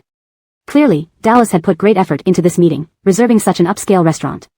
Excited, she quickly took a couple of selfies on her phone, intending to edit and post them later for her contacts to envy. Her good days were just around the corner. Dallas had indeed prepared a significant gift for her. The question was whether Lexi could handle it. She quickened her pace, eager to see Dallas. Finally, arriving at the top floor, she saw Dallas seated in a chair. Approaching, she greeted apologetically, "Dallas, traffic was heavy, so I'm late. Please forgive me." Seeing Lexi, Dallas's pent-up emotions burst forth. Clenching his teeth, he rose and, upon seeing Lexi's innocent eyes, struck her across the face. The sharp sound resonated, and the force sent Lexi sprawling to the ground. In shock, her mind blanked, her cheek immediately red with 5 fingers imprints. Looking up at Dallas in disbelief, she stammered, "Dallas, surely you can't be furious just because I was late. I tried my best to arrive as quickly as possible." Dallas laughed sardonically, "You're truly dense. According to reports, aren't you supposed to be smart? Yet, you've committed so many blunders." Lexi was clever among ordinary people, but it depended on whom she was dealing with. Pitting her wits against Osiris was like pulling teeth from a tiger. Dallas sighed, "I underestimated you. I thought your high IQ could help me achieve more gains. But you were easily outmaneuvered. The fool. You still don't understand what happened." Confused, Lexi asked, "What do you mean, Dallas? Let's set this aside, why did you hit me?" She held her aching cheek. Dallas hadn't pulled his punch, leaving her cheek swollen. Considering his behavior, he wasn't typically violent without reason. That slap was enough for her to report it to the police. Sensing their relationship unraveling, Lexi tried reasoning, "Dallas, I didn't come here to provoke you." Staring at him, she reminded herself that she came for the benefits, not to risk her career needlessly. "Dallas, you need to give me a valid explanation for hitting me. Otherwise, I have the right to call the police," she declared seriously, protecting her rights after the painful blow, which she estimated was about 80% of his strength. Men and women naturally differed in strength, and given Dallas's aggression, Lexi sensed a significant problem but didn't know where it stemmed from. She wasn't even aware when she had exposed herself. Chapter 390, He Knows Everything. She looked at Dallas, "Dallas, I've helped you so much. Even if I don't have credit for success, I at least deserve recognition for effort. How could you hit me? That's just ungrateful." Seeing that Lexi still seemed completely oblivious to the situation, Dallas felt she was extraordinarily stupid. He stared at Lexi, his eyes still filled with anger. Looking at his angry expression, Lexi could guess the reason somewhat. "Dallas, did I do something wrong or offend you in some way? You could tell me." Dallas was almost fuming. "Lexi, I thought you were a smart person. Who would have thought you could be manipulated so easily, dragging Ivy Corporation into trouble?" Lexi still didn't fully understand what he meant. Dragging down Ivy Corporation?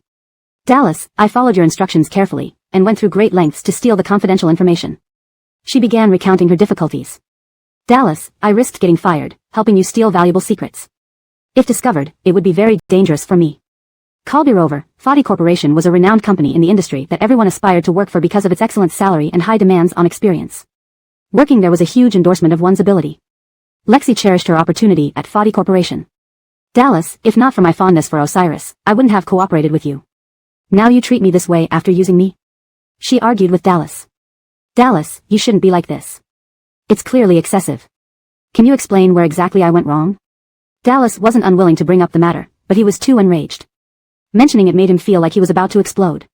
Seeing Lexi still clueless, Dallas sharply asked, "It seems you are also someone who doesn't pay attention to media news." This time Dallas hinted clearly. Lexi feared he might slap her again and kept a safe distance from him.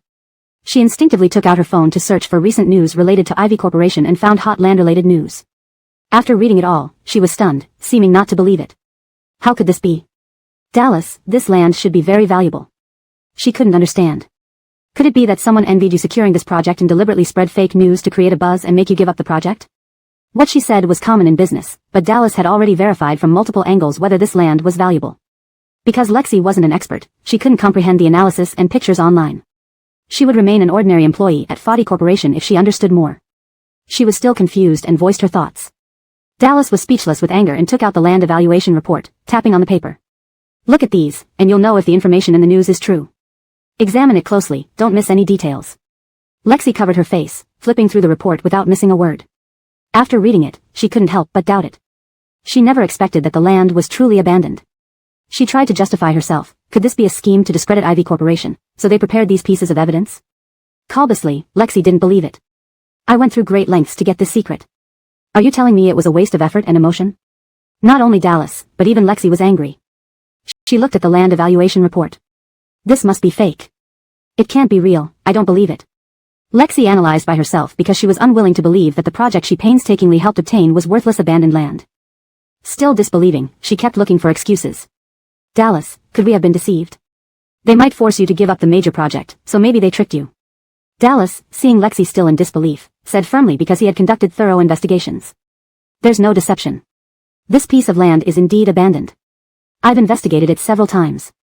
Lexi still found it suspicious because she had seen Osiris and Melinda devote considerable efforts to this land project. She insisted, Dallas, it's not that I don't believe you, but Osiris and Melinda treated this project very seriously, following its progress closely. They put in such effort, and it wouldn't make sense for the project to turn out like this. Could they have misjudged it?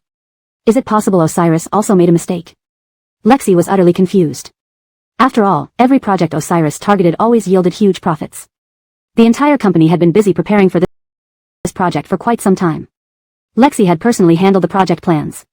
She didn't understand why Osiris would go through such lengths if he knew about the nature of this land project. Something doesn't add up, Dallas. We went through great lengths for a week for this project. It's odd, Osiris probably didn't know, Lexi pondered. Maybe, accidentally, we helped them remove a risky project. It seems not every project Osiris chooses is a good one. Lexi concluded. For listening to her words, Dallas was speechless. He had seen dull people before but not ones as dull as her. Seeing Lexi still in disbelief, he lost patience. You fool, and you still don't get it. If things continue this way, Ivy Corporation will lose money and go under.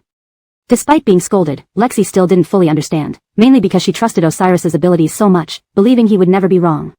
Seeing Lexi's puzzled expression, Dallas spoke. No wonder Osiris dislikes you. You're too easy to manipulate, and even when I tell you the truth, you refuse to believe it. Lexi slowly realized, piecing together the situation. So, Osiris intentionally put on a show with everyone, likely to deceive me into joining their plan? Seeing her gradually understand, Dallas nodded. Thankfully, you're not completely foolish. Osiris is incredibly clever. He must have detected something amiss and deliberately lured you in. Chapter 391, Give me 500,000. Lexi hadn't expected to be exposed, and this realization left her instinctively panicked. Her legs felt weak. Now it wasn't even a question of pursuing Osiris anymore since he already understood the kind of person she was. Would he still stay with her? After doing such things, Osiris must have seen her as a person with extremely poor character. His impression of her had definitely taken a big hit. Lexi swallowed nervously and instinctively checked her social media account to see if she had been removed from any company groups. She hadn't. This only made her more anxious than being discovered outright. Currently, it showed that Osiris knew what she had done but hadn't taken action yet. Was Osiris holding off on taking measures, or deliberately keeping her unaware of her current situation? Suddenly, Lexi realized the terrifying aspect of Osiris's personality. She consulted hard about this. Since Osiris has already found out it was me, why hasn't he fired me immediately? Why keep me around? Given what she had done, any reasonable leader would have fired her on the spot without hesitation. Hart smiled. You want to be loved by Osiris? You don't understand him at all. He's very skilled in scheming. Seeing Lexi's frightened and confused state, trying to figure out Osiris's way of working, Hart advised her not to waste her efforts. Osiris's thoughts aren't easily guessed by someone like you. Otherwise, our Ivy Corporation wouldn't always lag behind the Foddy Corporation. To need to steal confidential documents to snatch a project from Osiris shows that while your IQ might be above average, you are utterly crushed by him. Hart believed people like Lexi were not suited for high positions. Even if they had enough ability, their intelligence was questionable, making them easy targets for manipulation. Such a person running a company would likely fail quickly. Lexi was dumbfounded. She couldn't grasp Osiris's intentions and felt completely outmaneuvered. She now clearly understood her current predicament. So, even if I succeeded once before, the condition you promised, making Osiris fall for me, is no longer valid? Hart laughed at Lexi's delusions. With your state of mind, give it up. Your IQ is probably not even higher than Dina's beside Osiris. How could you think he would notice you? Unexpectedly, using Dina as an example to belittle her made Lexi burn with resentment whenever she heard Gu's name. Lexi understood. So, this game is over. I want to know what consequences I will face. Hart, please tell me directly. Hart looked at her wanting to understand her fate. I'm not sure either. I'm not inside Osiris's stomach to know his thoughts. I too wonder what will happen to me. At this moment, Hart was equally nervous because he also couldn't predict Osiris's intentions and didn't know what measures Fadi would take against him once the game was over. Lexi instinctively tried to protect herself. She bluntly said, Hart, since getting Osiris is just a pipe dream, I'll ask for something tangible. Hart didn't expect Lexi to still try to bargain. So, speak up, I'm listening. Lexi demanded, I want 500,000 yuan, then I'll leave immediately. All contact between us ends here. Hart stared deeply into her eyes. She couldn't tell if he agreed or disagreed. He said, You're asking me for 500,000 when I've lost hundreds of millions? My losses are much more severe, and my anger isn't even vented yet. But you're quite adept at protecting your own interests. Hart wanted some explanation from Lexi. Unsure of what Hart wanted, Lexi panicked instinctively. Hart, this indeed partly stems from my confusion, but it can't all be blamed on me. If you weren't so greedy, we wouldn't be in this mess. If you had pulled back when I was lured into this, none of this would have happened. Lexi shifted the blame onto Hart, hoping he would feel guilty and consider compensating her. After all, seeing Hart's fury was terrifying. He slapped her without warning, leaving her face still burning. If he treated her severely, Lexi might struggle to escape, especially with no surveillance or witnesses around. Hart, you too bear significant responsibility in this. Clearly, Hart had arranged for her to have no means of rescue. Even if she shouted for help, by the time anyone came, she would be in trouble. She pondered deeply, trying to maximize her benefits and sever ties with Hart after this incident. Since the matter had already occurred, it was best to cut all ties. To avoid further deterioration, she needed to find a way to absolve herself of guilt. She also realized, in this state, I can't return to Fadi Corporation with my dignity intact. She could no longer continue working at Fadi Corporation, despite it being a desirable position. If she stayed and was discovered, the consequences would be severe, not just termination. Her theft of confidential information carried a criminal nature. And given the huge loss from the previous project, Osiris, now knowing it was her, wouldn't let her off easily. Lexi planned to get money from Hart first, then leave the city, looking for other ways. Otherwise, if reported, she would likely end up in prison. It was all due to this Hart.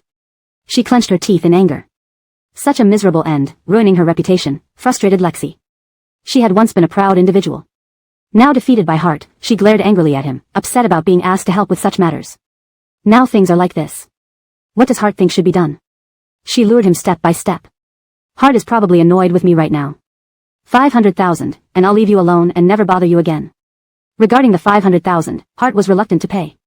Lexi, you really know how to take advantage of a bad situation. Fadison, I've invested all my funds into construction projects. Chapter 392, Unthinkable.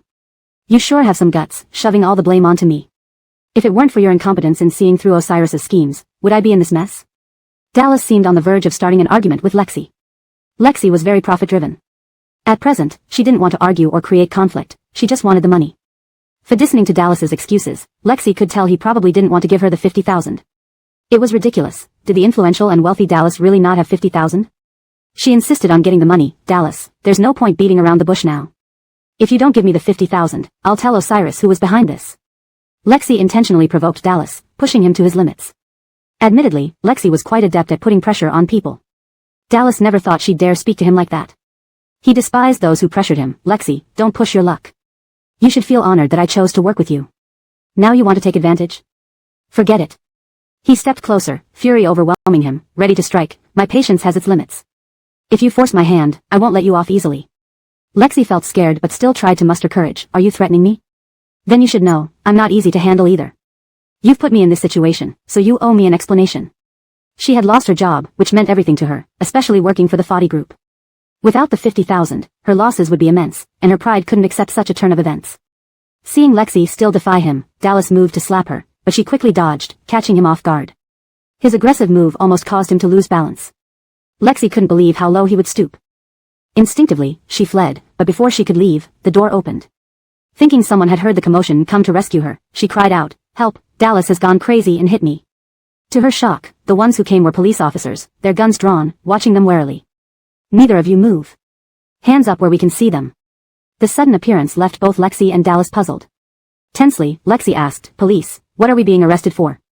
The officer replied, "You're Lexi, and you're Dallas, right? The people I need to arrest are you too. Do you not know your crimes? Let me remind you."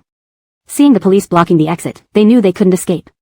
The officer explained, Dallas for tax evasion, Lexi for leaking company secrets, both sufficient reasons for arrest. In desperation, they made a last-ditch attempt to flee, only to be caught by the police. Just then, Melinda and Osiris entered. Seeing them, Lexi and Dallas's eyes widened in despair, especially Lexi.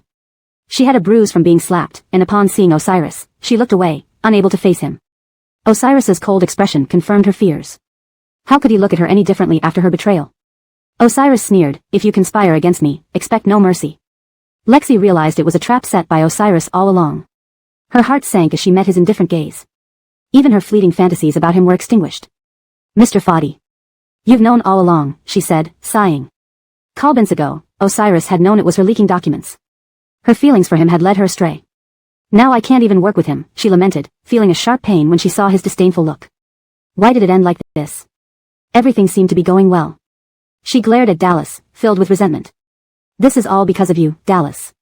If you hadn't lured me, would I be here now? I never intended to harm the company. It was him, he threatened me." Lexi shifted all the blame to Dallas, showing no remorse for her actions. Her arrogance and high expectations had led her astray. Without this incident, she might have remained in the company, seeing Osiris daily, a small comfort. Dallas retorted, "Isn't this partly your fault? A little temptation, and you jumped at my offer." With both under police control, Lexi felt no fear from Dallas. They were equally guilty now, and she no longer needed to show him respect. Dallas's tax evasion was no small matter. Their fates were intertwined in this mess, making them equals in crime. This translation maintains the original tone, structure, and line breaks while ensuring natural English fluency and consistency with prior content. ####Chapter 393, a netcast overall. Previously, Lexi would have refrained from confronting Dallas due to his status and position, fearing direct conflict with him. But now things were different. "Dallas, you really are a despicable person. You actually said such words. If not for your appearance in my life, I wouldn't have turned out this way," Lexi accused angrily. "Besides, you promised that if I helped you, you would make it possible for President Fadi to be with me." Osiris and Melinda raised their eyebrows, surprised to hear these words. They had initially assumed that Lexi's actions stemmed from wanting to switch jobs to Dallas's company. It turned out her motive was solely to obtain Osiris. Upon hearing this, Melinda glanced sideways at Nolan beside her, holding her hand, a touch of sarcasm in her tone. "President Fadi, it seems you're quite popular, huh?" How could Osiris miss the teasing in her voice? He chuckled softly, squeezed her hand gently, and joked, "Though I am indeed very popular, I'm already taken. And you're the one who's nurturing the relationship. Why can't this guy keep his act together anywhere?" Melinda blushed at his remark and subtly withdrew her hand. Lexi and Dallas were oblivious to their little exchange and continued bickering furiously. "You also blame me for everything. I should blame you. If it weren't for you, how could my company have lost several billion? How can you repay me that money?" She blamed Dallas entirely, saying, "You are at least the president of a large corporation, yet instead of guiding me toward better opportunities and elevating me, you dragged me into a quagmire." She huffed, recalling the slap she received, feeling vindictive as well. "Dallas has no tolerance either. He knows only to hit me when things go wrong." The police officer subconsciously focused on Lexi's cheek, surprised that Dallas wasn't much of a man, taking his frustrations out on her. Feeling everyone's contemptuous stares, Dallas felt utterly humiliated and glared at Lexi menacingly, as if considering hitting her again. Seeing his eyes burning with fury, Lexi retorted, "What? Want to hit me again? The police are here. If you dare, why don't you slap me in front of all these officers?" She provoked him further, and he responded furiously, "Don't push my patience. I haven't even blamed you, but you start accusing me? This foolish woman ruined everything for me." From Dallas's perspective, Lexi initiated communication for the second project, otherwise, he wouldn't have been greedy enough to take it on. So in a sense, Dallas attributed the entire mess to Lexi. Looking at her attempts to deflect responsibility, he thought she must think highly of herself. Both of them were equally flawed and caused chaos on the scene, each hoping to worsen the situation. The police intervened, speaking sternly, "Calm down, both of you. Otherwise, we have ways to make you silent. Feel free to try us." Upon hearing the police warning, they instinctively panicked. After all, the police had authority here and gave clear warnings. They subdued themselves and ceased their quarreling. Then, glaring at each other, the two watched as the police left quickly, eager to resolve the matter under Osiris's gaze. Neither liked watching their argument drag on, everyone was busy, and no one wanted to waste time on meaningless drama. Melinda and Osiris observed the two arguing and secretly enjoyed it, but after a while, found it tiresome. It baffled them how those two could argue so persistently. Since Lexi and Dallas were too absorbed in their hatred, they ignored Melinda and Osiris standing by. Once the two were taken away, the top floor of the restaurant fell quiet, contrasted with the earlier commotion. After everyone dispersed, Melinda looked at Osiris, feeling a need to communicate something. "Osiris, I'm sorry. The leak of confidential files was primarily my fault. If I had kept them properly, Lexi wouldn't have exploited the loophole." She felt guilty since the first leak had indeed caused significant losses which could have been avoided. Osiris noticed Melinda hanging her head, avoiding eye contact, looking apologetic. He instinctively hugged her for comfort. Melinda, it's not your fault. No matter how careful you are, determined people will find a way to steal. Don't blame yourself. Thieves might ransack the office regardless. There's nothing you could have done, he reassured her. Her mood lifted, then she gazed at the restaurant. This Dallas does know how to enjoy himself. Century Restaurant is renowned and highly rated. It's almost noon. Why don't we have lunch here before returning to the office? Anyway, at this time, they'd probably be having lunch and resting anyway. Osiris nodded in agreement, approving her suggestion. Then Osiris ordered many dishes that Melinda loved. The two enjoyed a pleasant meal on the top floor, their bond growing stronger. After satisfying their hunger, they returned to the office. Osiris gathered everyone and warned them firmly, best behave yourselves and focus on your work. Don't entertain any inappropriate thoughts. News is likely circulating online about Lexi stealing confidential documents, Osiris stated before leaving. Employees were left in shock. Wide-eyed, they couldn't believe Lexi, who appeared so prideful, could stoop so low. Some questioned its authenticity. But given that Osiris had confirmed it, it couldn't be false. Employees verified it online, discussing Lexi's betrayal within the office. No one had expected Lexi, who had always started with high potential, to end up this way. Her promising future had ended in a dead-end alley. With the incident now public, Lexi admitted everything, and everyone felt regret for her despite her talents. Please let me know if there are any specific parts you want translated or edited further. Chapter 394, highlighting the issue. Lexi's incident quickly became a hot topic in the company. Her colleagues couldn't believe it, considering how arrogant she usually appeared. Everyone was discussing how surprising it was that Lexi turned out to be such a person and they had misjudged her. This Lexi always acted so arrogantly, making us think she was someone remarkable. Never did I expect her to be this kind of person. All my impressions of her are shattered. Yes, Lexi's resume looked impressive. It's unclear why she strayed into wrongdoing, causing such a big scandal by stealing confidential files. Where did she get the nerve? People often can't resist temptation. Perhaps she was offered a high price, maybe a few $100,000 or even $1 million. Of course, she would be tempted, these kinds of things are quite common. The discussion about Lexi was intense. Melinda noticed and reminded everyone, feel free to discuss, but don't forget your work must be completed on time, or there will be wage deductions. After all, gossip during working hours was strictly forbidden, and technically, Melinda could have started docking pay immediately. Everyone was simply stunned by the event. They discussed instinctively but soon realized they needed to get back to work. Employees responded, we'll get right to work. After all, gossip is just gossip, it can't put food on the table. Work is the most important thing, and discussions about this event could wait until after work. Mentioning Lexi brought up many emotions and topics for discussion, which is why they talked extensively. Melinda didn't intend to remind them initially, but she had to consider work progress, so she stepped in with a reminder. At the same time, Melinda was monitoring news online since there were updates regarding Ernie and Lexi. She didn't have time to visit the police station to follow their case personally. Melinda was busy figuring out how to compensate for the project stolen by Ernie. That project was a big moneymaker. Sigh, this matter is giving me a lot of stress. To lose the project like that felt unfair to her. Osiris probably shared her frustration but accepted the situation as a done deal. However, those who caused trouble also faced their due punishment. Osiris seemed to understand her thoughts and sent her a news update. He then entered her office, saying, take a look at the news. Ernie has gotten what he deserved. One must pay for their actions. Melinda subconsciously opened her social media account and clicked into the news article. She smirked coldly, great, directly declaring bankruptcy. Naturally, a company valued at a few billion yuan can only end up like this. He invested all the funds into that land project. That money is lost forever. Moreover, it turns out Ernie also evaded taxes. This Ernie committed numerous wrongdoings. If he hadn't targeted us, his tax evasion might not have been exposed so quickly. He could have enjoyed more good times, said Osiris helplessly. Ernie had provoked him. Ernie got what he deserved. He was too greedy. The Ivy Group has been operating for many years, and its sudden bankruptcy is regrettable, noted Melinda based on her investigation. The Ivy Group had been around for many years. Melinda thought, if the company is going bankrupt, perhaps we should acquire it. Osiris had considered this before Melinda mentioned it. He shook his head, no, we shouldn't acquire it. I suspect the employees under him are just as unscrupulous. A sudden acquisition would mean the staff would continue working in the old manner. Osiris was very cautious with personnel management, noting, I heard there are many deadbeats in the Ivy Group who are just coasting by.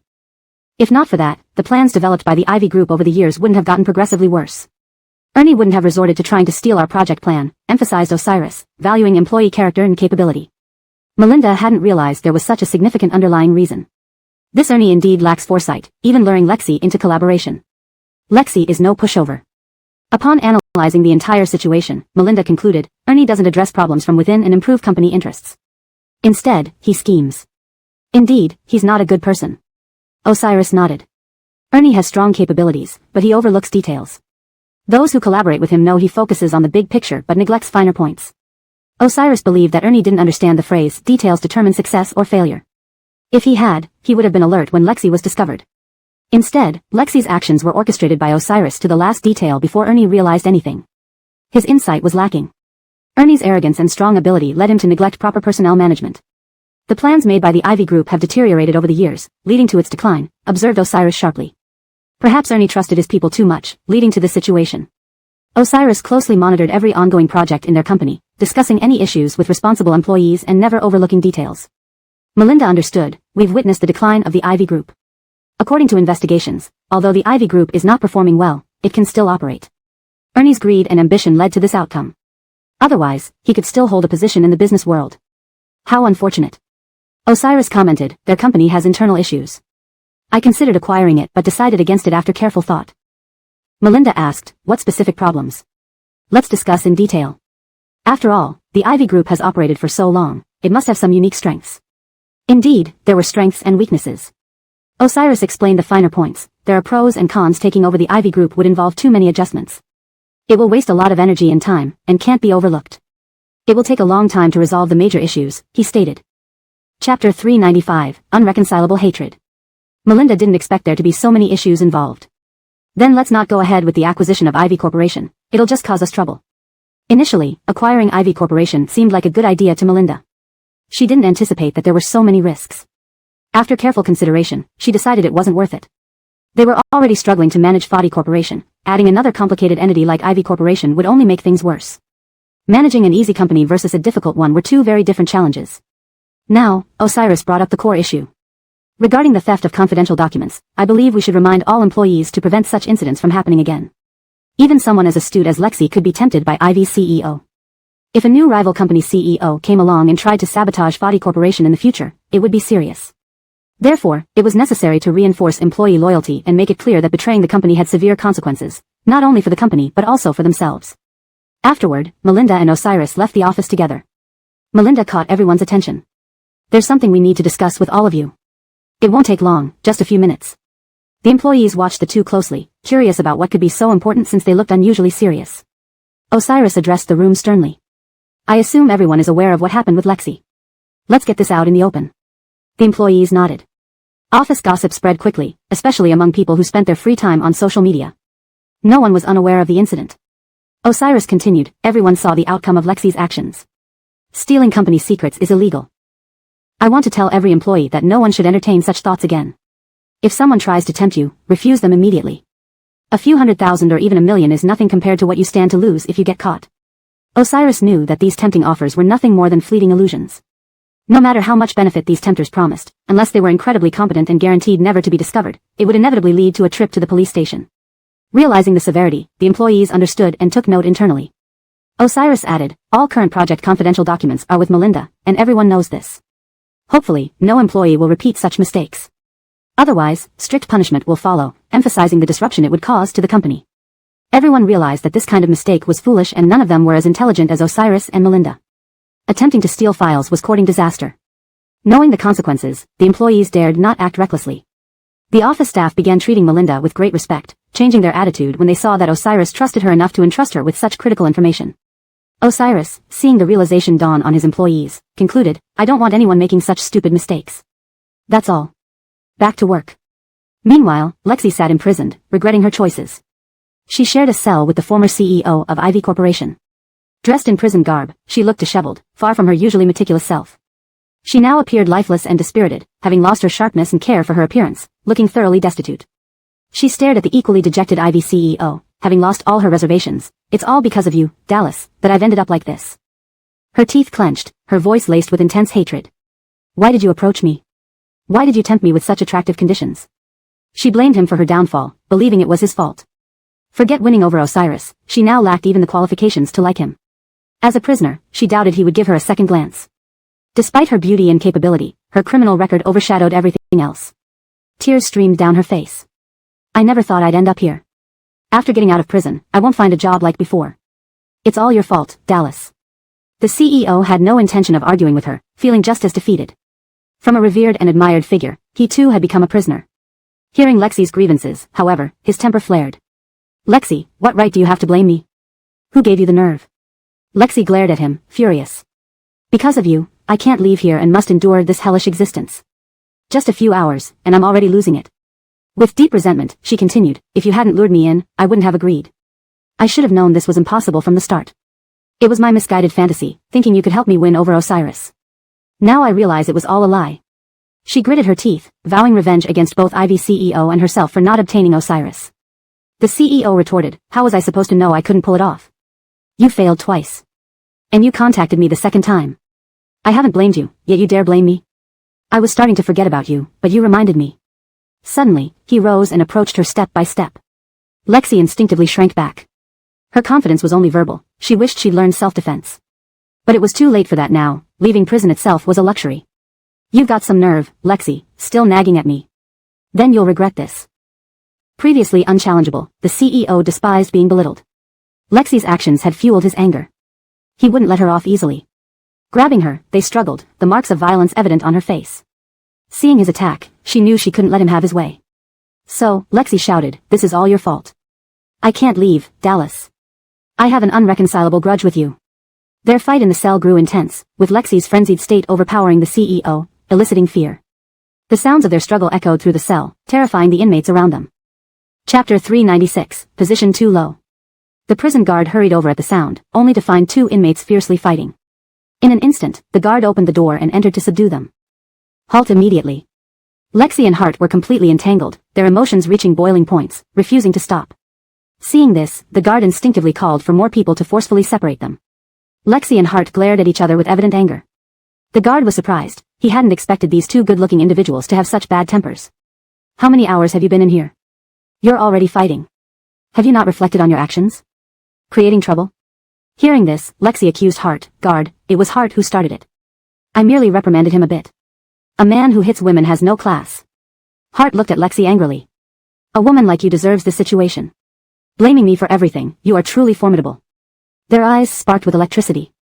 If they continued to share the same cell, it was unclear what might happen. The guard felt an intense headache. Later, the guard privately conversed with them, so, young lady, you don't want to be in the same cell with this man anymore? Instantly, both Lexi and Hart shouted in unison, absolutely not, there's no need to even think about it, given the current state of affairs. The guard helplessly said, I thought you two wouldn't easily quarrel, so I simply arranged for you to be in the same cell. I didn't expect it to become this serious. Inmate fights were common, but these two didn't seem vicious or hard to communicate with. They appeared reasonable, yet ended up fighting fiercely. The guard had seen enough.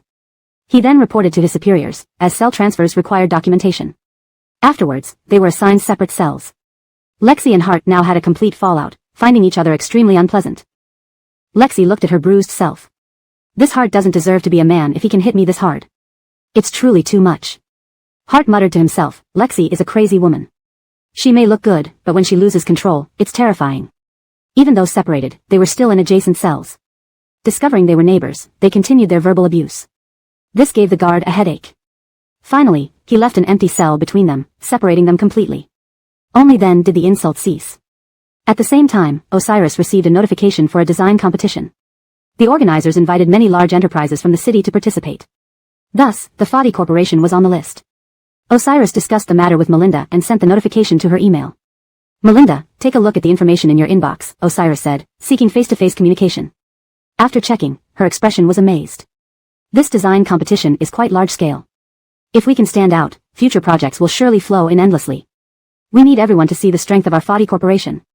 Melinda was energized. Osiris thought similarly. Melinda, organize the team to participate. I'm currently busy with several projects and can't spare time for this. Entrust it to you. Melinda indeed had completed her current tasks and was temporarily idle. She nodded in agreement. All right, rest assured, I'll take care of it. Then, Melinda gathered everyone. There's a design competition now. Everyone should actively participate. Each of you should present your best designs.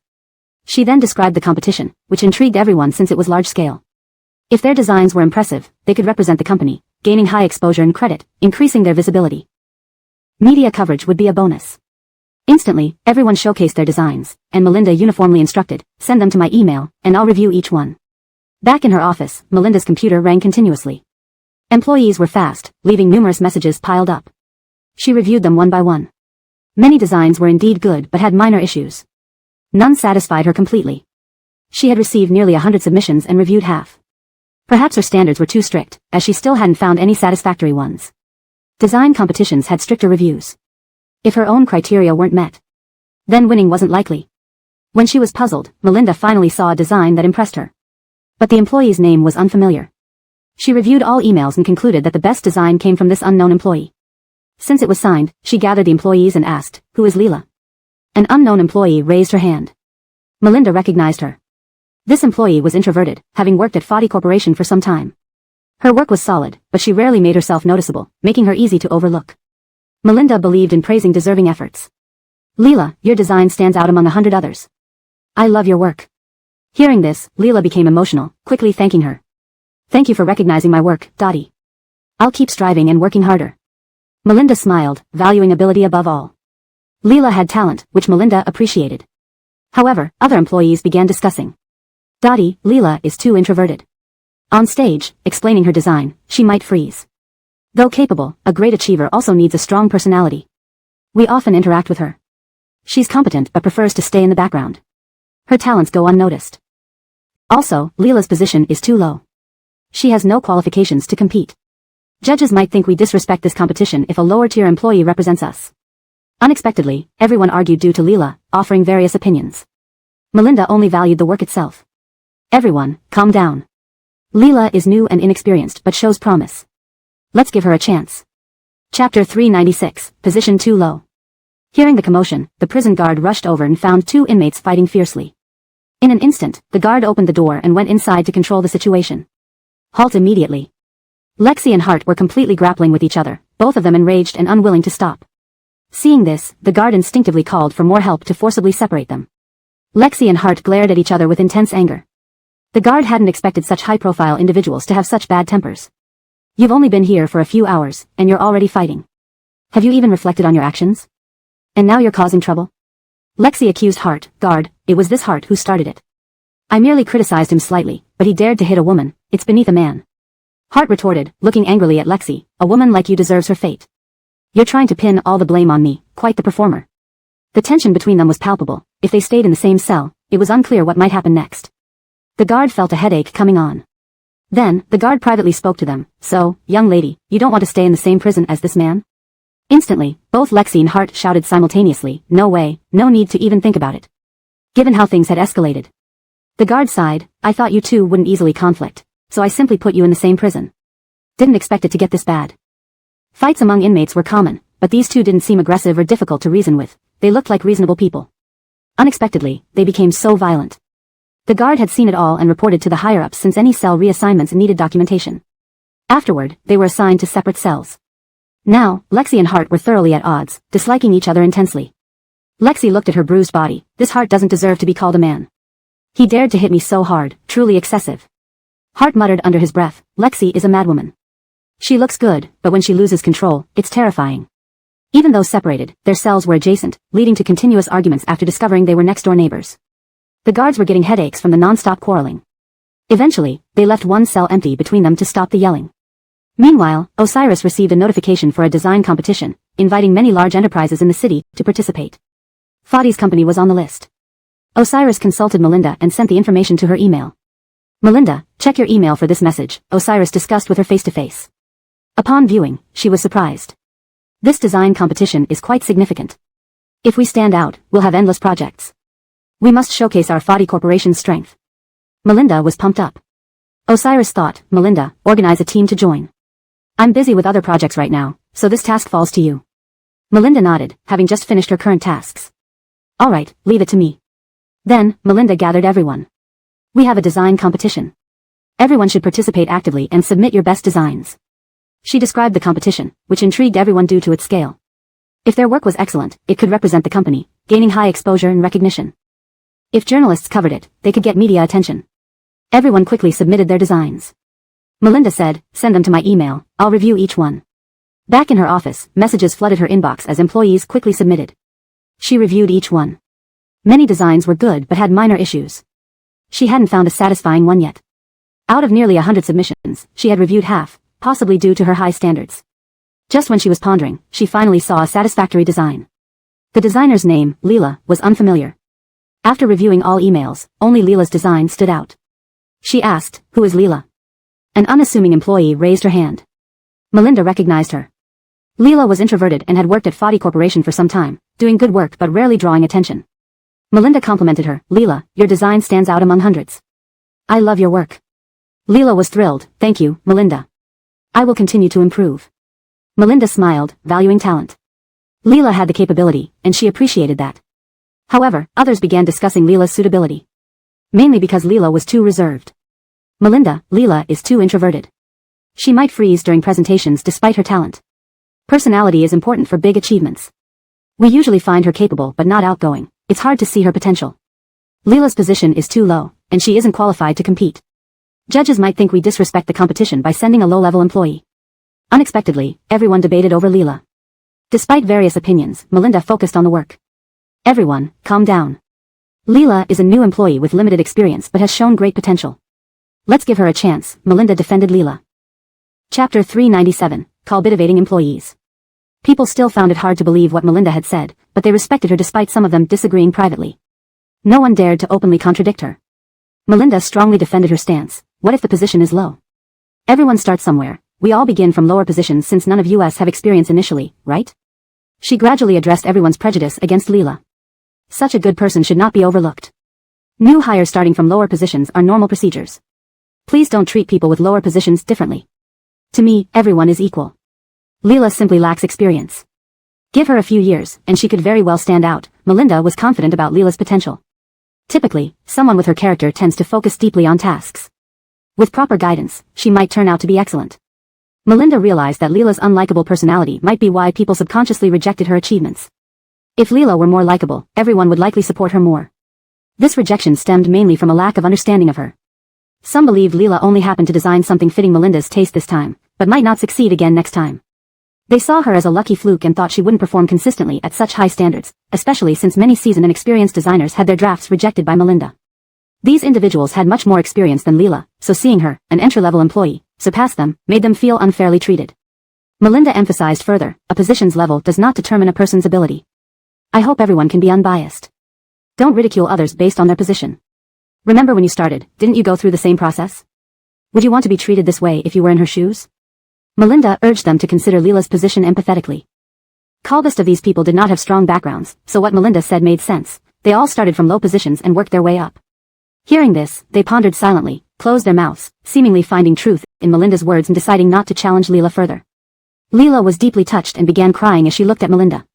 Melinda hugged her gently, saying, "It's okay. Don't cry. This isn't your fault.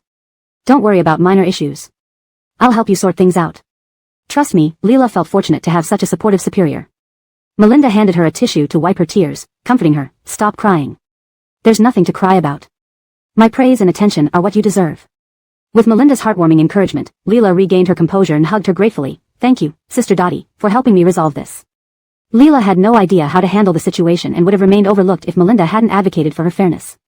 Melinda might have even compromised and chosen an acceptable design instead of insisting on Leela's exceptional work.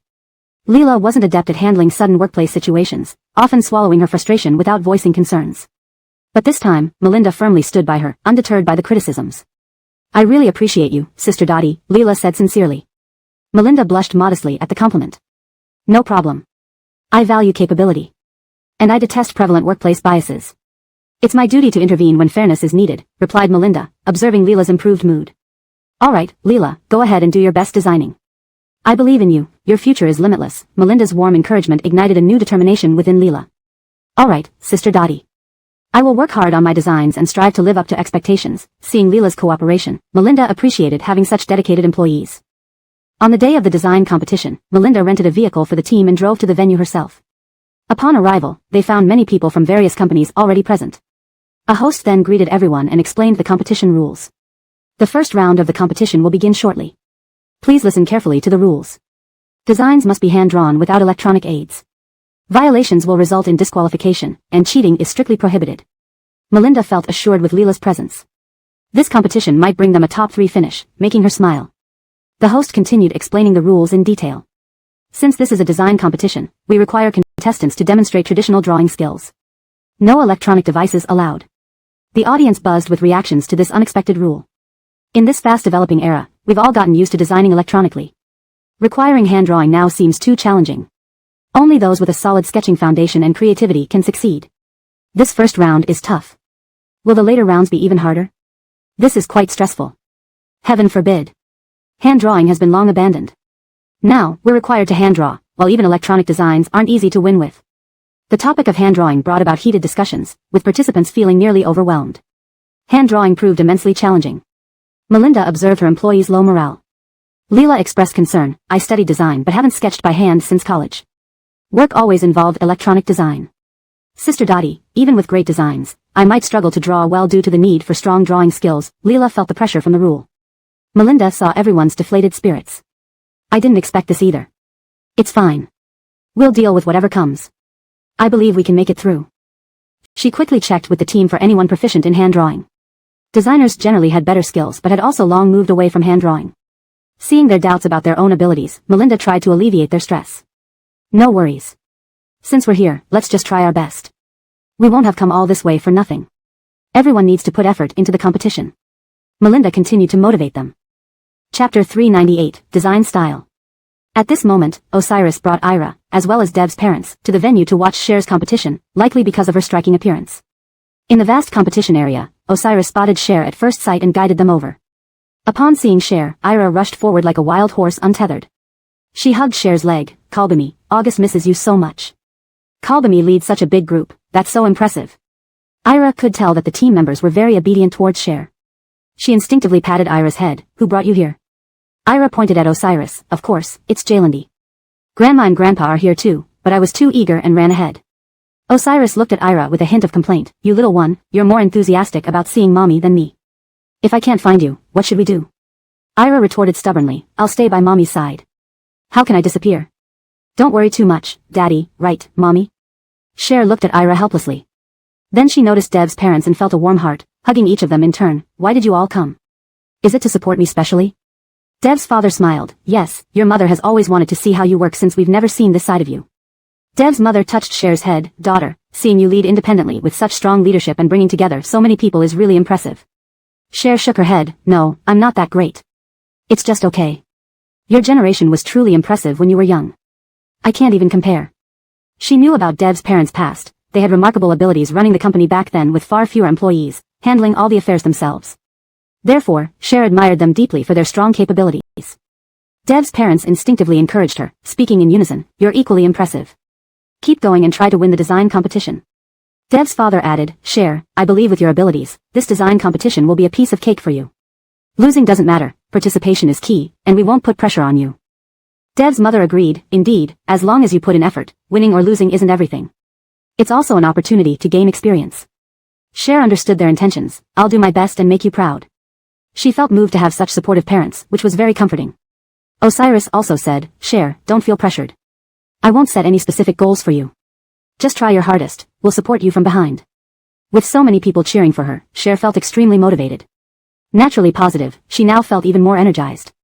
The other team members saw this and couldn't help but admire and envy her for having such wonderful parents and a loving family. It felt like the peak of life success. The employees voiced their admiration and envy. These were people who had followed Cher for a long time and had excellent character. Cher, I didn't expect your family to be so warm-hearted. Knowing this competition is crucial, they came from afar to cheer for you. That's truly rare. Yes, it feels like Cher is surrounded by love. Everyone in the family is kind-hearted. If it were me, I'd be overwhelmed with emotion. How envious. And your family looks so good, and your son is so smart at such a young age. Admirable. Currently, everyone was waiting backstage. The host announced, please wait a moment, the judges are discussing the theme of this competition. Once decided, the competition will start. Everyone stayed calm, patiently waiting. Although drawing by hand posed a challenge for many, no one left. They were determined to stay until the end. Noticing everyone's strong resolve, Cher felt inspired. If everyone was so driven, she and her team could not afford to lose momentum. They should move forward courageously and continue striving. Feeling the atmosphere on site, she became inspired. Osiris held her hand tightly, sensing her growing tension. He reassured her, don't be nervous. Just perform normally. I know your strength, and you're excellent. Ira sensed this too. Kalbami will be fine. Ira will keep cheering for you. You'll definitely exceed expectations. Dev's father spoke up, daughter, don't worry. Many companies aren't as capable as Fidici Group. There aren't too many formidable opponents. Dev's mother calmed her down. Listen to your father. He knows what he's talking about. If he says there's no pressure, there's no pressure. Dev's father scanned the crowd seriously, noting there wasn't much to worry about. Cher gradually adjusted herself, looking much calmer. The host then announced, "Attention all competing companies, the first round begins." This round focuses on design style. The host then elaborated on the requirements for the style competition. Everyone listened intently, as this would only be explained once. Understanding the competition style was crucial for scoring higher points. Draw your best design style. Judges will score based on creativity, and the team with the highest votes wins. Everyone started drawing, adhering to the specified time limit. After understanding the requirements, Cher and her team members began discussing details of their design. However, they encountered a tricky problem: disagreements on the clothing design style. We must create a standout design to win the competition. Drawing by hand adds another layer of complexity. Choosing the right style is core to our strategy. We need to understand what the judges prefer before starting. Exactly, style is critical to this competition. We need to focus, or else poor style choices might affect our score. Cher listened to their opinions and pondered, what design style will truly stand out? What are the judges' criteria? Many styles flashed through her mind as she considered how to stand out uniquely among the rest. Chapter 399, Speeding Up. Melinda was also deeply puzzled by this problem. Leela gave her advice, "I think we must opt for a compromise in our design approach to avoid any resentment from the judges." Regarding the design method, Melinda had been racking her brains, and it was quite challenging. Various suggestions were flying around, but she wasn't sure whose idea to adopt. "I'll think about it some more and get back to you," Melinda pondered, trying to figure out what kind of design approach would be best. Leela also felt they couldn't just sit and wait. Although they weren't allowed to use electronic devices for drawing, the judges hadn't specified that they couldn't use them to look up relevant news. If the rules were that strict, they would have confiscated their devices. Leela usually liked to seek help online whenever she faced issues, and this time was no different. She even recommended this method to Melinda, saying, "This design competition isn't held for the first time, I believe. It's probably held annually. Why don't we search online to see how previous winners managed their designs?" Leela shared her thoughts with Melinda. The internet provided a wide range of methods, which Melinda found far more useful than her solitary brainstorming. At least online, there were various design approaches to draw inspiration from. Perhaps, she might gain some new insights this way. She started searching online because she wasn't very familiar with this design competition. Osiris had recommended her to participate. "Leela, it seems you know quite a lot about this design competition." "I underestimated you," Melinda remarked as she discovered that the competition had been running for many years. It began around the same time each year, though the end date varied. Melinda carefully researched the competition further. "I'm a design student, and since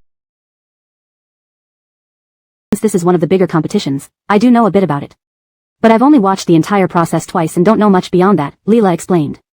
However, Leela felt she should remind Melinda of the time constraint. This design phase has a deadline, so we must come up with ideas quickly. Melinda understood the urgency. They couldn't afford to waste too much time, and the limited time left didn't allow for delay. After a quick yet thorough review of the competition, she had a rough plan.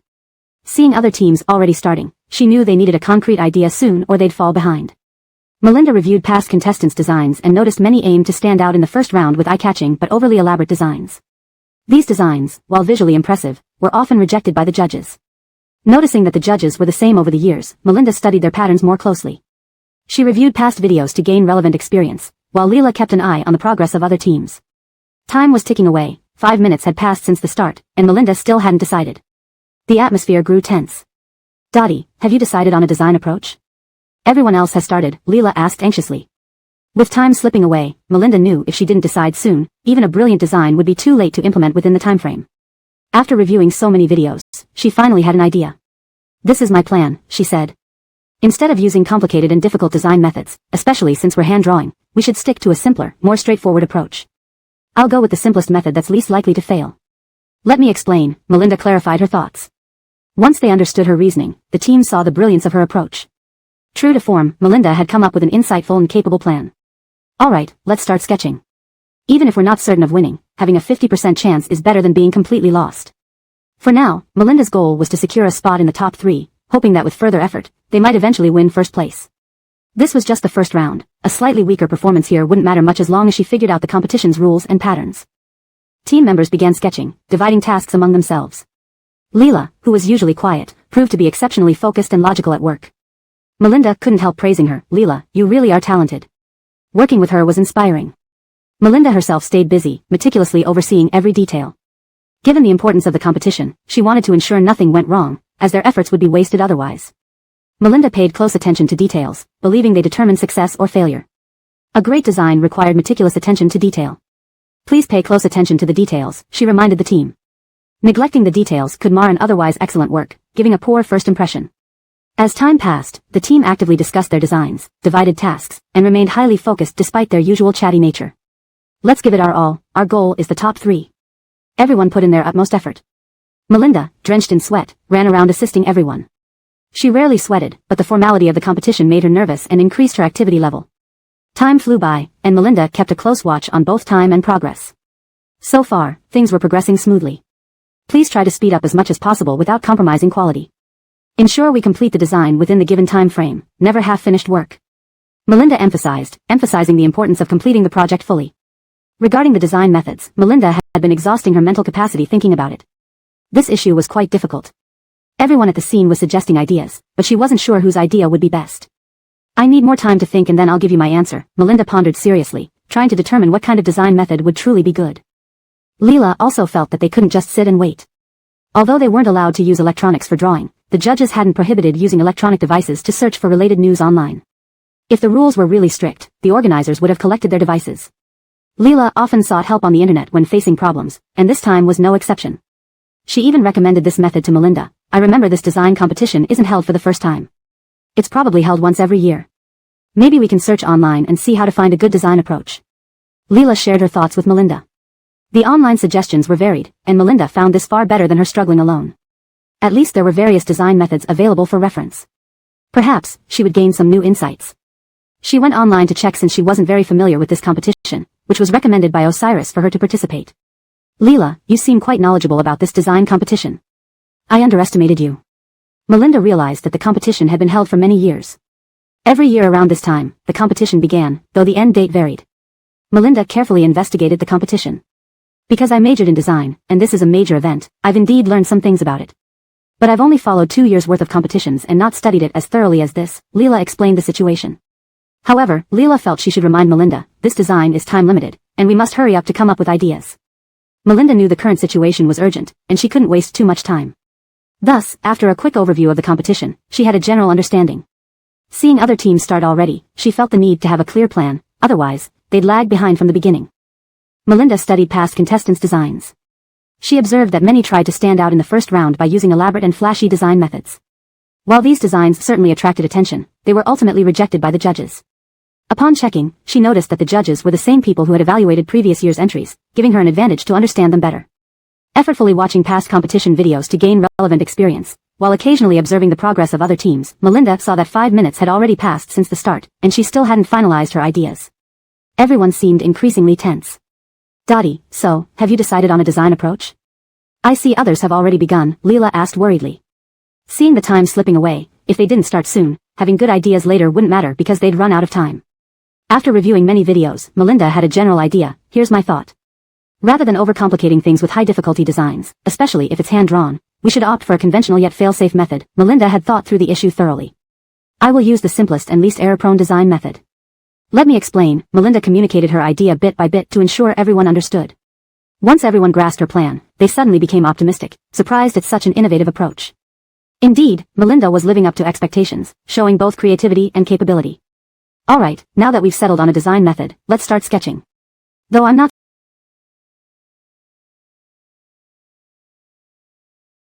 certain if it will be novel, a 50% chance is better than wandering blindly. For now, Melinda aimed to make it into the top 3, and with continued effort, perhaps win first place eventually. This was only the first round. Performance could be improved gradually as she got to know the competition rules and patterns better. Everyone started sketching with clear division of tasks. Leela, usually quiet, turned remarkably sharp and logical during work, earning praise from Melinda. Leela, you're truly capable. Working with her was energizing, and Melinda remained busy overseeing each detail. This design competition was significant, and she didn't want even minor errors, which could render all their efforts futile. Melinda always paid close attention to details, believing that they determined success or failure. Please pay attention to the details, she reminded everyone. Neglecting details could ruin the overall quality and create a poor first impression. Busy among the team, Melinda participated in discussions on design works, ensuring everyone collaborated well. Despite being chatty otherwise, everyone maintained a serious attitude during work, focusing entirely on the task at hand. Let's do our best. Our goal is to secure one of the top 3 places. Everyone worked diligently towards their goals, pouring their full effort into their assigned tasks. Melinda, moving back and forth, broke into a sweat. Normally she rarely perspired, but the formal nature of this competition and the added stress made her quite nervous. Increased movement also contributed to her exertion. Time ticked by, and Melinda kept track of the time and progress. Currently, everyone's progress was steady.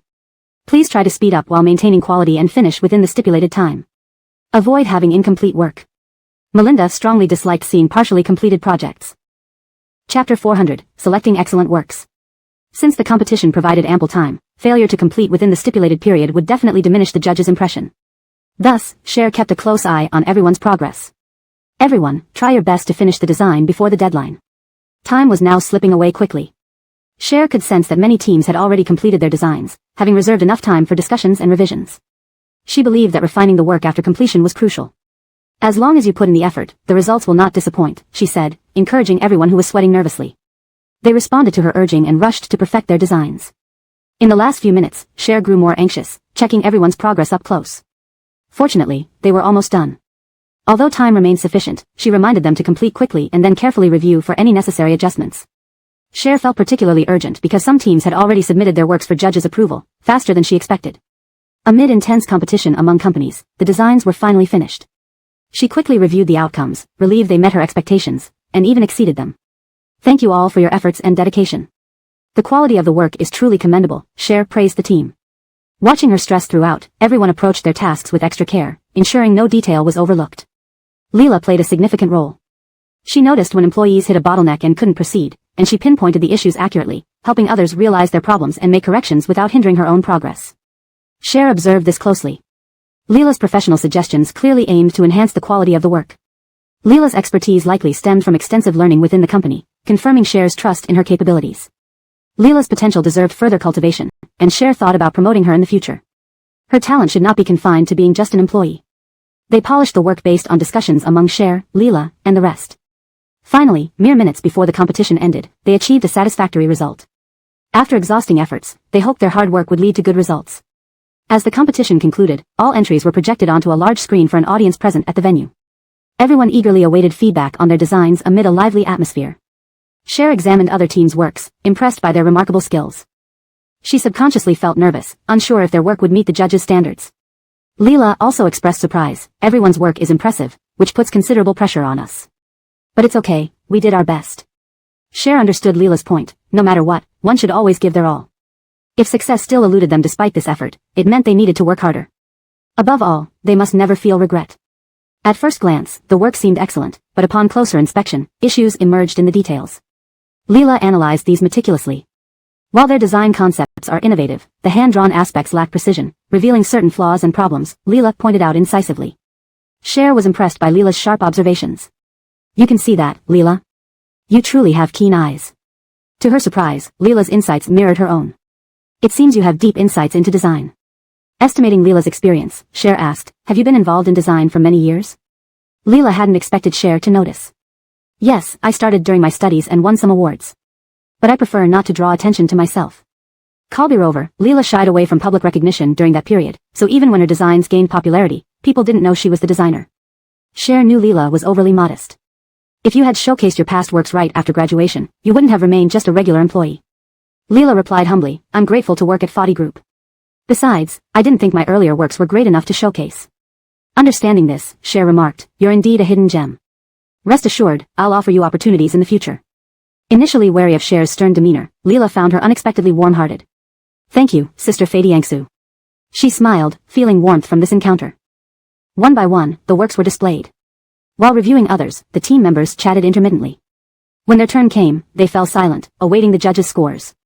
The judges were pleasantly surprised by Foddy Group's entry.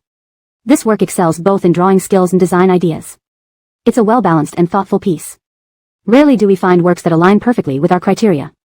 Clearly, this team spent much effort beforehand. All judges unanimously appreciate this work. Despite its simple design approach, it showcases solid skills with room for development. With high praise from the judges, Foddy Group celebrated.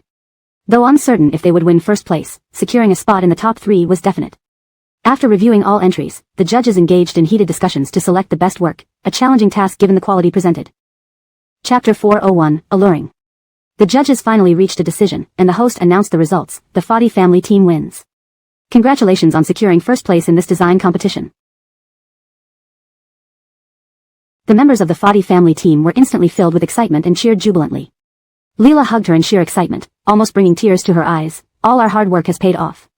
She sincerely thanked Leela. I think I owe it all to Leela for telling me about the design competition. I could prepare online thanks to her. The other teams hadn't thought along these lines, which made it obvious they couldn't receive high scores. Melinda had taken Leela's advice and studied past works favored by the judges. She applied those insights to their project, never expecting it would actually succeed. However, not everyone was convinced. A team from Damon Enterprises stood next to the Fadi family team, voicing their grievances. The Fadi family group's design isn't outstanding. It clearly shows effort and detail but is quite ordinary overall, another team bluntly remarked. Melinda understood the situation but knew that perfecting details already surpassed many entries. Her work might not be dazzling, but the methods were different. It wasn't that the Fadi family team couldn't produce impressive designs. Without engaging in an argument, Leela chimed in. They can't even recognize their own shortcomings, yet they gossip like this. Their designs are indeed good and very creative, but they overlook crucial details. Such projects would need significant revisions later on. Leela pointed out issues anyone could see. If they can't even understand such basic points, they indeed lack the qualification to critique our work. They need to accumulate more experience, Leela concluded. Melinda admired how perceptive Leela was. Right, if they don't understand, arguing won't help. They don't even know their own problems. She disliked debating with people who held flawed views, so she consciously ignored them and preferred conversing with like-minded individuals. The Damon and Donis kept criticizing nearby, making the Fadi family team members annoyed and wanting to rebut. However, Melinda stopped them. Ignore them. They don't comprehend the depth of our work. Even if the Fadi family team's design wasn't exceptional, its value warranted first place. Their failure to understand was their issue. Hearing her words, the Fadi family team refrained from further confrontation. The Damon team continued ranting, oblivious to why the Fadi team didn't respond. As the first round ended, many contestants went to the lounge for rest due to the outdoor venue and high temperatures. Melinda also wanted to escape the negative comments. Let's go to the lounge to recharge for the next round, she suggested, leading her team there. Now closer with Leela, Melinda planned to treat everyone. What do you want to drink? Coffee, tea, or something else? Before she finished, Osiris appeared with branded milk teas for everyone, smiling. We had the same idea. My treat. He asked her to help distribute the drinks. This brand was expensive, each costing tens of dollars. Everyone marveled at Osiris's generosity. Throughout, Osiris gazed affectionately at Melinda, whose cheeks flushed slightly, aware of his attention but unable to reciprocate with others around. Everyone understood, knowing they needed some space. Leela left after getting her drink, and soon everyone cleared out, giving the couple time alone, leaving behind the sense of having witnessed something intimate. Once alone, Osiris closed the door and embraced her gently. Feeling embarrassed, she tried to divert attention. It's so hot today, she said, sipping her warm milk tea. Why is mine warm? Is this really my drink? She asked curiously. He nodded. Girls shouldn't drink too much ice. It harms your stomach. This habit needs changing. Others can, but I won't allow you. Grateful for his concern, she didn't argue. The sweet tea matched her sweet mood as she stared at his handsome profile. Osiris confessed, I've been watching you during the competition. You're very charming when focused, every move captivating. I didn't realize being serious makes me attractive. I seldom show this side to you, thinking it's too stern. I didn't expect you'd like it, she admitted, surprised. He nodded, I love it. You glow in your working state. It's mesmerizing. Their conversation reflected mutual admiration and deeper understanding between them. Chapter 402, The Third Round. He was very supportive of her. Melinda, I think you're very energetic and vibrant when you're in a working state. You also exude authority when you're serious. She didn't expect his response to be so unique. I thought all men liked women who appear weak and dependent, giving off a pitiful vibe. Perhaps most men do like that, but I'm different. I only like you, Melinda. I like every aspect of you. You are one of a kind. His words made her heart flutter. Looking at the time left for their break, he gazed at her with reluctance. Melinda, just thinking about having to be apart from you for a long time makes my heart ache. She replied, it's only because I'm busy with the competition. And you can see me, it's just that you can't interact with me directly. Isn't seeing me enough? He shook his head, not enough. I want to be with you all the time, touching you constantly. Can that be possible? She hesitated, that's not feasible. The competition is crucial. Osiris, can you be more grounded? I must secure first place this time. He stared at her and instinctively kissed her lips. She reacted late, realizing he had been leading up to this moment all along. She looked at the door, worried someone might walk in unexpectedly, creating an awkward situation. Outside the door, her team members were all eavesdropping. They jostled each other, amazed by how skillful Osiris was in wooing Melinda, their faces flushing as they wished to hear more. They were cautious, blocking others from entering while not daring to touch the doorknob, fearing exposure. As she struggled to breathe from his kisses, she forcefully stopped him. Osiris, I really can't continue. Seeing her breathless, he finally stopped, instinctively caressing her head and checking the time. Knowing how important the competition was to her, he showed concern for when she should return. You have the ability to win first place. There's no need to worry too much after this. That kiss earlier was my special reward for you, Osiris smiled. She looked at him, slightly exasperated. He continued, I'll keep an eye on your every move. You have a unique contrast when working, usually gentle and delicate, but confident and capable when necessary. I admire that. Praised by him today, she blushed instinctively, covering her face, feeling embarrassed. Osiris, why are you so sweet-talking today? Melinda, good luck. I'll be eagerly watching your performance in the following rounds. He kept encouraging her, and she felt motivated. Don't worry, I will. We'll secure a good result for Fadi Corporation. Her team represented Fadi Corporation, and winning would bring great benefits and exposure. Time flies when you're having fun. Unknowingly, Osiris realized only 10 minutes remained before the second round began. It was time to prepare. Melinda, you should start heading out soon. Gather everyone to avoid being late. Walking from the restroom to the venue required time, and locating everyone would waste precious moments. Although 10 minutes seemed sufficient, it was essential to manage the time well, as competitions start precisely on schedule. Missing the start could lead to unfavorable impressions. Melinda knew many questioned her first-place finish in the first round, so punctuality was critical. I'll gather everyone. Upon opening the door, she found everyone outside. Hearing her, they quickly moved away from the door, afraid of getting caught eavesdropping. Opening the door, Melinda was pleasantly surprised to find everyone waiting, making her job easier. Let's go, back to the venue. The Fadi Corporation team arrived just in time, with only a few minutes to spare before the start. They settled in as the host reviewed the rules. After the short break, everyone looks ready and eager. The second round is tie-dye. Note that the entire process will be live-streamed. We look forward to everyone's performance, announced the host. Learning the second round was tie-dye, the Fadi Corporation team discussed intensely on their strategy. Melinda aimed for another first place. Securing 2 consecutive victories would greatly boost their chances. With renewed vigor, she experimented with innovative color combinations. Each team had a live streamer documenting their progress. The Fadi Corporation stream quickly gained the most viewers due to its creativity, attracting a surge of followers. Judges were astonished seeing Fadi Corporation's viewer count skyrocket from 10,000 to 100,000 and still climbing. As the competition concluded, online support surged. Judges declared the results. Congratulations to the second round winner, the Fadi Corporation team. Achieving 1 million views from just 10,000 is truly deserving. Online, people adored Melinda's creative use of colors, which went viral. Viewers celebrated the Fadi Corporation's victory. Fraser Damon was furious, their efforts only gaining them 100,000 viewers, far behind Fadi Corporation. Melinda, wait until next time. I'll make sure you fail. Next, came the third round. The host explained, this round involves teamwork to create a piece of clothing, with one person modeling it on the runway. ####Chapter 403, Intermission. Melinda understood the requirements for the third round and planned to meticulously design a dress that would stand out. She was very dedicated and truly desired to win first place in this design competition. Given the current trend, it seemed likely that the first place would once again go to Fadi Group. However, Melinda felt that it wasn't time to relax yet. Every detail needed to be handled with care, otherwise someone else might snatch the top spot. If that happened, she would undoubtedly be unsatisfied with herself, as she set high standards for herself. Everyone, let's all give our best effort to win first place in the third round. Since they had won the first 2 rounds, everyone believed they would secure the top spot again and responded enthusiastically, yes, we will work hard. Melinda knew that Leela had unique ideas when it came to design, so she approached her. Leela, what do you think is the best approach to designing this dress to make it stand out?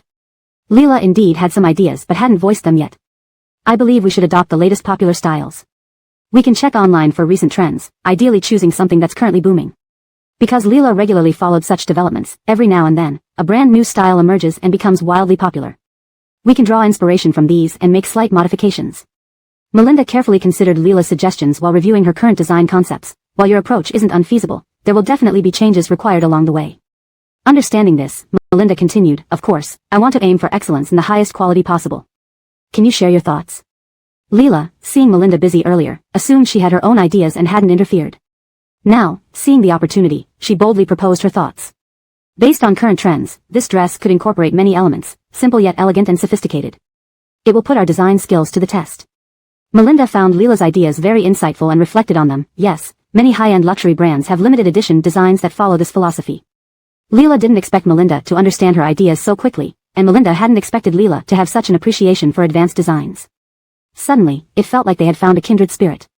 Impressive, Leela. Who would have thought you enjoyed such designs? You're quite knowledgeable. Many people have different preferences, but you and I share a similar passion. Melinda's preferred design style was one she cultivated through professional insights, and she had assumed others might not align with her tastes.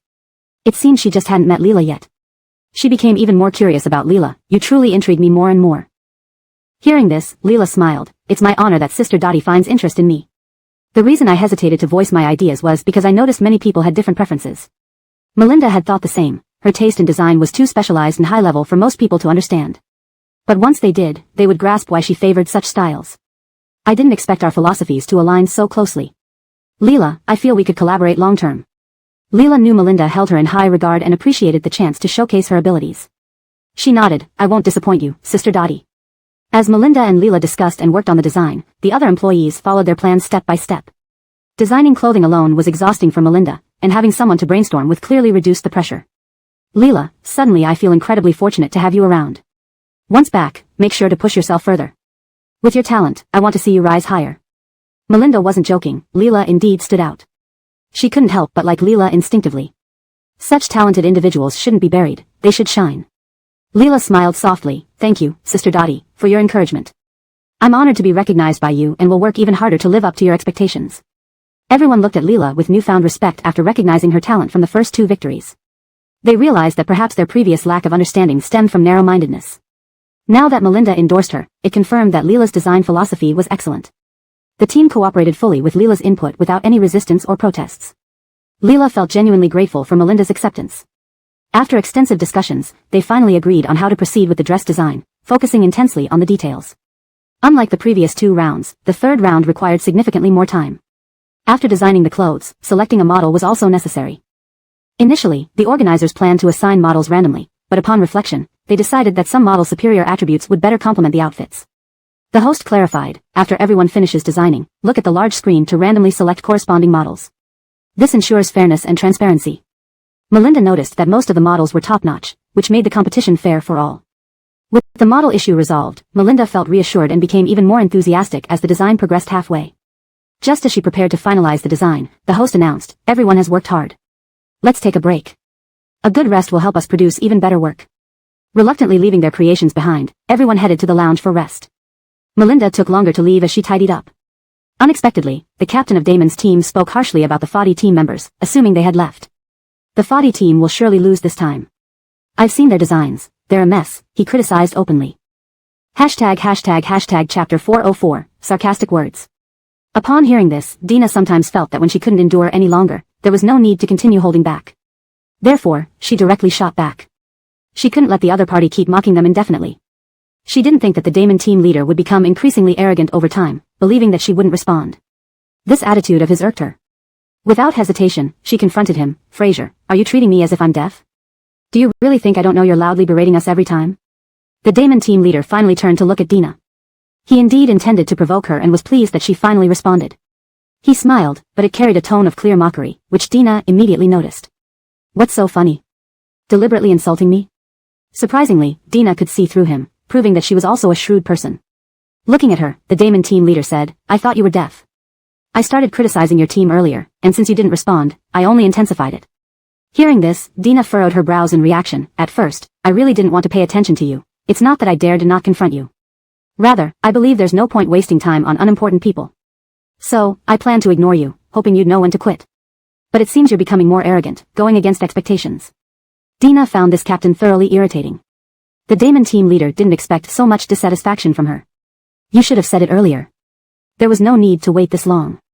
If you had spoken up sooner, maybe I would have backed off. Dina hadn't anticipated he would be so obstinate, saying such things. So, I'm warning you now. Can't you stop being obnoxious? Originally, she didn't want to bother with him, but his mockery was too loud, not only heard by her but by her entire team as well. They all harbored significant resentment towards him. Dina's tolerance had its limits. If he dared to push further, she would make him understand what regret meant.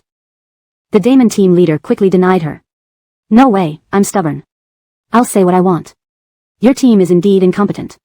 It's unbelievable how they won first place. If accusing the GU team of favoritism didn't risk implicating the design competition organizers and others, the Damon team leader would have already done so without hesitation. Since the competition was advertised as fair and transparent, he feared offending important figures for just one person like Dina.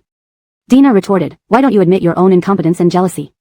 Why do you have to use such twisted words? To her surprise, she hit the mark, piercing straight through the Damon team leader's facade. Yes, we're jealous. What can you do about it? And your lack of competence is exactly as we say. Despite his fluency, Dina couldn't tolerate his tone. Our incompetence? It's because you fail to fully understand our work and have limited perspectives. So, it's not our fault. If there were issues, the judges would have pointed them out directly. There's no need for you to criticize and flaunt yourselves here, she added sharply. For listening to Dina's incisive remarks, the Damon team leader hadn't met someone who infuriated him so thoroughly in a long time. He was left speechless, his face turning increasingly red with anger. Seeing his reaction, Dina was determined to get this argument resolved clearly or else he wouldn't rest. His insults were unbearable. Moreover, if she didn't intervene, her subordinates might have retaliated. Meanwhile, most of the Damon team's members had dispersed, seemingly unaware of their leader's confrontation with Dina. Had they known, they might have come to assist. Noticing his team dispersing, the Damon team leader lost some of his momentum and merely issued a half-hearted warning before hurriedly leaving. He sensed the hostile atmosphere created by Dina's team. Dina, don't be too happy yet. The final laughter belongs to the victor, he proclaimed and then left immediately. Watching him go, seemingly intimidated by her large team, Dina decided to drop it. Afterward, Dina led her team back to the lounge. Osiris realized it was lunchtime and invited them to a restaurant he had reserved. Come on, I've booked a restaurant, and your team can join. Since they had tasks in the afternoon, including walking the runway, Osiris informed her of the restaurant location, and the group headed there together. On learning the restaurant's name, her team subconsciously searched online. They were shocked to find it was an upscale establishment. Noticing their expressions, Dina asked, "What's wrong?" Leela explained, "This restaurant is quite expensive, and we can't afford it." The team members were ordinary employees, while the restaurant specialized in luxurious cuisine with astronomical prices. Realizing this, Osiris reassured everyone, "Don't worry. I'm treating everyone, so eat freely." He chose this high-end restaurant carefully for its excellent service and proximity to the competition venue. Upon arrival, they sat at the reserved spot. Everyone hesitated to order due to the extravagant menu. Seeing this, Osiris kindly ordered for them. Ira clung to Dina throughout, praising her, "Kalbami, you did great today." Smiling at Ira's compliment, Dina replied, "Really? Then help mommy stay motivated to win first place." Ira's presence quickly drew the attention of her team members, who became excited and doted on him affectionately. Ira seemed stunned but felt their warmth as they praised him continuously. "Whoa, Genevieve and President Fadi's son is so cute. He's so handsome and has a great personality. How did you raise such an excellent child? Ira is adorable. He looks so well behaved. Genevieve and President Fadi are lucky to have such a son. And he doesn't shy away from our interactions, greeting us politely. He's truly a very well-mannered baby." Translation completed with adherence to the provided guidelines. Chapter 405, Struck with Alarm. Leela looked at Ira and instinctively felt a fondness for her. She conversed with Dina, if Ira were a girl, she would definitely be even cuter. Dina smiled reflexively upon hearing this but didn't respond much. Seeing everyone so fond of Ira made her very happy. Suddenly noticing an issue, Osiris abruptly took Dina away from the group to a secluded spot. This sudden move startled her somewhat, while others didn't pay much attention and continued their conversations as usual. Relieved once she noticed they weren't being watched, Dina was still slightly tense. She looked at him in confusion. "Why did you suddenly take me away? What's up?" Osiris suddenly nipped her ear, causing Dina's mind to momentarily blank out, unsure of his intentions. Although she didn't resist, she felt dazed. Osiris, what are you doing all of a sudden, Osiris chuckled, "Dina, when will you give me a baby?" Realization dawned on her. It must have been because of the earlier comment about Ira looking like a girl. His words made her blush intensely, feeling quite embarrassed. She tried to deflect, "Let's talk about this later. Isn't it most important right now to focus on winning the design competition?" she argued, thinking that they should prioritize the competition over discussing having a child. The more she thought about it, the redder her face became. Osiris, noticing her reaction, wasn't about to let her off the hook. He kept pressing, "I seem to remember that during the car accident recently, I heard you say something." Dina felt increasingly anxious and instinctively tried to leave, but he subconsciously pulled her back, not allowing her to go. Glancing around warily, Dina said, "Don't do this here. It's inappropriate if anyone sees us." Osiris didn't see this as a big problem, so what if someone sees us? Besides, we're in such a secluded spot that no one will come here. Desperately wanting to escape, Dina hoped someone would interrupt and break the tension. Her face was flushed, making her feel almost suffocated, unable to look at Osiris. Feeling her nervousness, Osiris comforted her by gently patting her head. "There's nothing to be nervous about. We already have Ira. Having another child isn't a big deal, right?" Realizing Osiris didn't understand why she was nervous and guessing what he might bring up next, Dina hurriedly tried to change the subject, but Osiris insisted on continuing the conversation. He had more to say and seemed unwilling to let her leave until he had spoken his mind. Osiris decided to probe further. "Didn't you say you wanted to have a baby for me?" Dina was extremely nervous, knowing he would say this. As expected, he did. Taken aback, she quickly deflected. It was a dream. You must have confused dreams with reality. Trying to bluff her way through, she added, you were probably confused after being unconscious for so long. It's normal. I don't recall saying anything like that. Noticing they had spent some time talking, Osiris finally said, all right, let's go back and eat. Let's not talk about this anymore. Surprised by how easily he let her off, Dina stared at him. If we don't go now, the food will get cold. Understanding the underlying meaning, Dina quickly left, and they returned to the group. Employees looked at them knowingly, which made Dina feel rather awkward while Osiris remained indifferent, unfazed by the gazes. Meanwhile, Ira had become wary of the overly enthusiastic ladies who had gathered around him. He clung tightly to Dina. Mama, why did you and Papa stay away for so long? I waited forever. Dina instinctively touched Ira's head. Come on, pick up your chopsticks and eat. Break time is limited, and you can't throw a tantrum. Seeing Dina avoid the topic without responding, Ira quietly ate his meal but felt uneasy under the women's intense gazes. To avoid being taken away, he stuck closely to Dina and Osiris. Dina whispered to him, what's wrong? Don't you like these aunties? Ira shook his head, I do, but they're too enthusiastic. I feel overwhelmed and a little scared. While everyone enjoyed their meal amidst various dishes, someone stealthily entered their dressing room. Finding no guards, the intruder found the clothing designed by Dina's team, which was indeed impressive. Driven by jealousy, the person tore a large piece of the garment, feeling satisfied by the destruction. After leaving the room smugly, the culprit slipped away unnoticed. 20 minutes later, Dina and her team returned to check on the outfit only to find it shredded and ruined. Everyone was struck with alarm, finding the situation unbelievable. Dina was furious. Who did this? Clearly, someone from another company can't stand our repeated victories and vandalized our work. With the competition fast approaching and the damaged outfit unlikely to be repaired in time, Leela looked distraught, knowing how hard they had worked. Dina anxiously examined the clothes, thinking intensively, let me try to salvage this. Otherwise, there's no chance of winning with this damaged piece. The destroyed dress left everyone feeling disheartened, seeing the act as excessively cruel. Unable to bear the sight, Leela suggested, we should report this to the police and find the culprit. We can't let this slide or it'll happen again. This translation preserves the original tone, structure, and style of the text, ensuring coherence with previous content while maintaining natural, fluent English. ####Chapter 406, Admission. After some thought, Melinda stopped Leela's idea. Let's hold off on reporting this to the police for now. We're about to participate in the competition, so we need to find another solution. She wasn't saying they should let the culprit off easily. This competition was extremely important to her, and she still wanted to salvage the situation.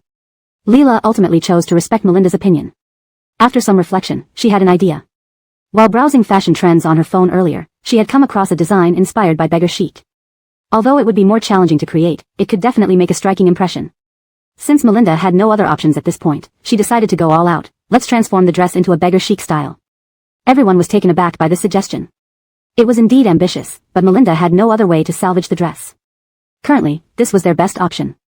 Leela was the first to step forward in support. Sister Dottie, I'm behind you. I'm willing to help with whatever you need. Seeing this, everyone else also agreed to support Melinda's idea.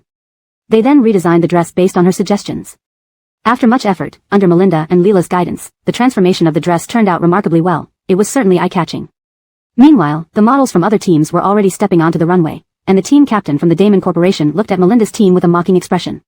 Perhaps because he felt guilty for his wrongdoing, he didn't verbally taunt them this time, choosing instead to watch and wait. He believed that this time around, the top spot would likely go to their group since Melinda wouldn't be able to pull off anything spectacular. Finally, it was Fadi Corporation's turn for the model to walk the runway. Melinda and the others instinctively focused on the model. Initially, the team captain from Damon Corporation had been feeling quite smug. But when the model appeared, he was stunned, unable to believe what he saw. The dress had been transformed into beggar chic, causing quite a stir. The effect was even better than Melinda had anticipated. Clearly, the team captain from Damon Corporation couldn't appreciate this style. The new and trendy beggar chic outfit is something I've never seen in all my years as a judge. The contestants are really daring in their innovations. Indeed. Beggar chic has become quite popular online lately, but designing it successfully requires a lot of creativity. I can't believe someone actually pulled it off. This beggar chic design really grabs attention and makes the model look stunning. After all the team's models had finished their runways, the judges began their evaluations. Melinda was nervous, unsure who would take the top spot. The host announced the results. Congratulations. The winner of this round is once again the Fadi Corporation team. Let's give them a round of applause. Dissatisfied, the team captain from Damon Corporation stood up to protest, shouting loudly, aren't you being too lenient towards the Fadi Corporation? Winning once or twice might be luck, but winning 3 times consecutively? Something's not right. Initially, he hadn't wanted to say this, but if things continued like this, it was clear the Fadi Corporation team would win the competition again. He couldn't accept this. The Fadi Corporation's beggar chic dress is clearly unattractive and unworthy of the championship. Due to his heated statement, many people started paying attention to him as the scene became increasingly chaotic. Melinda couldn't just stand by without responding. She sneered, "Judges, I'd like to file a complaint as well. Someone tampered with our original dress." The situation took an unexpected turn. The team captain from Damon Corporation clearly looked flustered and dared not continue speaking. However, since he had already raised the issue, there was no easy way to back out. He tried to dodge the question, but everyone present could see his guilt. His expression grew worse as the situation unfolded differently from what he had expected. His goal was to expose the Fadi Corporation and redefine the winner. Instead, Melinda revealed this incident, which he had thought could remain hidden since she hadn't mentioned it before. Now he regretted his decision. His face darkened, looking ready to explode in anger but forcing himself to stay calm. Suddenly, he accused Melinda, "Your dress was fine and could still compete. You deliberately redesigned it into beggar chic to draw attention. What's wrong with that?" While Melinda wasn't sure who was responsible yet, she didn't like making baseless accusations. "Still, regarding this matter, we can prove our innocence, and I have evidence. If you don't believe me, you can come and see for yourself." Unexpectedly, Melinda had evidence, causing the team captain from Damon Corporation to panic. His team members also started sweating profusely. He regretted accusing Melinda and creating this mess. Subsequently, she handed over the evidence to the judges. The video footage played on the large screen, providing closure to the Fadi Corporation team. Upon reviewing the video, it became evident that the person who had torn the dress was from the Damon Corporation. With solid evidence, everyone turned their gaze towards the team captain from Damon Corporation. Shocked, they began discussing how he could be such a person. He was speechless, not expecting Melinda to have collected such compelling evidence. Finally, Melinda asked him, "Do you have anything to say for yourself?" Sweating profusely and unable to deny it, he admitted, "Yes, I did instruct someone to do it. I couldn't bear seeing the Fadi Corporation win repeatedly." Since the design competition was live-streamed, netizens immediately condemned the actions of the team captain from Damon Corporation. At the same time, attention shifted to Melinda's innovative beggar chic dress, which many found incredibly beautiful. Considering how damaged the fabric had been, transforming it into such an elegant piece demonstrated Melinda's prowess. Netizens showered her team with praise, turning the dress into an internet sensation. Comments flooded the live stream, praising Melinda consistently. Even she, opening her phone and checking the live stream, was surprised by the overwhelming support. Netizens expressed how much pressure this must put on Iwu fashion and wished they could wear such designs themselves. The chapter effectively captures the dramatic climax of the competition, revealing the conflict and resolution while maintaining a coherent and engaging narrative flow. Chapter 407, No Leniency. After understanding the entire situation, the judges took a serious tone. Given the scale of this design competition, they could not allow such boundary-pushing actions to occur. Thus, after some contemplation, the judges decided to uphold justice for Melinda. "Melinda, we have understood the situation. The videos are genuine and not edited. After all, in this rapidly developing era, video editing is quite common. If Melinda had presented edited videos, it would have completely changed the narrative, making her the one at fault." Melinda knew the judges were thorough. "These videos are entirely authentic. They can be verified through the surveillance room. There's absolutely no editing involved. And I would never resort to such measures to invite controversy." Melinda was someone who knew her limits. The judges instinctively sent people to verify the authenticity of the videos. Subsequently, the judges contacted the surveillance staff because Melinda's provided videos included timestamps, which immediately narrowed down the scope of investigation. The verification process was straightforward, and soon the surveillance personnel confirmed the videos are indeed true. Upon confirming their authenticity, the judges sternly stated, "Our design competition emphasizes fairness and integrity. Such underhanded tactics will not be tolerated. Given the severity of this situation, we must strictly enforce discipline. Damon team leader, we are considering revoking your team's eligibility from the competition." The judge's demeanor was impeccable and extremely serious. Melinda looked at Damon team leader, noting that his team started panicking, but she felt no sympathy whatsoever. People who commit such acts deserve corresponding punishment. Daring to sabotage her was sheer audacity. With solid evidence now, they had no room for argument.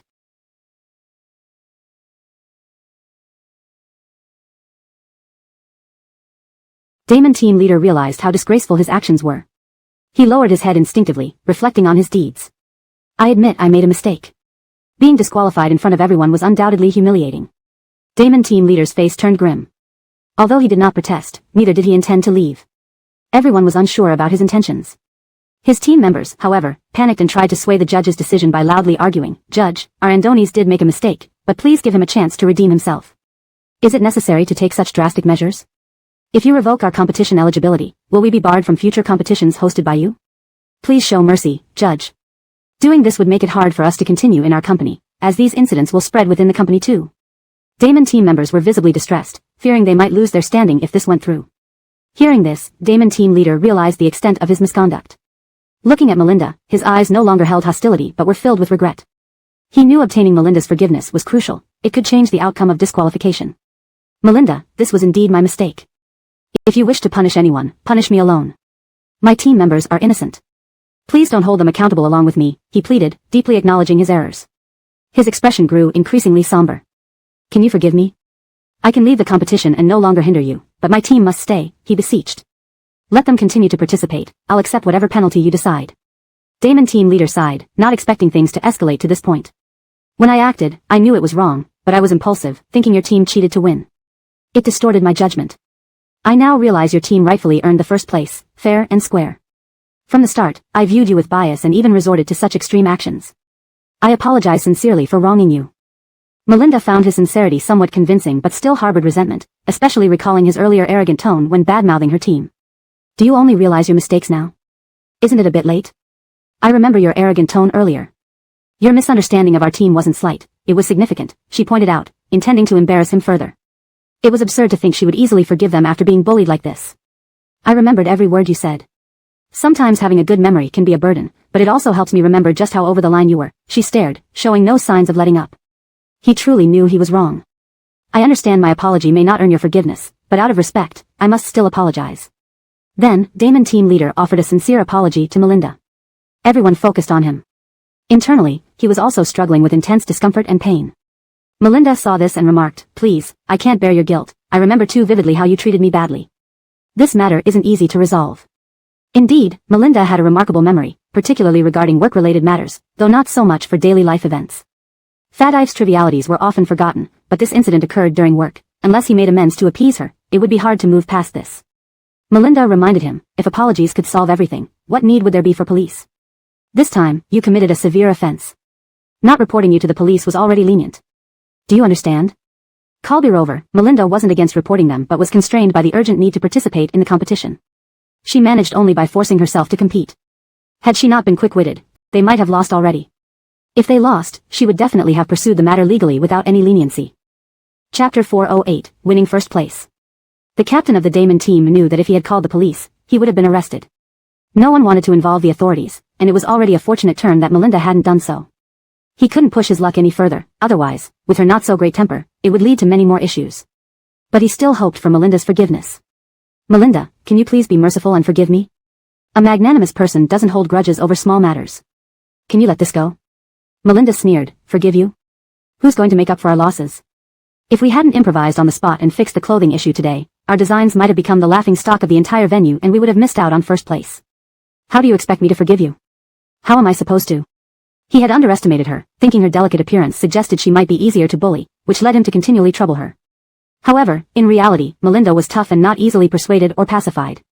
The captain now realized the gravity of the situation as she clearly wasn't going to forgive him easily, causing him significant distress. Determined to obtain her forgiveness because of the two looming issues, disqualification and potential police involvement, he felt extremely anxious. His behavior had indeed caused damage to Melinda's interests, so reporting it was justified. Previously, he had acted arrogantly toward her, but now he was completely humbled, sensing her sarcasm. You could continue scolding me like before, she said sarcastically. However, you should take responsibility for your actions. He was too guilty to retort, fully focused on how to solve the problem. Seeing that he still held out hope for her forgiveness, she clarified, Fraser, I know you want me to forgive you, but this is not an ordinary matter. First, I'm not someone who forgives easily. Your actions infuriated me deeply, so I can't just let it slide. His anxiety made him sweat profusely, even soaking his back from sheer tension rather than heat. His face turned pale as he realized the consequences were worse than he had imagined. All arrogance was gone, replaced by guilt. Melinda emphasized the severity of his actions, not out of stubbornness but due to the extent of his wrongdoing, which she couldn't overlook. Fraser, you insulted us verbally, then sent people to cut our clothes. These actions show a severe lack of ethics, she commented sharply. If you don't learn your lesson this time, what's to stop you from attacking us or others again? We won't always be able to counter every move you make.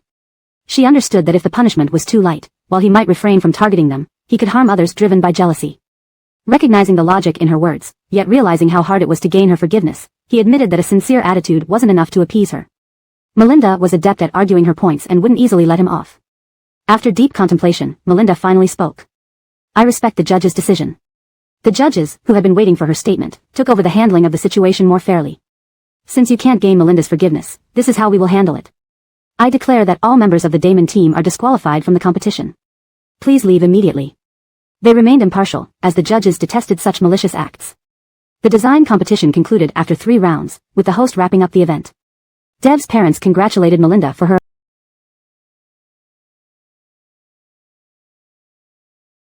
approach. Daughter, what you did was right. You shouldn't show mercy to such people. This is exactly how they should be dealt with, supported Dev's father. Dev's mother agreed, yes, they severely harmed your interests. They must suffer the consequences to learn their lesson. Seeing the disqualified team exit, Dev's father felt disgusted. They committed such deliberate and despicable acts, yet they had the nerve to beg for forgiveness. Both Dev's parents had seen the video evidence. Concerned about Melinda's feelings, Dev's mother added, don't be upset over unworthy people. Defending your rights was the correct action. Ira and Osiris also joined them. Knowing she endured much, Osiris advised, next time, tell me promptly, and I'll handle the police report. Nodding, Melinda felt grateful for everyone's support.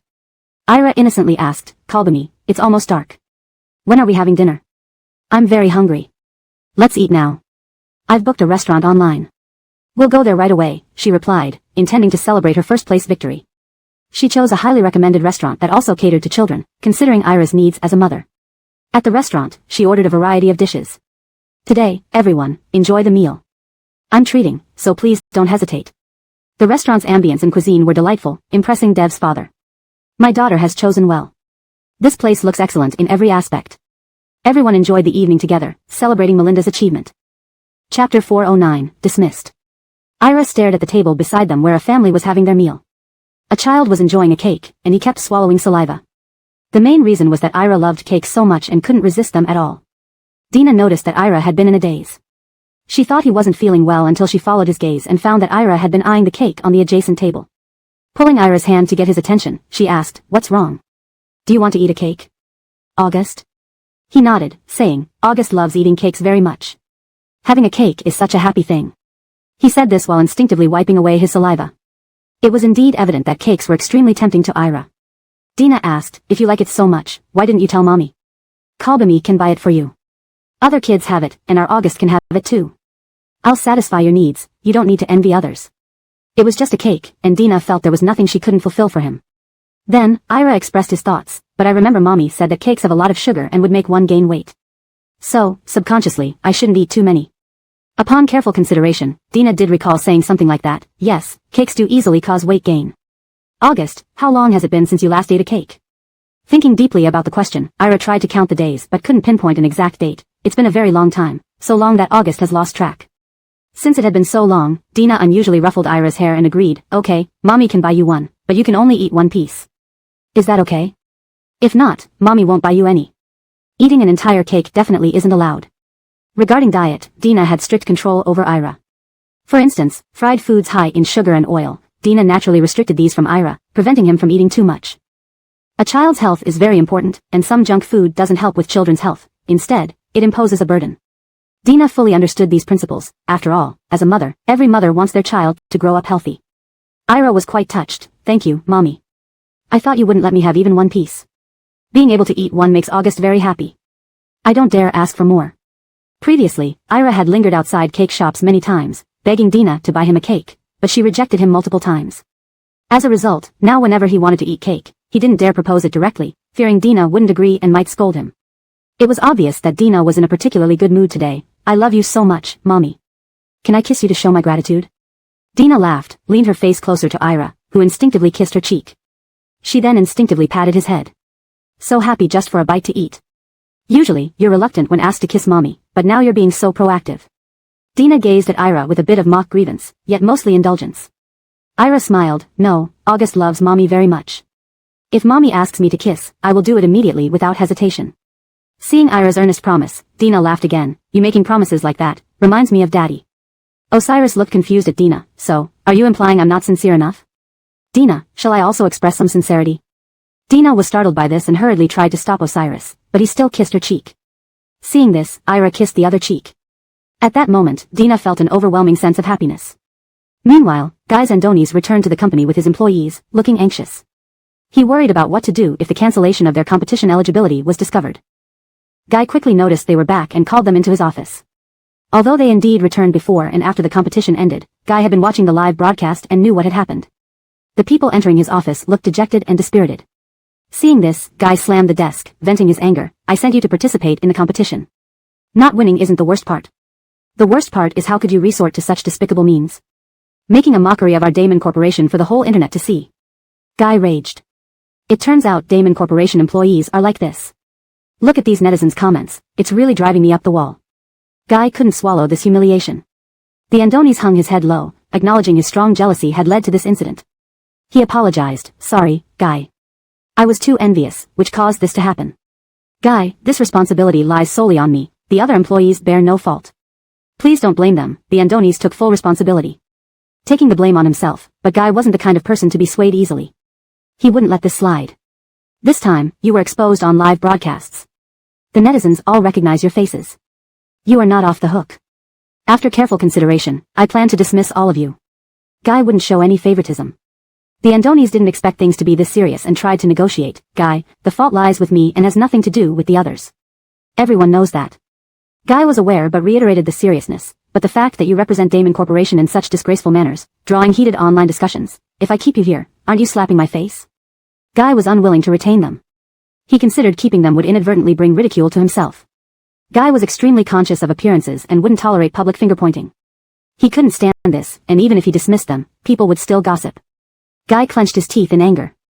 The Andonis pleaded once more, Guy, you can dismiss me, but the others are clearly innocent. Don't punish them. Ignoring his plea, Guy looked at him sternly. In short, you've been dismissed according to company notification.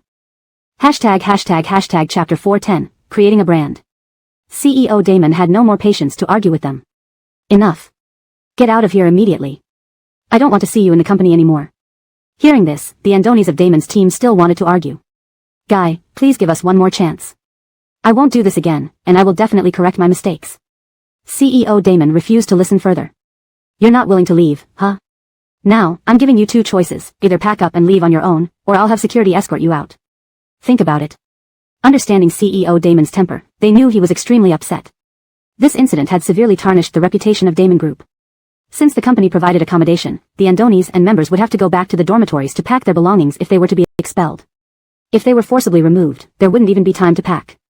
After some thought, the Andonis conceded, all right, Guy. Since you insist on dismissing us, just don't regret it. He began using provocative tactics to stimulate CEO Damon. Our abilities are well known, and we've made significant contributions to Damon Group. Although not perfect, we did contribute. Employees like us aren't easy to find. Since Guy insists on making us leave, from now on, even if you come looking for us, we won't return to Damon Group. Please think carefully before making this decision.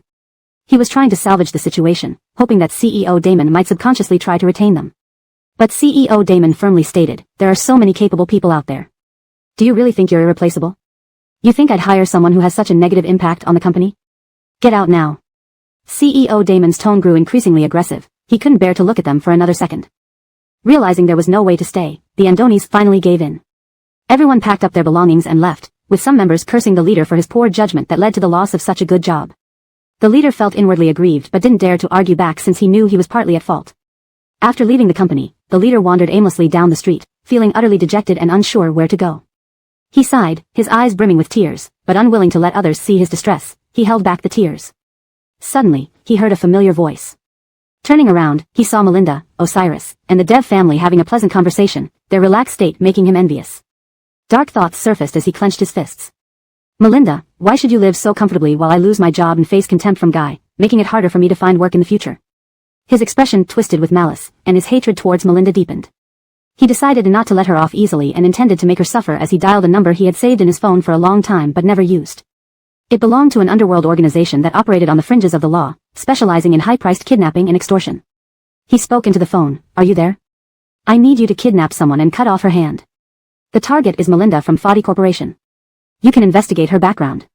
With a ruthless smile, he muttered, Melinda, I want you to wish you were dead. Let's see how you handle this.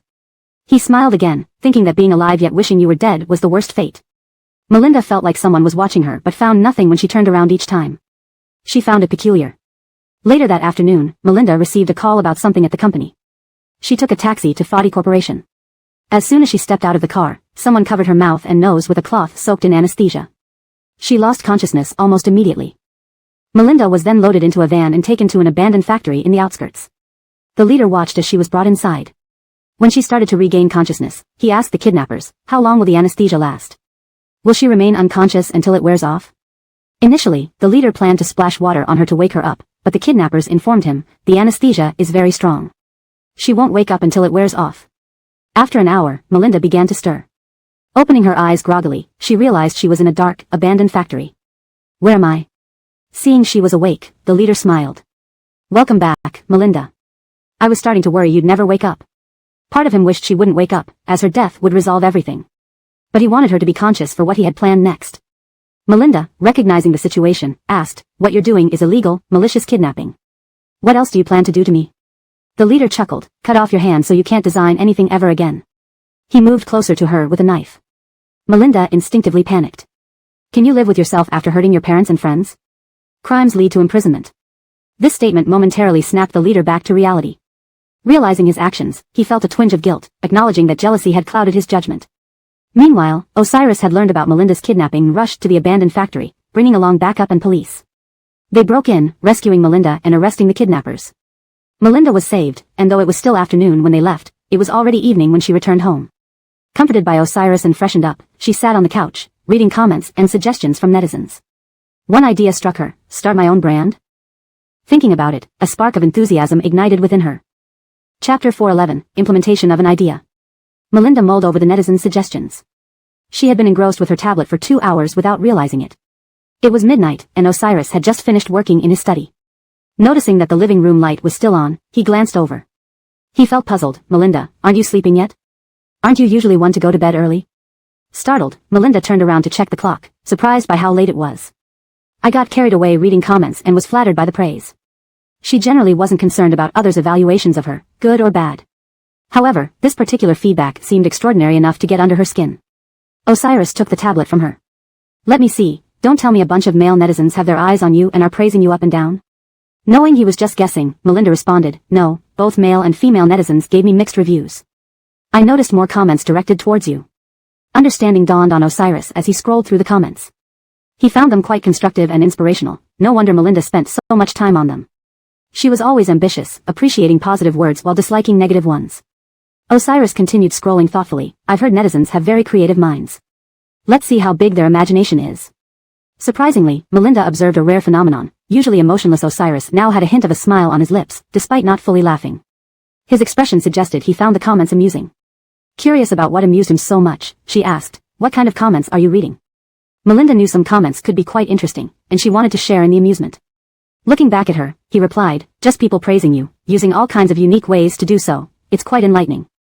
Smiling when seeing others praise Melinda, Osiris handed over the tablet only after a few minutes, knowing she wanted it back badly.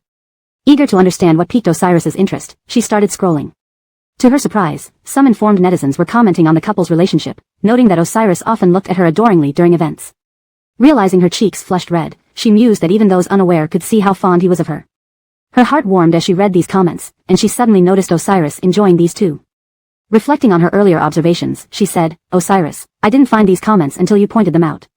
I was mostly looking at suggestions about creating my own brand." Unexpectedly, many commenters were design experts who offered genuine advice, hoping Melinda would leverage her talents.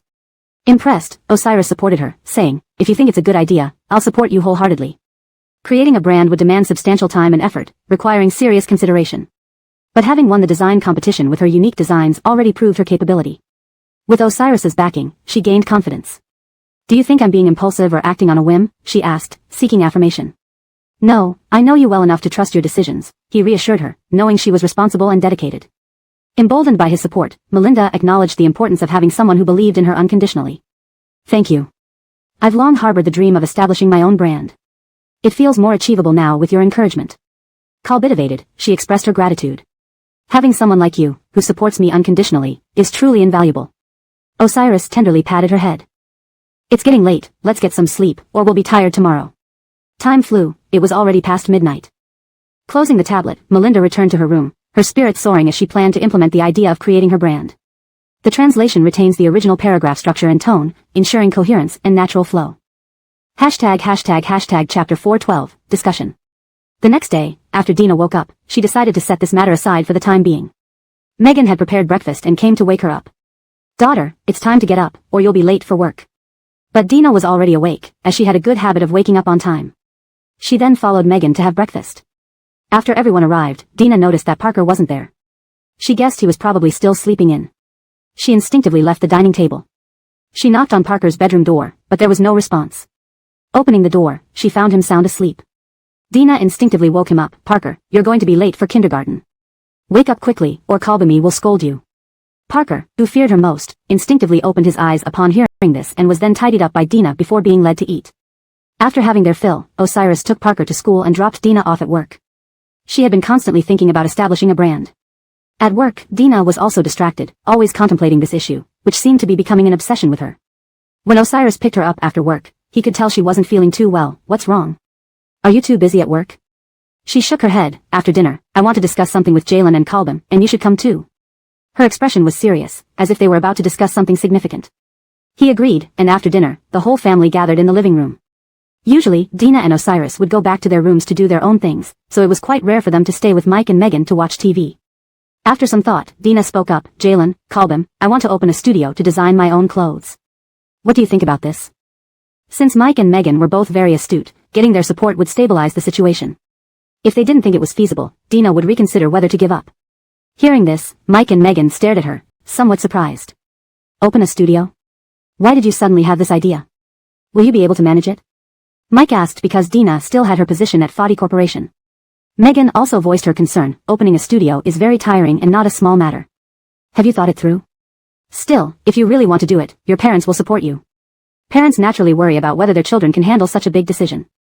However, they all thought it was a good idea that Dina had this ambition. Mike added, "If you're confident, opening a studio is indeed a good thing." Dina explained her thoughts. "It's like this. Many people have endorsed my design philosophy, and I even won first place in a recent design competition. My skills are unquestionable. I don't want to waste my talent, so I plan to open the studio to create better clothing for consumers." Dina was determined. Mike turned to Osiris. "Osiris, what do you think? Do you agree or disagree?" After all, Dina wanted to hear everyone's opinion. Osiris expressed his view. "I agree. She hasn't lied. She will definitely do well and grow the studio into something great." Mike nodded, understanding. "Daughter, we all support you. If you want to open a studio, just go ahead without any worries." Surprised by everyone's support, Dina felt touched. "Since that was the case, then I'll start handling this." Dina was a decisive person. Once she made up her mind, she aimed to do it best. "Osiris, let's go discuss the details of opening the studio." Tonight, it was rare for both Dina and Osiris to have free time. They should make good use of it instead of wasting it. Osiris suggested, "The first step in opening a studio is to rent one. Let me go with you to help you choose." As Osiris had experience in high standards, choosing a studio with him would minimize problems. Dina subconsciously followed him out. She searched online for available studios in the city center and found many options. Then, she contacted the owners of these studios online to see if they met her requirements, initially intending to ask for his help in selection. However, she changed her mind. "Osiris, why don't you wait in the car? I can check the studio alone." Osiris disagreed. "Though checking a studio isn't much, I'm worried about encountering unsavory salespeople." While most people were honest, occasionally one might encounter unscrupulous individuals, a common scenario. Dina declined politely. "Since it's my studio, my preference is important. I want to see it alone. Don't follow me." Osiris insisted. "No, I must go with you. What if you meet dishonest people and get cheated?" Ultimately, Osiris followed, as he persistently convinced her, and she couldn't refuse. Even though she kept insisting he return, it was futile. She sighed and called the contact person. Dina dialed. "Hello, is this Miss Fadia Dev? I'm interested in renting your office space. Can we meet? Are you at the city center now?"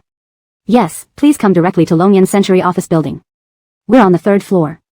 You can come check out the environment, and I happen to be here." Miss Fadia Dev sounded accommodating. Dina and Osiris went there and took the elevator to the 3rd floor. The studio appeared spacious and nicely decorated. She liked it instinctively. Soon, Fadia Dev met her. "You're the one who contacted me earlier, right? Check out the studio. If you like it, we can discuss further."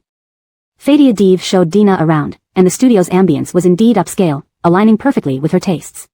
"This place looks great, matching my ideal studio requirements." Dina was impressed, considering its prime location and convenient transportation. Kalbirover, nearby were large malls where many people visited during holidays and weekends. Dina noted how new and clean the studio looked. "So, what about the price? Can we negotiate?" Dina estimated the price wouldn't be cheap due to its central location and size. Chapter 413, Parting on Good Terms. Osiris was about to discuss the rental price of the studio with Fadia Div. It's her first time renting a studio, and she doesn't have much experience. Could you lower the price a bit?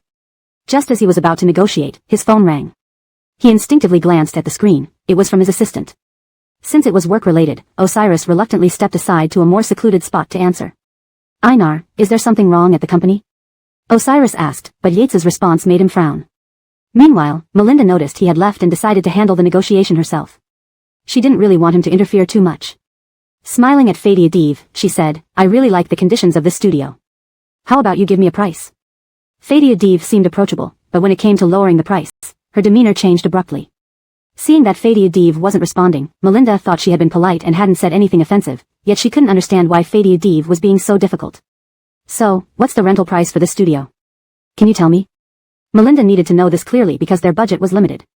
Opening a studio required significant investment, recruiting staff, purchasing equipment, all aspects needed careful planning. Controlling the budget was ideal, and after some hesitation, Fadia Div finally gave a price, 1 million yuan per year, minimum 1-year lease, with a deposit required and paid in full upfront. Melinda was taken aback by the high cost. Many studios were cheaper than this, but she really liked the design of this one. Finding a studio she loved was hard, so after deep consideration, she looked at Fadia Div again. How about 80,000 yuan, paid in full upfront? Melinda suggested, hoping to find common ground. Those 20,000 yuan could be used for other important matters.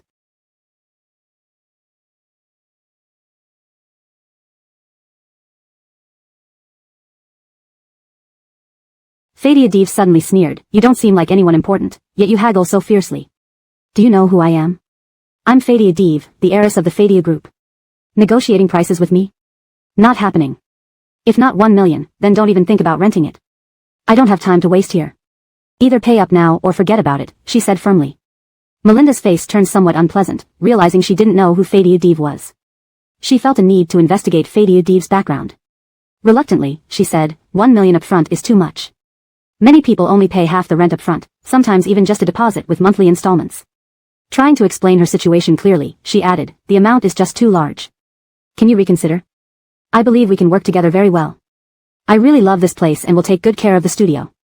I promise it will be in the same condition when I return it, Melinda assured. Despite this, Fadia Div remained unmoved, no way. Follow my terms, or forget about renting my studio. Melinda found Fadia Div particularly hard to reason with. There were many cheaper studios, but perhaps none as appealing as this one. The price was tied to the studio's size and design, and working in such an environment excited her. Seeing that Melinda couldn't afford 1 million yuan, Fadia Div started underestimating her. To put it simply, 1 million isn't even enough for my monthly allowance. If you can't pay up, forget about it. Melinda persisted, why must it all be paid up front? Why not let me pay gradually?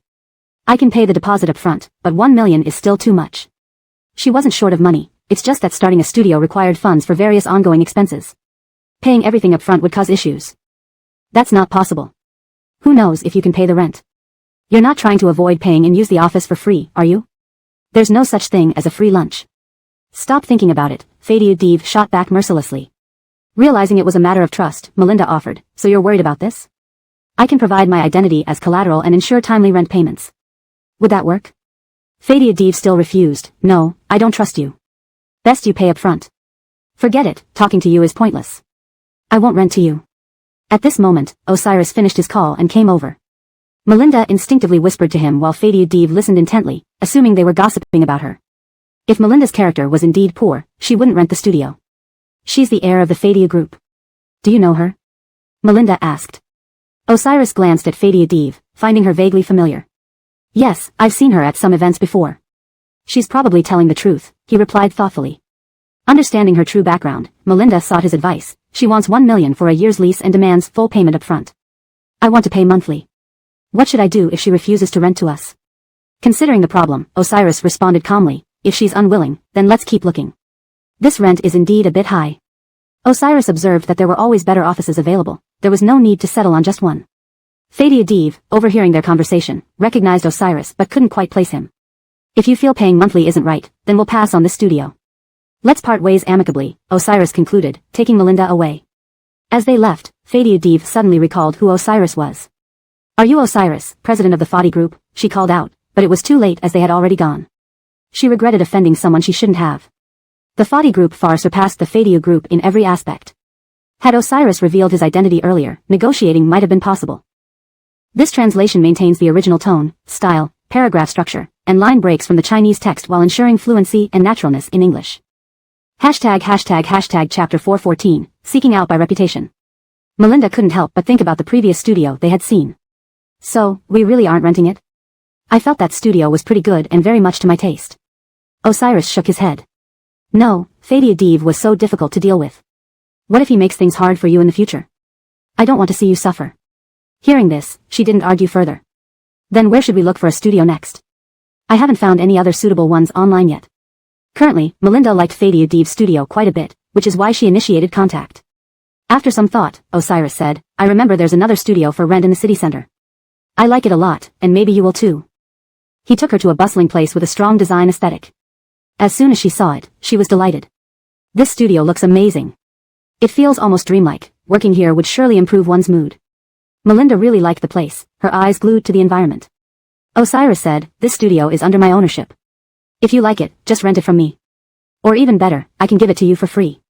She hadn't expected this place to belong to Osiris, which explained its upscale design.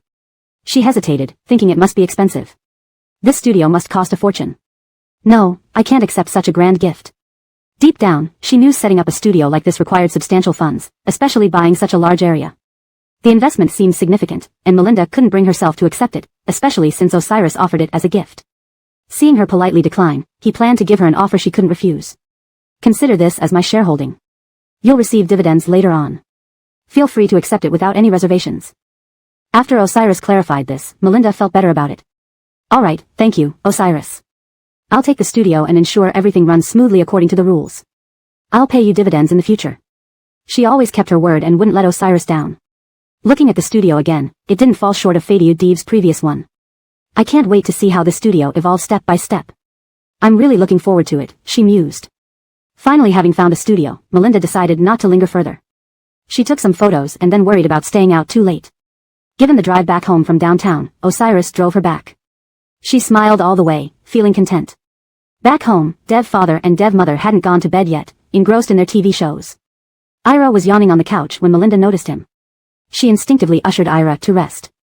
Son, it's time for bed. Go to sleep. After settling him down, she immediately informed Dev father and Dev mother. Kalbam, Jalen, I found a studio with Osiris's help. I love it, and I'll definitely work hard going forward. They had already discussed this matter. Dev father handed her a card. This is a small token of our support. Do as you wish, and if you need anything from us, feel free to ask. Feeling warmed by their gesture, she hugged them. Having parents like you is truly a blessing. Thank you for always supporting me. As she spoke, Dev father showed concern. By the way, how was the selection of your studio? Can I see it? She showed them the photos she had taken. Jalen, Kalbam, these are some pictures. Do you like it? They praised it highly. Dev father shared her vision. It's a great place. The employees will be motivated to work in such luxurious surroundings. Daughter, running a studio isn't easy. Take care and balance work and rest. Don't overexert yourself, Dev mother advised.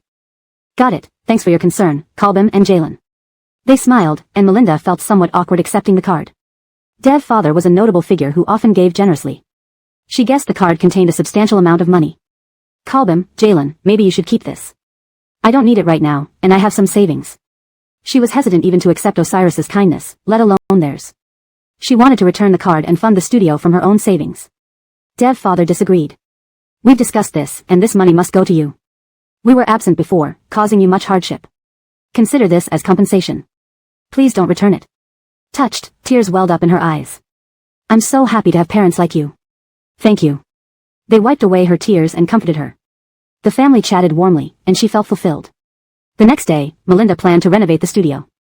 After reviewing the photos, she realized it needed a complete overhaul to make it suitable for her staff. Since it hadn't been updated for years and the walls were turning yellow, she discussed this with Osiris. Together, they arranged the renovation. They contacted an interior design company, and Melinda shared her ideas with the designer. After finalizing a version she loved, she approved the project. The designer assured her, renovation takes time, but will work efficiently. You'll need patience, Ms. Melinda. She understood it couldn't be done overnight. No problem, slow and steady wins the race. Take your time. Eventually, the studio's renovation was complete. Melinda invited everyone to tour it, eager for feedback. Many praised the studio, admiring her excellent design choices. Osiris suggested, we should consider hiring staff next. This had crossed her mind too. She posted job openings online, and many applied out of admiration for her reputation. Chapter 4:15, The Grand Finale. After Dina recruited employees online, they all came because they had watched the online design competition videos and were impressed by her design philosophy. They were all big fans of Dina, admiring her for winning the design competition, an achievement that was quite difficult to attain. Dina invited Leela as a partner to run the studio together, as she found it challenging to handle everything on her own and needed assistance. Leela took the interview seriously and said, "Sister Odessa, most of them are very capable and have strong design skills. I think we can hire these candidates." After reviewing their resumes, which mostly belonged to design graduates, Dina agreed, "All right, you arrange the follow-up work. Hire them and make sure to clearly communicate the work hours and salary details." Leela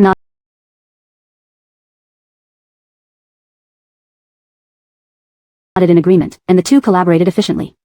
However, in the afternoon, another group of people visited the studio. Dina welcomed them inside. They appeared very professional and did not seem like job applicants. Dina asked, "Hello, is there something you need from our studio?" The person replied, "We are from Ivy Corporation, and we would like to discuss a collaboration with your studio." Dina had initially been worried about securing partnerships, but here one was being offered unexpectedly. She led them into the conference room, saying, "Let's discuss this further in the meeting room." Understanding the situation, Leela brought tea and water. These guests certainly carried significant importance. Dallas outlined a large-scale design project and handed over the contract for Dina to review. After examining it carefully, she found no major issues. With some legal knowledge, she concluded that Dallas was genuinely interested in collaborating without hidden agendas. Surprised by the opportunity, Dina asked, "Why choose us for such a great project? After all, we're just a newly opened studio." Dallas explained patiently, "I watched the design competition and wanted to collaborate with you then. Upon learning that you started a studio, we investigated further and decided to reach out." Clearly, the design competition did more than secure Dina the first place. It boosted her visibility significantly. Seeing Dallas's sincerity, Dina felt confident about the partnership. "Thank you, Dallas. I believe this collaboration is feasible and will proceed smoothly," she responded gratefully. With Dallas's partnership, Dina's studio secured stable operations for the foreseeable future, eliminating concerns about business prospects. Call over, he promised further collaborations if this one went well and pledged to recommend her studio to others. As the studio settled into stable operation, Dina felt at ease, knowing that major worries were behind her. Once operational stability was achieved, Osiris called to check on her progress. "How is the studio doing? Do you need help?" Dina replied, "It's fine. Everything is under control. No need to worry excessively. The studio is running smoothly now." Osiris invited her, "I'll pick you up, let's have dinner at a new restaurant with excellent reviews. It's perfect for trying out." Being fond of visiting trendy restaurants, Dina had recently relied heavily on food deliveries due to her busy schedule. Longing for a relaxed dining experience,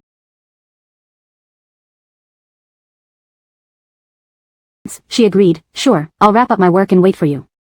Osiris met her at the office. Once the studio stabilized, Dina finally had some free time.